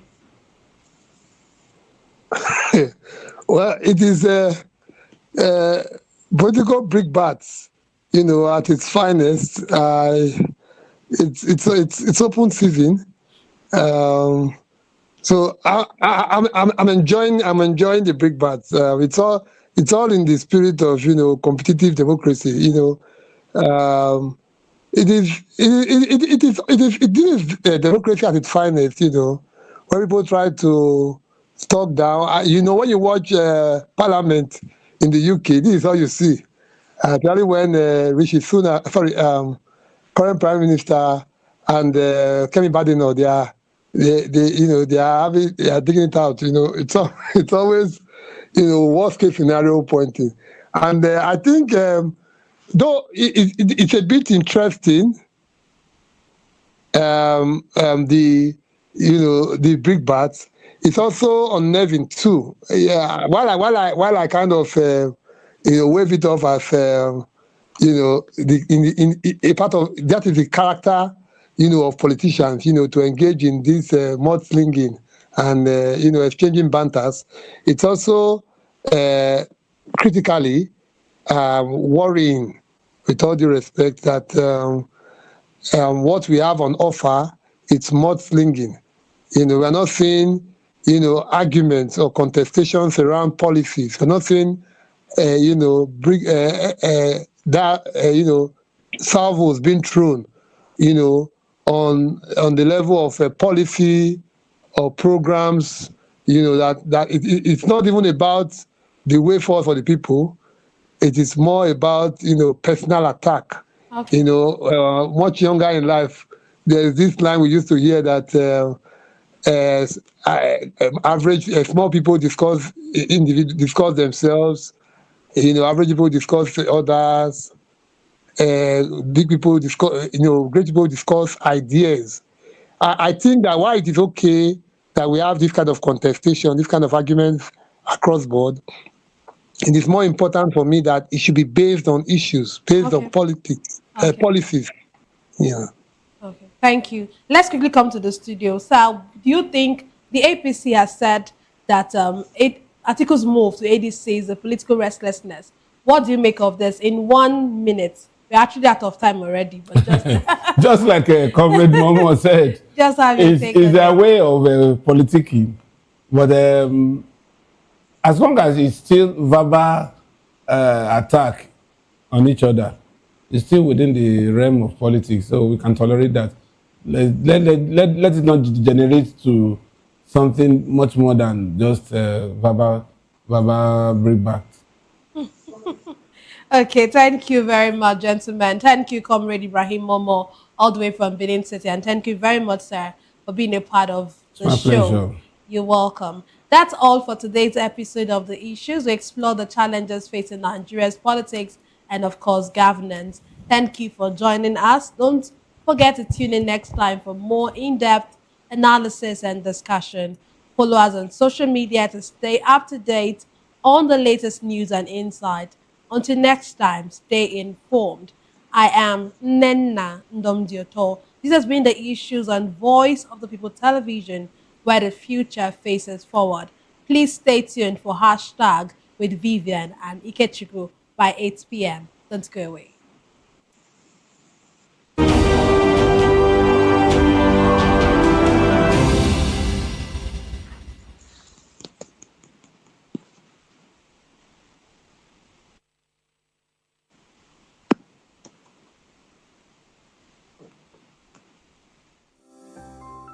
VOP TV. Now, you have more than a voice. We encourage you to click on the like button and subscribe to our YouTube channel. We are Voice of the People TV. Also follow us on all our social media platforms. We are at VOP TV Live. Visit our website www.vop.ng for fresh and trending news. Also watch us live on SLTV channel 264. VOP TV, Voice of the People Television. In a world where truth is the ultimate power and opinions scream the loudest, it's time to wade through the noise. Hunger no get tribe. Hunger no get religion. And scan the human interest and trending topics that matter. Stay tuned to The Issues, your plug to the stories making the buzz, from politics to science and technology, social justice, and more. Let's tackle the tough questions and expose the truth. The Issues, on Voice of the People Television, Mondays to Fridays, 8 to 9 p.m. The Issues. Don't just react, understand.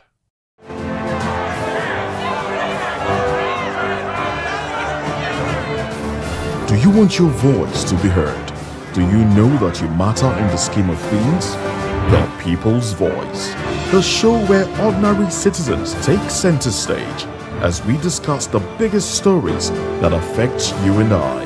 With you in mind, we facilitate lively discussions, debates, and interviews on the topics that matter most to you and I. From social justice to economic empowerment, education to healthcare, governance, and more. Tackling tough topics and amplifying your voice. Join the conversation and make your voice count. The People's Voice. Make your voice count.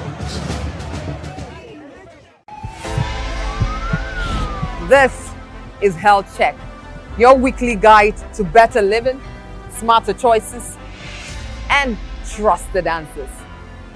From everyday wellness to urgent health issues, we've got you covered. Health Check, only on Voice of the People Television, where your health has a voice.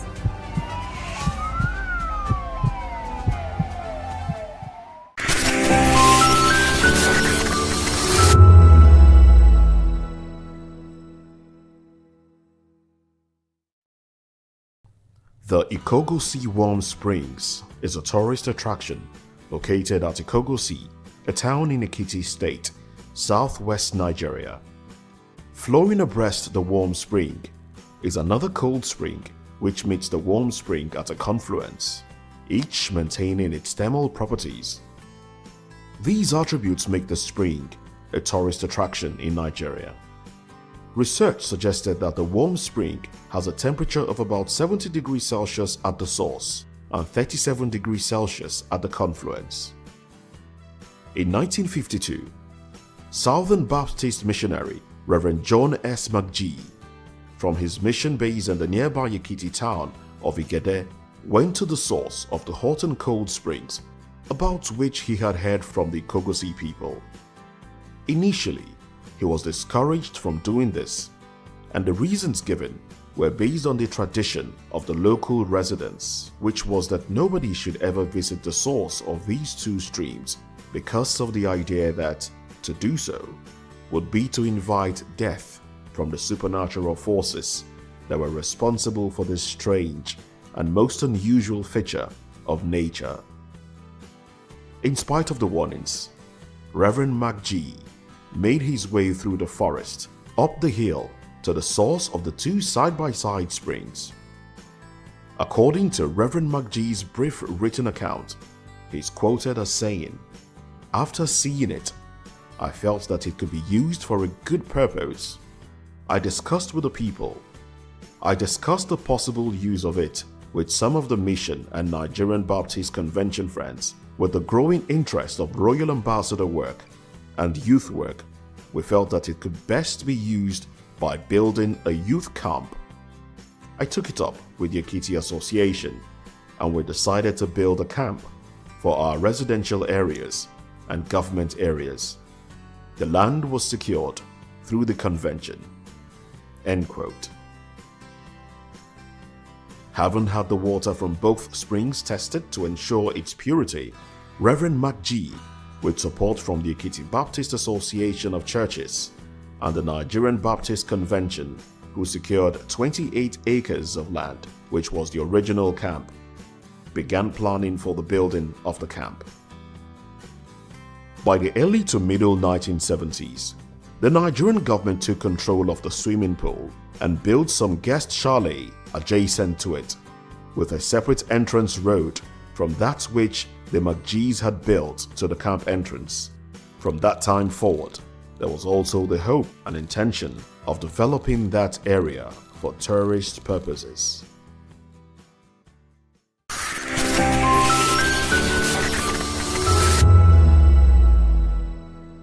This is African News on Voice of the People Television, where we don't just bring you the news, we bring you Africa's heartbeats, the policies that shapes our world, and the economy that determines our future. African News on Voice of the People Television. Stay with us.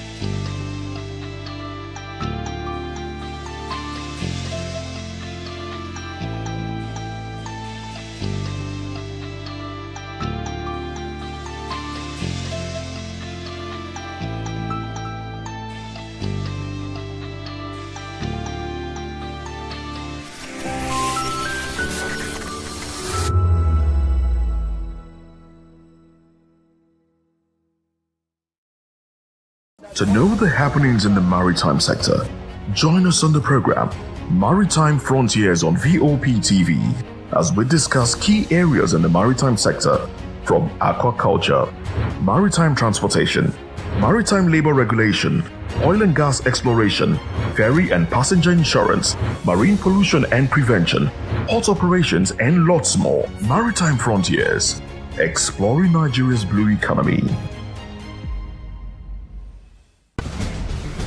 Join us as we drive into the world of politics through insightful interviews with prominent political figures, both serving and former governors, ministers, senators, legislators, party chieftains, activists, and analysts. Get first-hand information into the decision-making processes that affect our daily lives. Highly engaging 1-hour program that brings political discourse into focus. I am Chukuma Okoro. Political Lens, Monday through Friday, 6 to 7 p.m. Join us. The red carpets, awards, the razzmatazz, music, fashion, interviews, and more. Spotlight on Voice of the People Television. Let's feed you with all the juicy stories in the global entertainment space, bringing you the glitz and glamour as it is hot. Stay tuned to Spotlight, 1 p.m. Monday to Friday. Spotlight on VOP TV. Entertainment like never before.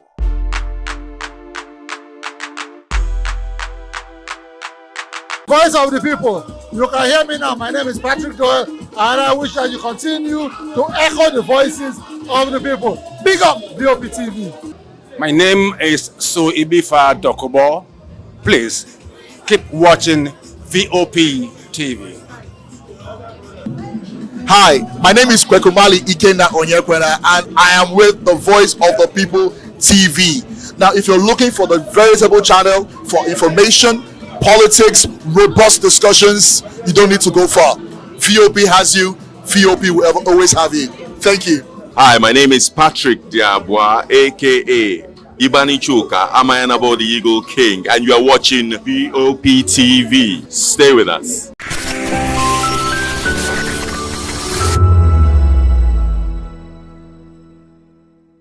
The People's Voice, the show where ordinary citizens take center stage as we discuss the biggest stories that affect you and I. With you in mind, we facilitate lively discussions, debates, and interviews on the topics that matter most to you and I. From social justice to economic empowerment, education to healthcare, governance, and more. Tackling tough topics and amplifying your voice. Join the conversation and make your voice count. The People's Voice. Make your voice count. Are you ready for the extraordinary? Something big is happening on your screen. Introducing VOP TV. Now streaming on SLTV channel 264. From breaking news to captivating conversations, news analysis, giving you all sides to the story. We break in-depth discussions on the issues that matter, from politics to sports, entertainment, and lifestyle. VOP TV on SLTV channel 264. Join us as we redefine what television means to you. Voice of the People Television, VOP TV. Now you have more than a voice.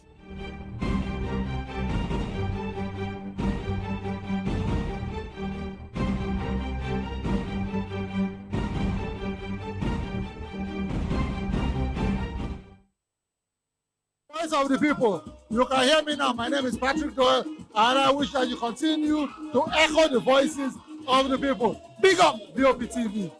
My name is Suibifa Dokubo. Please keep watching VOP TV.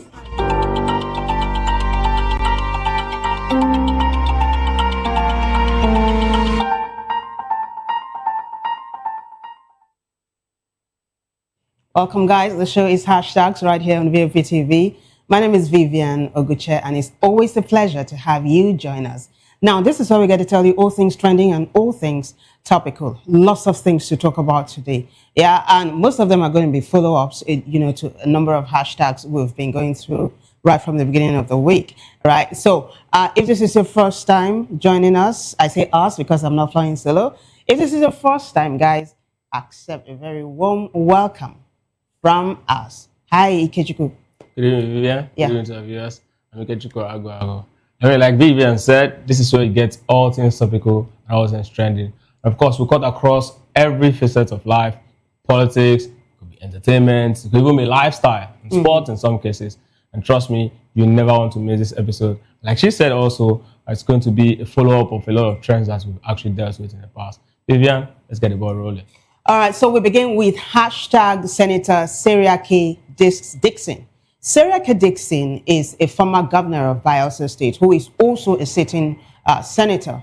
He was blowing hot in the Senate and he told his colleagues, please stop saying President Tinubu is doing so well. This was coming on the heels of the likes of Senator Adams Oshomole, who was saying, oh my gosh, that President Tinubu should be commended and all. But then Seriake Dixon was talking to the Senate president as well as all of his colleagues to say that they should tell President Tinubu the truth that things are not well with Nigeria and they should stop the commendation. He was really emphatic about it. And he put up a post just yesterday. This happened yesterday. He put up a post almost immediately because there was a drama.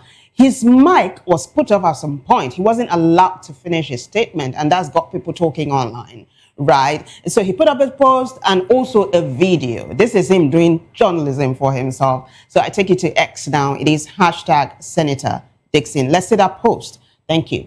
Henry Seriake Dixon says, this is a title now. Insecurity, let's tell President Tinubu the truth, not commendation. Today, that is yesterday, the Senate had an elaborate discussion on the security situation in the country, which has worsened in the last few weeks. When the Senate president recognized me to speak, I started by reminding him how I raised this issue with him a couple of days ago and the need for us to work together. I added that it was good the matter had come up by a way of emotion. I felt that the deterioration of the security situation in most communities, the killings and abductions, and even the killing of soldiers and officers, one of them the rank of brigadier general, and the way terrorists are abducting students, with bandits attacking several states at the same time, are situations that even nations at war do not even experience. Therefore, the matter should be examined with all the seriousness it deserves. Let's continue to take a look at the post. The next one. So this is the concluding part of the post. He said, I stated that it is very clear that not only our democracy is under threat, but the nation itself is being reduced, belittled, and threatened. I also disagreed with the approach and tone of the motion and some of the comments from members of the majority party who, in my view, were unnecessarily political. That, in my view, did not match the seriousness of the issue. At this point, the Senate president did not allow me to conclude my comments.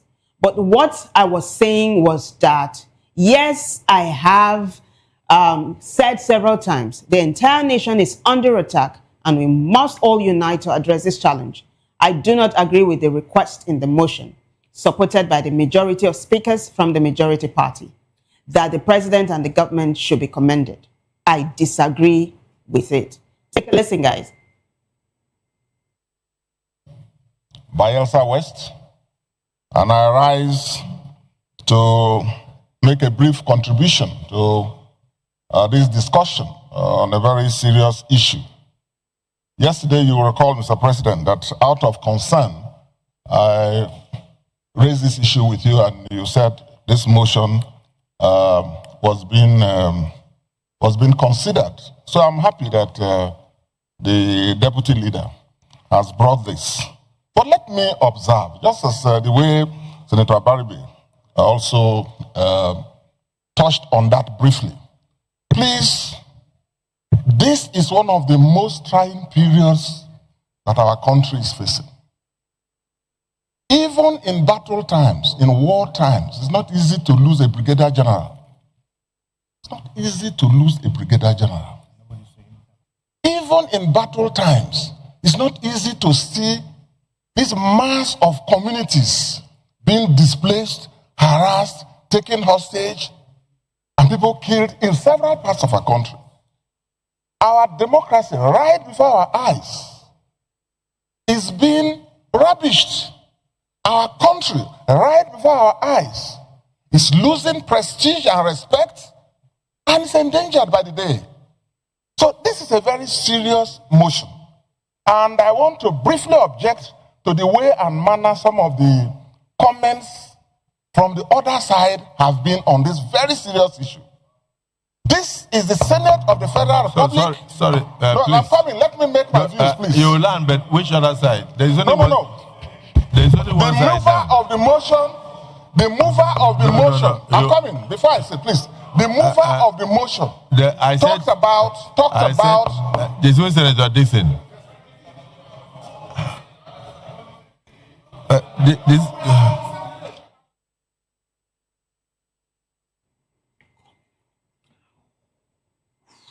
So that was me waving at my director to come back to me because, I mean, I don't know what was happening in there. So, hey, guys, ignore that totally. So that was Senator Seriake Dixon, who was saying that President Tinubu shouldn't be commended, you know, over what's happening and all. And his mic was put off. Then he was asked, when you said the other side, what do you mean? Do you think he was referring to the APC? Because in his post, he said the majority party. And the majority party in the Senate will be the APC now. Absolutely. Yeah.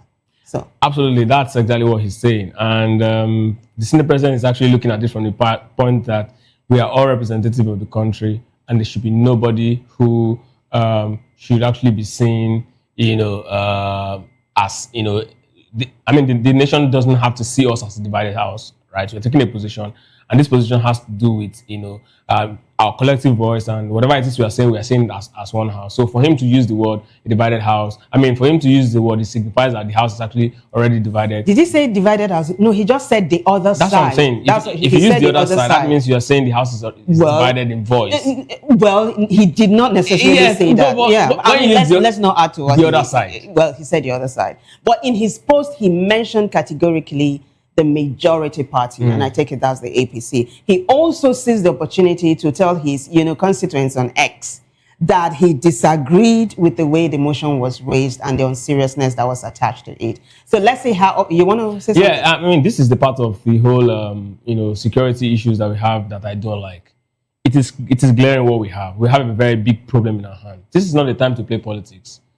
Call the president, make him understand. If he's not getting the memo, if he's not getting the right briefing, call him, make him understand. This is a reality situation. This is not the time to start singing praises and saying, president is the best thing out of sliced bread. The president may actually not even be doing, sincerely, sometimes these people in power, you know, they're actually gagged, they're sort of caged, you know, from getting the right information, right? Sometimes they also get it and then some other person come and say, Mr. President, it's not as bad as, you know, what you actually get. Yeah, you know. but I'm thinking, when the Senate president was saying, which other side? He wanted him to say stuff, but the Seriake Dixon did not come out to say this was what he meant by the other side. At that point was when his mic was put off. Do you think his mic really was put off because of the trajectory, really? Of course. Narrative Yes, it was the trajectory. But I think for me, I would have allowed the Senate president, if I ask you what other side, I would have allowed you finish your statement. But before he asked? No, he asked what other side. Yes. Right? I would have allowed him to continue after I asked what other side. But you hear the Senate president. But he didn't say anything. He wanted to start the statement. The Senate kept asking the same question. What other side? Perhaps he just wants, you know. He wanted an answer. But he would have given an answer. Perhaps he wanted to actually, you know, lay the ground before he gives his answer. Or maybe he wants to say, okay, the other side I actually meant is actually these people who raised the motion, people in your party. Yeah. So, I mean, that was perhaps where it was actually. And the thing is, it looks like netizens are sympathetic, you know, with Senator Seriake Dixon. So I take you back to X now so you see the reactions. Yeah, so WCRLO.org says, oh, that will be women at Women Rights ORG. Okay. Says, we saw how they muted your microphone to stop you from speaking against the inactiveness and the National Assembly against the killings going on in the country. May God protect your life. That's a double portion of blessing, I think. Then Lacuna says, I am very proud of you, sir. I am moved by your final word. The fact that you are in the minority must not stop you from having a say. The Senate president might have frustrated you from speaking truth to power, but thank God that we Nigerians can hear you here loud and clear. A Little Kindness says, God bless you, sir. Keep speaking up because Nigerians are seeing your efforts. The Senate president is doing everything to suppress you all, but this is the time for people to stand up for Nigeria. The Senate chamber has never been this bad in the history of Nigeria.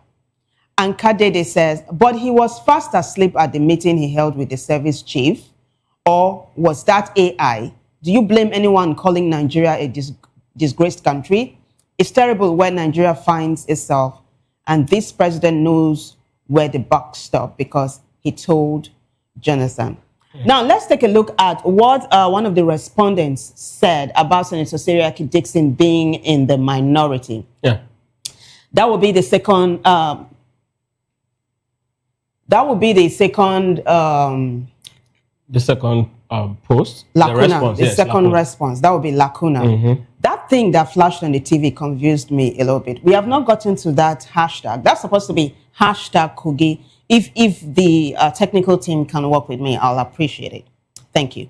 So Lacuna says that Seriake Dixon is in the minority, meaning the PDP is the minority because Seriake Dixon is of the PDP and the Senate president is of the APC. So I think this thing about the other side is between the APC and the PDP. So it looks like what, let's circle back to what you were saying earlier on. That looks like there's division in the Senate. Absolutely. I mean, since yesterday, senators have been blowing hot and cold.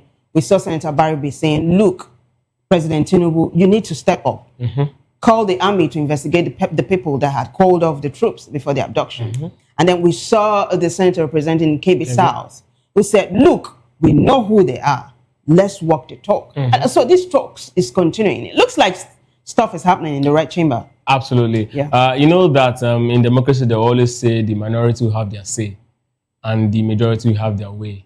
And that's exactly what's playing out now. The PDP and other political parties within the red chamber, even within the National Assembly, are very well in the minority. Even if they add their numbers, they cannot upturn whatever the APC agrees, on the floor of the National Assembly. Sadly so. And that's exactly why Seriake Dixon is actually raising the motion. He was saying that, the other side, because he understands that, yes, there's always different sides when it comes to raising a motion, on the floor of the National Assembly. And at this point, really, for me, I don't think this is the time where you start picking sides. This is the time for, national cohesion. Let's come together. Let's solve this problem. Because the truth is, these criminals, these terrorists that go about, abducting people, killing people, they don't even ask for a political party when they go after you. They don't ask for it. If they have an opportunity to attack a governor today, they will not even ask the governor's political party. That's how funny it is. If they get an opportunity to abduct a sitting senator today, they don't even ask for. In fact, the funniest part of it is that the brigadier general was even killed. Who knows if he's even sympathetic to the APC? I'm just saying. So we're wrapping up now. So it has nothing to do with the political party at this point. They should just come together and then move in a united front. Speak to the president, and this whole thing should really stop. It's getting out of hand at this point. Absolutely. I mean, some people are saying that it wasn't this bad under former President Goodluck Jonathan. I mean, we're all here. We know it wasn't. There was an explosion of. We know it wasn't. I mean, that actually led to his removal. One of the things that led to his removal as president. But hey, as this matters, as they unfold, we'll keep it posted. Next hashtag that's trending like mad online right now is hashtag Kogi. So it is also hashtag Ogbajana. Is also hashtag Lokoja. All these are locations in Kogi State. And then there's hashtag Kogi. Because co-guides allegedly are saying that there is an ongoing banditry. Should I call it that? There is an ongoing attack by bandits along the Lokoja Road, along Lokoja-Ogbajana Road. But the Kogi State government has come out to debunk this rumor. So it put up this statement. I'd like for you to take a look at the statement the Kogi State government put up. The Kogi State government wishes to assure the public, especially students, parents, and residents of Lokoja, that there is no bandit attack or kidnapping threat at the Kogi State Polytechnic, Lokoja, or at any other school within and around the Lokoja metropolis. The satanic panic being circulated by mischief makers is baseless and should be completely dismissed. We urge our people to go about their lawful businesses without fear. Government is working around the clock with all security agencies to guarantee the safety and security of every Kogite wherever they live or stay. There's another part of that statement. Let's take a look at it. And it's showing us that it was signed by Kingsley Femi Fanwo, Honorable Commissioner for Information and Communications, Kogi State Government. This comment was dropped this evening. Now, on the 25th, however, there was an attack in Kogi State that was foiled by the Nigerian army. And so the Nigerian army put up this post on the 25th to tell Nigerians how they were able to foil the attacks of predators, kidnappers, bandits. Nigerian army says troops of 12th Brigade foil bandits ambush, rescue kidnapped victim in Kogi State. As part of ongoing intensified efforts to combat banditry, kidnapping, and other violent crimes across Kogi State, troops of 12th Brigade Nigerian Army have successfully foiled an ambush by armed bandits and rescued a kidnapped victim during a coordinated operation around Oshoshoko and Ogbajana in Lokoja local government area. In the early hours of the 25th of November 2025, following credible information on the movement of bandits crossing the Oshoshoko-Ogbajana corridor with abducted persons, troops deployed at the Kaba patrol base, working jointly with other hybrid forces, conducted a special ambush operation to intercept the criminals. The troops laid in wait and made contact with the armed criminals who were moving with an unconfirmed number of fighters. The bandits opened fire but were met with superior firepower from the troops, forcing them to withdraw in disorder. During the encounter, one bandit was neutralized while others fled with various degrees of gunshot wounds. The concluding part of this post. The operation further led to the recovery of one AK-47 rifle and the rescue of one kidnapped victim. The victim, who was found weak and distressed, was immediately evacuated to a medical facility for further medical attention. Further exploitation and pursuit operations are ongoing to track fleeing members of the criminal group. The Nigerian Army remains steadfast in sustaining pressure on criminal groups and ensuring that communities across Kogi State are safe and secure. Residents are encouraged to maintain trust in the ongoing operations and to support security agencies with useful information that can enhance prompt response and strengthen the collective fight against crime. Signed, Hassan Abdullahi, Lieutenant, Acting Assistant Director, Army Public Relations, 12th Brigade, Nigerian Army. This was on the 12th. Now, netizens reacted the same day this post was put up. Let's take a look at the reactions. Sunday Clement says, thank you, NA. That will be the Nigerian Army. Onuche Ojo. Onuche Ojo in Igala means servant of God. Says, kudos, God bless the NA. That's the Nigerian Army. Bamidele says, much better to let the citizens see the results. God bless Nigeria. John Bosco says, I don't know what to believe again. And then the silent strategy says, Alhamdulillahi. AF Adewale says, thank you. And then the governor of Kogi State jumped on this momentum today to put up this official statement. It courtesy the TVC. Says, bandit commanders have relocated to Kogi State, but we will not wait for them to strike. We are taking the fight to them. We will not bow to criminals and we will not negotiate with them. End of quote. Governor Usman Ododo.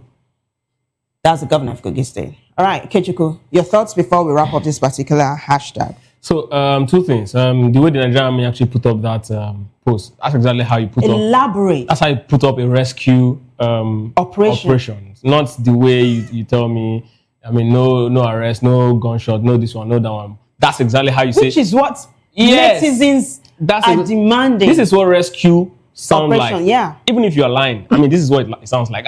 Sincerely. Okay. But now, and for the case of the governor of Kogi State, the government of Kogi State, I put up a post about, I also saw a post about Kaba, earlier today saying that, the area has been attacked. In fact, I saw videos of people. That's online. Yes, people. There are no major publications reporting this. Yeah, I know. We said it on here that anything you see online, you must take with a pinch of salt. I'm just saying, right? Yeah, but let's not spread false rumors. Kogi State has already come out to say nothing is happening. Okay, so if Kogi State, that is tautology. There's nothing like false rumors. A rumor is false already. If Kogi State government has come out to say it's not true, it reminds me of how Nigerian Army also kept debunking the arrest of Brigadier General Musa before before it actually became a thing. All right, but apparently netizens are saying thank you to the Nigerian Army to ensure that a kidnapping or a bandit operation was foiled on the 25th of November. We move on to the next hashtag, which is hashtag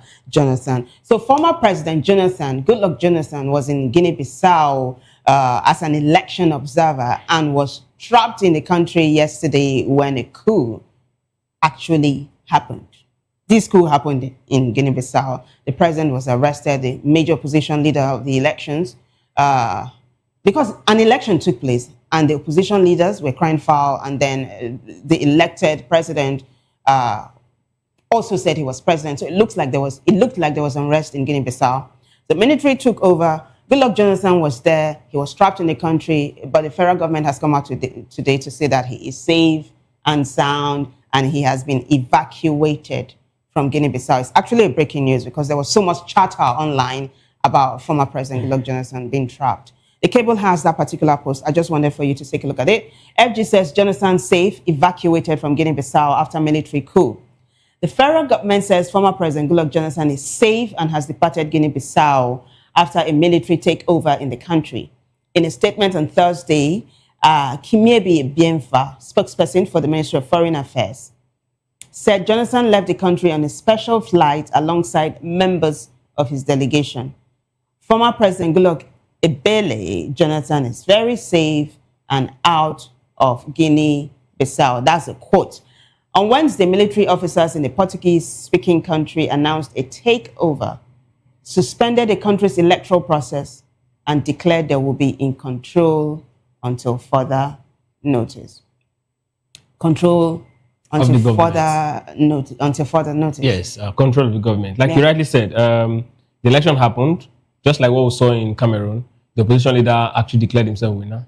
The sitting president, Mbalo, also did declare himself winner. So it became a thing, and the military, the military jumped in, and then it took over the government. We are waiting to see, what this, which international power this coup will be leaning towards. Of course, remember the coup Mali and other countries tilted towards Russia. And my best bet again is looking at this particular coup. It seems like I think Russia will be behind or in support of this particular thing. That's your thinking? Yes. This is not a categorical statement. No, this is not a categorical. I mean, looking at where Guinea-Bissau falls on the map, and looking at America's last statement saying that, if you recall, when America was talking about Nigeria invasion, possible invasion rather, they were talking about their warships, coming close to the Gulf of Guinea, right? And the Gulf of Guinea is a very strategic point. And if you want to get a control of Nigeria and other part of Africa, that waterway is a very strong point. So if Russia wants to also be in business, then they have to come close, and that's exactly where they will have to put. And Guinea is just right there at the edge of the Nigerian map, and it's going to cut across the Sahel region, which means it's going to be easy for them to be part of the alliance of Sahel states, which the likes of Burkina Faso and Co are part of at this point. So Burkina Faso is French speaking, right? Yes. Guinea-Bissau is Portuguese speaking. So, and of course, Portugal, I mean, the grand scheme of things when it comes to geopolitics, they really do not have that, weight as they used to back in the day. So I am looking at this. We still wait coming days to get to see where that falls. Now, the reason is the military has come in. The president, Mbalo, also said that the reason why the military took over power was because he was trying to fight, drug trafficking in the country. The country seems to be like the transit point or the hotbed of drug in Africa to other parts of the world. So he said he's trying to actually fight it. That's exactly why the military came in. So if the military officially comes and say, okay, this is exactly why we actually came here to actually stop this, and we actually lean into this power, then of course we're able to say, okay, this is exactly why they came in. But I think we still have days to get what the military in Burkina Faso is actually saying. Until then, I think the last time it actually happened, it was almost still the same thing. It was in April 2022, when the government took over power like that. And then I think about 29 days or so they left, and then he came in on board. So we wait, but I still want to believe it's Russia that's playing this trick, because they need to actually get control over that particular place, as America's quite close to that part. Well, let's wait and see how it unfolds. But I'm good that Jonathan is safe. Yeah, I was going to say that. Yeah. I'm so glad that former President Jonathan is safe, and he's as well as his delegation, right? They're safe and they should be back home, nice and cozy, eating some. I was going to say amala. I'm not sure if former President Jonathan is amala. Maybe, he's an German. Yeah, so maybe just give him starch. No, not starch. Just give him seafood. Soup, yes. Yeah. With a lot of fish and palm wine. Thank God. We move on now to hashtag Obasanjo. We're still talking about another former president. This time around, it's a little bit comical, right? It's not security related like we did hashtag Jonathan. So it's the feud between former President Olusegun Obasanjo with former Governor of Ekiti State, Ayodele Fayose. You remember we had a hashtag here. So Governor Fayose had his 65th birthday not too long ago, and former President Olusegun Obasanjo decided to attend, but he seized that opportunity to whitewash former Governor Fayose from head to toe. I mean, it was crazy. You should go grab that video and watch it. Now, the former governor has come out to say that he felt like seizing the mic from the president and hitting his head, but that he restrained himself from doing it because, hey, it was an international stage and all of that. Because, yeah, it was packed. Now, but this is the gist. So, former President Olusegun Obasanjo has allegedly returned a $20,000. That's big bucks, I'm telling you, to former Governor Fayose. What's the money for? We heard it is attendance fee. I had no idea that was a thing for starters, but it looks like that's what's happening right now. And netizens are responding. So let me take you to X. Instablog Nigeria has a story. And it says, Obasanjo returns alleged $20,000 appearance fee for Fayose's birthday.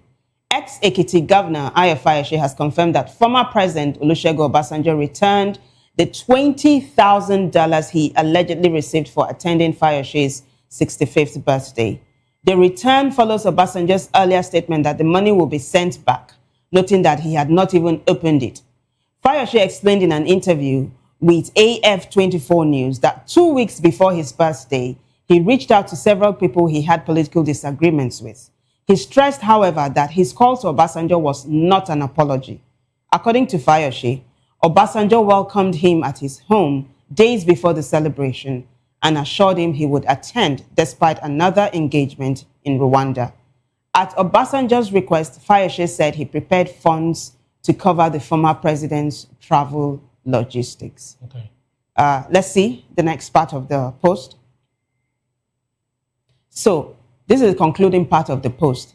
This is Fayose speaking now. I changed $20,000 and gave it to him, allegedly at Obasanjo's request. How can someone accept money and then act spitefully, he asked. Confirming the return of the funds after sending a stern message to Obasanjo, Fayose said, I have written to him and he has returned my $20,000. When asked how he felt about the repayment, he added, I am very happy. I will not allow such a person to keep my money. Wow. It looks like there's so much bitterness between these two right now. I don't know if you want to react before we take a look at what netizens are saying. All right, netizens are responding to this hashtag. Let's see how it's going down, shall we? All right. Marcel Expert says, this whole story is a perfect drama showcasing the problem with our political class. On one side, you have Fayose, who openly admits to handing over a huge sum of $20,000 in cash, like it's pocket change. This alone raises the question, is this how governance works? Using cash to settle logistics for powerful figures? On the other side, you have Obasanjo, who first takes the money, then returns it with a public slap on the wrist to look like a saint. Why accept it in the first place if it was so morally wrong? This is not integrity. It's a calculated move to protect his own reputation at the expense of making a spectacle of Fayose. Both of them are playing a game. One shows how transactions are done behind closed doors, and the other shows how to gain moral points in the public eye. Neither action is honest. If we want to end corruption, we must condemn both the giving and the hypocritical returning of such appearance fees. This is why our country's reputation suffers, because the entire system is a performance. Gosh. Anti-Agbado, wow. Anti-Agbado, is that anti-corn? Mm-hmm. Well, Anti-Agbado says it's politicians and government officials that are weakening the Naira. Look at Fayose openly committing economic sabotage by converting Naira to dollars for local logistics inside Nigeria. Have you ever seen Americans changing dollars to Naira in America just to run logistics? And he ends with, exactly. More reactions. Let's take a look at them.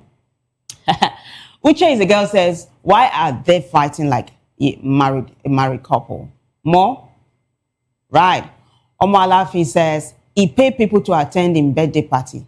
I don't hear him say people they buy audience, but now Oga Fayose make me believe him.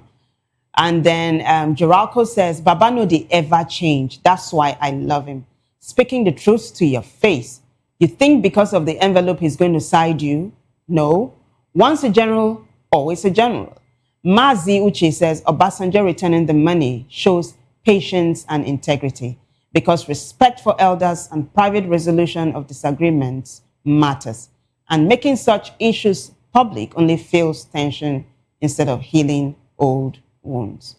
Kechku, this is turning into a seasonal movie, I'm telling you. Yeah. We thought it was just part 1, 2, but it looks like it's continuing to unravel, though. Yeah, and I just followed patiently as you looked at the reactions, and it's quite shocking and painful at the same time. I agree with a lot of persons who talked about weakening our naira, and I also understand that converting $20,000 to naira for local logistics. Yes. Appearance fee. Have you ever heard that before? Well, like the only thing I know of politicians buying or influencing people to come as crowd. So maybe it's not called honorarium as crowd. Yes, but I know when you have guests coming for events and stuff, there's something called honorarium. Which you give them. But appearance fee is what I don't understand. It's part of the thing I'm talking about. What you get in public political rallies. It happens also for say you want to run a consortium or a public space where you just want to speak to people, you want youth to gather. These are the things they do. Sometimes they just go pay people to fill the hall, so they appear to be very popular. It's all about the optics for politicians. If the person like Obasanjo appears in Fayoshi's birthday, it means that he's a man that is well loved. So these are the things they do for themselves to put themselves in the good book or public good when it comes to image. So, but one thing I really also would like to speak to is the fact that these airlines, especially because when you look at $20,000 for logistics, you'll be wondering what happened. The truth is, to fly an hour, private jet is about $5,000 the last time I checked, because I've worked closely with people who run a private jet before. So they do these things, one hour is about $5,000. So if you do the math, I mean, it's almost at, that particular figure is going to round up to because it might. So how long does it take from Ogun State? Yeah. I think it should be about an hour plus. So let's give or take. Let's say an hour. Sure? Yeah, I think it's about an hour. There's no state when it comes to traveling except maybe Lagos to Ogun State. But I don't think there's any state outside that that's not about an hour. It's about 45 minutes. So once it's 45 minutes, still within the range of an hour. So it's going to be like that. And if it's that, we're looking at $10,000 for. Then of course miscellaneous and other things. Miscellaneous for what? I mean, you're trying to justify the 20,000 appearance. This number I'm giving is far back 2020. This $1,000 number. So you're saying it's okay? Yeah, I'm saying it should be more, which means it's going to be rounding up around that $20,000. Okay. Of course, former President Obasanjo is a big man. So all right. The good side is the both of them agreed that it's $20,000 no more. And Fayoshi has agreed that Baba returned the money. Absolutely. Gosh, I don't understand what's going on with these two people. But it looks like this drama is going to continue. And Baba is not one to shy away from, this kind of thing. So as the drama unfolds, I'll keep you posted. You want to say something before I wrap up? All right, guys, let's move away from that now to another hashtag I need for us to talk about. It's a follow-up to what we've been doing. Yeah, it's hashtag Nnamdi Kanu. So his lawyer, alongside some other high-profile politicians from the Southeast, visited Nnamdi Kanu in Sokoto. So Aloy Ejimako, he prefers to be called consultant lawyer because Nnamdi Kanu fired him as his lawyer, so he's actually his consultant. So they visited Nnamdi Kanu. So Aloy Ejimako put up a post and then a video. So let's take a look at the post first, shall we? All right. He says, this is Aloy Ejimako, he says, we just concluded a visitation with Nnamdi Mazi, with Onyendu. What does that mean? Leader.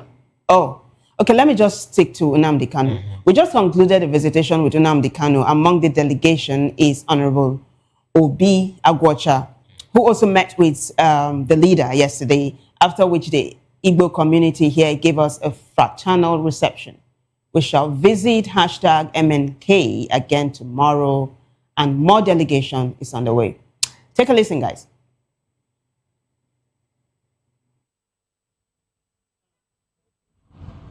They get the Sokoto with love. Okay, so that's fine. Is it next more video? That's more video. Thank you very much, sir. Thank you very much. Thank you. Okay. They get the Sokoto with love. Okay, so that's fine. Is it next more video? That's more video. Thank you very much, sir. Thank you very much. Thank you.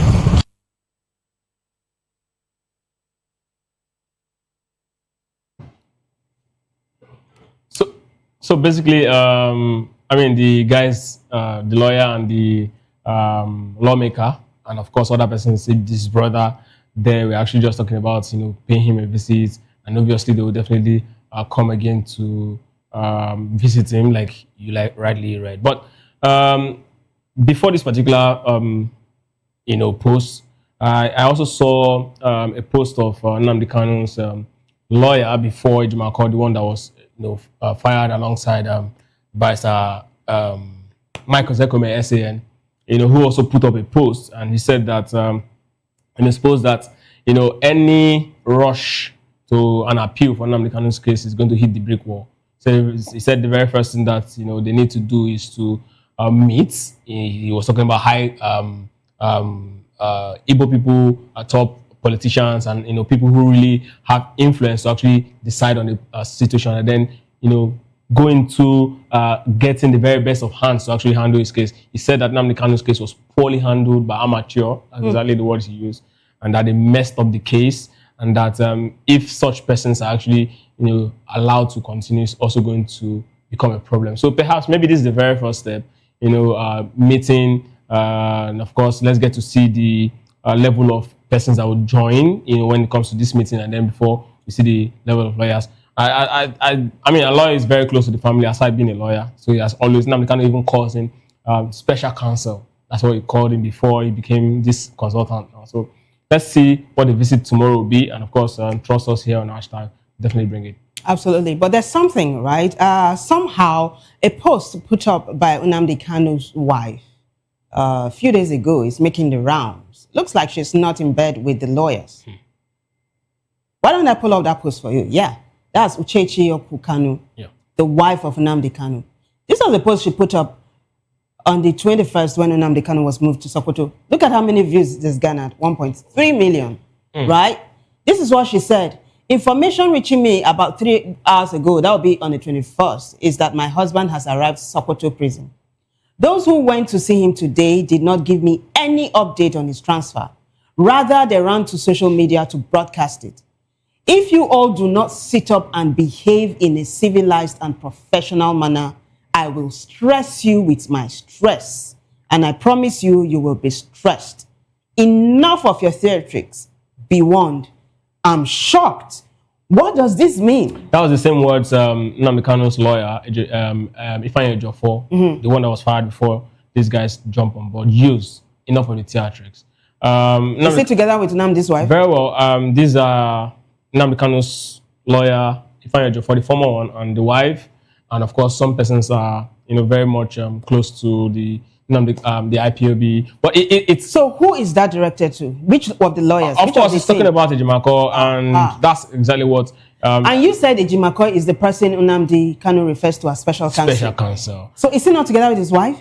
Absolutely, they are not together. They've never been together. It's a lot. So the Nnamdi Kanu's case has a lot of layers, right? And that's exactly why people who are very close to the IPOB, who understands the IPOB story, who've been following it, who understand that the Aloy Ejimako, the way he's actually behaving, it's a little off, and that's why the wife is actually reacting to what they actually do. I mean, how can you go visit someone's husband without reaching out to the wife and say, hey?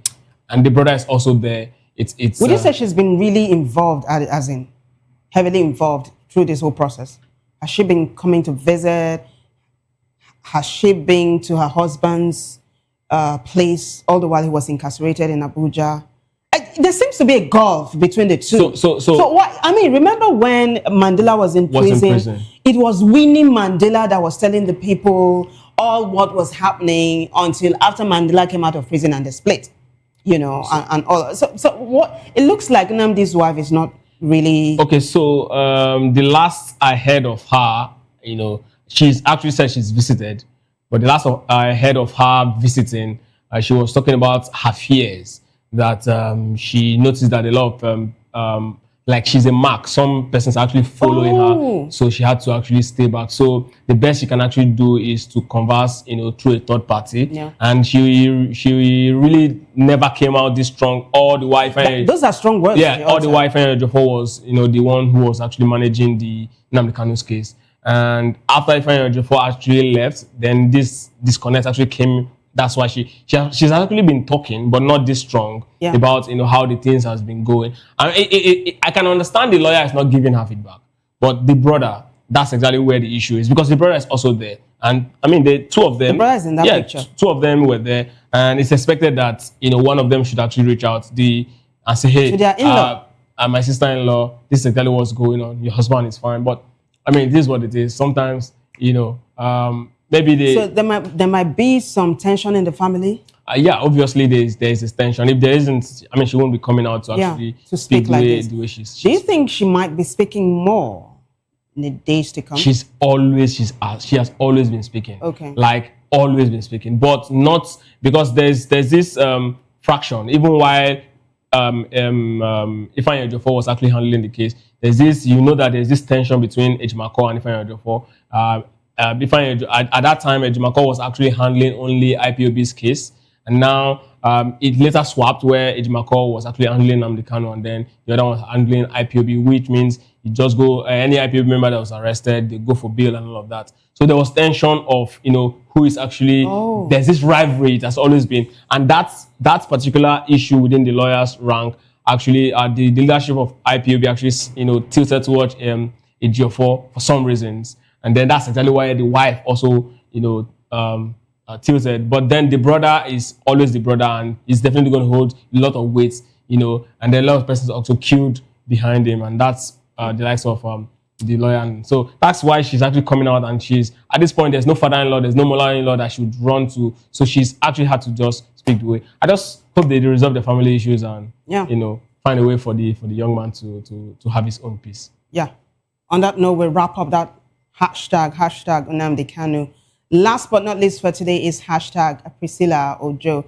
So apparently she is living the life with the love of her life. Juma Jux, is it Jux? I don't know, Tanzanian superstar and all. So they just bought a mansion and it's trending online. We have a video of that. But first, let's take a look at the post that's going to tell us a little bit about this hashtag. So Ashaki GRN says Priscilla Ojo and her husband, Juma Jux, shows off the $12 million mansion they just bought in Kenya. So look, let's have the visual, right? There's a visual, yeah. So that's two of them inspecting it. And Ikechukwu, in a short while, we are going to be reading the comments. Some netizens are saying that Juma is not as rich as someone who can purchase this kind of mansion. But hey, it's not about Juma alone. Priscilla, too, is pulling some weight. Her mom, too, is a little bit wealthy, Yeah. Some of them are saying that Priscilla Ojo, her mom, who is an actress in Nigeria, is the one who is actually making Juma popular. But Juma happened to be an established name before, in Tanzania at least, before he met Priscilla, right? Well, I mean, it's two ways. Helping Juma actually establish a fan base in Nigeria. Yes, I agree that marrying Priscilla actually will give him that. But I mean, if you socialite, musicians, artists, they all do these things. They might not even have the money. How much does it cost to actually hire these sort of exotic cars? It's all about the optics. Put yourself in a position where people are like, oh wow, this guy's actually doing so well. It's not like they are poor, but then you have to actually maintain a certain level because of course their wedding was quite elaborate. So you have to also live like people who actually have that means to continue in that particular level. But it mustn't border on make believe, I hope. But let's quickly take a look at the comments before we wrap this up, because we have just like a couple of minutes to do this. Queen Timmy says it's more than $12 million. It's around $25 million, according to Kirsten Scott. Jiggy says, you're laughing, right? Because I'm thinking, how does she even know all of this? So it looks like once you're a celebrity, you have everybody's got their eyes on you in your business. Jiggy said, if Juma don't see $12 million, he go they still they sing. Well, so lots of comments, but I just decided to pick these two. Final words before we wrap up. I mean, Jiggy actually just said it. I mean, if you check the likes of Davido and the likes of Wizkid, you check, what they actually, what their net worth is and what they've been actually be able to do for themselves. And then look at what this guy is actually acquiring. And then you look at, his level when it comes to music in Africa. It tells us the whole story you need to to get. It's possible that he has another business, right? Okay. Some of these singers outside singing. Yeah. There's Okay. a possibility. I can agree Yeah. that money made outside music can actually be why he's this rich. I agree 100%. All right. On that note, we wrap it up. Big thanks to everyone who contributed to making the show a success. But the bigger thanks goes to you guys for watching. Keep a date again with us for another edition of Hashtags right here. Same time, same station. Until then, I'm Vivian Oguche, and bye for now.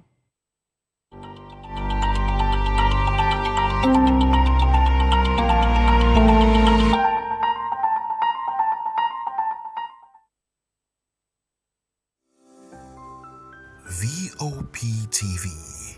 Now, you have more than a voice.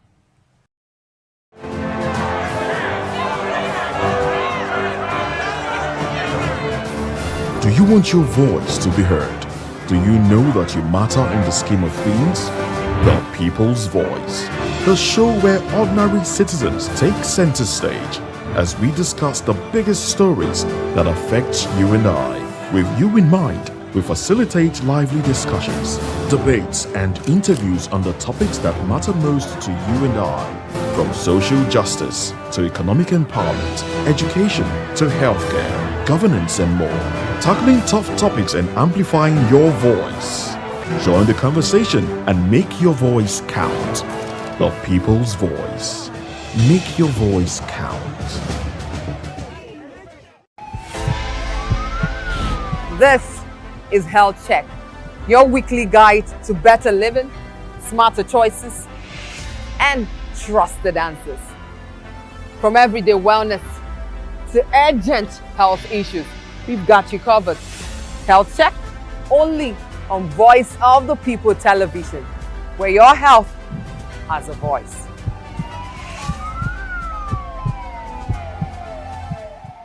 To know the happenings in the maritime sector, join us on the program Maritime Frontiers on VOP TV as we discuss key areas in the maritime sector, from aquaculture, maritime transportation, maritime labor regulation, oil and gas exploration, ferry and passenger insurance, marine pollution and prevention, port operations, and lots more. Maritime Frontiers, exploring Nigeria's blue economy.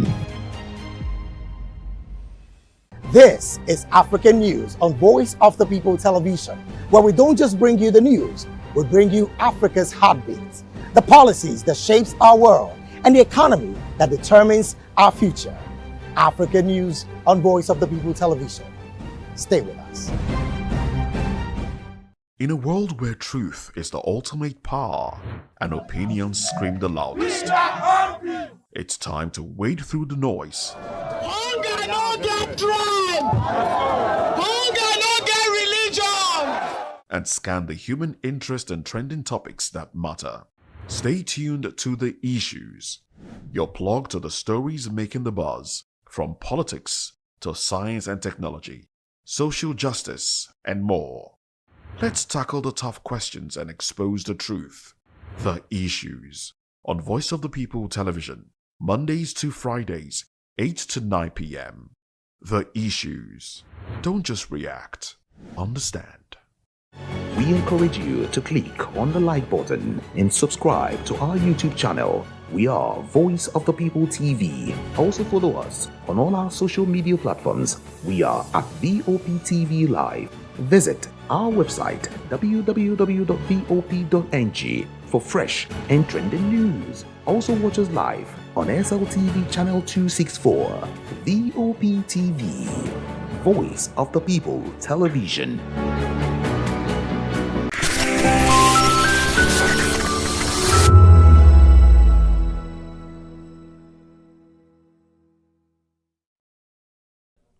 Bantu Stephen Biko, born December 18, 1946, was a South African anti-apartheid activist.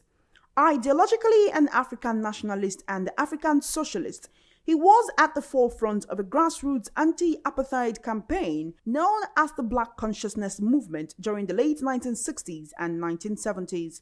His ideas were articulated in a series of articles published under the pseudonym Frank Talk. Raised in a poor Xhosa family, Steve Biko grew up in Ginsberg Township in the Eastern Cape. In 1966, he began studying medicine at the University of Natal, where he joined the National Union of South African Students. We have to teach our children black history. Tell them about our black heroes, our black culture, so they don't face the white man believing they are inferior. Then we'll stand up to him any way he chooses. Strongly opposed to the apartheid system of racial segregation and white minority rule in South Africa, he was frustrated that the Union of South African Students and other anti-apartheid groups were dominated by white liberals rather than by the blacks who were the most affected by apartheid. He believes that well-intentioned white liberals failed to comprehend the black experience and often acted in a paternalistic manner. He developed the view that to avoid white domination, black people had to organize independently, and to this end, he became a leading figure in the creation of the South African Student Organization, SASO, in 1968. Membership was open only to blacks, a term that Biko used in reference not just to Bantu-speaking Africans, but also to coloreds and the Indians. He was careful to keep his movement independent of white liberals, but opposed the anti-white hatred and had white friends. The white minority National Party government were initially supportive, seeing SASO's creation as a victory for apartheid's ethos of racial separatism. Influenced by the Martinician philosopher Frantz Fanon and the African-American Black Power movement, Biko and his compatriots developed Black consciousness as SASO's official ideology. The movement campaigned for an end to apartheid and the transition of South Africa towards universal suffrage and a socialist economy. Biko believes that black people needed to rid themselves of any sense of racial inferiority, an idea he expressed by popularizing the slogan, "Black is beautiful." In 1972, he was involved in founding the Black People's Convention, BPC, to promote black consciousness ideas among the wider population. The government came to see Biko as a subversive threat and placed him under a banning order in 1973, severely restricting his activities. During his ban, he received repeated anonymous threats and was detained by state security services on several occasions. Following his arrest in August 1977, Biko was beaten to death by state security officers. Over 20,000 people attended his funeral. Biko's fame spread posthumously.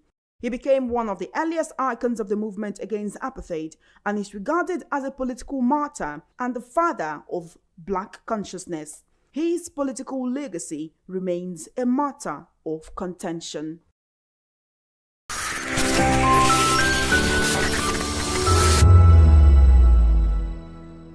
The red carpets, awards, the razzmatazz, music, fashion, interviews, and more. Spotlight on Voice of the People Television. Let's feed you with all the juicy stories in the global entertainment space, bringing you the glitz and glamour as it is hot. Stay tuned to Spotlight, 1 p.m. Monday to Friday. Spotlight on VOP TV. Entertainment like never before.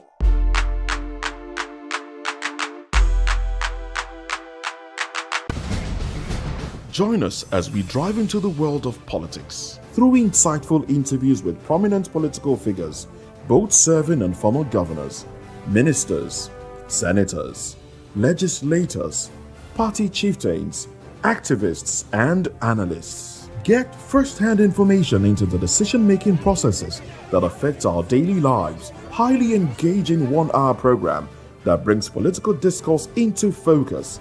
I am Chukwuma Okoro. Political Lens, Monday through Friday, 6 to 7 p.m. Join us. Are you ready for the extraordinary? Something big is happening on your screen.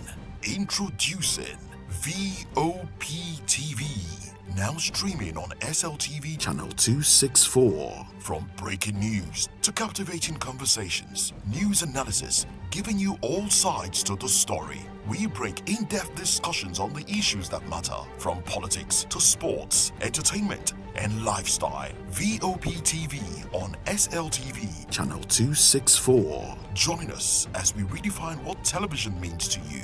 Voice of the People Television, VOPTV. Now you have more than a voice.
From the views on the street, we go to bed empty hunger, to the blaring horns of a hustling city, the loudest voices of the common man got a medium to be heard. This particular administration, they were coming unprepared. It's not a bad thing to renovate the president's lodge. Through top-notch programming, unbiased reportage of news, sports, business, entertainment, and cultural documentaries, Voice of the People 90.3 FM became a symbol for 21st century media.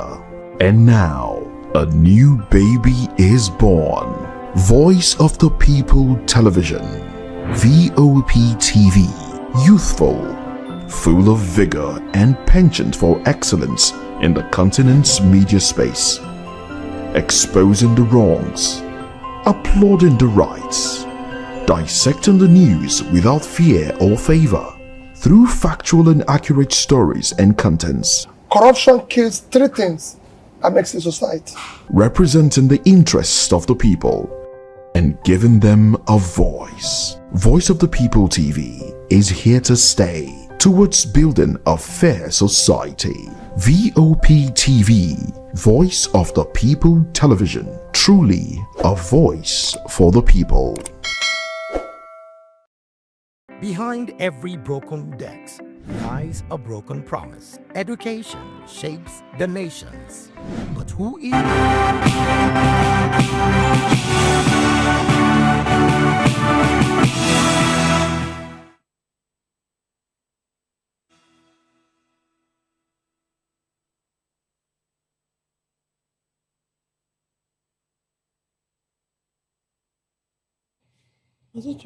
Well, hello and welcome to Niza on Voice of the People TV. I am Vivian Oguche. And I am Nena Ndomdioto. Before we begin the news, kindly visit our website www.vop.ng for fresh and trending news. Here are the headlines. Tinubu approves Nigerian team for U.S. security group. Also, Senate moves to amend Terrorism Act. IGP Egbetokun confirms recall of 11,566 officers. And gunmen attack Ngege's convoy. Police officers shot. Tinubu West African leaders hold emergency meeting on Guinea-Bissau's coup. And El Rufai officially joins ADC. On the foreign scene, South Africa responds after Trump snubs G20 invite. Well, in business news, federal government confirms Africa Energy Bank headquarters ready in Nigeria. In sport, Libya coach names Super Eagles among AFCON favorites. In the world of entertainment, 5 Burna Boy US shows cancelled.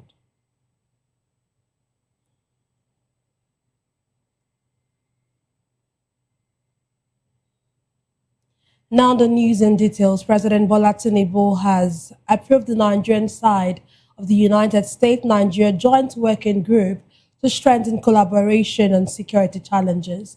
The move follows a recent Washington, D.C. visit by a Nigerian delegation led by National Security Advisor Nuhu Ribadu, who will head the multi-agency team. Other members include Ministers Yusuf Maitama-Tuga, Mohammed Abubakar Olubunmi Tunjojo, Bernard Doro, Chief of Defense Staff, General Olufemi Oluyede, DG of the National Intelligence Agency, Mohammed Mohammed, and Inspector General of Police, Kayode Egbetokun, Idayat Hassan, and Paul Alabi will serve as secretary. President Tinubu urged close cooperation with U.S. counterparts to implement all security agreements. The working group will coordinate efforts on counterterrorism, defense, and regional stability. The partnership comes amid heightened pressure following U.S. pronouncements, including Nigeria's designation as a country of particular concern over alleged religious freedom violations.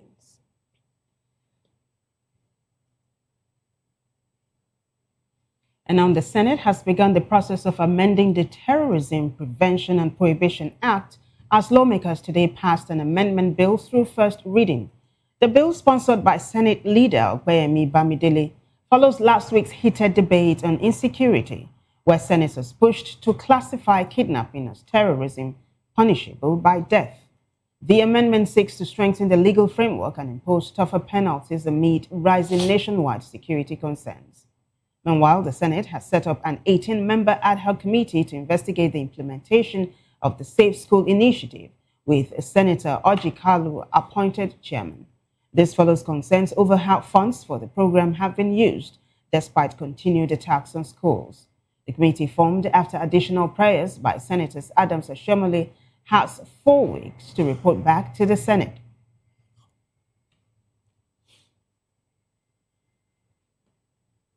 Away from that report, the Inspector General of Police, Kayode Egbetokun, says 11,566 police personnel have been recalled following the presidential directive to withdraw officers from VIP protection.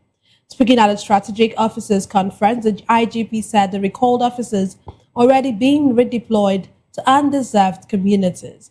He explained that President Bola Tinubu's directive is a strategic realignment of national policing priorities driven by necessity and current security demands. According to him, the policy reinforces the core mandate of the police force, protecting Nigerians, defending communities, and maintaining public order. Addressing senior officers, Egbetokun stressed that while the directive is being implemented decisively, the force must also manage it responsibly. He warned of possible misinterpretation and misinformation by individuals who may try to exploit the situation for personal or political gain or to undermine public confidence.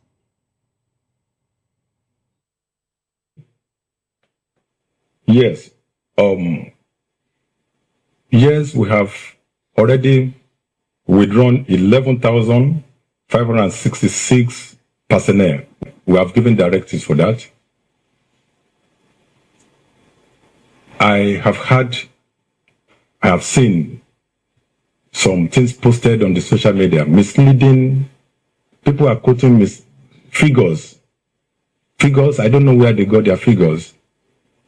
Where they said that 120,000 policemen are attached to private individuals in Nigeria. These are lies. Not true. I don't know where they got their figure from. And that's a figure that's been brandished everywhere. That 120,000 policemen. How many are we in Nigerian police that would attach 120,000 to private individuals? The recent presidential directive that we should withdraw policemen from VIP protection made us to discover that 11,566 policemen are engaged in VIP protection as at today in Nigeria Police Force. Of course, this is not the first time we are giving we are implementing this type of directives. Recently, I gave instruction that policemen should be withdrawn from private individuals, and those private individuals, desirous of police protection, should reapply. Because we saw the need to profile these individuals that are applying for police protection. And we carried out that exercise. During that time, a number of policemen were withdrawn, many of them not reassigned before this presidential order came. So it's something that we have been doing. But the recent presidential order will make the implementation more effective. Now that it is presidential order, there won't be pressure on the... That was Kayode Egbetokunde, the Inspector General of Police. Moving on, President Bola Tinubu's declaration of a nationwide security emergency, along with the Senate's call to review Nigeria's firearm laws, has sparked mixed reactions across the country. Our correspondent Rhoda Jenny reports that discussions reflect growing public concerns over safety and personal protection amid rising insecurity. Nigeria is once again confronting a surge in violent attacks, prompting President Bola Tinubu to declare a nationwide security emergency and order the army, police, and intelligence services to expand recruitment and deploy thousands of additional personnel across the country. The president also urged the National Assembly to begin the process of establishing state police.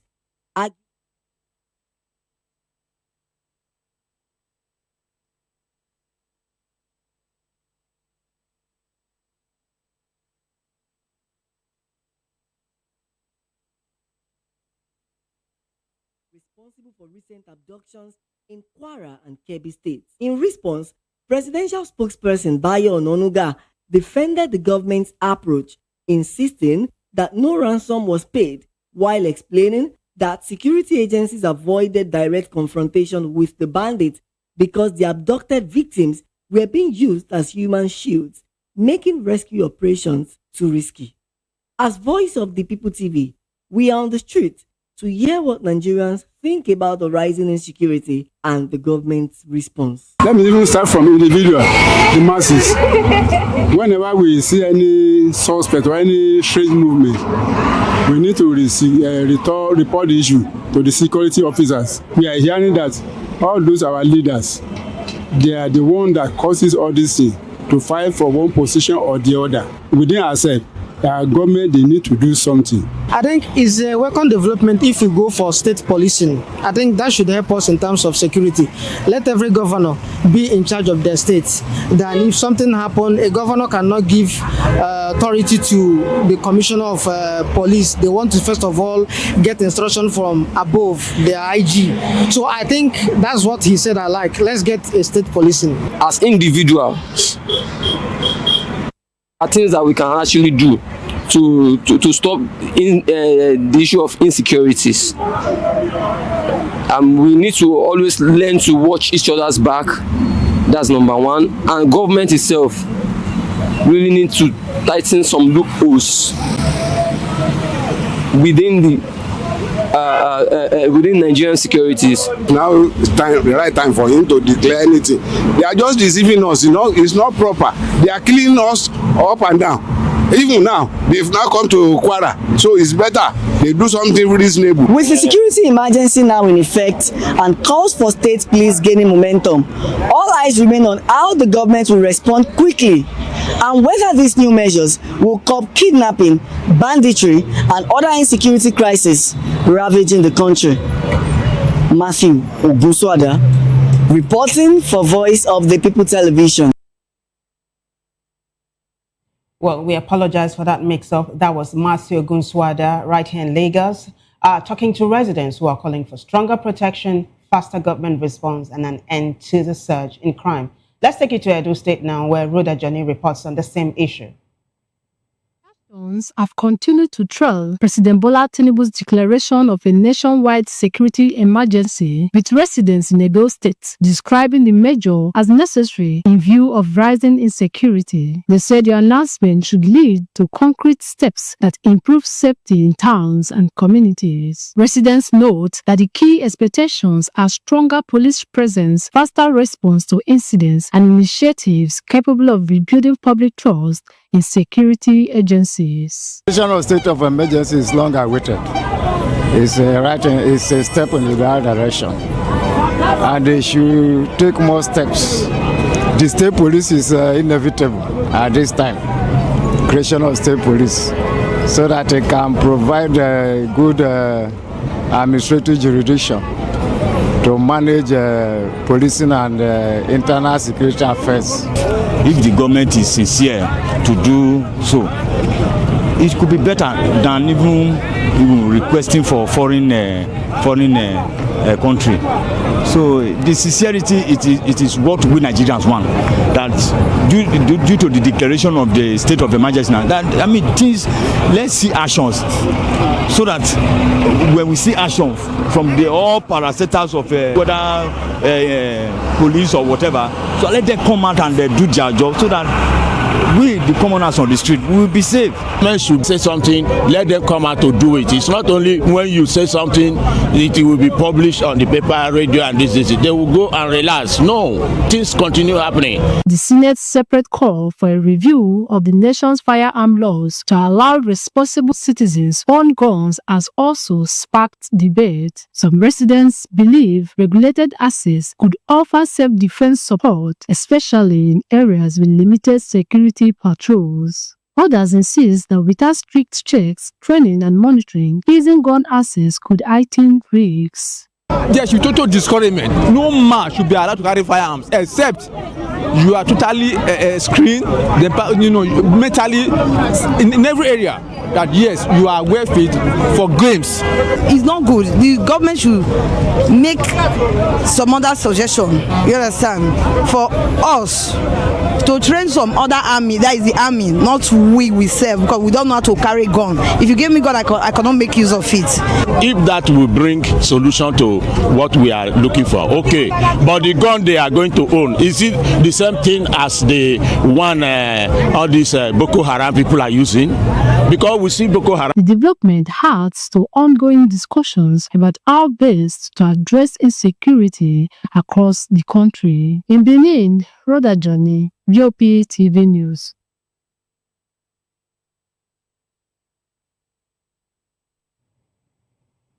Thank you very much, Rhoda.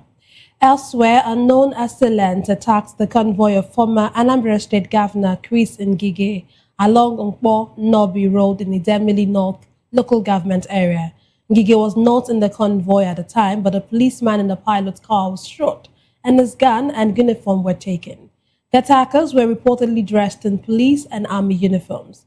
Anambra Police spokesman SP Tochukwu Ikenga confirmed the incident, saying a coordinated statewide manhunt is underway. He added that the Mercedes-Benz SUV stolen by the attackers has been recovered following a police pursuit. Well, in another development, President Bola Tinubu joined West African leaders in an extraordinary ECOWAS virtual summit to address the political crisis in Guinea-Bissau following a military coup. The emergency meeting held via Zoom was part of a rapid diplomatic response to the unfolding situation. The Guinea-Bissau military, which seized power Wednesday after arresting President Umaru Sissoco Embalo, has named General Houta Ntanaman to head a transitional government for 1 year. A photo released by the State House showed President Tinubu participating from Abuja. President Tinubu, who served 2 consecutive terms as ECOWAS chairman until June 2025, attended as part of the bloc's ongoing efforts to prevent coups and instability in the region.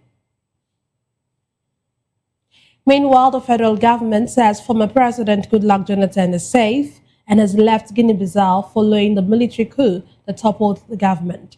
Ministry of Foreign Affairs spokesman Kekimiebi Ebianfe confirmed Jonathan's safety in Abuja.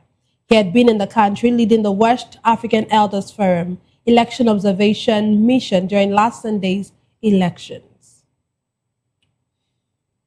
In politics, former governor of Kaduna State, Nasir El-Rufai, has officially joined the African Democratic Congress, ADC, months after leaving the All Progressives Congress. The former governor registered with the ADC and collected his membership card at the party office in Usaki Ward, Kaduna State. Recall that on the 10th of March, the former minister of the Federal Capital Territory cited a widening disconnect between his personal values and the current direction of the APC as the primary reason for his defection. In his resignation letter, El-Rufai openly criticized the APC's leadership, accusing the party of abandoning the progressive ideals upon which it was founded. He revealed that he had repeatedly raised concerns about the party's trajectory, both privately and publicly, over the past 2 years, but his warnings were ignored by the APC leadership. El-Rufai, who was instrumental in the 2013 merger of opposition parties that led to the formation of the APC, lamented that the party had lost its original vision. Joining us virtually to analyze the news is Amobi Heboro, a public affairs analyst. Thank you very much for joining us, Amobi. Yeah, thank you. Good evening. It's good evening. It's always a pleasure to have you. Let's start with this. President Bola Tinubu has approved the Nigerian side of the U.S.-Nigeria Joint Working Group to strengthen collaboration on security challenges. Would you say this is the way to go? Absolutely. This is a clear departure from their stand ab initio. This is the way to go. That is what we have been advocating for, that there must be a collaboration. You own up and then seek for help. It is a welcome development. But I want to add here that we should not kill this initiative right from day one, because what happened in Eruku, in the Kebbi state, where Nigerians have not been able to know what transpired, whether it was a release or what is it called? Rescue. They were rescued, as it were, because we are still in the dark. That America may not be able to tolerate. You have to put everything on the table.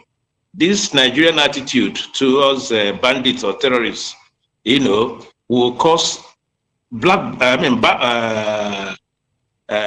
blood between the two countries. So they should, put the cards on the table as much as possible. Because when they are collaborating, the whole idea is to take these people out. This idea of negotiation must stop. So it's a welcome development. We'll see how the thing moves from here. All right. It's long overdue. Okay, so do you think this means then that there is no U.S. invasion in Nigeria, even though people have taken, people don't like the word invasion. The U.S. is supposed to help Nigeria fight terrorists. But do you think that's not going to happen anymore? No military boots in Nigeria? Is that what this means, really? Absolutely no. There must be military boots in Nigeria. What I have said so far is, let us not bring our own attitude to this marriage between us and America, vis-a-vis, tackling our insecurity problem. I want Nigerians and Nigerian government to put the cards on the table the way they are. Because American government is not here to negotiate with any person. And if we, talk them into negotiation, that is where the intervention aspects will now come in. That is the point I'm making. Okay, let's still on, of course, insecurity. The Senate has begun the process of amending the Terrorism Prevention and Prohibition Act as lawmakers today passed an amendment bill through first reading.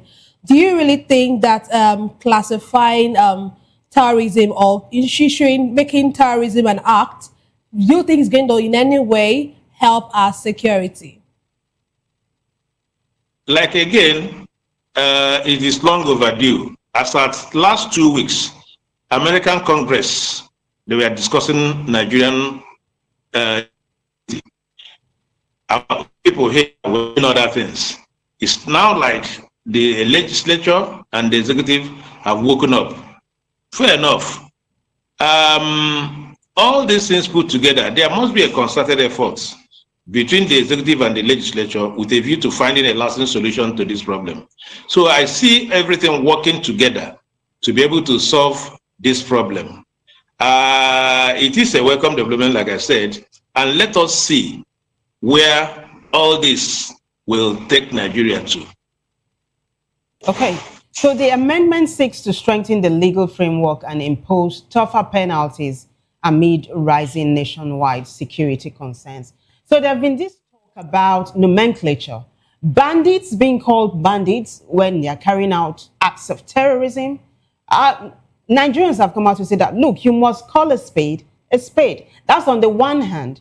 The National Assembly is also moving for terrorism to draw the death penalty, that anybody that is caught kidnapping should, and is caught really, should face death penalties. Do you agree with these motions? You see, our problem is not for lack of legislation. We have copious legislations that can take care of a lot of things in this country. But where the problem is in its implementation. That is the bane of our society, implementation. If you talk about laws, we have an avalanche of it. So what I'm saying in effect is that all things are working for good. You know, when this thing broke out, when Trump tweeted, we said that if it takes Trump tweets to reset the Nigerian mindset towards insecurity, so be it. And you see now that our people are waking up from their slumber. That is great. And then we should walk the talk. We should not relent. We should fire from all cylinders, because this is a hydra-headed problem. Terrorism, banditry, and what have you, they are all not they are not working for the good of society. Recall that the primary aim of government is to secure lives and property. So now that government has recognized in its entirety their primary role, so let's give them a chance. That's what I'm saying. Let's give them a chance. Let them not quiver. Let them not bring the Nigerianness into this collaboration with America. That will worry me so much. Okay, the Inspector General of Police, Kaudek Betokun, has, of course, he said 11,566 police personnel have been recalled following the presidential directive to withdraw officers from VIP protection. Would you say that this is a number that is applaudable, or, of course, should he have, recalled more of this? I know that this is in the process, but what do you think about this new development? The IGP said 11,566 officers have been recalled. Yeah, this is part of it also. All hands are on deck. This is not the first time that police officers doing VIP jobs are asked to come back. When you take the statistics, statistics of the Federation, assuming the policemen attached to each and every one of them, you are getting near to 720. If you take the Senate, you take the House of Representative members, you take commissioners in each of the 36 states and all that, you're already hitting 2 million. Not to talk of politically exposed persons and private people that can buy their way through and all that. So what I'm saying in effect is that the emphasis before now was on individual. Now you now leave the generality of the people unmanned. But now that I want to, like the IGP said, 11,560 have been recalled. Good thing. But Nigeria is still under-policed. The president has given a marching order, in quote, that about 50 men who should be employed in the Nigerian police force. The question is, how do you now recruit these people? How do you train them? Of course, experts have told us that it takes 6 months for you to train an average policeman. Now with the bureaucracy embedded in government business, for you to even advertise and do the interview will take you another 2 to 3 months. For, everything added up in the next 1 year, you are not even done with the recruitment process. Unlike the private sector, where if I want to recruit for a company now, it takes me only 1 week, 2 weeks. You advertise, the next week you organize your interview, the person comes on. And then you can even give 1 month in lieu of notice for the person to quickly come up and then assume duties. But in government circles, it is not like that. So we must walk the talk. Again, it is not just enough to have the numbers. The experts have also told us that there is gap. There is a hiatus between the policemen and the equipment they are working with. You understand? So in this era of technology, the police needs equipment. Little wonder why some people have argued the satellite. Nigeria doesn't have satellite. Some people say they have 2. Some people say they have 5. 2, 3 is not working and all whatnot. With satellite, you can identify the Eruku bandits. You can identify those people in MAGA and what have you. So what we are saying is that it must be a holistic approach to security. It must be a holistic approach to security. Next important issue here is, what is the motivation for people to come? You'll be surprised that when the interview portal or application portal will open, there will be depths of people applying for this job. Don't be surprised. Are Nigerians motivated to join the police? Are Nigerians motivated to join the army? So these are the things you should work. What is the average salary of a policeman? It has been put at 104,000. In the present economic reality, what is 104,000? That somebody will lay his life for the nation. So you see, they have to sit down and work out these things very, very well, so that this employment opportunity can be very, very attractive. I do not see many Nigerians rushing to apply for this job when their salary is 104,000 naira in present inflationary centered economy. It cannot work. All right. What I hear you say is the issue of welfare must be taken into consideration. In fact, former Vice President Atiku Abubakar has come out to say that withdrawing policemen from guarding VIPs is treating the symptom and not the root of the matter. But I want you to talk about this other topic, which we have been following. Unknown assailants attacked the convoy of former Anambra State Governor Chris Ngige along Nkwo Nobi Road in Idemili, not local government area.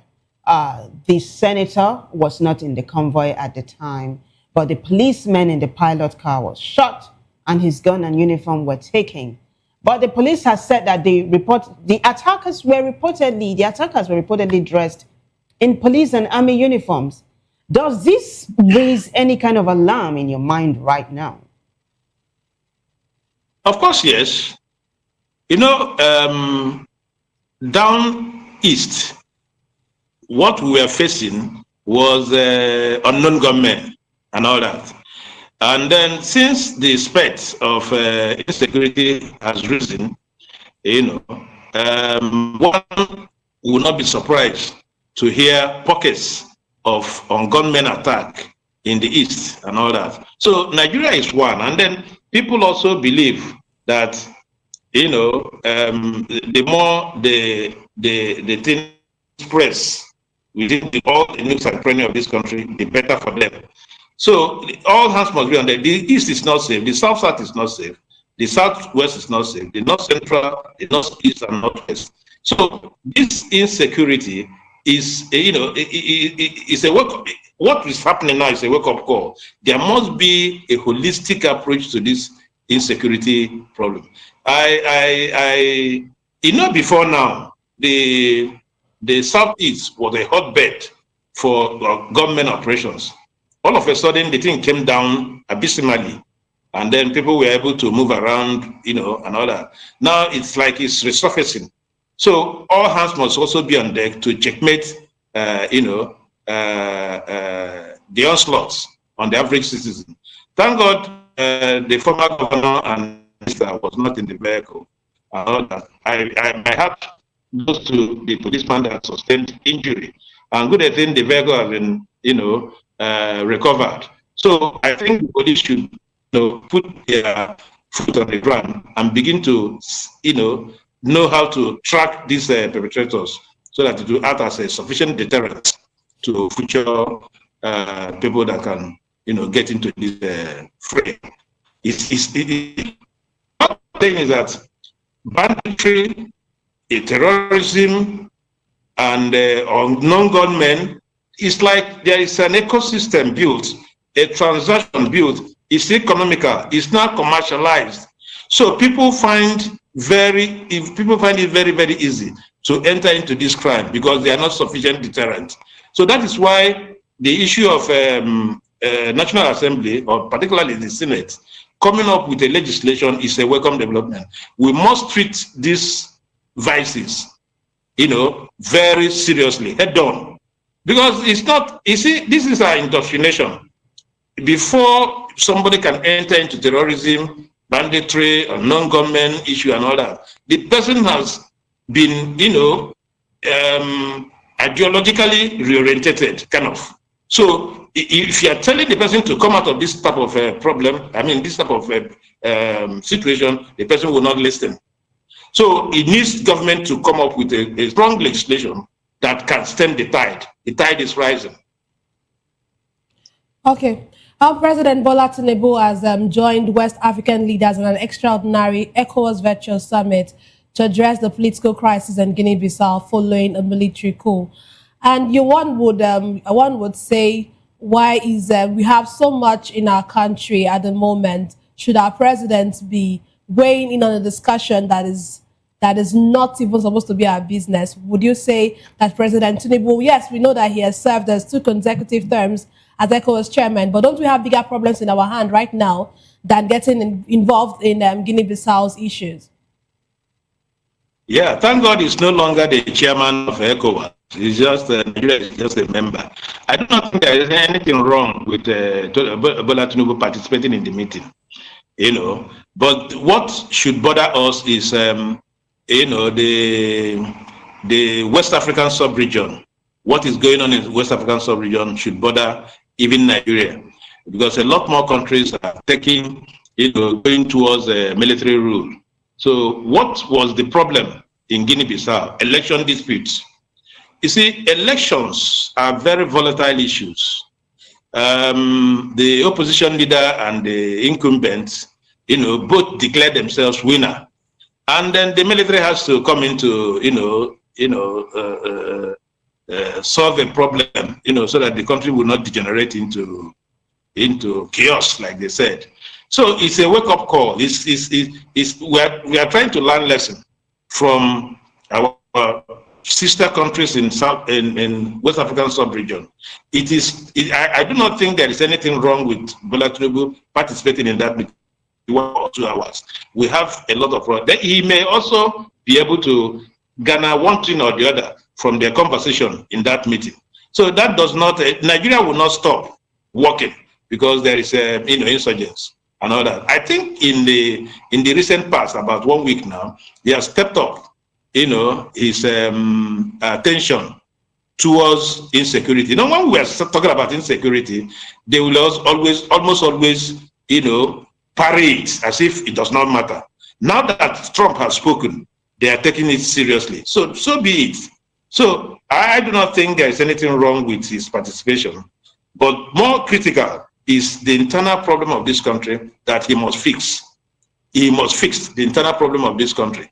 And when he's trying to fix the problem of this country, he must be a little bit more sincere with Nigerians. You understand what I'm saying? Okay, look at the appointment he made, the 3 ambassadorial appointment he made. People are already picking holes with one of them. There must be seriousness. There must be seriousness. The rescue, people are already picking holes from it. And the spokesperson was talking about collateral damage and what have you. Explain these things very well. And see, man should come out of his cocoons. This is not the time to stay in Aso Rock and begin to issue press statements. We need to see him more agile, more active, in the country, not in Aso Rock, so that people, when people give a leader, that is the front. It gives a lot of confidence on the left that yes, something is being done. I do not hear of press statements or spokespersons, reeling out, Okay, look at the other day.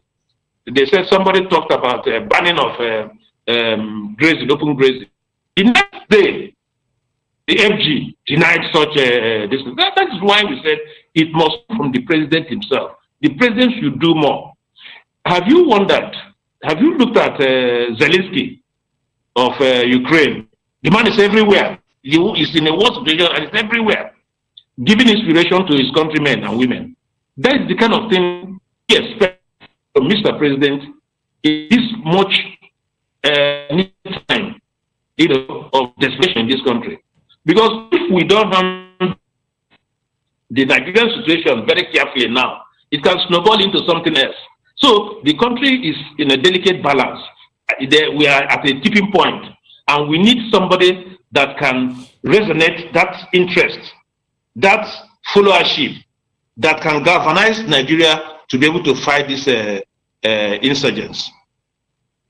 I think that's a safe place for us to land. Thank you so much, Amobi, for being part of News Hour today.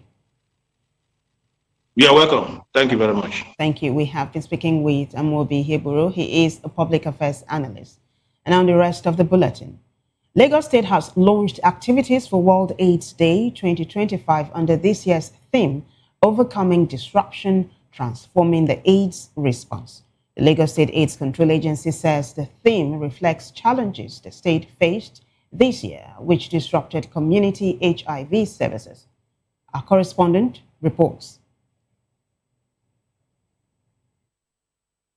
The Chief Executive Officer of the Lagos State AIDS Control Agency, Dr. Folakemi Animasha, said the global team calls for sustained political will, stronger international cooperation, and a human rights-based approach to end AIDS by 2030. Many residents, particularly adolescents, key populations, and individuals in hard-to-reach areas experience delays in accessing services that are often a lifeline for early detection and care. These interruptions underscore a fundamental truth. The strength of an health response is measured not only by what happens within the clinic, but also by the reach, trust, and continuity of community engagement. When these connections falter, the opportunities for early diagnosis, timely treatment and prevention, education are reduced, and the most vulnerable populations feel the impact first. She explained the HIV services in Lagos were affected earlier in the year when some community-based program paused due to the U.S. government's Stop Work Directive. The disruption slowed down testing, psychosocial support, and counseling in several communities.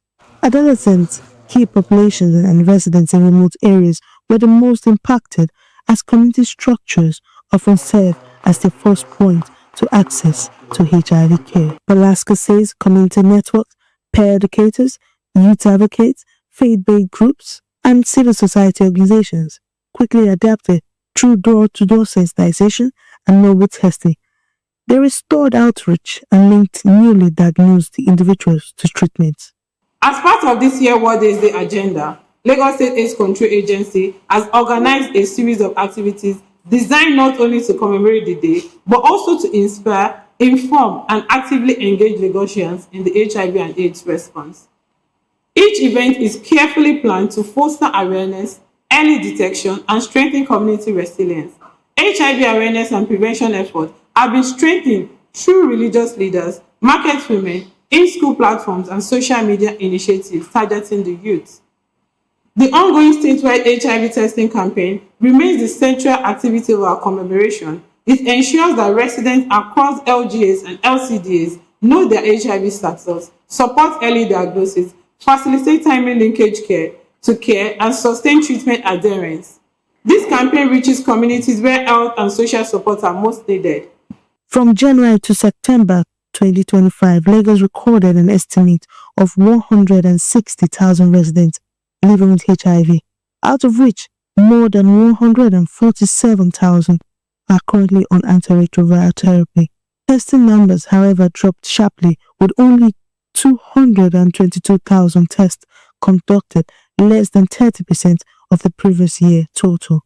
The state ongoing free testing campaign launched on November 18 has already screened nearly 10,000 residents, recording a positivity rate of 2%.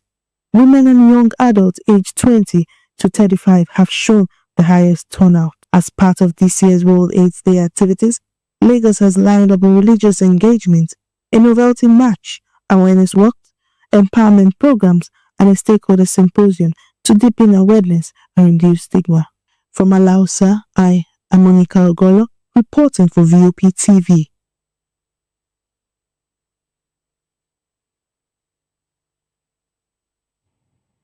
Thank you very much, Onyeka, for that. The National Orientation Agency has partnered with the Values for Daily Living organization to promote national values and civic engagement. NOA Director General, Madam Larry Lisa Onilu, hosted the VDL delegation at the agency's headquarters, marking the start of the collaboration. The meeting focused on strengthening initiatives around values, reorientation, moral development, and citizenship education. VDL, a character-building organization, briefed NOA on its programs aimed at addressing moral decline, particularly among young people, through youth engagement, community outreach, and educational partnerships. In response, Onilu praised VDL's commitment, noting their work aligns with NOA's National Values Program, including the Nigerian Identity Project and the National Values Charter. He also highlighted NOA's progress in integrating values education into schools through the new Heritage and Citizenship Studies curriculum for primary and secondary students. Well, over now to Edo State, where Governor Monday Okpolo has inspected the Ramat Park flyover and other major infrastructure projects in Benin City, reaffirming his administration's commitment to Edo State's urban renewal. He expressed satisfaction with the pace and quality of work, noting that the flyover project is ahead of schedule. Our correspondent Rhoda Johnny has details. Governor Monday Okpolo on Wednesday evening inspected key infrastructure projects in Benin City, reaffirming his administration's commitment to fast-tracking Edo State's urban renewal agenda. He expressed satisfaction with the pace and quality of work at the Ramat Park flyover, noting that progress was ahead of schedule. The pace at which they are working, the work is moving very fast. I never expected this to happen this soon. For me, I am very, very happy, and I believe that they will deliver as agreed. Project officials reported that major structural components of the flyover are complete, with remaining spans expected before Christmas and full delivery by April or May 2026. This side, maybe we'll try to finish it before Christmas so that we have enough time to do the remaining service lot and the road walk.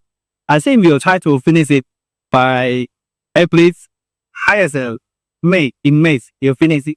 The inspection continued at a flood-prone community near Ramat Park, where residents welcomed intervention addressing a decade-long erosion problem. The project includes underground drainage to channel stormwater and resurfacing the road with asphalt to make it smooth, safe, and accessible. To control the erosion that is ravaging Ramat Park. When you get there during the season, you know you can't pass that place. Then your car will be filled up. So we are taking the underground drainage, and why we tie it also, so that this place can be accessible to people. The Commissioner for Works praised the contractor for maintaining high standards and said engineers are monitoring progress daily to ensure compliance. We count all the projects. We are quite impressed as a ministry because the type of job we are doing that really very picture in conformity with the standards that have been agreed. Well, what we are doing today we will follow because we are supposed to be here every now and then. Because from time to time there are different layers, so we are supposed to follow. As you can see on the road, this is behind that. So we are expecting the very call to come tell us stuff. So also the other project I was seeing where they are doing the cutters and all that. So He assured residents that the project will restore safety and accessibility, emphasizing that timely delivery and efficiency remain central to the administration's approach. In Benin, Rhoda Jonu, VOP TV News.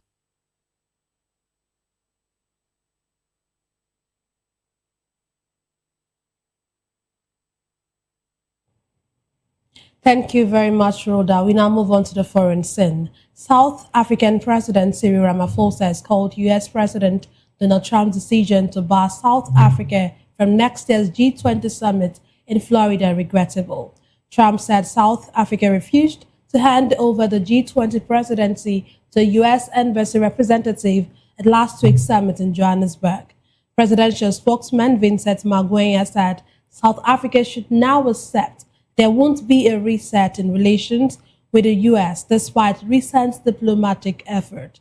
He added that if visas are denied, South Africa will look beyond the U.S. G20, focusing instead on working with other members to carry forward the summit's discussions. Trump boycotted the summit over discredited claims that South Africa's white minority faces large-scale killings and land seizures. Well, in business news, the federal government says the $5 billion Africa Energy Bank's headquarters in Nigeria is fully completed and ready for use. Minister of State for Petroleum Resources, Heineken Lopobori, made the announcement in Abuja after inspecting the newly furnished facility, confirming that Nigeria has met all host country commitments. He described the office complex as world-class, designed to support the smooth launch of the bank. He also said that the next steps now lie with the Africa Petroleum Producers Organization and the African Export-Import Bank to finalize procedures for operations. He said the readiness of the headquarters signals that the Africa Energy Bank is now poised to begin operations.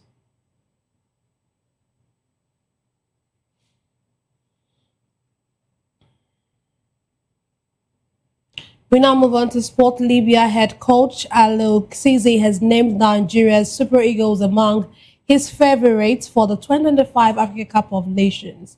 The Super Eagles are one of 24 teams set to compete in Morocco next month.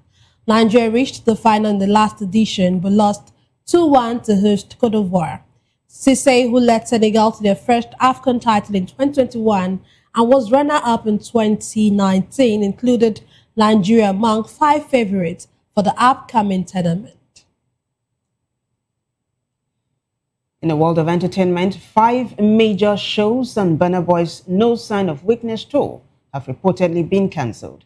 The cancellations come after a viral clip showed the singer confronting a woman who appeared to be sleeping at his concert, sparking widespread criticism. The Grammy-winning artist later admitted he was struggling mentally, a revelation that drew mixed reactions. Reports indicate that 5 arena dates were quietly pulled following a slump in ticket sales.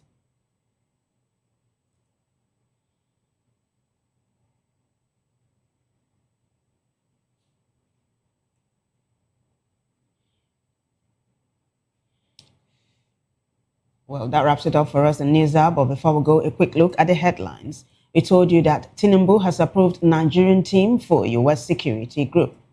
Also, Senate moves to amend Terrorism Act. IGP Betokun confirms recall of 11,566 officers. Gunmen attack on Gige's convoy, police officers shot. Tinubu and West African leaders hold emergency meeting on Guinea-Bissau coup. El-Rufai officially joins ADC. On the foreign scene, we told you that South Africa has responded after Trump snubs a G20 invite. In business, federal government confirms Africa Energy Bank headquarters ready in Nigeria. And in sports news, Libya coach names Super Eagles among AFCON favorites. And in the world of entertainment, 5 Burna Boy US shows cancelled. Do well to subscribe to our YouTube channel. On YouTube, we are Voice of the People TV. On other social media platforms, we are at VOP TV Live. If you witness news happening near you, we want to hear from you. Send your eyewitness reports, event coverage requests, photos or videos directly via WhatsApp to 0814-606-4057. You can also reach our newsroom by email at news@vop.ng. I am Vivian Oguche. And I am Nenna Ndomdioto. Thank you for watching.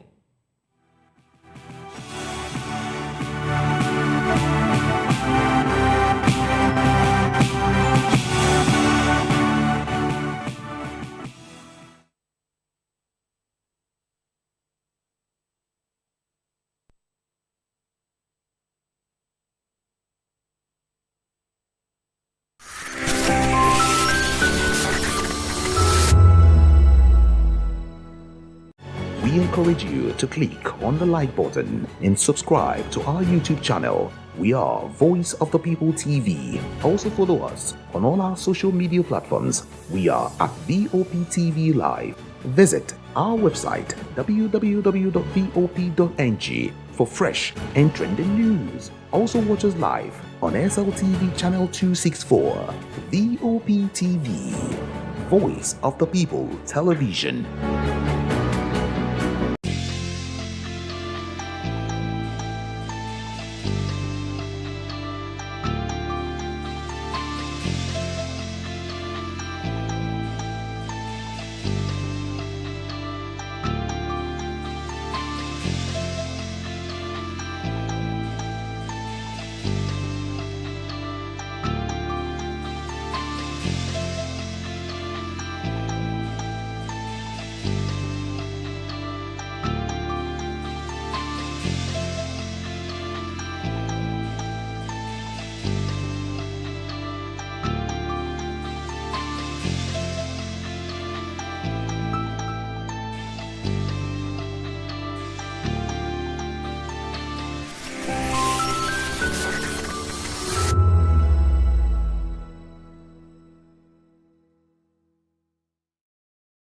To know the happenings in the maritime sector, join us on the program Maritime Frontiers on VOP TV as we discuss key areas in the maritime sector from aquaculture, maritime transportation, maritime labor regulation, oil and gas exploration, ferry and passenger insurance, marine pollution and prevention, port operations, and lots more. Maritime Frontiers, exploring Nigeria's blue economy.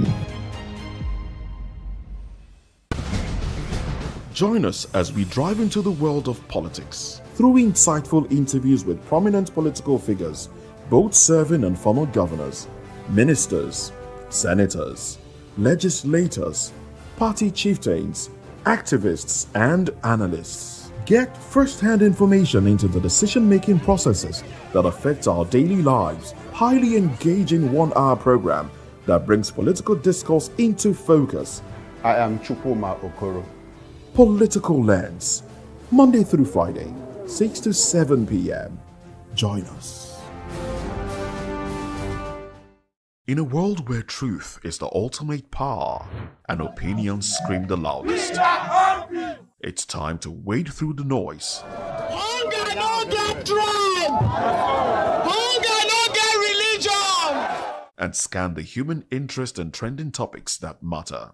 Stay tuned to The Issues, your plug to the stories making the buzz, from politics to science and technology, social justice, and more. Let's tackle the tough questions and expose the truth. The Issues, on Voice of the People Television, Mondays to Fridays, 8 to 9 p.m. The Issues. Don't just react, understand. The red carpets, awards, the razzmatazz, music, fashion, interviews, and more. Spotlight on Voice of the People Television. Let's feed you with all the juicy stories in the global entertainment space, bringing you the glitz and glamour as it is hot. Stay tuned to Spotlight, 1 p.m. Monday to Friday. Spotlight on VOP TV. Entertainment like never before.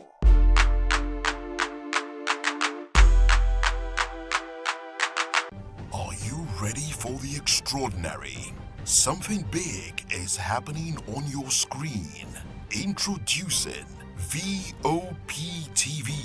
Now streaming on SLTV channel 264. From breaking news to captivating conversations, news analysis, giving you all sides to the story. We bring in-depth discussions on the issues that matter, from politics to sports, entertainment, and lifestyle. VOP TV on SLTV, channel 264. Join us as we redefine what television means to you. Voice of the People Television, VOP TV. Now, you have more than a voice.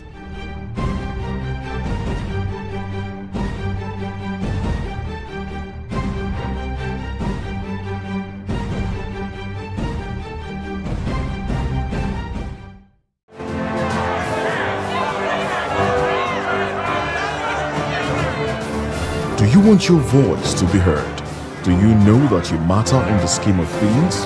The People's Voice, the show where ordinary citizens take center stage as we discuss the biggest stories that affect you and I. With you in mind, we facilitate lively discussions, debates, and interviews on the topics that matter most to you and I, from social justice to economic empowerment, education to healthcare, governance, and more.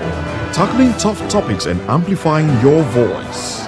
Join the conversation and make your voice count. The People's Voice. Make your voice count. This is Health Check, your weekly guide to better living, smarter choices, and trusted answers. From everyday wellness to urgent